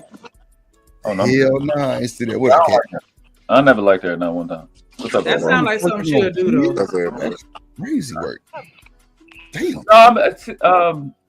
Shanika, I heard her saying that she like, contrary to what people think, she's not a freak and shit like that. She only fuck with her. I thought she had a boyfriend. That's what she was saying. She got one man. She stayed with a boyfriend, but she did come out with a video where she was crying, saying that she didn't realize what she was getting herself into, and that they That's what I control think. her and force her to do stuff that she don't be wanting to do, and all this other stuff. But I don't know. She's definitely playing the role very well. So if it is freaky. So I backed it up so we could all catch up together and get the commentary. Here we go. I'll fly past that motherfucker. And they be like, Right when they be getting ready to say I do, I'll be like, shut up, Black. What the f is this sucker shit? This is a delayed court date developing. Yeah. That's all marriage is, a delayed court date developing. You ain't got enough courage to say, we don't respect each other. How the f are we gonna get married? You ain't got the courage to say, we have no respect for one another. I can't marry you, so you give in because you don't want the streets banging the broad that you really want. W-A-N-T capitalized in bold letters. The broad you want. That's all she is. Not the one who earned a spot as a wife. We marry the broad we want and destroy the legacy of our family by presenting her to anybody. Fucking that nigga with the Anybody. Well, that's the girl he's for. Yeah. Yeah, that scene was funny as hell. It lives rent free in my mind, boy. Well, that for him. He ain't do nothing there. That thing was too funny when she fell in that pool. That's God. That's all God. That's all God. God, nah, you ain't bullshit. That's a fact. She bust her shit. Listen, niggas, I'm telling you, y'all be wanting pretty chicks like that. That shit come with that shit. They be coming with that shit. You ain't ready for that. They be crazy as fuck. Them pretty girls like that. When they that fine, nigga, they be stupid. They not used to somebody telling them no with some fucking standards and shit. Stupid. They be dumb as fuck. Nigga, I'm telling you, they be dumb. This shit be stupid. They be fucking dumb. Like, they be assholes, yo. I will cut you the fuck out so fast. The fuck. The exact fuck. I will cut you out. Like what? Crazy. They fucking baddies, bro. But they come with coke fiend, dope fiend, but they make they be looking like that, but it seem like they talk like this on the inside. They be on drugs on the inside parts. Yeah, that should be crazy work. This nigga world class. I ain't worth the shit, boy. God damn. They be goddamn. I wonder how the people be talking like that for real. They be holding their breath too. Oh my gosh. Live in Baltimore, come to Lexington Market. You're going here all day. Oh my gosh. Let me get by you real quick, man. Let me get by you, big fella. That's how they talk. Yeah. Let me hold. Go give me $2. Go Yo, get me on 45 45. Shit. Real quick though. Oh shit. Oh my god. Niggas done got bowl around there, bitch. Shit, not 45. I ain't gonna lie. Nowadays, them boys be like, man, come on, man. You know you got it. You be like, nigga, what did I just tell you? Come on, man. I just see you spend $10.52. Go on, give me the change. Like, I've been watching you, baby. I know you got it. I know you liquid right now. yeah. Liquid. I see you. Go ahead. I'm like, I use my card. What? You ain't got nothing to change? I'm like, bruh. Got that big car, you ain't got $49 for it? Shit. Hell nah, nigga. $45 be pissing me off, bro. Crazy work. Like 45 is insane, bro. You got 45? No, nigga. You know I get my check. When I get my check, I'm a Friday. I get my check Friday. You know you gonna see me at the bar. Nigga ain't got a mailbox. Somebody he get his check Friday. Hell nah. Fuck. Friday. I believe that bullshit, nigga. Hell nah. Oh my gosh. We ain't gonna see you ever again. Then next time I see you, your ass gonna be talking about you don't know me. Hell nah, boy. That one me, you got it. Nah, but I got a few crackheads I speak to like on a daily. Yeah. It's just shit. What's going on, player? What you got going today? I'm like, shit. Shit you not. It was my dad. Buying them soda. And you can't buy them nothing. Nah, man, why you ain't just give me the money? Nigga, look, did you say you was hungry or thirsty? I just goddamn bought you a whole goddamn 2 liter. It's like a dope thing college they go to. They get like the same education. They all Niggas stay at college. I'm through. A motherfucker. My dad worked with this guy named Mike, and he had a shop and shit. There was a guy in there. It was one dope. He was. Listen. This is my guy. But this is what his name was. His name was Jimmy Biscuit. Jimmy Biscuit. I swear to God. His name was Jimmy. I swear I'm not lying to you. His name was Jimmy Biscuit. We just called him Jimmy for short, but his name was Jimmy Biscuit. And yeah, he was cool as fuck, bro. He talked just like that. That's crazy word. Not Jimmy Biscuit. What's going on? He would call me Little, my dad's name. What up, LA Project? What's going on? What's up, C baby? Sheep. That nigga work glad be calling these folks. This right there, we got the lip cream team. You through? Here we go. Definitely not gonna people and cream team. You through? Drew, good morning, bro. What's going on? Goddamn cat out. I got one question right now. Is this Rogue C up here? Yeah. Rogue C, I've been asked about you, Rogue C. That's my partner, my player partner. That's I don't think you would have a problem me telling you that. Officer Rogue C, what's going on? Drew, you heard? Oh, my bad. Officer Rogue C, cat out, my bad. Okay. And she got the handcuffs for your motherfucking ass. So this the purpose of my statement. With all due respect, good morning, Ms. Rogue C. But I don't give a damn if you're an officer. Open to come pay as you board 150 in a 642 and make you get behind me and chase me. Now what's up? Yeah. All the way back to the drill show. Yeah. Follow me to here. Nigga say come chase me. Man said, come chase me. Oh shit. Oh, he looking for yeah. Hold on, understand. Women from New Orleans, we built different. Mm-hmm. We built very different. A lot of people like to call us a little cuckoo. So I mean, yeah, y'all definitely cool. That's the built part. I'm also Rogue C. I'm a Southerner too, so it's a Southerner. Because I might be an officer, but my uncle's a bondsman, so I just need to let people know. Okay.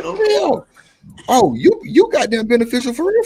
Like, nigga got to get on Bourbon or Canal and get to going to jail drunk. Yeah, let me call Rogue real quick. Rogue, you Drip. I'm out here in your city. I need you to call your uncle now.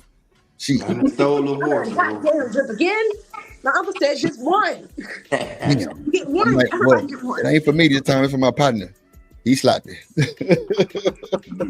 Drip show on Canal and Bourbon. I'm telling you, out of line, boy. I didn't been, boy. I'm talking about, boy. I used to go to New Orleans every year for my birthday till I started going to LA and didn't know how to act. Shit. Oh Lord. It was weed. So it was weed. Drip, you know, because I'm trying to like shower, listen, and all that. I hit it. Wait, you in the shower right now? Hold up, slow down. You in the shower right now? Everybody just went crazy. Sir, we're bypassing now. I'm talking to Shanika now. Okay, I can listen. Because now I'm wondering, because I always hear about how men like to quote unquote categorize women, but just based off what old dude just said, y'all marry what y'all want. But then what are these quote unquote categories that y'all like to put women in? So if y'all ever want to break that down. Oh, you talking about Corey. What From Corey that Holcomb just said like, in the video? Yeah, Corey. So I'm just saying, men saying that they marry what they want, but then men also having the audacity to be like, yeah, we categorize women. So we know what a wife is. We know what this is. Do y'all? We don't consider it all the time. Damn. It's crazy how the women can talk. I'm talking about women can be on the phone, one in the shower, one in the bathroom, talking. But when a nigga say something like that, I'm talking to her. Well, God damn it. I'm just gonna listen. Me mind my business. Again, Drip, you make it feel like home. It's too comfy. I know. Shit, I'm at home too, so shout out to Rogue C for feeling at home. Just don't take nobody to jail. Officer Rogue C. Man, what it is? The T stands for cop. Hey, what up, Trey? What up, Trey in the building? Oh, hell no. Two of y'all up there? Fuck hey, Trey, hit the Lex at the Martin. What do y'all got to go? They think I'm playing. Trey, know I ain't playing. Trey, we going to Norma G's. And you through.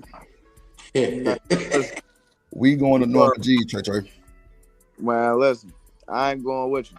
I ain't gonna lie to you. I'm gonna end up getting stuck there. What's up, man? Bro, I swear, Number Jeans the only strip club I ever went to. It was the prettiest chicks I've ever seen in my life. I said, what the fuck is Bro. going on? Y'all live here? What the fuck? Y'all from here? Bro, the shit that they be doing, bro. Oh my god. This chick was on the ceiling shit, and she dropped from that, like literally dropped on purpose from the top to the bottom. Oh I yeah. thought she died. I said, what the fuck? And You thought she died. She reversed. Yeah, came up Miami. She reversed, came up to fucking the bottom by her legs and shit. I said, nigga, what? Hey, you want to see true athleticism? Strippers. Bro, That ain't I'm talking about some put my heart in my eyes, bro. The prettiest. It's gonna be in the Olympics soon. Watch. Gotta my be. words. The prettiest light skinned chick I ever seen was in Norma Jeans, and she did her shit. They was throwing money, and she got off the stage, and they whipped her ass. A nigga hit her, and then the chick followed up. I guess she was off, and then they fought her. I was like, yo, this is different. It's different. But them strip clubs got clicks though. I used to see that shit in V Live. Like I'm telling you, they running packs, rob each other. That's the whole goal. Robbing. No, rob your ass. That's for sure. Don't be new.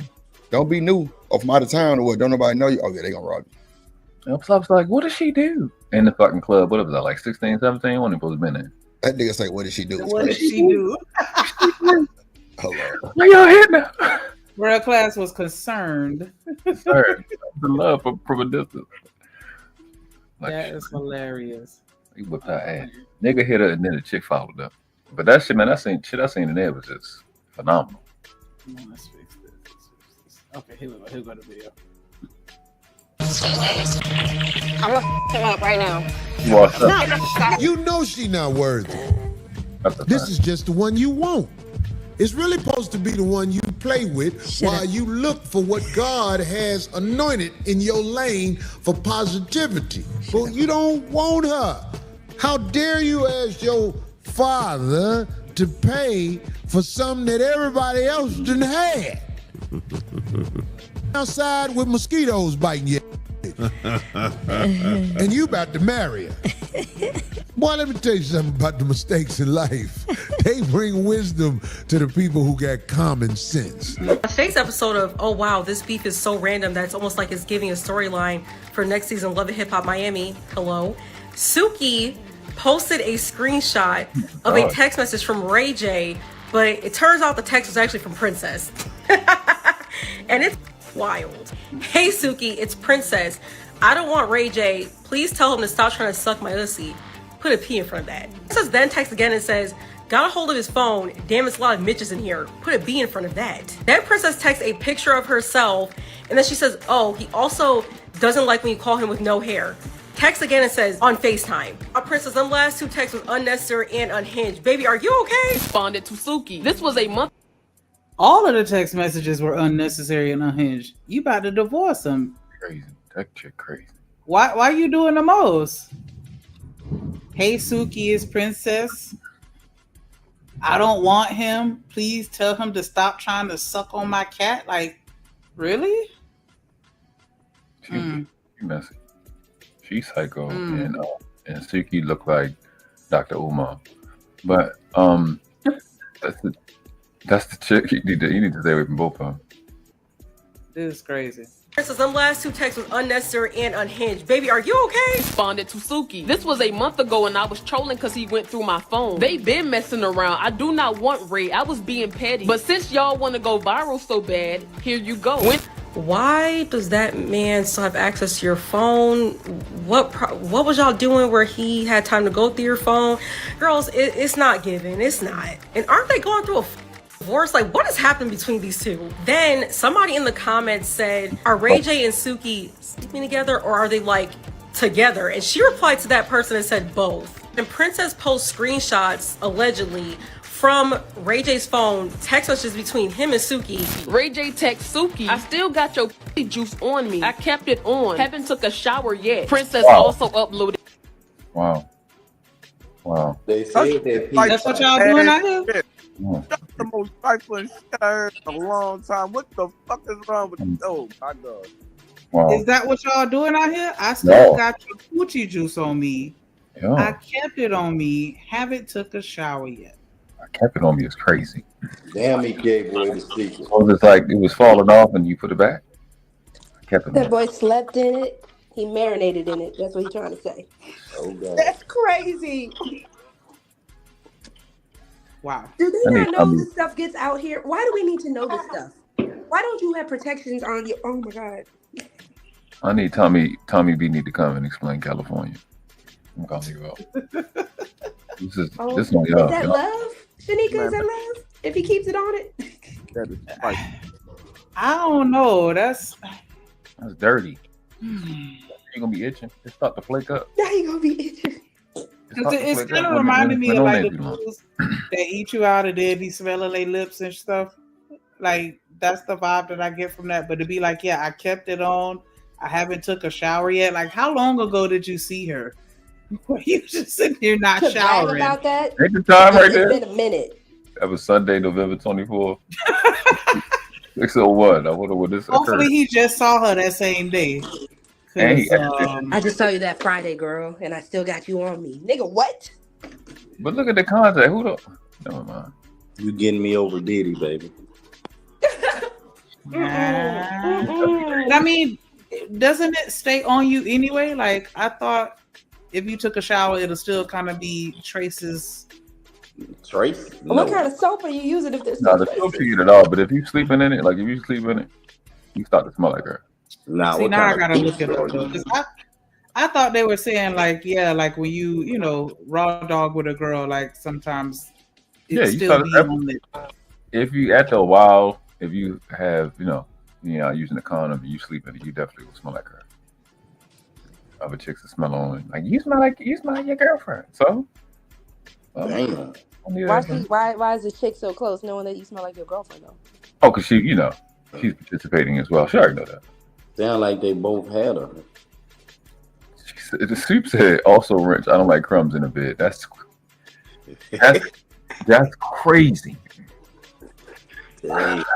You know that's a sign of your pH being off. Because I know men don't realize that they have a pH. Like as a woman, if you are technically smelling like your man, because we are two different levels. Women are acidic, men are alkaline. Y'all are basic.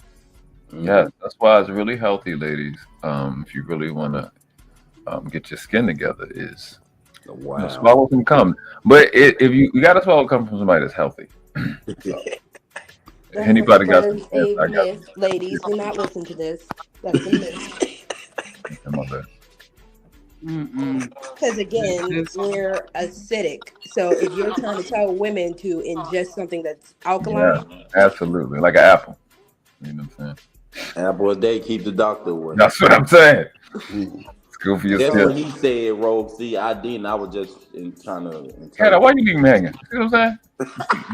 How do you think we get different when the chicken don't fuck with? because your girl actually is eventually going to go back and get this chemistry degree, and I need people to understand your body chemistry is a real thing.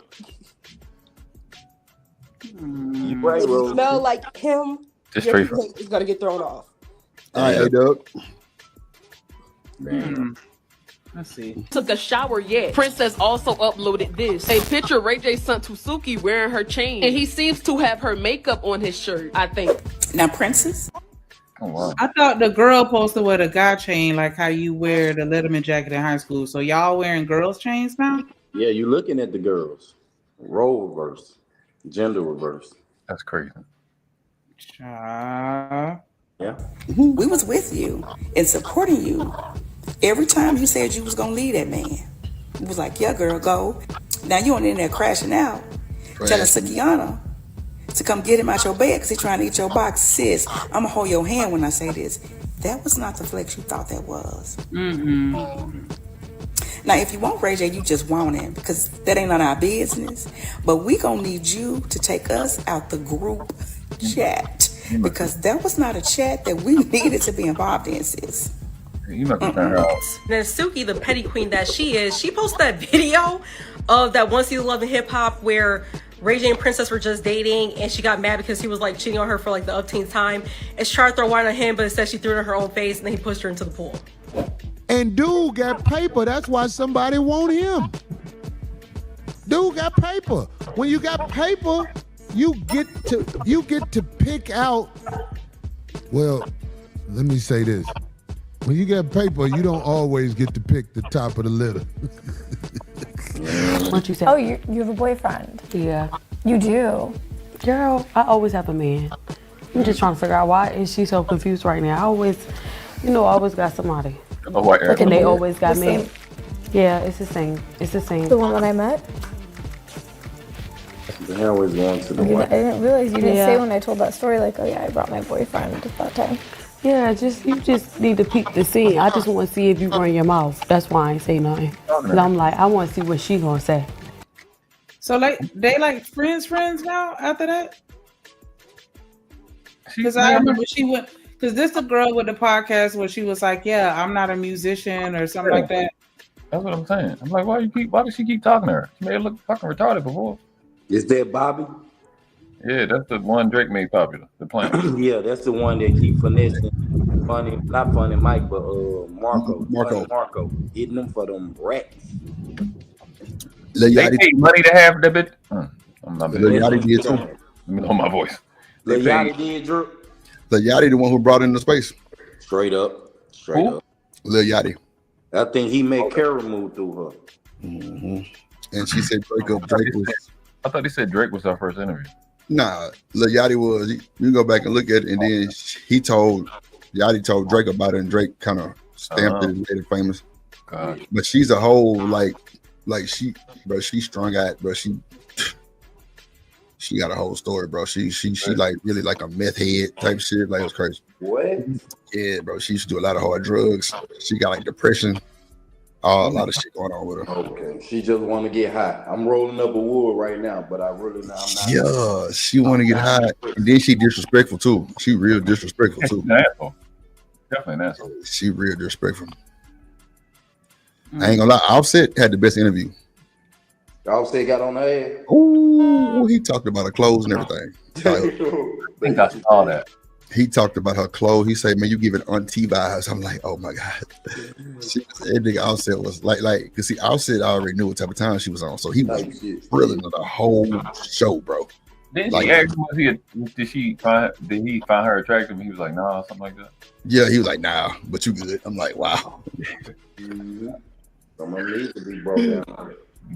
He broke her down for sure. He definitely broke her ass down like a pie. I'm talking about Offset went in. Like, but I'm talking about it was nothing she could even say.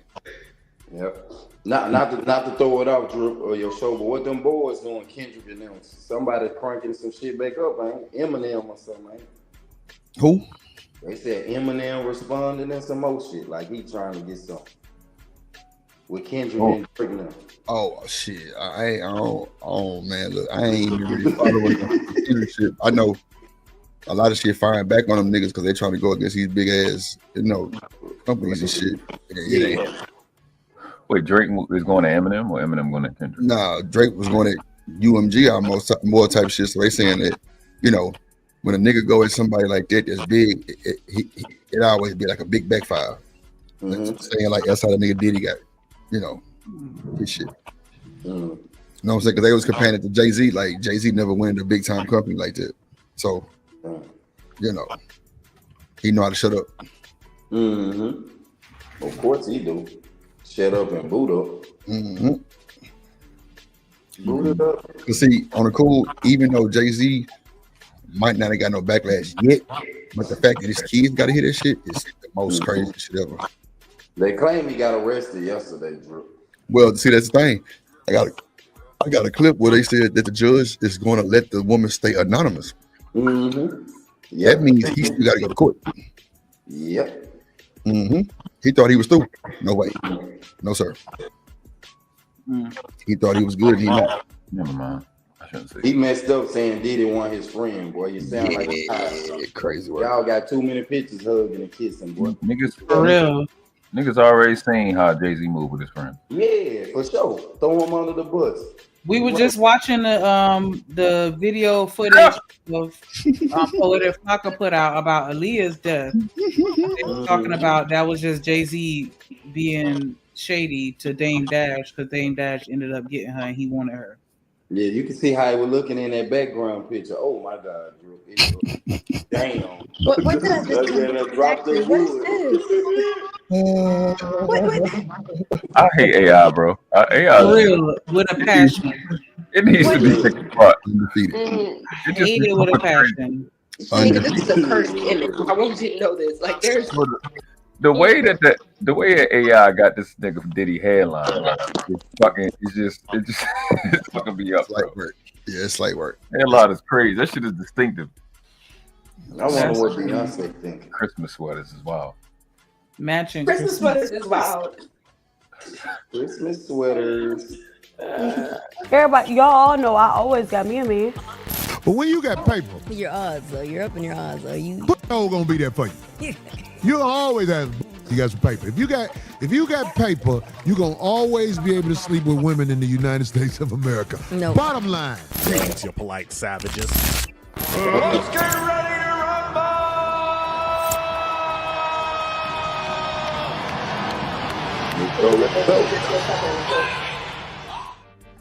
Ladies and gentlemen of polite savages, you are now about to witness tales sure to anger struggle rapper fans and modern women alike.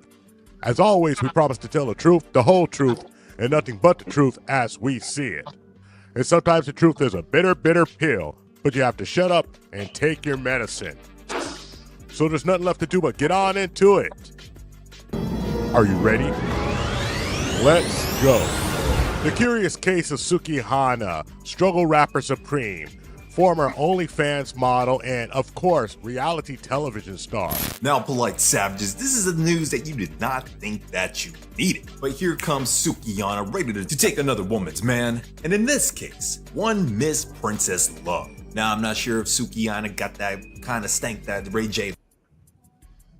I was trying to read that. Stripper and Ray J's wife. Like, I would be so mad if you Google my name and that's what it says, stripper and somebody's wife. Well, I guess not the stripper part because she chose to do that, but just Ray J's wife. Oh, the stripper part is good.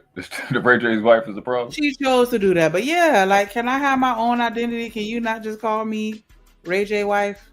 Like, I guess that's what make her relevant. So yeah, I was about to say she wouldn't be relevant without it because what the hell is the first time?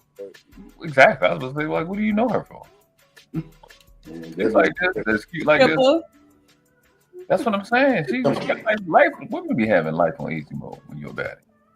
I'm finna hit play. Likes, but it seems like that he can't get enough with super good hooch. When that man's got that paper, when he's got that money, these ladies are willing to wife up that dude, get cheated on. Go crashing out on social media. Let everyone know about the dirty laundry on these internet streets. But as long as the paychecks keep coming in, then these ladies don't mind sharing their high value men. They're willing to still stay with the guy because he's still funding their lifestyle. Where Princess Love makes a mistake is crashing out on Sukihana when she should have known her place and played her position like watch Jasmine Brown, the Cam Newton situation. You got that paper? People fall in line. Now, it's a shame that people fall in line because of the paper, but this is a fact. If you got that paper, you can bring your whole family to the barbecue. Not the family you hide. I'm talking about if you got that bread, you can bring everybody to the barbecue and demand they act like they got some goddamn sense. That's my boy about her. That's my boy about him. Oh, to be so proud, so proud. This is America. It's a fest. You are not finna tell me you up here for person. No. See, understand this. What you mean? Person. As long as I've been with Jazz has not been the only person that I've had sex with. Cam Newton just admitted to having multiple affairs on his girlfriend, Jasmine Brown. But Jasmine Brown came back and said she don't want them DMs talking about, are you okay? Are you all right? Nah, she said she just fine. She know who her man is and what her man do, and they talk about everything. Shout out to Jasmine. My thing though, like, I feel like, as Corey just said, if you got that paper, people fall in line. Clearly, Princess Love ain't falling in line. So is that really even true? But here's what I'm saying, right? Because that's a good point. Is she falling in line? No, but Princess is in that top 5% pretty. So them rules don't apply to her. You don't have no real, like, she gonna get that no matter what. I think what it is about her is that she never been checked in her life, and he turned her out. He a nasty ass nigga, and I think like she don't want nobody else. She don't want him to be fucking anybody else. I don't even think it's the top 5% pretty thing. Like, yes, you know, when women are held to a certain caliber in their looks, that plays slightly a factor, but I think it's a self-confidence thing. Princess has a self-confidence that old girl with Cam doesn't. And you can see that in the way that the two act and their mannerisms. Princess does hold herself as a high regard, regardless if you want to be like, oh, you're a stripper. She don't care. Her confidence is at a 1,000. And if you watch Cam's girl,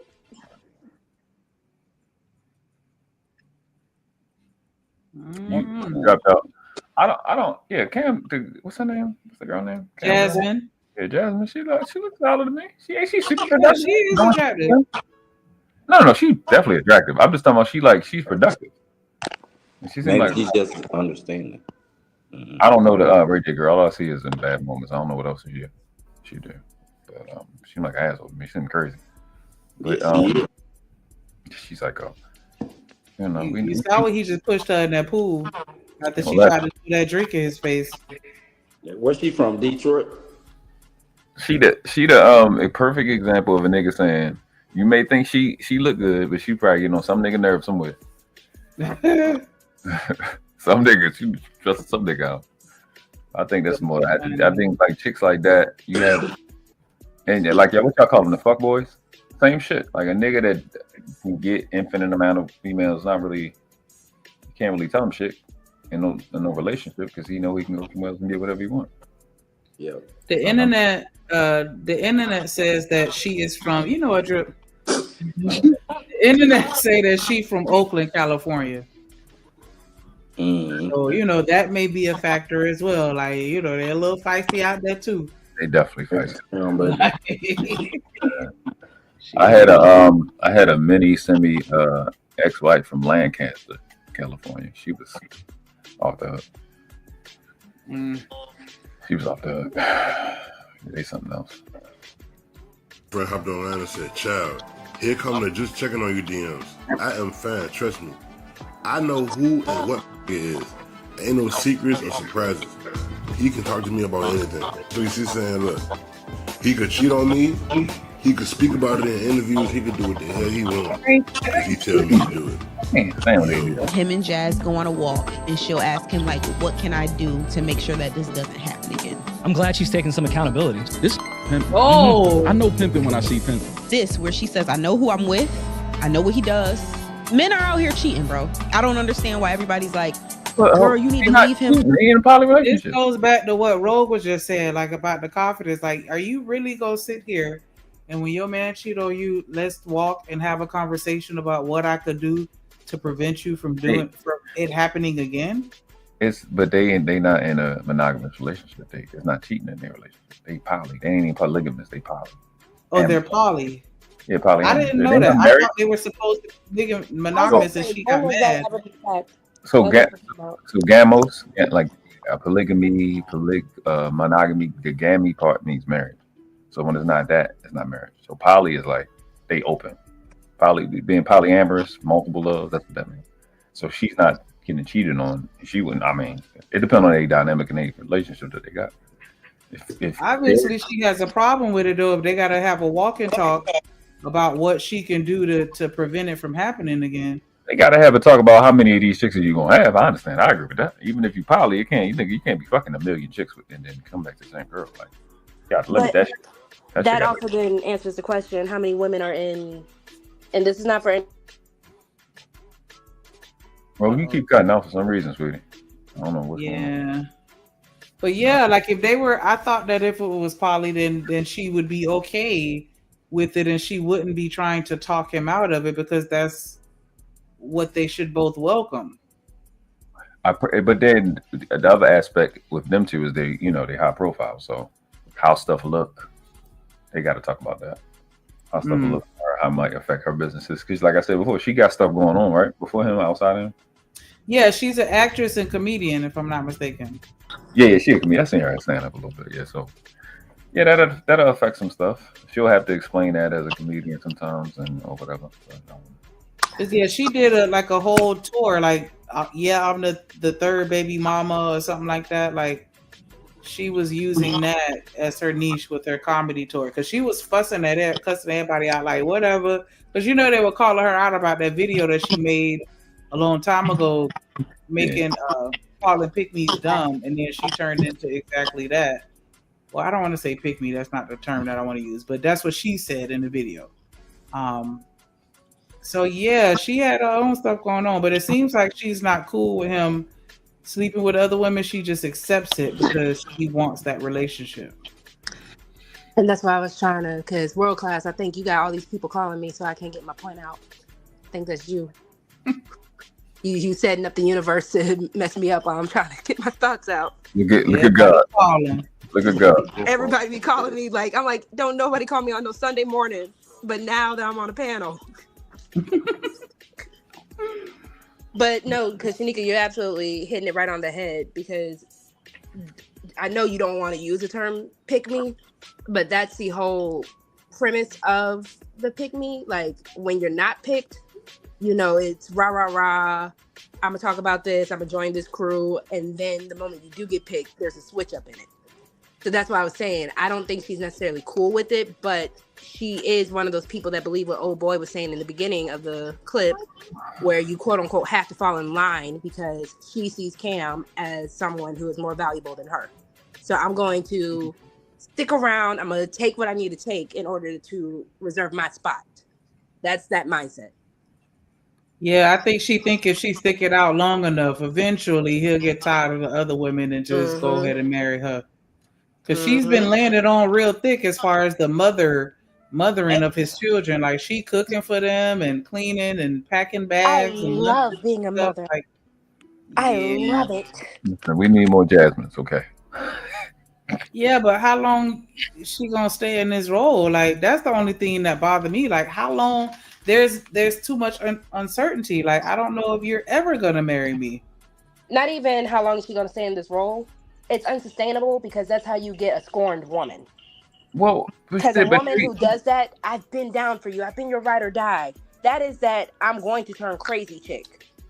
That you then swear y'all don't go after. Well, we don't find out y'all crazy until the nut come, or the lack of nut come. But he can't get away with it. It's not like he's just gonna get something for nothing now. They got a baby coming, right? They already had a baby. Like two of them, if I'm not mistaken. And he on the hook either way. He ain't getting out of that bag is secured. And that's what we listen. That we can't look at it like that. Well, the other girl with Travis Hunter, they engaged. They ain't always married, but that's a part of why niggas is like Travis Hunter, get away from that chick, because I don't want you to be locked up with the chick. She ain't pregnant, you ain't married yet. Run. This girl is with him. They got a baby and a baby on the way. He locked in. She ain't gonna be nothing now. Women can want. All right, I want that extra security of the ring and the certificate and all that other shit. Y'all always gonna want more, but he's not in a situation where he can just walk away from her scot-free and she get nothing. They got two lovely. I don't know why people don't value the babies first. They don't have two amazing babies. You know what I'm saying? Shout out to them expanding their bloodline. And there's things you can do outside of marriage certificate to be just as secure, but that's another conversation. I think she fucked with him like heavy. What up, Miss Bella? I think she's what's going on, Miss Bella. I think he is definitely her type, and I think he can appreciate her, given the fact that he's had so many different type of women or whatever. That he understands. When you got a woman that's not gonna trip on you about whatever, that's the ones niggas be fucking with. And now, so I'm just telling you some real shit. That's some hood shit. It's not even no poly conversation. The niggas that got the chicks that don't get on his nerves about other chicks, that's the niggas. That's the ones niggas be like, yeah, I'm gonna drop the bread off. I'm gonna be over there. She need me. She call me. I got you. So it don't seem as secure from an outside standpoint, but I, as a man, I know he with her. That's his man. He ain't going. As long as she don't betray him, she got him for life. Yeah. But I just want to say good morning, everybody. Shout out to Drip Show. I'm up out of here, man. All right. Always love. Easy. All right, you too, bro. He could speak about it in interviews. He could do what the hell he wants. Cause he tell me he do it. Yo. Him and Jazz go on a walk, and she'll ask him, like, what can I do to make sure that this doesn't happen again? I'm glad she's taking some accountability. This pimping. I know pimping when I see pimping. This, where she says, I know who I'm with. I know what he does. Men are out here cheating, bro. I don't understand why everybody's like, girl, you need to leave him. She likes it there. Yeah, when you make 100 million, they get real understanding. 100 million, that breeds understand. Women understand when you got 100 million. Women love it when men cheat. Okay, shit. Why do I say this? Well, Ain't that right, nigga? Because I know it. What you just said, world class? I said, ain't that right? Women love when a man cheat on them real good. Absolutely not. Miss Bella, you don't like when men cheat? That's your favorite part of a relationship. Sure. Like, oh, LA Project, I know you like when niggas cheat. I'm fucking with you. I'm trolling. Oh, I was just going to say, somebody drop a comment for us to drop world class. Free 99. Understanding. 100 million, that breeds understand. Women understand when you got 100 million. Women love it when men cheat. Why do I say this? Well, because I know it. I know it. I sat down over the last couple of weeks. I've talked to women across the board. And I'm going to tell you, the women that matter, the kind of women that you want, gentlemen, one thing that women hate more than anything else is being bored. And when you don't cheat, you're boring. When you don't cheat, you're boring. When you are at home up under her butt, sniffing up under her, telling her that she's everything you want her to be, she'll love that for about that long. And then next thing you know, she'll be shebanger banging your best friend. Hold on real quick. Now, you know he's trolling, right? We know that part, the treating part is trolling, right? I get you. But he's not wrong about the second part. That bored thing. As far as us getting bored? Bored, yes. Now, I ain't saying that the cheating shit, but the bored shit, yeah, they don't like you up under them. They don't. I don't know what it is. But I'll be busy and shit, and they be getting upset with me. Y'all don't like shit no type of way. Y'all don't like stuff that's right. Y'all don't like stuff that's wrong. Y'all just want somebody to like y'all, and then y'all don't want somebody to like y'all. But I'm not gonna sit there and lie to you. He's not wrong on that part. It don't have no correlation with the cheating part.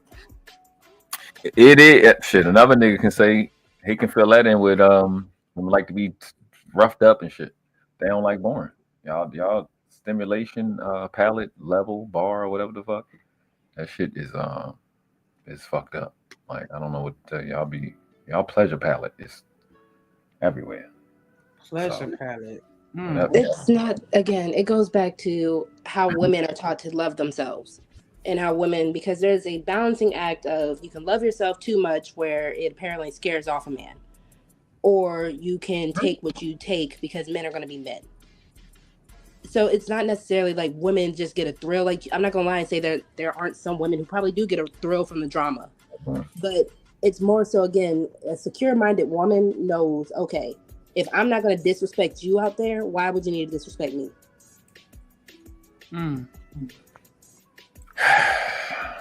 This is about a gender war be going on, because listen. Why does this have to be a gender war thing? Because it's a healthy discourse.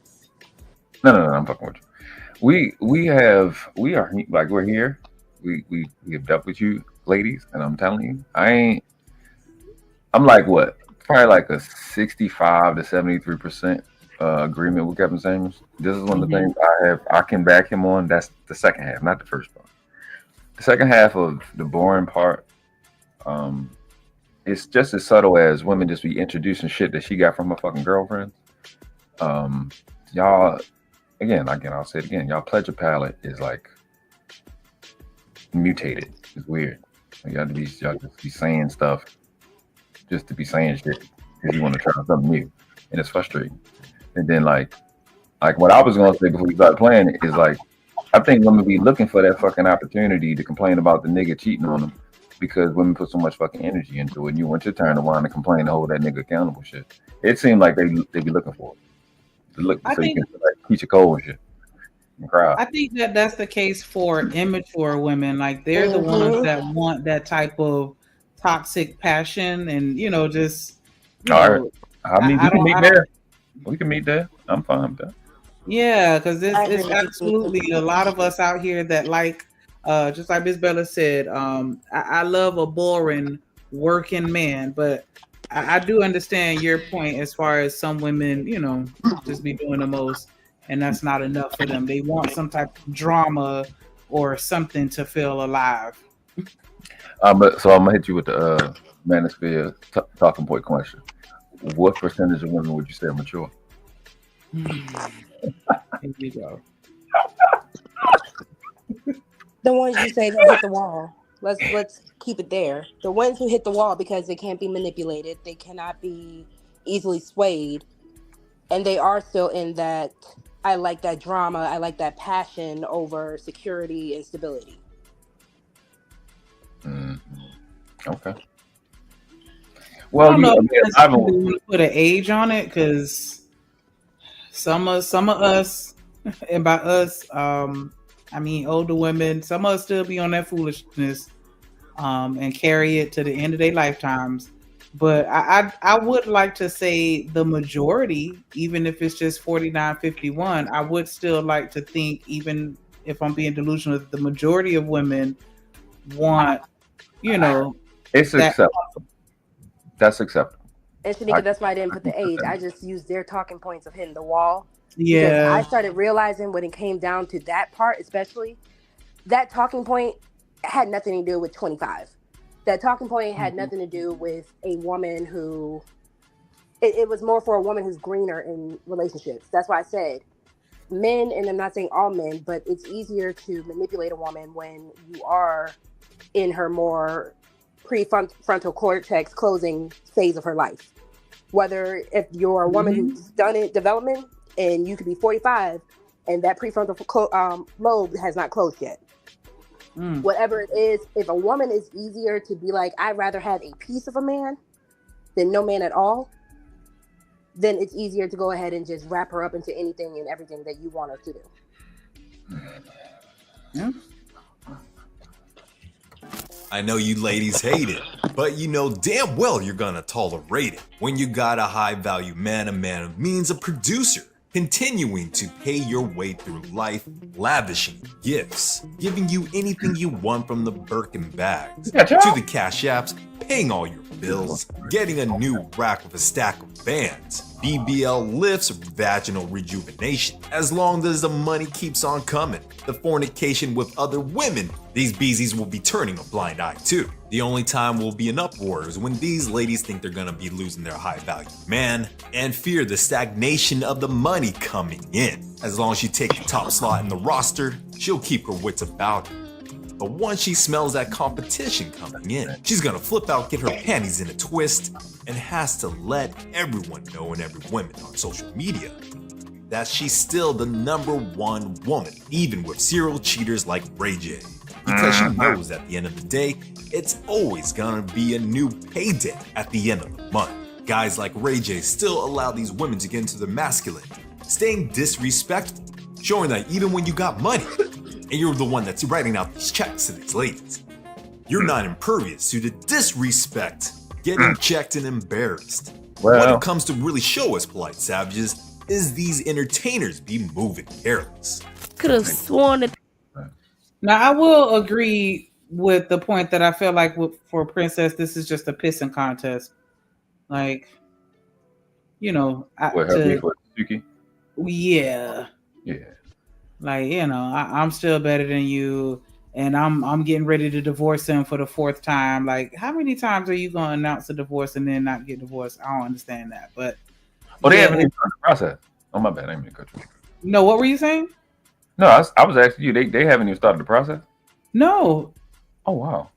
That's why in the earlier in the clip he was showing a little article. They were like, "This is the 4th time that they done went through this, but they haven't actually finalized it." Well, I can't say whether or not they started it, but it was never finalized. They still together.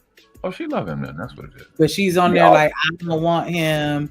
You can have him. Like, I don't know. I feel like real women just leave. or just go about their business and do them. Like, I'm not even concerned about what he has going on with you enough to troll you. That's a fact. Like, that's crazy.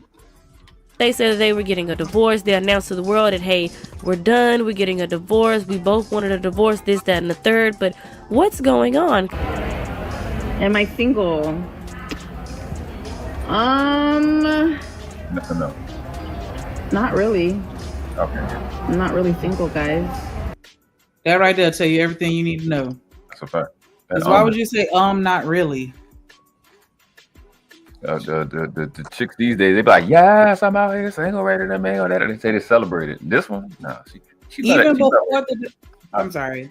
Oh, go ahead. I'm done. I was gonna say even before the divorce is finalized, they're like, yeah, I'm single and dating.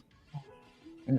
Or no, I don't want no nigga. I don't want nobody. Stay on my inbox. So they'll say something like that. But the fact that you so this is about control. So whatever it is. It's something in their relationship that's private that they talked about and they get followed through on whoever. And she hurt. Because she really loved him. She still want to be with him. And this is just, I guess she getting embarrassed. And she don't know what to do. But she definitely don't want to leave.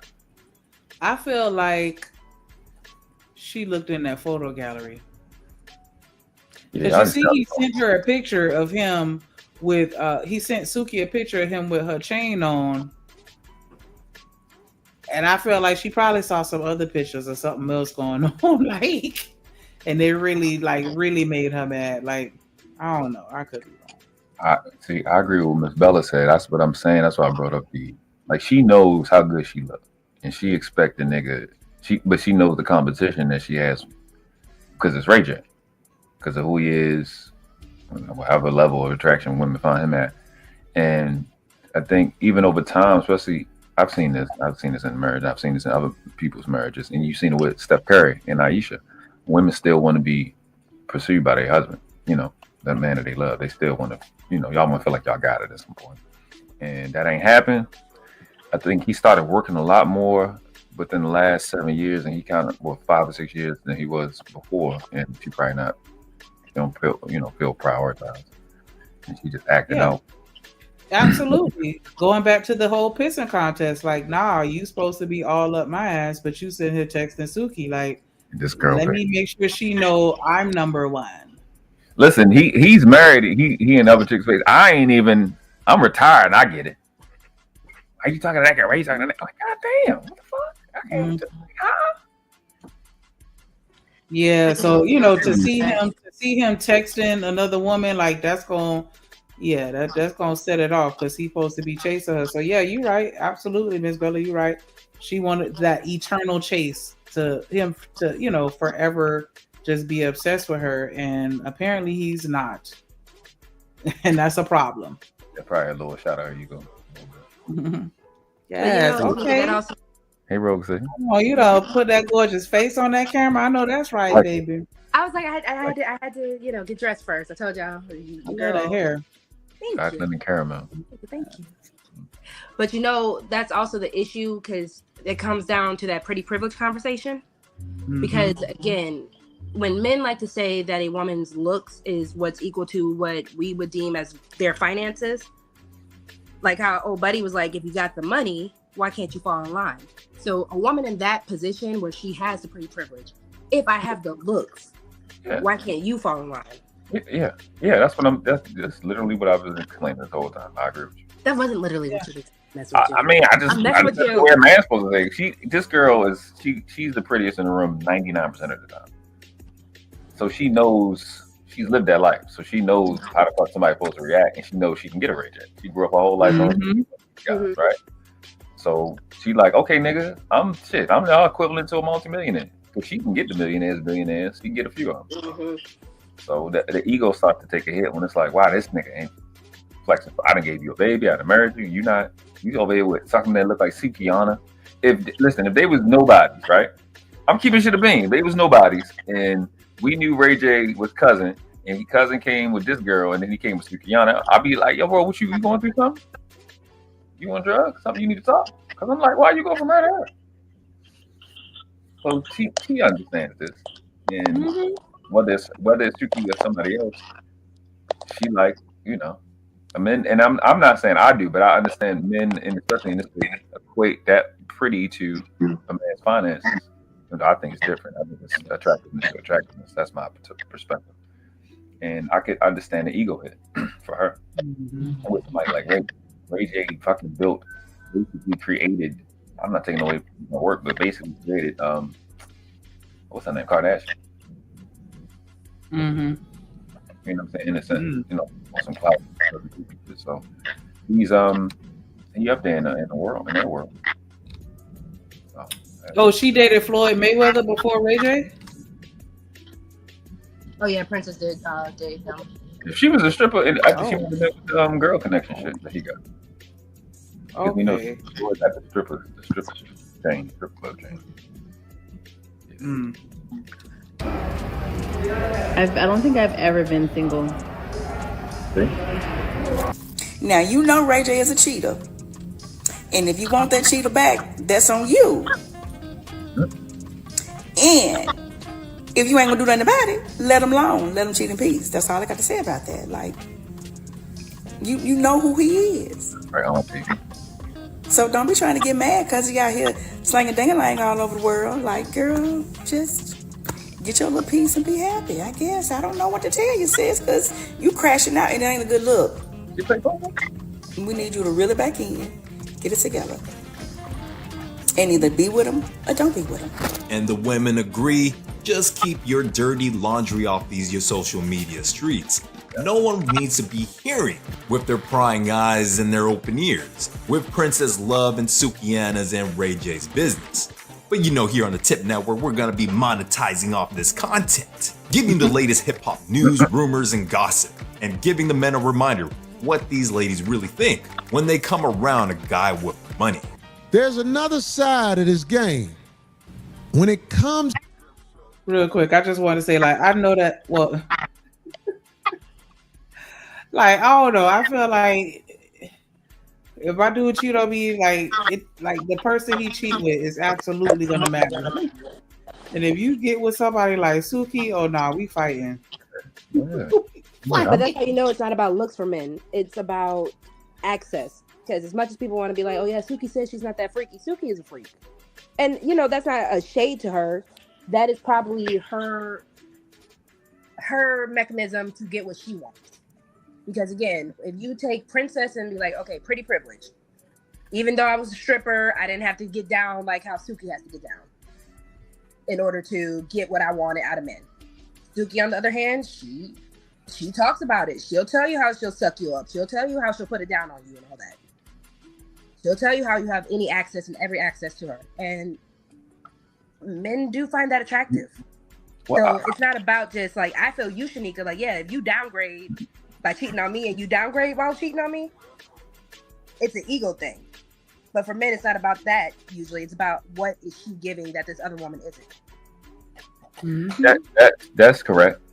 I'm not gonna take away from you because you're absolutely right. Correct. I would just say that it's usually always about looks, but you fucking get tired. You get tired of like pretty girls are draining. They drain it. Even like the average to attractive, like they get drained. You get tired of that shit. After a while, and then you go through modes. Like if he's married to somebody that look like that, and that attitude is fucking annoying, man. You just like fuck that shit. I just want to. You get to the point where you like, I just want these things done. So why go for the pretty girl if you know this? You don't know it. Most guys don't know it. That's why I'm telling guys. You don't know if you want this world. Hold on now. So you telling me you think that Princess didn't have that energy when they first got together? No. Right. They had no. That's just what I'm trying to tell you. She was with Floyd Mayweather. She has a pattern of men. No. I'm not talking about her type. She can be with niggas that get money, but you still got to deal with a human. Like y'all say, I'm still a person past my look. So she's the pretty girls. That level of attractiveness, they are the number one chameleons. They are the best at it. They know how to make it look like, because plus niggas not gonna look that deep no way, because she's pretty and thick and all this other shit, or the shape you want, whatever. So I'll take that. Niggas not really gonna look and inspect that much, but they be really, really good at putting on a fake face, especially the ones that's trained to do that shit. Groomed like her, she could come from strippers. Them strippers be mentoring each other like a motherfucker. What's the shit with the with Trick Dad with damn, what's the guy? The ladies that was just sitting up on doing the interview. I think it was Cam shit. And they were talking about Big Meech. Was it Big Meech? Y'all seen that? I thought Drip did that. With the two older strippers, Diamond and the other girl. The Diamond told that one girl talking about how what's her name is? I feel like I know what you're talking about. I'm familiar with that interview that Cam did with them two ladies, though. Yeah, so I get it. They groom them and put them up on. That's groomed. Some of these young ladies that come from a family that is affluent, they get trained. It's not just the strippers; they get trained on how to talk to men and stuff like that. Those girls really know how to manipulate men. I say that to say, like you'll look at a nigga, call him he dusty. A nigga don't really. It's not getting no pretty chick. Like you ain't that type of nigga that can really get a super attractive chick. If you see a chick in the hood and she be with them dusty ass niggas or whatever the fuck you want to call them, you be telling her, girl, you need to go here. You need to put on a dress and go somewhere else. So a lot of guys, let's say that to say a lot of guys really don't understand what comes with dealing with that level of attractiveness. Same way we had the conversation that a lot of women don't understand what comes with those so-called high value men. That's fair. But again, even with the case of the average pretty girl, because I would say Shanika and I are both in that category compared to the celebrities that get all the esthetician work, all the BBL, all that kind of outside work done. For just an average pretty girl, we still do have a standard that comes with it, because if we're putting in enough time into ourselves, it's kind of a requirement for a man to match that at that point. Yeah, that's good. I understand it. Am I wrong? To I mean, me, Oh no, that's why I didn't say anything. I understand and agree. Like I ain't no pushback. Man with the paper got it even over the most handsome the bag. Trust me when I say this. Who they choose? Do they want the handsome man, or do they want the man with the paper? Of course, I want both of them. Man or the man with the paper. That's wow. I wouldn't even want those to be my options, but I mean, I do like a handsome man, and I do like a man with paper. But like, what about character? Like, was the only two selections? Like, well, they say to make it in this world. I think Rosie, you dropped off with it. You gotta compromise. So, what y'all think? Depends on what you said. I was saying, what y'all think in the chat? Y'all want the handsome man? If you had to pick the handsome man, it's between those two, or the nigga with the bread, the defect character and all on both parts. Which one y'all think? I've seen women choose the attractive man. That's what I've watched them do, because they'll get the money from the nigga, but they gonna pick the nigga that make that pussy wet what you saying. If he has money, if he's not putting you only had those two options: handsome or rich. Where you leaning? But if you're rich, I'm not saying like look wise, you can change too much as a man, like how women can with extensions and everything. But when you are having money, do you not invest in your looks as a man to kind of make yourself more attractive? That's why I'm not understanding those correlations. I understand your correlation of the rich, handsome man versus the man with character. Those two don't correlate to me. Like usually rich men do take care of themselves. Would you date somebody that had a whole bunch of money but looked like Flavor Flav? That's a good question, because what you just say, Roxy, is about like aesthetics and dress and upkeep and maintenance. What about you can't really upkeep. You can only do but so much with somebody that look like Flavor Flav. Now, I mean, no disrespect. Respectfully. Flavor Flav. But again, that is why somebody like Flavor Flav probably led with the money that he did, because he knew absolutely what he could get. What up, Renee? He had to. So, Renee, I see you just commenting. If you just joined in, we're asking if you had to choose solely between money or looks, what would you choose? I don't know. I feel like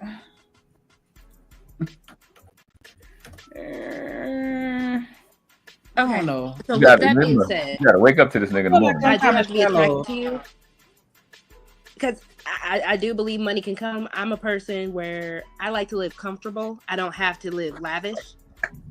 So with that being said, I don't have to be with somebody with all the money in the world. Yeah, So I potential do have wins to be again. attracted to you.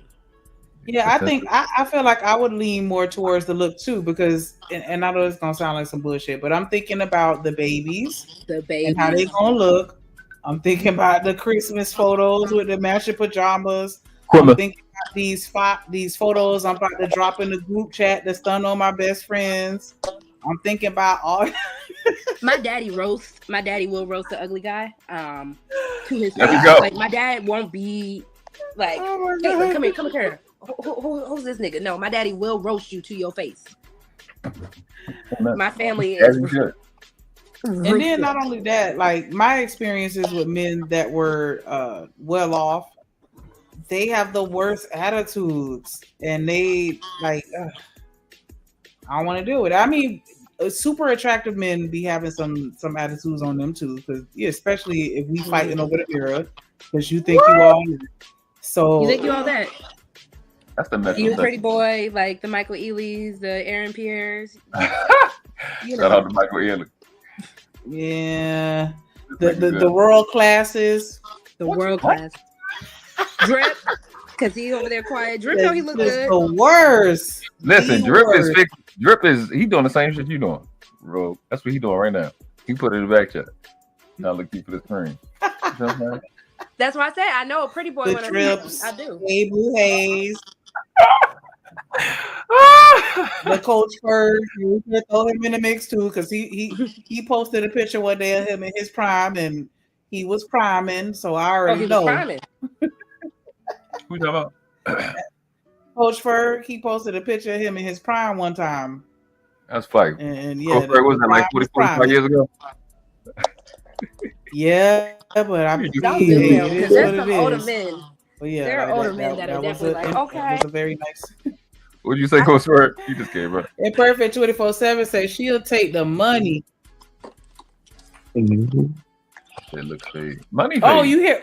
Why I thought you was gone. Why was you call his name? You're vocal. No. He was on route. I thought he was gone. I was asleep. That's funny. I told you this was something in the night time. Apparently, you was a lady killer. No, that's my younger time. My single days, yeah. We were talking about Ray J, Coach Ferg, and Princess Love, and then we were just talking about the and on this clip right here, Corey Holcomb said that most women are going to go for money even more so than looks. And I don't know, a piece of me feels like it's a lot of women that's going to go for the looks. I'm telling you, they go for the looks. Because if again, watch this, the same girl we talking about, why she ain't stay with Floyd? Why she go with Ray J? Most young people go for the money. Under 35, 40, they going for the money because shit, you can look at Rick Ross. That's a money play. You can look at Flavor Flav. Yeah, I mean, yeah, everybody different, and I definitely could see why someone would say everyone would go for the money, especially in today's society. But yeah, like, I mean, one is short term, one is long term. Because, like y'all said, he said drop the link. Like y'all said earlier, the baby. You care about what the baby's gonna look like. Women want everybody want a pretty baby. Everybody loves pretty babies and gorgeous babies. Right, so that's the good looking is more long term than the short term money. Now, if a nigga he happen to have long money, pause. All right, that's a different conversation. But because you can go ahead. I was gonna say you could say looks can fade, but money can dry up. So you really roll the dice either way. And I think we saying for what Imperfect 24/7 is saying. She said you can fix ugly with money. I think that's the problem we're saying now. You really can't. And BBLs So and imperfect. ain't working. They Imperfect 24/7. You'll date Flavor Flav and be like, I could fix that. The money makes him cute. And Renee, are the babies really gonna be pretty? Because your genes are only gonna go but so far. There are some men that have some really strong genes, and so I don't know if I can guarantee those babies gonna be pretty. So like, why they answer right? Mm-hmm. Why they answer right? You had two girls that came out. I think a little hefty. Last year she was one, Jennifer Hudson, right? Jennifer Hudson, she was on the heftier side. Now she lost weight. Niggas is on her. Like they like she looked good as fuck. She looked super good now. She had money before. Even men kind of pick. I'm saying this to say even men will pick looks. Well, that's the thing, the trope anyway, right? And men don't care about women weight. And we definitely don't. I don't give a fuck. But I think people just naturally are designed to pick looks because I think attraction is genetic first. Gosh, you said anybody but Flavor. See, so looks do matter. Clearly, looks matter. It's evolution. You try to say you went to the extreme. No, we talking about ugly and rich, or handsome and broke. Yeah. And so you gotta get a Flavor Flav. Now, you're right. He got a bunch of kids, but do you think that? I mean, people with money gonna get people. But our Project Leroy, it's always gonna be somebody that's gonna holler at you if you got money. I'm just saying, like, as far as the majority of women, do you think that they're gonna go for the money or the looks? Hold on. Again, that's why even with you saying the money can dry up, Shanika, it's for a woman in a healthy mindset or a woman who's looking for stability, you gotta have a decent amount of character with it. Because if you are having all the money in the world, but you don't know how to financially be literate, if you don't know how to save, if you don't even know how to, squirrel away for a rainy day, and you just balling out, and then boom, something happens. You break your leg because you're a baller. What we gonna do? But at the same time, we don't want no high character person that's broken ugly. Of course not. That's why I said, Even competent. Like, we don't want no got character. You're competent. You can't be broke and ugly. Some guy. So take a struggle. That's too much. Come on now. That's a lot. You know what that is? Broken ugly is, hey baby, let me hold 40, 45 now.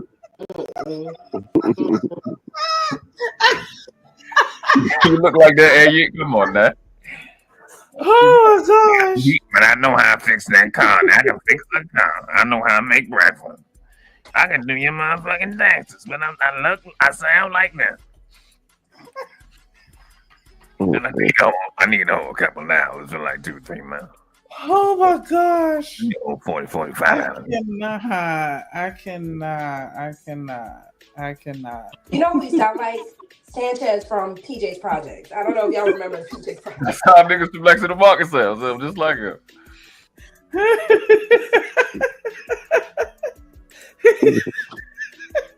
My disability don't never motherfucking miss. Just go ahead and I got you back, baby. Oh gosh. Don't I always give you the money? Come back to the bullshit. I watch the kids. I watch the kids for you while you go out Saturday. What up, trucker? Yeah, why is it always $40, $45? Like, whatever happened in the hot 10 or a dub or less? Round it up. It's I mean, bring it there, but I gotta get my pound. Okay, I don't need to know what that is, drink, and I gotta get something to eat and something to drink, and then the kids be wanting some money from me, and I want to tell them no. So it's like 40, 45. I hate so much. I just want you to know. Hey, somebody dropped Chucky from the chat. You don't know what chat doing, bro. He might be in the back because he doubling up. Somebody dropped Chucky from the chat. I dropped it in the chat. I don't know what chat he in. He might be in the chat. I'm not What up? He looking at something he shouldn't be looking at. Oh my gosh, that's too funny. Mm-hmm. where you're at and all that, but I think they're gonna choose the guy with the paper. Craig Fact. Be like, who get the bros? The man with the paper or the real handsome man when they all in the room together? It's gonna be the man with the paper. Yes, the but- average woman is gonna choose the man that makes her life the easiest financially. Flashback. Hold on, I gotta give a little bit more pushback. So then, why is it all the I'm gonna give male cookies and transparency. Ray-Rays impregnating everybody? Then they I'm don't have the paper. I'm gonna give you male transparency. What we're witnessing right now is male insecurity. Males are very insecure about their financial status because just what you just said is evidence in and of itself. The niggas that women find cute is the niggas that get most of the pussy, not the niggas with money. In fact, you can go to the sisterhood. The sisterhood, what are they saying? These niggas is broke. These niggas is broke. These niggas is broke. But them same chicks got children from these broke niggas. So they will fuck the attractive nigga first. So what we witnessing is the niggas is not at the top echelon of attractiveness in terms of what women find attractive. They're letting you know there's insecurity and what they think they got to do to compensate. And to get Is Roll talking? Because she on mute. No, she on mute. She ain't talking. No, she over there getting that face It just- extra. it just- that's just the biorhythms. It's speaking to you. You heard it on the inside. What? I can agree with that because oh shit. Yeah, I started talking about him and then he woke up. What's going on? You know, like on the lower level, they are because what up, Miss Bella? What up, hey, Miss if Bella? a woman is attracted to you with no money, shit, they'll come over and drop that thing off to you. Amen. And they'll do it on the floor or a mattress pad in an apartment with no furniture. Oh yeah, they'll do all that shit. Not on the JP. They do it. You plastic bag as a condom. Nah, but that plastic on the mattress be slight work. Oh, I don't want that that. shit, yeah, Don't matter. What? You be hiding it sick to you. You ever did it in the Professional Pookie up there. Professional Pookie can relate. Back in my day, man, I was out, I went to the field, I had to learn on my own, you know what I'm saying? And it was days when the mattress was on the floor at her house, and it's like sippy cups in the corner that they don't get up, and it ain't that air conditioning ain't that good, and then when you go to sleep, AC not that good. You got to be fucking kidding me. because if you got to stand in the hallway to pull it from the other room that got the AC. So you Don't work class. We ain't gonna act like that. Damn, they're trying to move the baby over to smash. Come on now. I'm not proud of it, but I've participated in that in my career, and I'm like, you good? This is okay. You sure? He gonna wake up? Okay. Yeah, we trying to. I wanted those plates back. Man, I wish I had those plates back. This is the baby over. Get through. Talking about move the baby over. See, y'all so ratchet with it. I have. I was a thought. I was out of control. Okay, you still a thought. You pimpable. Yeah, your ass is pimpable. I'm telling you, just drop a one in the chat and we'll boo him right off the panel. We will boo him off the panel today. I know Isabella gonna be the first one if not Sue. This nigga's a reformed thought. I'm pro slut shaming men. Just so women, we need to start bringing that. Start slut shaming men. Yep, sluts, big You can't slut shame them, Jezebel. man.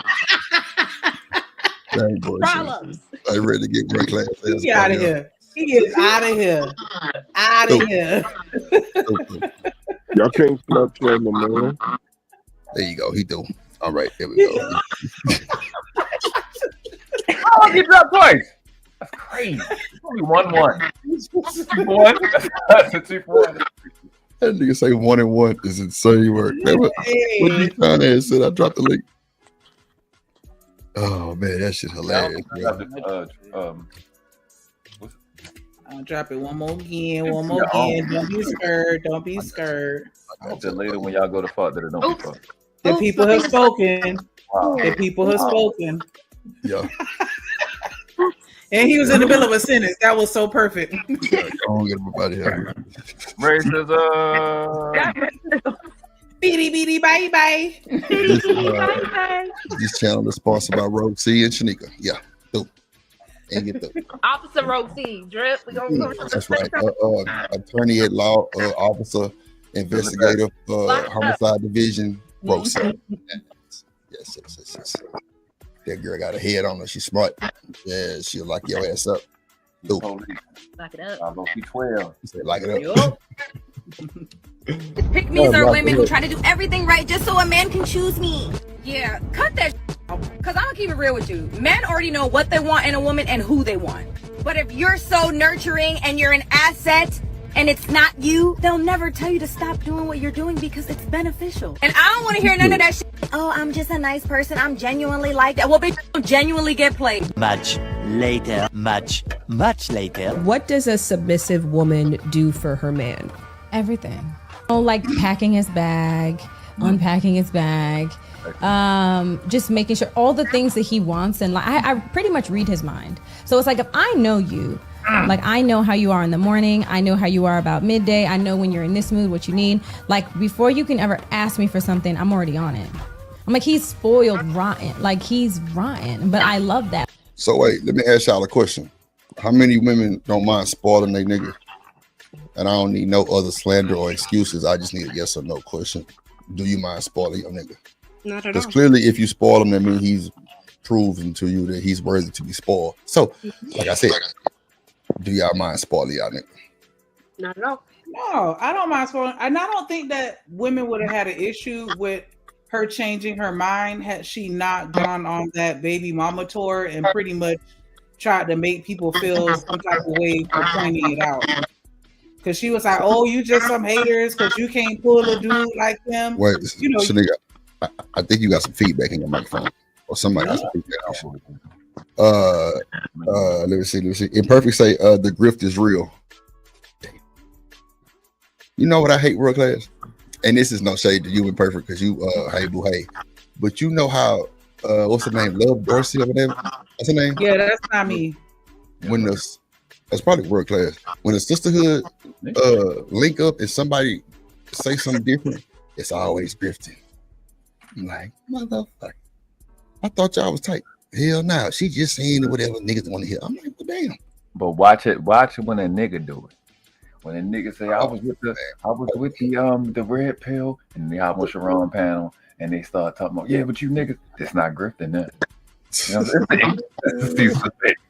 You know, man, it ain't grifting when the chick said when you get your way, it ain't grifting.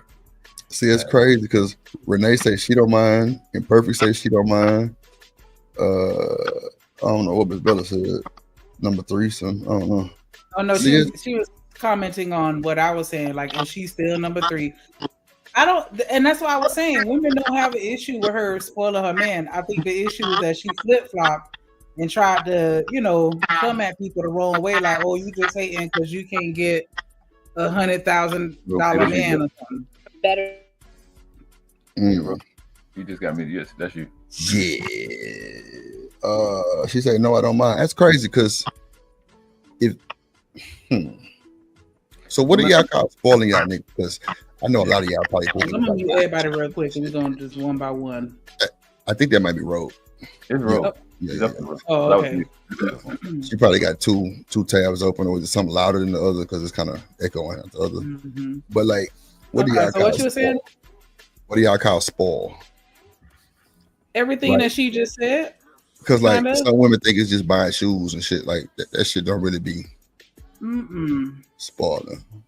I hate No, that's just buying stuff. I think when you, like how she was saying, like when you can read your man and kind of just answer the question before he ask it type shit, like, or at least that's my definition. Like that. Hold on. You say read your man before he can do it? No, I'm saying like how she was saying before he even asked for something, she already given it to him because she's reading him and studying him to the point where she knows what he needs to give it to him before he asks for it. Well, I don't really think that's spoiling. I think that's just more of an observant person. I'd say the same thing. Because I'm really good at okay. silent cry shit. Like that silent cry shit, I'm like really superb at that shit. Like it's like I know when you feeling fucked up because that pattern change. It's like I know when you need that hug, I know when you need that forehead kiss type shit. I don't know. I could be paying attention, but I think spoiling is more of like letting the person have their way. You know, showing a lot of appreciation type shit, or I actually fucking abhorred wine and dining. I don't like the word spoil in relationships and especially in parenting. I think it needs to be taken out. You say what word, please? Spoiling need to be taken out when it comes to relationships and parenting. It's a horrible word, and then what people mean, like when you mind it out, it don't really make any sense. Because like you just said, when a woman gets to the point where she know her man and he ain't got to ask, is what I said in my last live. It's femininity means to suck. And what we learned about what femininity is a preserver. It's preservation. You already know what the baby needs before the baby asks you, because you're there to preserve their life. You're supposed to be a preserver, and we confuse and convolute the two things. And you're not supposed to. Spoiling is doing more than what's necessary. Being extra for no reason. Yeah. To be an observer, but now go ahead. To produce a false sense of security. That's really what it's been used for. I want to be spoiled. I want to have so much pleasure and so much of a positive association that I don't even think about the negative, and I can move the negative away. But life don't work like that. Every day is a new day, and even if he overly loves you one day, tomorrow could come, dad could die, grandma could die, the child could die, and he could be completely distant. And you'll never be able to, or work could just be too much, and he could be distant or she could be distant, and that spoil don't even matter. So now all you did was do a bunch of stuff, extra shit that you want to get back to that's not going to compensate. So I look at spoiling as false compensation. Yeah, I was just for the ad lib to your shit, because I think spoiling is like brat shit. If we grown, like I could spoil you without even giving you shit. And like I said, even in time, like I kind of go ahead. Even it goes into being a parent. It just don't work. You got parenting relationship work, player. What? I ain't got no kids, so I spoil my nephew and niece. Though I ain't gonna lie. But you an uncle. Y'all can uncles, grandparents supposed to do that. As parents, as the parent, you have to teach your children. Because look, what did we say earlier, right? We said everything needs to be done in moderation. And spoiling encourages something. It encourages the opposite of that. I don't like it. I understand I get that nobody means harm when you say it. World class spoiling is this right here. Let me show what spoiling is. Shanika. There you go. There go your breakfast. Hang it through. Yes, Lord. Yes. There you go. That was that Nick. That's that Nick work. Nick. Nick.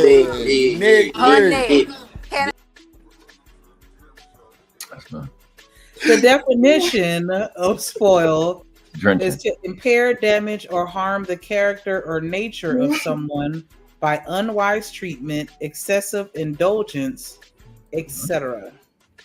Mm-hmm. I don't like it. Where it's at. That word. Same. Indulging in a desire spilling your name. I don't know. I feel like the lines can be a little blurred, because sometimes, like what I was saying, as far as like just always giving them what they want before they ask for it, like I feel like sometimes that can lead to someone being spoiled. Right. But I do understand where you're coming from as far as it being you just being an observative person or whatever. Yeah. And see, look, Renee, indulging in his likes and desires, spoiling a man is about making him feel loved and appreciated. To me, like I don't know what you say. I mean, because everybody got the fact that spoiling is buying gifts and shit. Like you can spoil a person with time, you can spoil a person with just, because now they got these love languages and shit. So I mean, I don't know. Sometimes spoiling to get your ass cut off. Ladies and gentlemen, how y'all doing? Let me tell you something. Don't come over here looking at road. My boys getting ready for church. Listen, none of that. Come on, bro. I'm fucking with the truck. First, I know. Nah, she do look nice though with that. She do look nice though. I ain't gonna lie, that natural hair with that brown skin is looking real good. I ain't gonna hold you. Amen. Brown. You know what I'm saying? I ain't gonna hold you. But I think Spoiledness is selflessness. It's a different ball game. Like with the chick, the Cam Newton. Why you think Cam Newton treating her the way she getting treated? Because he know the name of the game. He know that's not a chick that's not genuinely feminine. So that part is spoiledness too. Words of affirmation, spoiledness. That's being spoiled. Let's see. What's the other one? Affection. That's spoiledness.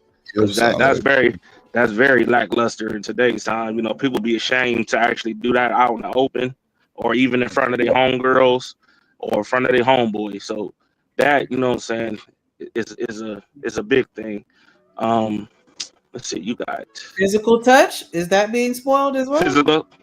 Yeah. Yeah. Yes, it is. Miss Yes, Bella it said is. taking care of versus spoiling. What you think, Troy? Taking care of versus spoiling. What do you mean taking care of? Taking care of yourself? No. Meaning being taken care of versus spoiling. She said it's two different things. I think she's saying taking care of somebody versus spoiling somebody. Oh, well, okay, my bad. Yeah, I was putting her I- in I'm a position. pretty Yeah. Okay.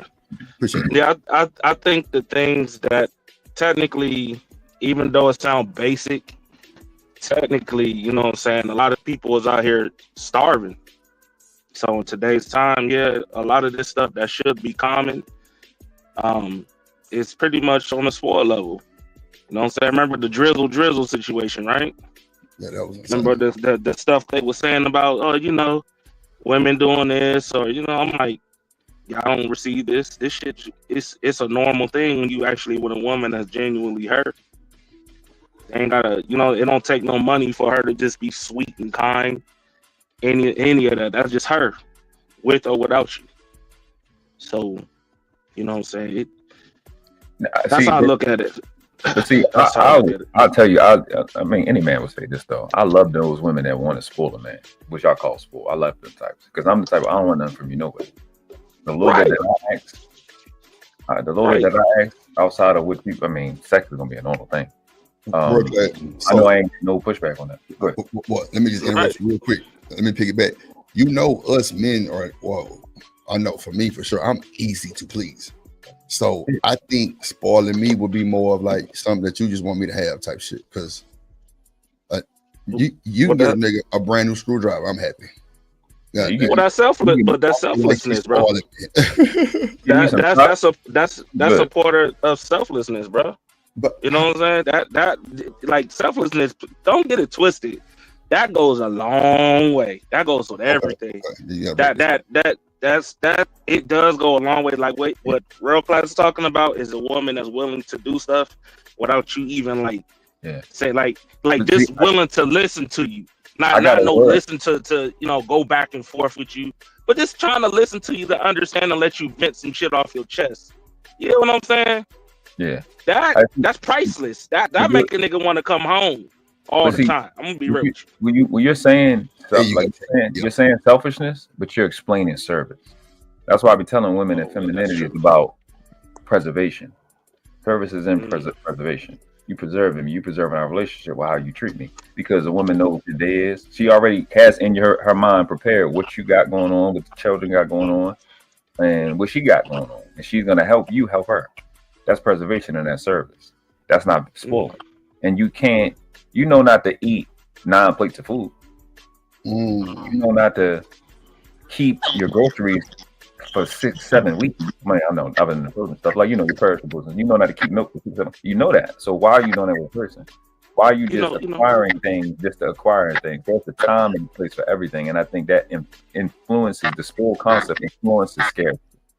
Speaking of that, I got a video I'm about to put in the back chat for you, Drip, and it's kind of explaining what Real Class is talking about.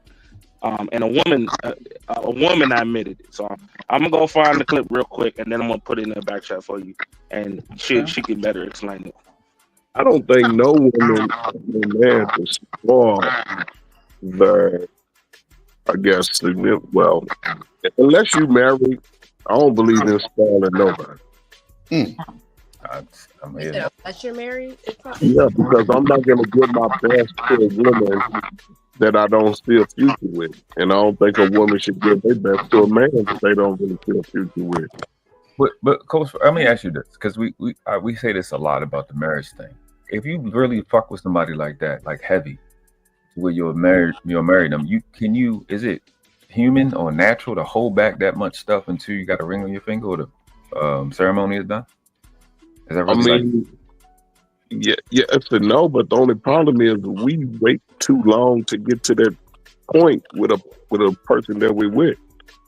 I don't believe you shouldn't be with nobody over 2 or 3 years if you ain't gonna marry it. You know, so we in our community we normalize a 7, 8, 9, 10-year relationship. Right. You giving up your best, and then when that shit is over with, everybody else is gonna suffer from that. Oh yeah, that. That's a good point. You gonna get she gonna give less and less, and he gonna give less and less. I just think, everybody, and believe me, before I got married, you couldn't tell me to get married. I was having too much fun. I had too much. I was getting cakes here, plates here, gifts here, flued out. I was getting all that. Not just get flued out. Oh yeah, I was getting flued out. But Coach Ferry, but see, that's what I'm saying. Like even that's why I was saying earlier. Like, yo, the all that other stuff. I don't believe it. If you genuinely nice, you're gonna be genuinely nice before you meet me or after you leave me. That's just you genuinely. You know what I'm saying? And I think a lot of people need to focus on that versus on expecting people to receive spoiledness. You know what I'm saying? Expecting this, that, and the third. Yo, like we always talking about. Niggas be talking about some, man, I want a natural female, but then be choosing chicks that's weaved up. No, go find a chick that wears her hair 90% of the time naturally. That's all I'm saying. Oh my. So I'm just saying that's how I look at it. I think it's a reciprocity thing too, though, when it comes down to the idea of being spoiled, at least in a relationship, because when you spoil a child, right?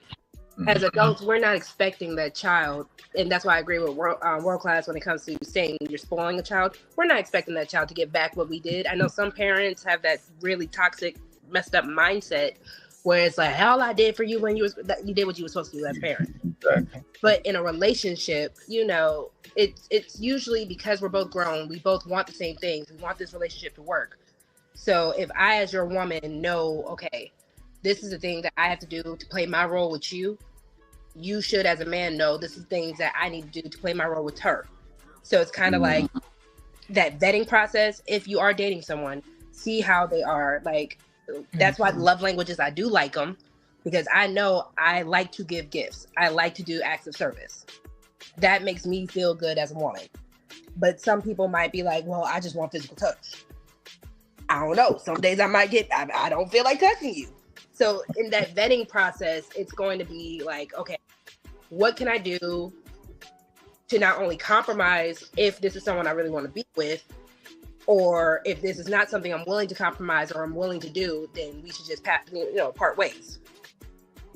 So, what you mean? Some days you might not want to touch me. The fuck?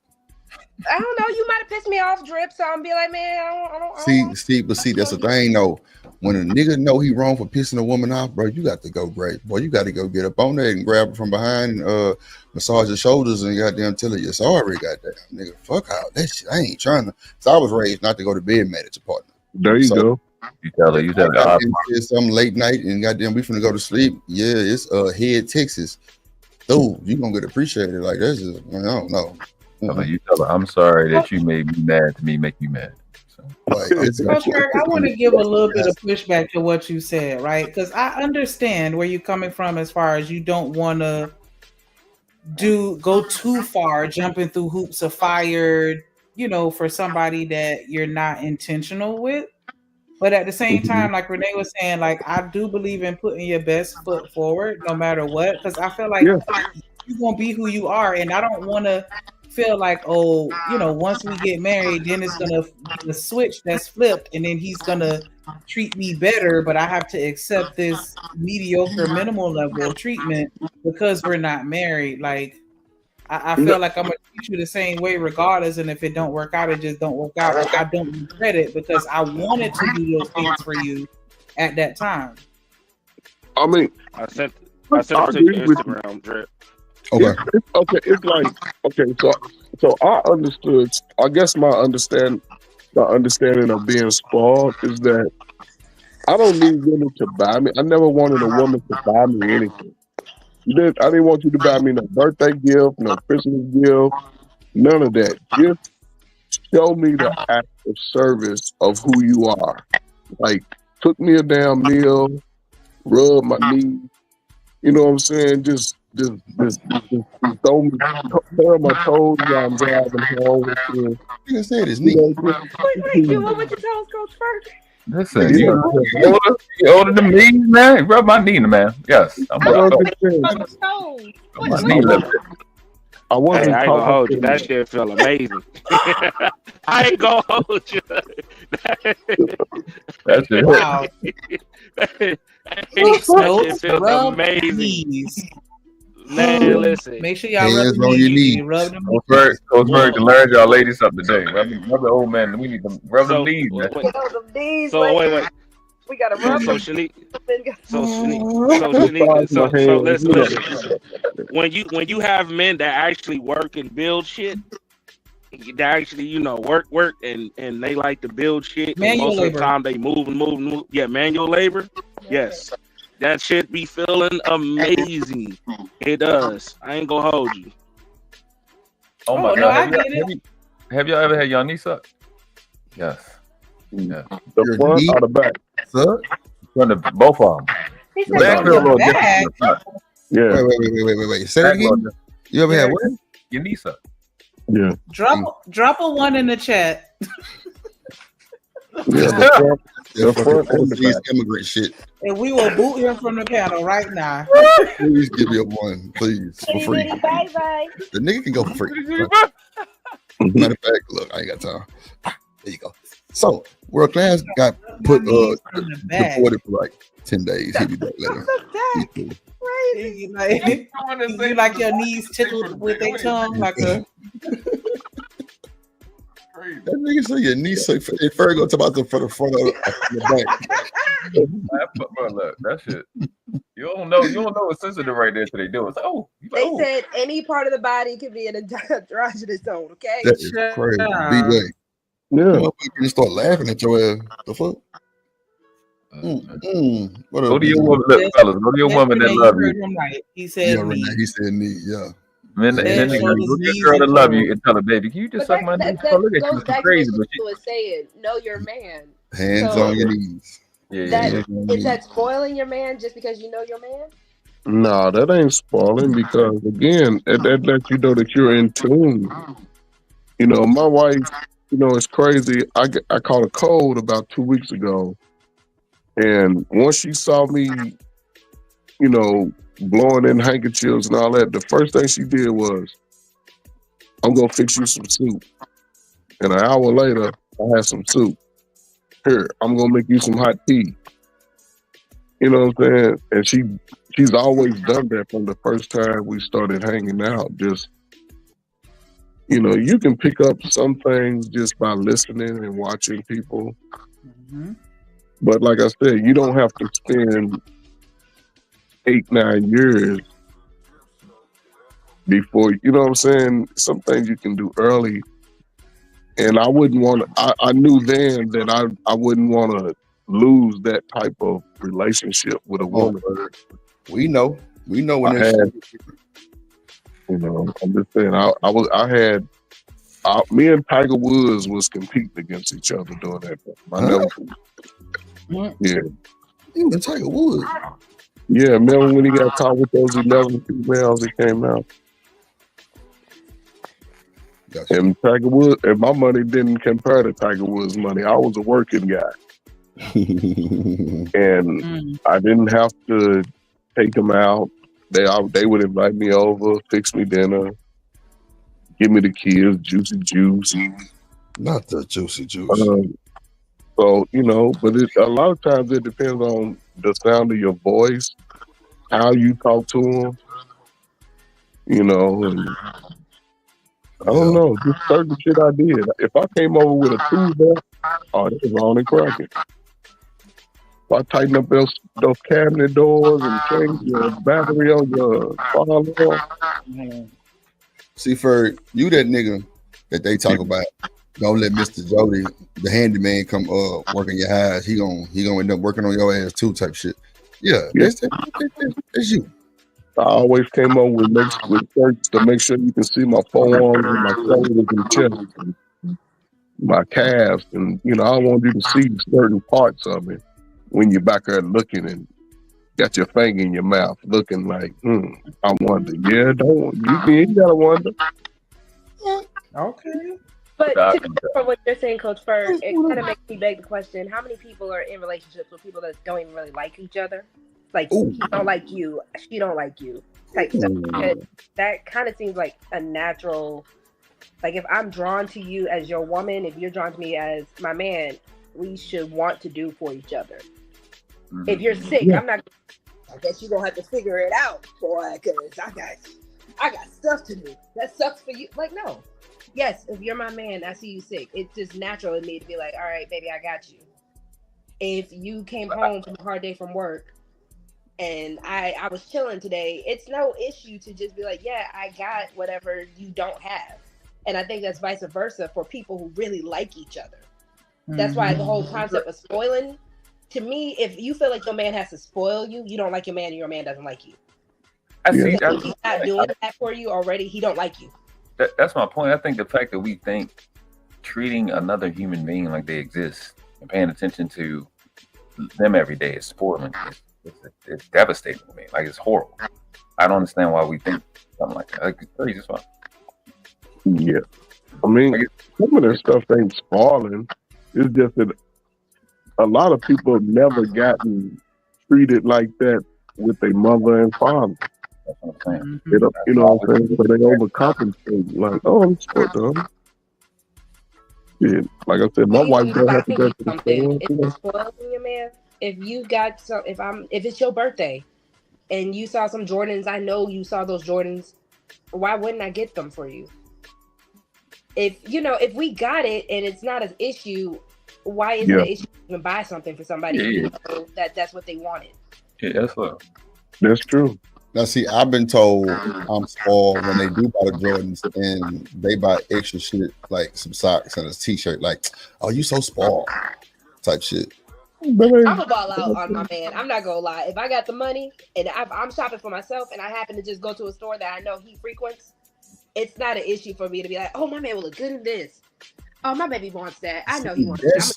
But is that really spoiling? You just know what your nigga like and you want him to have that shit, though. I don't really think it's spoiling. A lot of women not like that, though, because just like what Coach Ferg said, he was sick. You got someone be like, yeah, go in there and fix you something to eat. We'll get a pill. You need to get a funk ass up then. The fuck? I'm just saying, like, they don't like you, though. Every woman ain't on that type of time. And I don't even feel like that's necessarily a situation where she don't like her man. It's just... Like his level. If you can't be that Red Cross on the medicine box, it's a problem. If I'm sick and I'm aching and shit, and you can't fix me no chicken noodle soup with a soda on the side, you got to go. But imagine when you're with a man, is that not just like an instinct where you're like, okay, I'm at the mall, I'm shopping for me, or I'm at Walmart. Walmart be having everything, right? I'm gonna pick up something. Oh, he needed some new drawers. That's just what we do. That's why, like, I don't think. But what if you find out he's sick while you're in bed? You gonna get out of bed middle of the night, go to make a little trip to Walmart at a 24-hour? I've done it. Some women that's not typical for women, though, to get up at the middle of your sleep to go and do something for you. Like, some women gonna be like, nah, I'm going back to bed. Deal with it. I've seen it online, and I look at it like that's crazy. But I have it in the house. I'm not gonna lie either. I got it. There you go. Because that's a common debate online. Like, would you get up and fix your man something to eat at 4:00 in the morning? That's a debate that people have. and gonna make daddy everybody a don't sandwich. say yeah. I'm gonna make your ass whatever you need to eat, but I'm gonna be mindful of what the problem is. And yeah, you don't need this, but you need this, and I'm gonna make you some soup or something that's gonna make you feel better. But even if I gotta go to the Walgreens, to 24-hour Walgreens and shit, like whatever, like. Because it's not like you get sick. Like you my responsibility now, because you in my house clearly overnight, and yeah, you're my responsibility. I'm gonna make sure you're good. Why wouldn't I? If you're together and it's a taking advantage situation, then that's a little different. Like if I'm purposely waking you up knowing you got to go to work at 6 a.m. and I'm purposely waking you up every morning at 4 a.m. for anything other than, never mind. If I'm purposely waking you up to just mess with you, babe, it's cold. Babe, wake up. I heard, like, just stupid stuff. And I know you trying to get that midnight. Shut up. That's why I said never mind. Yeah. It's the Lord's Day. I'm not doing that. Oh, but if I'm just purposely messing with you to just ask you for dumb stuff, not even just like, oh, I heard a noise because I was about to say something, but that could actually be something. Yeah. But if I'm just doing stuff to purposely mess up your day, not even just waking you up at 4 a.m. or whatever, then yeah, I don't think to just be spoiled. What is that for? I think that word is like overrated sometimes, because yes, some people do got it, some people don't, but it's like levels to it. I mean, because even if you don't got it and you get it, that's shit. To me, that's spoiling. When you really ain't got it and you get it anyway, type shit. He don't need it, but I'm a spoiler. Good morning. Type shit. I don't know. I don't know. Yeah, I've always pushed back on this shit. It's a range of people's willingness, like how much work you're willing to do in a relationship, right? Also compatibility, because if you got people that's really willing to do something, but they're not that breakfast in the morning type, or they're not that I'm gonna make a roux for the Alfredo type of shit. If they don't do that, then they'll go, oh, you spoiled. Like you were saying, you get shoes. Socks usually go with that. If I'm getting socks, that's full. Yeah. You know what I'm saying? It's like, but it's too dependent on some arbitrary, independent bullshit. That's why it's like just for us thinking, like appealing to a person that you fucking every day or you in a relationship. It's spoiling. It's weird as fuck. It's like it's weird that you. That's the standard is low. What I'm saying is that really spoiling when you locked in like playing with somebody, or is it just more of that nigga? Goddamn, he took the trash out. He been goddamn me doing this. I'm gonna buy him something, just showing appreciation type shit. That's just not. I want to be fair. I want to be fair because I'm getting criticism. I do understand when women say it, because my man, they're saying, I want him to know that I got him. I want him to know that he ain't got to look nowhere else. Okay. He don't got to look nowhere else. That whatever it is that he wants, that he knows that this is a place where you're gonna get the highest level of pleasure. You ain't, for you monogamous women, you ain't got to look to another bitch. I got you. That whole deal. You know what I'm saying? And that's go ahead. No. Because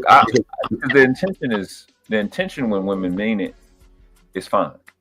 I know they're not playing full for what I make full.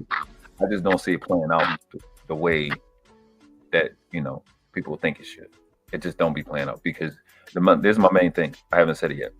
When you spoil somebody, even the way you mean it, what you start to do is rob them of their faculties and agencies, because then they become dependent, and then it's like that bitch better do it type of shit. You know what I'm saying? So when that moment you don't feel appreciated, that stuff gonna come back up, and then that falls in the face of the privacy aspect.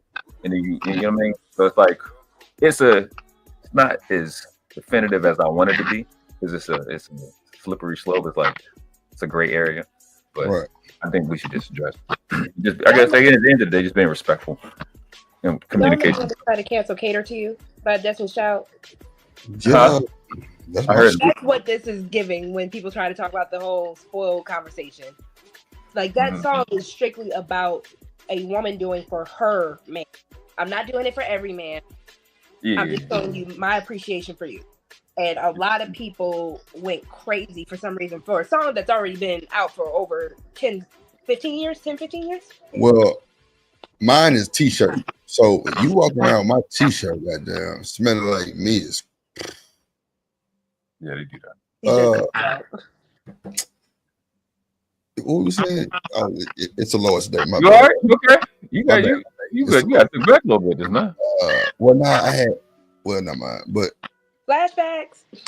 yeah, just quick. But nah, like I think the cater song is a cool song. If a man was to try to cater to his woman, you know, men call catering is like Valentine's Day, which is weird as shit, but that's about the best you're gonna get from a nigga these days. Valentine's Day. Man catering to his women now is called simping. But go ahead. Yeah, well, yeah, simple too. But I mean, bro, but people make these names. See, that's why I don't really give a fuck about these categories on this internet, because I know what the fuck I do, and I know what I am, and I know what I'm gonna do to get mine. All these categories blow back in these niggas' faces because they either one don't have it or two doing the same fucking thing. Like we gotta act like we know this already, but if we don't, welcome to the Drip Show. But you might find yours and your other over here too. But we good and we love everybody and we gonna say our daily bread. But at the end of the day, I don't think spoiling, like Fergie say, somebody who you've been with for a year or two, like I don't think spoiling is really spoiling. It's just taking care of that person and that person take care of you. Like it's all about, like BJ said, looking out for each other. Like it's just by caring about each other. Like if y'all locked in and you see a shirt that you've been wanting to see that nigga in, you go buy it. Yes, you just bought him a shirt. It's service. I don't see it. It's service. Okay, so it's a service thing. Okay, see, I don't really understand that language shit because I ain't never heard it. Sir and service, SER in Latin means to protect. I think that it's a fine line. Like you can do things for your partner, but I feel like when you do it to an excess where it affects their character in a negative way, then that's when it becomes the spoiling. Mm-hmm. You're robbing them of their faculties and their agencies, making them dependent. I think so too. You get complacent. But you know what, Rose, he said something about people playing playing, getting spoiled and shit. You know what I'm saying? You know how, somebody could be playing you the whole time. Like there's something that you would have to find out as far as like you just love bombing. Let your antennas go off. You know what I'm saying? Let your antennas go off. And yeah, that nigga playing through. He threw. But you would tell by nigga attitude, like tell him no and see what happens. Tell his ass no. I bet that nigga fucking roof. And then this nigga was a plant the whole time. Got him out there. Tell him no. It'll blow your mind. I just asked my wife about this conversation about porn. You said what, Ferg? You super love my wife about this conversation about porn. I can't hear. Ferg, you sound muffled. Yeah, you can. I think it's just the way. Get your head from under the cover. Oh, okay. Oh, I heard you last minute.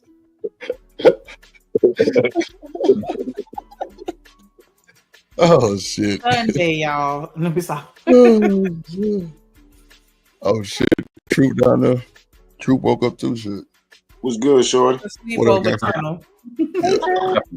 that is crazy, right? Nah, but like I just think loving somebody come with all that type of shit. Like all these little breakdowns and talking points, that shit is supposed to be covered under you really loving somebody and truly, genuinely love and care about that person's well-being. Like, yeah, you don't want your nigga to be looking busted, right?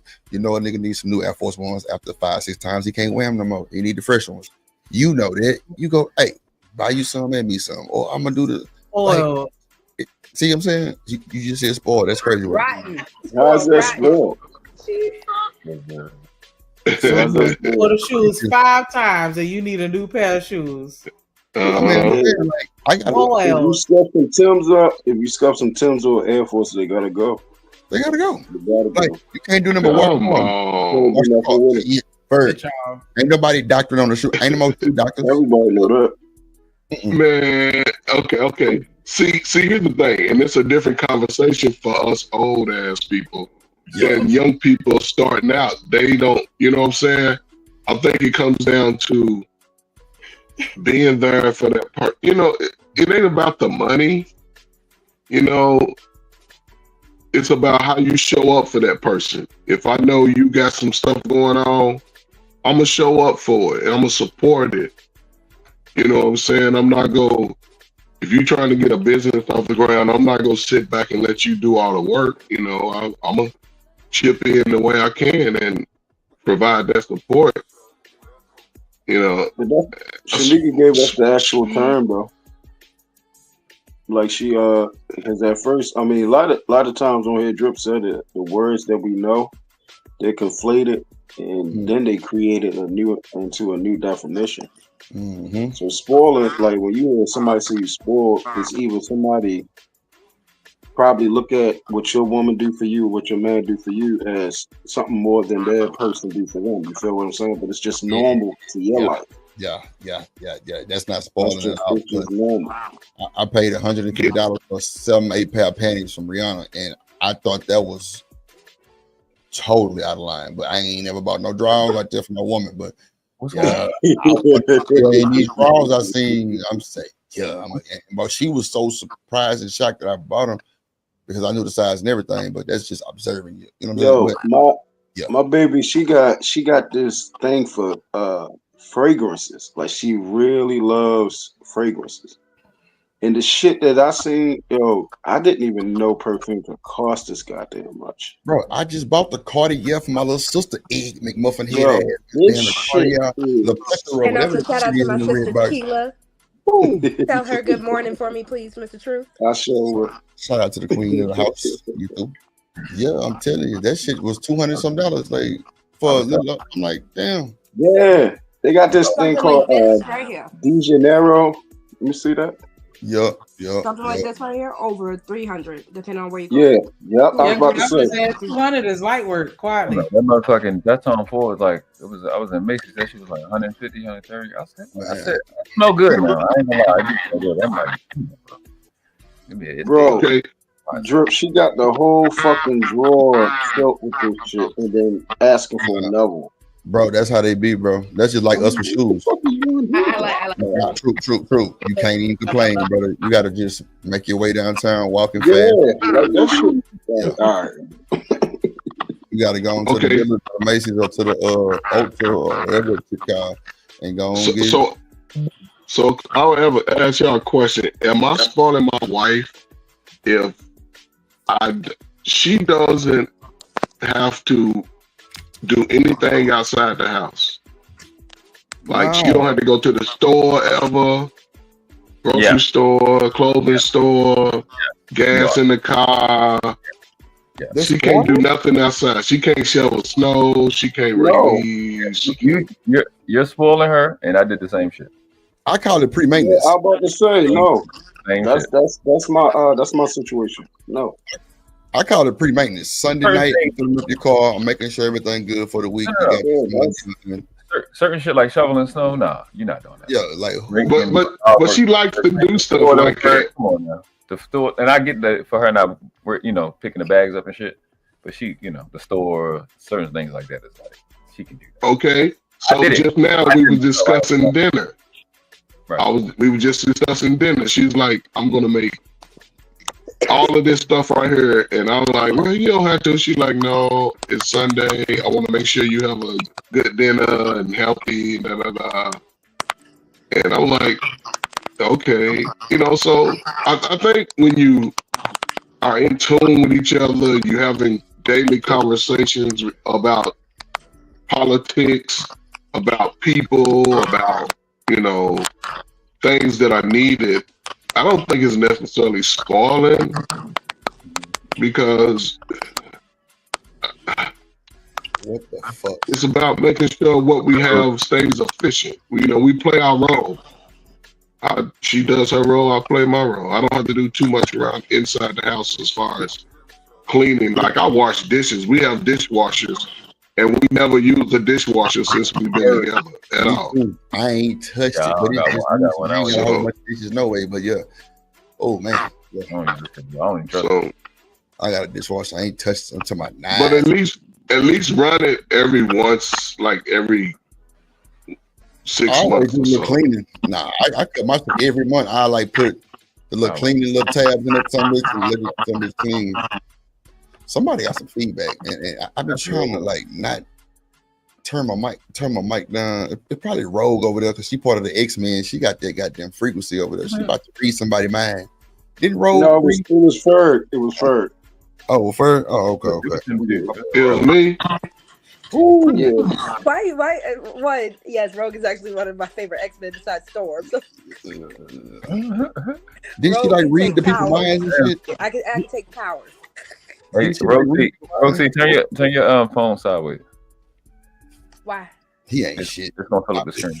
You trying to look at them tickle bitties? No, that's not gonna bring it down. It's gonna turn. It's gonna. So wait, the fact that Shanika looking is everything too, though. So let's start there. You over there? Nothing. No, Roxy, don't be. Eyes about to run into it'll make the screen. It'll make it like you go on the phone and you turn it to the like. I hate how you just called me out, but it's all good. Shout out to Rosie for the aesthetics. She goes my boo. She just goes time. I'm telling you, Shanika. There you go. There go your breakfast. Hang it through. Yes, Lord. Yes. You know what? Yo, when I saw that last night, hey, listen, let me tell you something. I saw that. Oh man. Yeah, that was it. Hashtag 13. I'm through, yo. That boy say, "Nigga, get breakfast. You're through." I play too much. Shanika is the beloved. That was it. That was ball game right there. That shit Be was projecting. Oh, that goddamn Shanika crazy, boy. But nah, like it's cool. No, for sure. I'm with it. I support it. We should have did a Secret Santa. Goddamn, I would have bought both of y'all some F suits. But yeah, like it's just That just reminded me. Stan owed me a gift because he said he was gonna buy me something for Christmas. We don't want to talk about this shit. Stan, we're gonna buy. That's some bullshit. Can we do Secret Santa next year? Yeah. I want to do it this year, but folks be special and shit. I went got me a little PO box. Like shit, if it's gonna be an address problem, or like Amazon, but like I think you can do Amazon and like not show the address or some shit like that. But you know, or you can just send it to an Amazon locker instead of having a whole PO box. Yeah, that's true. Yeah. I want to make sure everybody's safe and sound. I don't need no bullshit, but yeah, because I've had people tell me they're gonna buy hats and make shirts and want me to wear them and shit, but I wasn't dropping no address like that. So now I got my PO box shit. It's gonna be. It actually it seems scary, but it's a lot of YouTube channels that rock with the PO box and shit. And have people send. Oh shit. Yeah. Channels and thank you for people donating the shit. And they be sending like them dog channels and them children channels. They have people send. Yeah, a lot of people got PO box, and them hoes cheap too. It wasn't even nothing too expensive. It was actually a cool little deal. I should have been had a PO box, really cool, but like so Secret Santa. Somebody get one in case, but the women that's not in Baltimore, y'all want to send some pussy. I'll get to a PO box. Pussy in a box? Just a little piece of pussy, Is that? I thought I heard it. Yeah, man, go. Wait a minute. Truth, lead us in prayer. Pussy through the box? For real, like I'm one in the chat. That's all we need. Put a little cream, a little bit of that cream on the car, and just send it to me. I smell it. Cream team. Cream team. Oh, don't nobody be sending no musty kunakata through the mail. Bring that shit. Did you say? They do that though in real life. Did you say Hakuna Matata? Wait a minute. It's a website you can go on where ladies sell their used panties, and there are guys that want like sweaty panties, guys that want panties that you've worn all day, guys that want 3 panties days. Like they give you random requests, but yeah, they got women who want niggas boxes. Because I mean, damn. I'm telling you, I don't underestimate the power of like people that have a genuine spirit. And I think if I was on here doing a shot, I had to sit every day and I had a PO box and I just get inboxing and stuff. That was fucking crazy. You know what I'm saying? Send your lace drawers and I'll put them around my neck on camera and shit. So you gonna clutch your pearls? You through? Get out of here. Chris, don't be telling me this is a sleepover channel because and it better not be no customer. Oh no, this definitely a sleepover channel. Yeah, like people always fall asleep, wake back up, good morning. I'll be this is in the night channel. Yeah, it's a sleepover channel. Yep. Bring your sleepover a bean bag. Bring your sleeping bag. Bring your little wine, bring your little smoke. You know what I'm saying? Bring your little onesie type shit. Yeah. Yeah. You need a teddy bear. Bring your teddy bear. You said, hold on. Pajama jam. Yeah, pajama jam on some house party shit. Like, yes. Yeah, I'm with it. Let's have a bodysuit party. You said, what about a bodysuit? Is that a pajama? You should do a bodysuit. What the fuck? Okay, see, like you got one more time. With the lip X. The lip X is crazy. For real. And the cream team. Yeah, it's cream team versus Pepperbowl. Versus Pepperbowl is the same word. It's not though. It is time. I promise you, the Pepperbowl was gonna lose on purpose. You know what time yo nigga talking crazy. But now, like, we for should real, do, like, it's Sunday, guys. We should do like I'm telling you, man, for the Drip Nation meetup, man, we're gonna have an omelet cook-off. You niggas better have y'all aprons ready to get to it. You know what I'm saying? Because I can't put an omelet. I can give you a deconstructed, or I can give you a scramble. Wait a minute. I've never really perfected omelets either. Deconstructed or scrambled? Literally, literally a scramble where you just instead of flipping the omelet perfectly, you just scrambling it up all together. I don't have any idea what you mean when you say that. I'm literally, y'all never had a scramble or a hash? I mean, I've messed up a few omelets myself, but I mean, I definitely see where you're going with that. You got to just flip it over type shit anyway and let it, but you talking about just breaking it up with a spatula? I feel like with the omelet, the key that people miss, you got to stir it. And, once the bottom kind of cook a little bit, and then you flip it. Because a lot of people try to flip it in half without actually stirring it, and then the inside still be raw, and I hate that. So look, with an egg, you have to beat it first. Beat it. When you pour, if you're making an omelet, make sure your grease is hot, and when you pour it in, it should automatically start frying. Like you start seeing it bubble up and everything. And then if you go put your little ingredients inside, your cheese, some people like tomatoes, onions, burger, meat, or, beef, steak, whatever it is, you let it cook for a minute or two. Then you fold it in thirds. You're supposed to fold it in thirds, but a lot of people like to do it the half flip, and that's where you run into trouble. But it's supposed to be in thirds, and the egg has to be frying like bubbles. So let me show you something. Let me show you something, you little young whippersnapper first. Goddamn me. It's all about the skillet. It's all about the skillet, Ferg. You got to get you a non-stick. That's you gonna be able to let that boy sit there. You want to get you something spread across that some bitch, and you want it to cook a little bit, and then just get to going up under that boy with that spatula, kind of getting him up off that boy, and then as soon as he ready, you gotta flip that boy.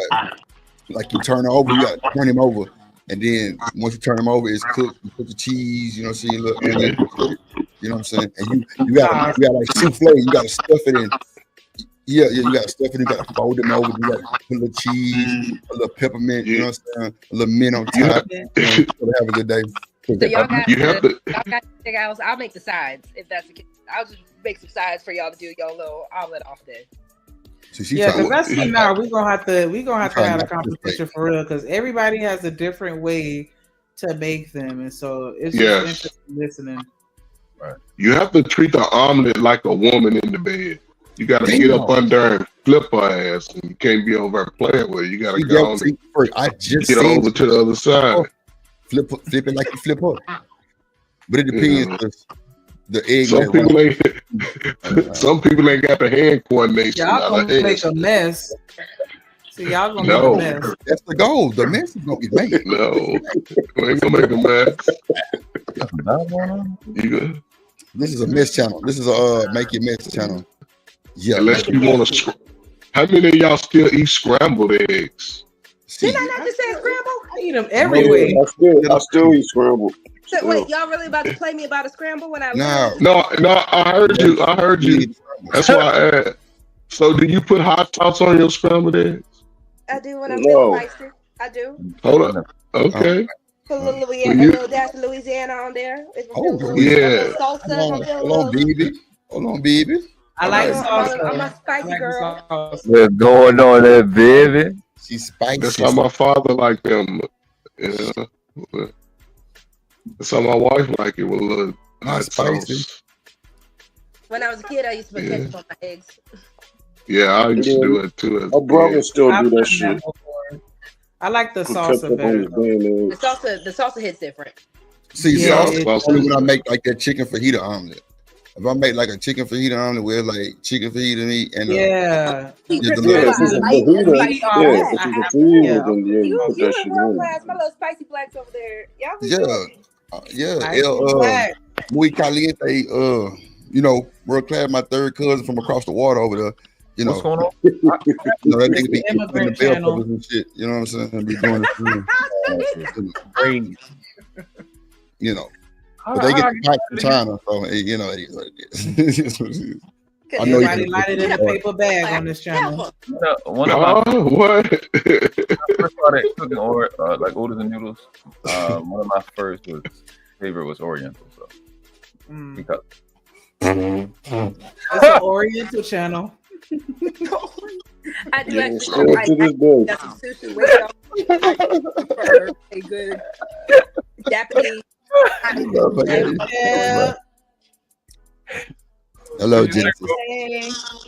That's crazy work. you say, Rogue? I was like, I could hear you. You say Rogue queen of the goddamn scramble. So yeah, if you want to scramble, she gonna scramble for Give you. me a scramble. I got you. She gonna put some little cheese in it.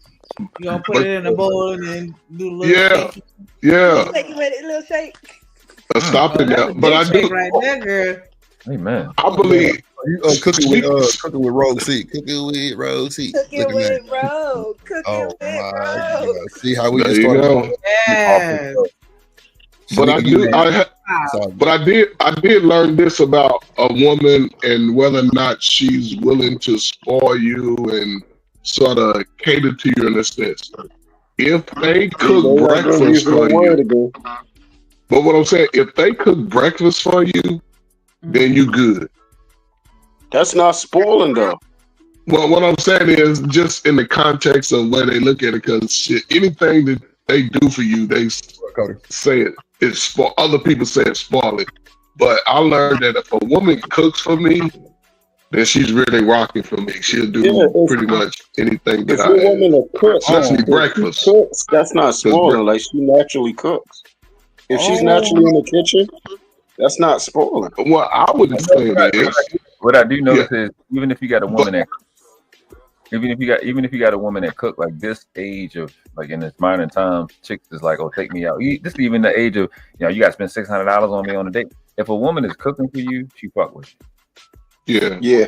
Especially breakfast. For me to be just blown away. Buy me my groceries. I'm gonna cook for you. Just buy me the groceries. Yeah, that's all I gotta do. I just gotta put the groceries in the house, and then I'm good. And the only thing you can the post coitus meal shows that she really down for you. Because when you both Yeah. exhausted and she still get up and cook for you, yeah, she You can. say post what? Coitus. It's Sunday. Nah, what? You post? Oh, you mean when she's close to Pound time? Yeah, I got you. Yeah, I'm with you. she rocking. Pound Town. If she get up and crip walk before I do, yeah, oh, she through. Yeah, she gonna make them tacos. Yeah. Get your ass in the kitchen, make them tacos. Yeah. I want If to you put the moo on after, that's how you know she really rock with you. She gonna put that moo on. Be like, baby, what you want? No, she gonna go in there and cook with just her afro. So that's when you know she rock with you. She gonna fall off in there. She gonna put your t-shirt on and go in there with her afro. There you go. And you gonna wake up and you gonna be like, I made you breakfast. Listen. So for the only person with Khalees, hey, look, I couldn't even get it out. I bit my damn tongue. God tell me don't say this, but I'm gonna say it anyway. God, a Khalees afro. You know, in that hey dirty, I need my money. Like Rogue C is giving Khalees vibes because her shit was waving like this. Yeah, that's a fact. That's she a the fact. only one with the fro fur, so you got to put a name on it. Well, not necessarily because He said a his wife woman. has a fro. Well, she does, and she got sister locks. So Shout out to the sister lives. Sisterhood corrupted. But and I use the fro just to say it, the natural state. She's cooking. I don't know, man. I feel sorry for y'all young guys. Real quick. Huh? Oh, she said, yeah, Michelle said something. Oh, she said definitely. Okay. Yeah, we in the last 30 because y'all know how this goes. I was gonna ask if y'all get hit with the 12-hour thing. Yeah, I was surprised that y'all actually did the whole 12 today. Our show got derailed for a little minute, so that kind of threw us off a little bit. Oh, it did? I want some credit because I ain't come up here and talk about it. Damn, I gotta go back. I gotta go back and look. Who derailed the show at 5 in the morning? I gotta go back and look. I'm about to turn the television on and see what the fuck happened. But one of the real indicators that a woman, I understand that certain women, it's just this what they do. When a woman will bake, from scratch, or like make some waffles or some shit from scratch, and then put the raspberries and make the sauce and all types of shit. Now maybe that's what they say I'm spoiled because I'm used to shit like that. I be like an extra shit. But like again, I see your face. Nara Smith type shit. Some women, you say? Yeah. Nara Smith. That's what you like. Mara. I saw her make some Coca-Cola soda one day. Like, golly. I don't want no shit like that. I don't want no shit like the raspberry syrup. She makes everything from scratch. Everything. That's Michelle. That's how I knew when I had something different right there. The sexiest shit in the world is watching them house clothes in the kitchen. And you just naturally and them cheeks are shaking and oh my god, bro, that's gonna be crazy. Wait, world class. She say she gonna make hot Cheetos from scratch. I didn't say I would. I thought you said have you had? But Nara loves the kitchen. I like the kitchen. This Nara chicken y'all talking about? Okay, I got you. Okay, my bad. Trash, bro, that shit's different. That's how I knew I had something different when my baby made me a cake from scratch and brought it to me. That was it. You know you in the right place when you're in the grocery store with your girl and you get the frozen vegetables. She's like, "No, get that shit out of here." What you mean? I don't use that shit. And they get the raw shit and that's oh my god, that raw shit different, nigga. I do a mix of both. It's because frozen vegetables they are convenient in the sense of just storage wise. Yeah. But frozen vegetables are made so they are picked when they're fresh and all that, so that you do still get the best taste. So we're trying to get somebody a baby. Yeah. Raw. Yeah. I'm old now, so I do that baby making love stuff. That baby making love, crazy. Hold your See, a little bit. Want to have babies and go back over the wall. Hell no, fucking degenerate. You got to go. We got to get him up out of here. He ain't doing nothing but corrupting the system. No, I'm Puerto Rico. Your fan right now. But women put you in that predicament. Women do that because you can't show up. You can't show up, and you coming over with your little bat, and you fucking got 2 minutes on the playground. You ain't gonna make it to the car you talked about. So you got to come in there, down there, trying to. Yeah, they understand the process of it.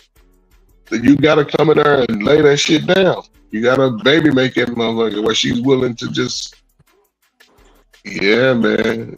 Forego any cautionary processes she have. When she getting the hammer, she gonna forget all about that shit. She be like, Bama. You can't go in that motherfucker half stepping. Y'all know it. Y'all know a brother can't come over. You done get all prepped up and he come in there for his 20 minutes talking about, all right, I'm good, you good. You be like, nigga, get your little weak ass out of here. But if he come in there and put you down where you land over, your leg is shaking, your toe got a cramp in it, you thinking about menu and shit. Do you like hot water cornbread? I'm thinking about making some of that today. You want a little bit? First, so you beat her till she figured out what she wanted to cook. Get that coochie carpal tunnel. That's right. Yeah, but women want that. If they rock with you, you have to come in there 10 toes down. You have to. He not wrong because you have to. You can't. No, I'm talking about Claire. Talking about the pussy carpal tunnel. I know you got to go down in history for banging. Yeah, for sure. But what up, Michelle? Carpal tunnel? Oh shit. Hey, Yeah, Michelle, carpal baby. tunnel. When that motherfucker lock in and shit. That motherfucker lock up on you, man. You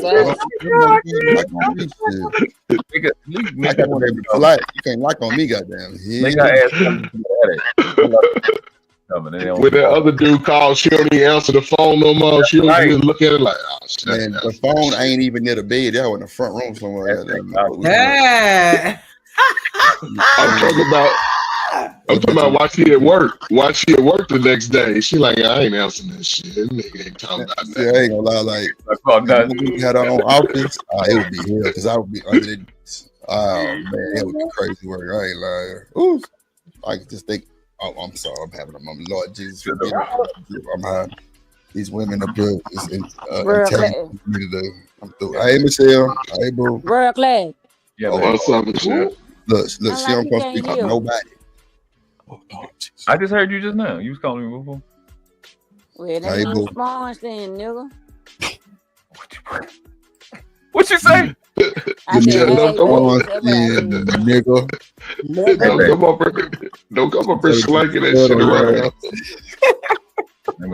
I ain't gonna look. Put your stud on your head, nigga. What you doing? Hey, I talked to my early boo nigga. Hey, nigga. Hey, boo. Hey. Hey. That's a bit lesbian. You can tell Michelle like to be choked in the bite. Yes, for the bite. What you said? No, you try to be slip real class. What you I said you can tell Michelle is the type that like to get choked from the bike. From the bite. And what wrong with that? And what's wrong with that? Nothing at all, Michelle. You celebrating. Rep it. See, the thing is, you gotta stop. You gotta have a little girth to be trying to grab that thing, unless she like fun size. If she fun size, then you can cheat. And you gonna get handcuffed. So what's the difference, real quick? Yeah, I might have to give it up to Officer Michelle. Officer Michelle might need to take my title. Officer Thomas. Michelle is a human. Let her make it. What up, Bridget? Shanika, you might well go to join, and Shanika might well go to join too. Oh shit! I tell you, Michelle. Look Kim. I'm gonna call Look Kim. Baby. It's a party. It's a party. It's a party. Michelle, I believe Michelle will spoil you. If you come in there with that old country wang, I believe she'll spoil you. She'll I ain't gonna lie. I like country dudes. I like country niggas. She'll do all that. You come in there with your boots on. With your cowboy boots. But I like country niggas. Not the boots, for shit. Yeah. Me is from the South, so I do like country dudes. Oh yeah. Man, Michelle gonna run them pockets. She ain't bullshit. No, she ain't. Where you from, Michelle? Georgia. South Georgia. Okay, Georgia. I'm actually about to be heading that way today. Oh Lord. Which a lot of people call it the sticks, but I like it. The sticks. Yeah, your ass. Yeah. I like your accent. I do. I love me. I love me a down south accent. That's just right. Yeah. Louisiana. Yeah.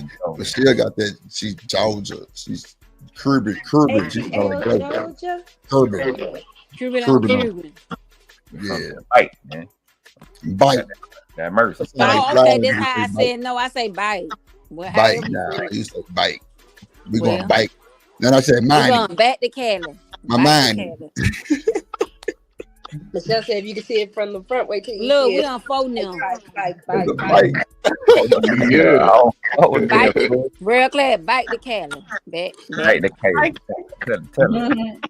Rub my bike, dog. Man, shout out to Michelle. I went down the street to the store.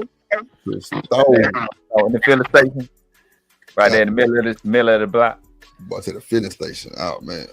Shout out to the filling station. My grandmother. You gotta tell her she beautiful. Talking about the cream station. What you call it? What y'all call it? That's what you. Wait a minute. Did you say the creaming station? Cream station. I ain't never heard that. I heard filling station. I didn't know what the fuck my grandma was talking about. Okay, chap. Okay.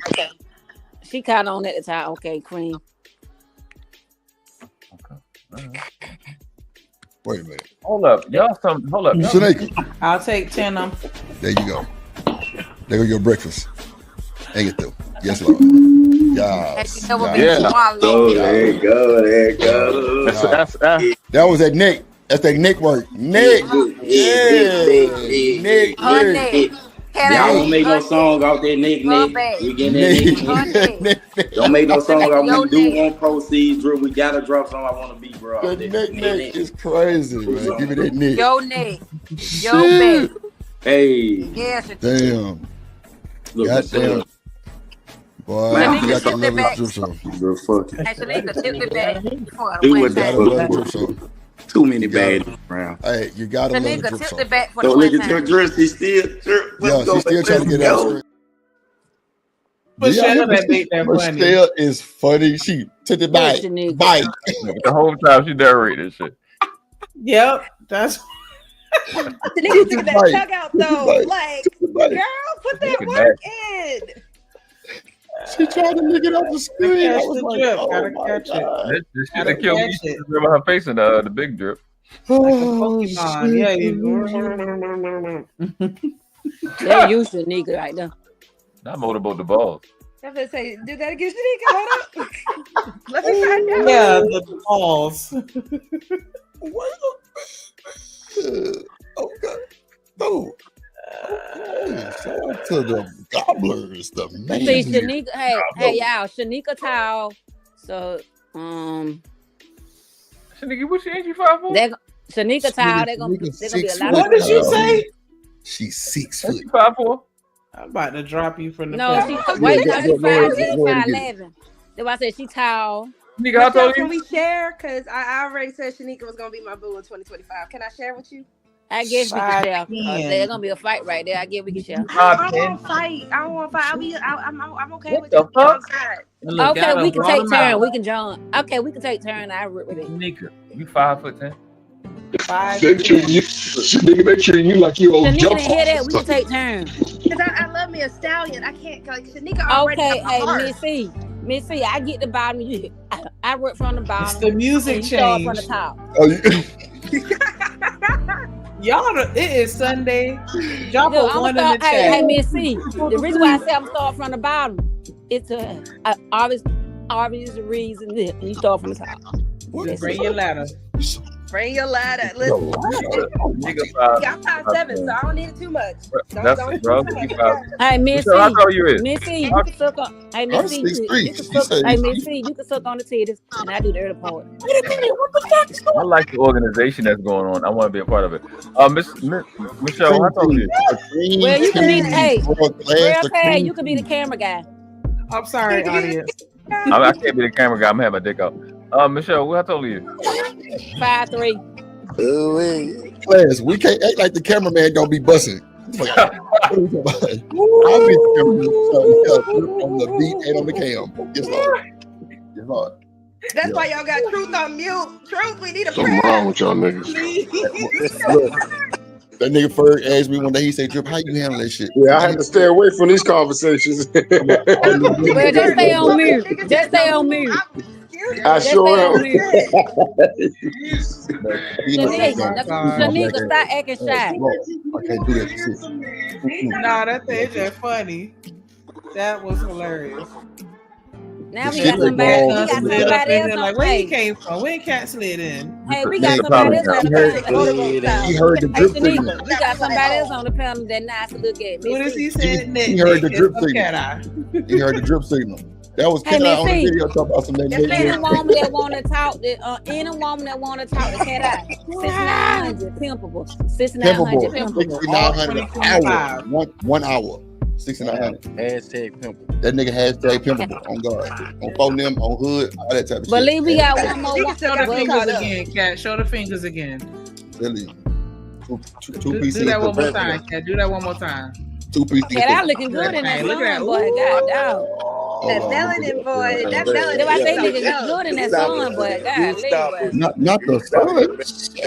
Cat Eye, you looking good with that vitamin D. Yeah, he knows. He's slick with this music. Old clip, South Dallas, Pleasant Grove. I'm from Dallas. And D-Time Boogie in the building, man. What's good? Now y'all know the club don't close until D-Town come in there.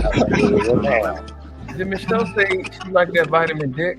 Is that what you No, said? that ain't what I said. I ain't say that, Okay. Fidel. All right, I'm making sure. I want to be on the same page.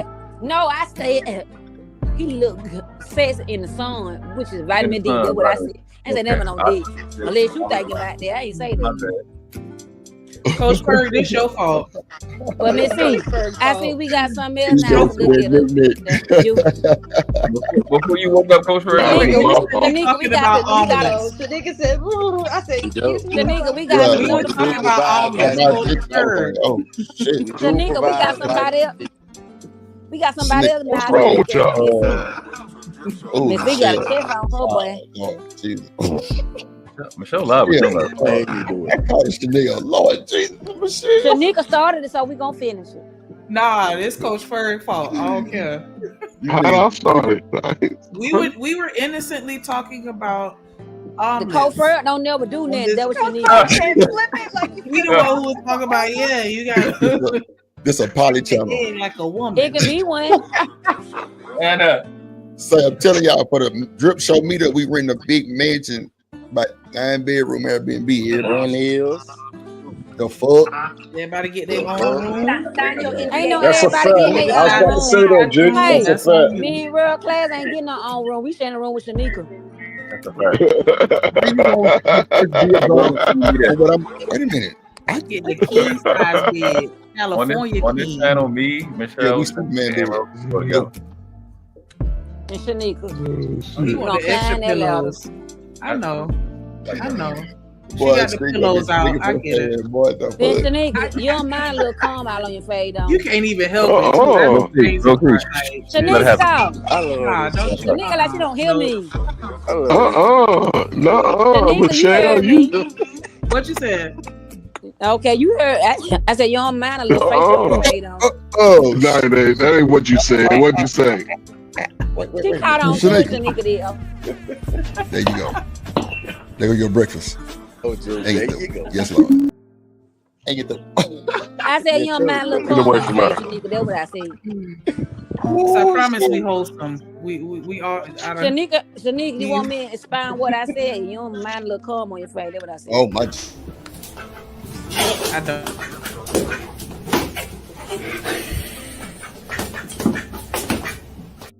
Fight back, Shanika. She done took your That was sister.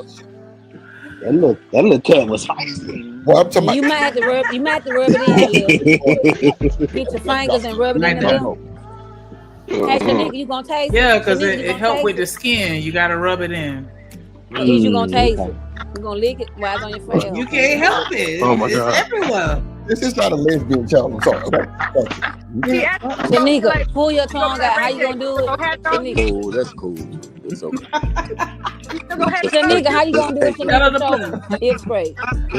Shanika, I need You see what I'm saying? You see how these women do this shit? This ain't being Shanika, I need illustration. Look, I told you to pull out the overlay. Not illustration. They thank you. Oh, she said pull out the overlay drip. Yeah, hold on. Let me make sure ain't nobody gonna get slammed down. Hold on, let's see. Ding, ding, ding, ding. You got in front of me, see? Oh, you just Yeah. look at Rose. Come on, Look at Rose. Come on, officer. Get your hat back. Pull your hat back. Get the, You gotta tag me. Look, yeah. oh my God.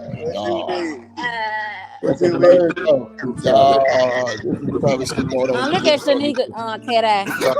I'm just trying my best to keep my composure. He blessed. Fuck that, I'm a man. I love it. Sure live blessed. Thank you for that. Well, I tell y'all. Look, everybody laughing in the chat. Y'all ain't shit for gassing Hey, this Miss shit. Fish, they don't cat eye look good in the sun. Shanika ran goddamn nightish ass away earlier. Shanika, cat eye look good, don't it? Quick, night is too. left. You ran 90s away, Drew? No, Man, you didn't. she told Lighters, I'm gonna hit that neck. That boy dropped off the panel, nigga. He probably can't even handle no neck. He probably can't even handle no neck. Nah, that was nigga say, yeah, I'm gonna hit that neck. And He nigga, that can't boy, even handle no neck. He can't handle no neck. He did so fast. That nigga got He can't the even check handle it. about my heart. He couldn't handle it. Yeah, I didn't know how to hit that red X. Hey, Miss C, you know about third throat? Oh my God, nah, that should be hilarious. I ain't gonna lie, I gotta come to the drip core. That drip core would be retarded. You know about third throat? You gotta holler at Dripper Michelle. Yeah, man, that drip core would be You know about that retarded. third throat? Yeah, Don't Michelle, drip the third throat. Tell them about it, Miss C. Michelle, the What's Drip going on Nation in baddie coach. Right Yeah, here, she the right coach. here. Yeah. Right yeah. there, third throat, right there. Right here. She the see, I ain't gonna lie, boys don't really know about the third throat because they ain't never got back down there. See, that's the thing, you got to get down there first. When you can see it. Yeah, you gotta be able to see it. Like your neck. Oh, and when hey, Miss C, and hey, Miss C, and when it gets hot in your throat, do you swallow? Do you speak? Oh my Jesus! Yes. You so aggressive, Lord Jesus. I swallow. I swallow. She said swallow her. I got to spit out, Good and I'm gonna goodness. spit Hold on. What'd you say? Hold on. Time out. What'd you say? She said she's swallowed up. Have you ever been swallowed up? Oh, Lord Jesus. Did I hear that correctly? and I'm gonna spit like on the person, so you forget. You say everybody can't get to the back of the class on drip. Come on, D-Time. They got to be able to get back there to the third row. That'd be the problem. I always been the back of the class. Come on. You get what I'm saying?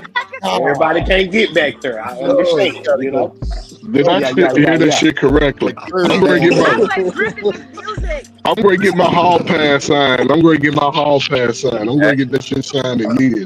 Shout out to all the niggas that stay in And I'm gonna get in trouble for the hell of it. Just to go to the outfit. I'm just gonna get in trouble for the hell of it. Okay, so look, let me just say this real quick because I love and I respect all y'all. So we got like 10 minutes, but if y'all trying to hit the panel, y'all been hit it now because I'm gonna end the show and we probably gonna be in the back chat.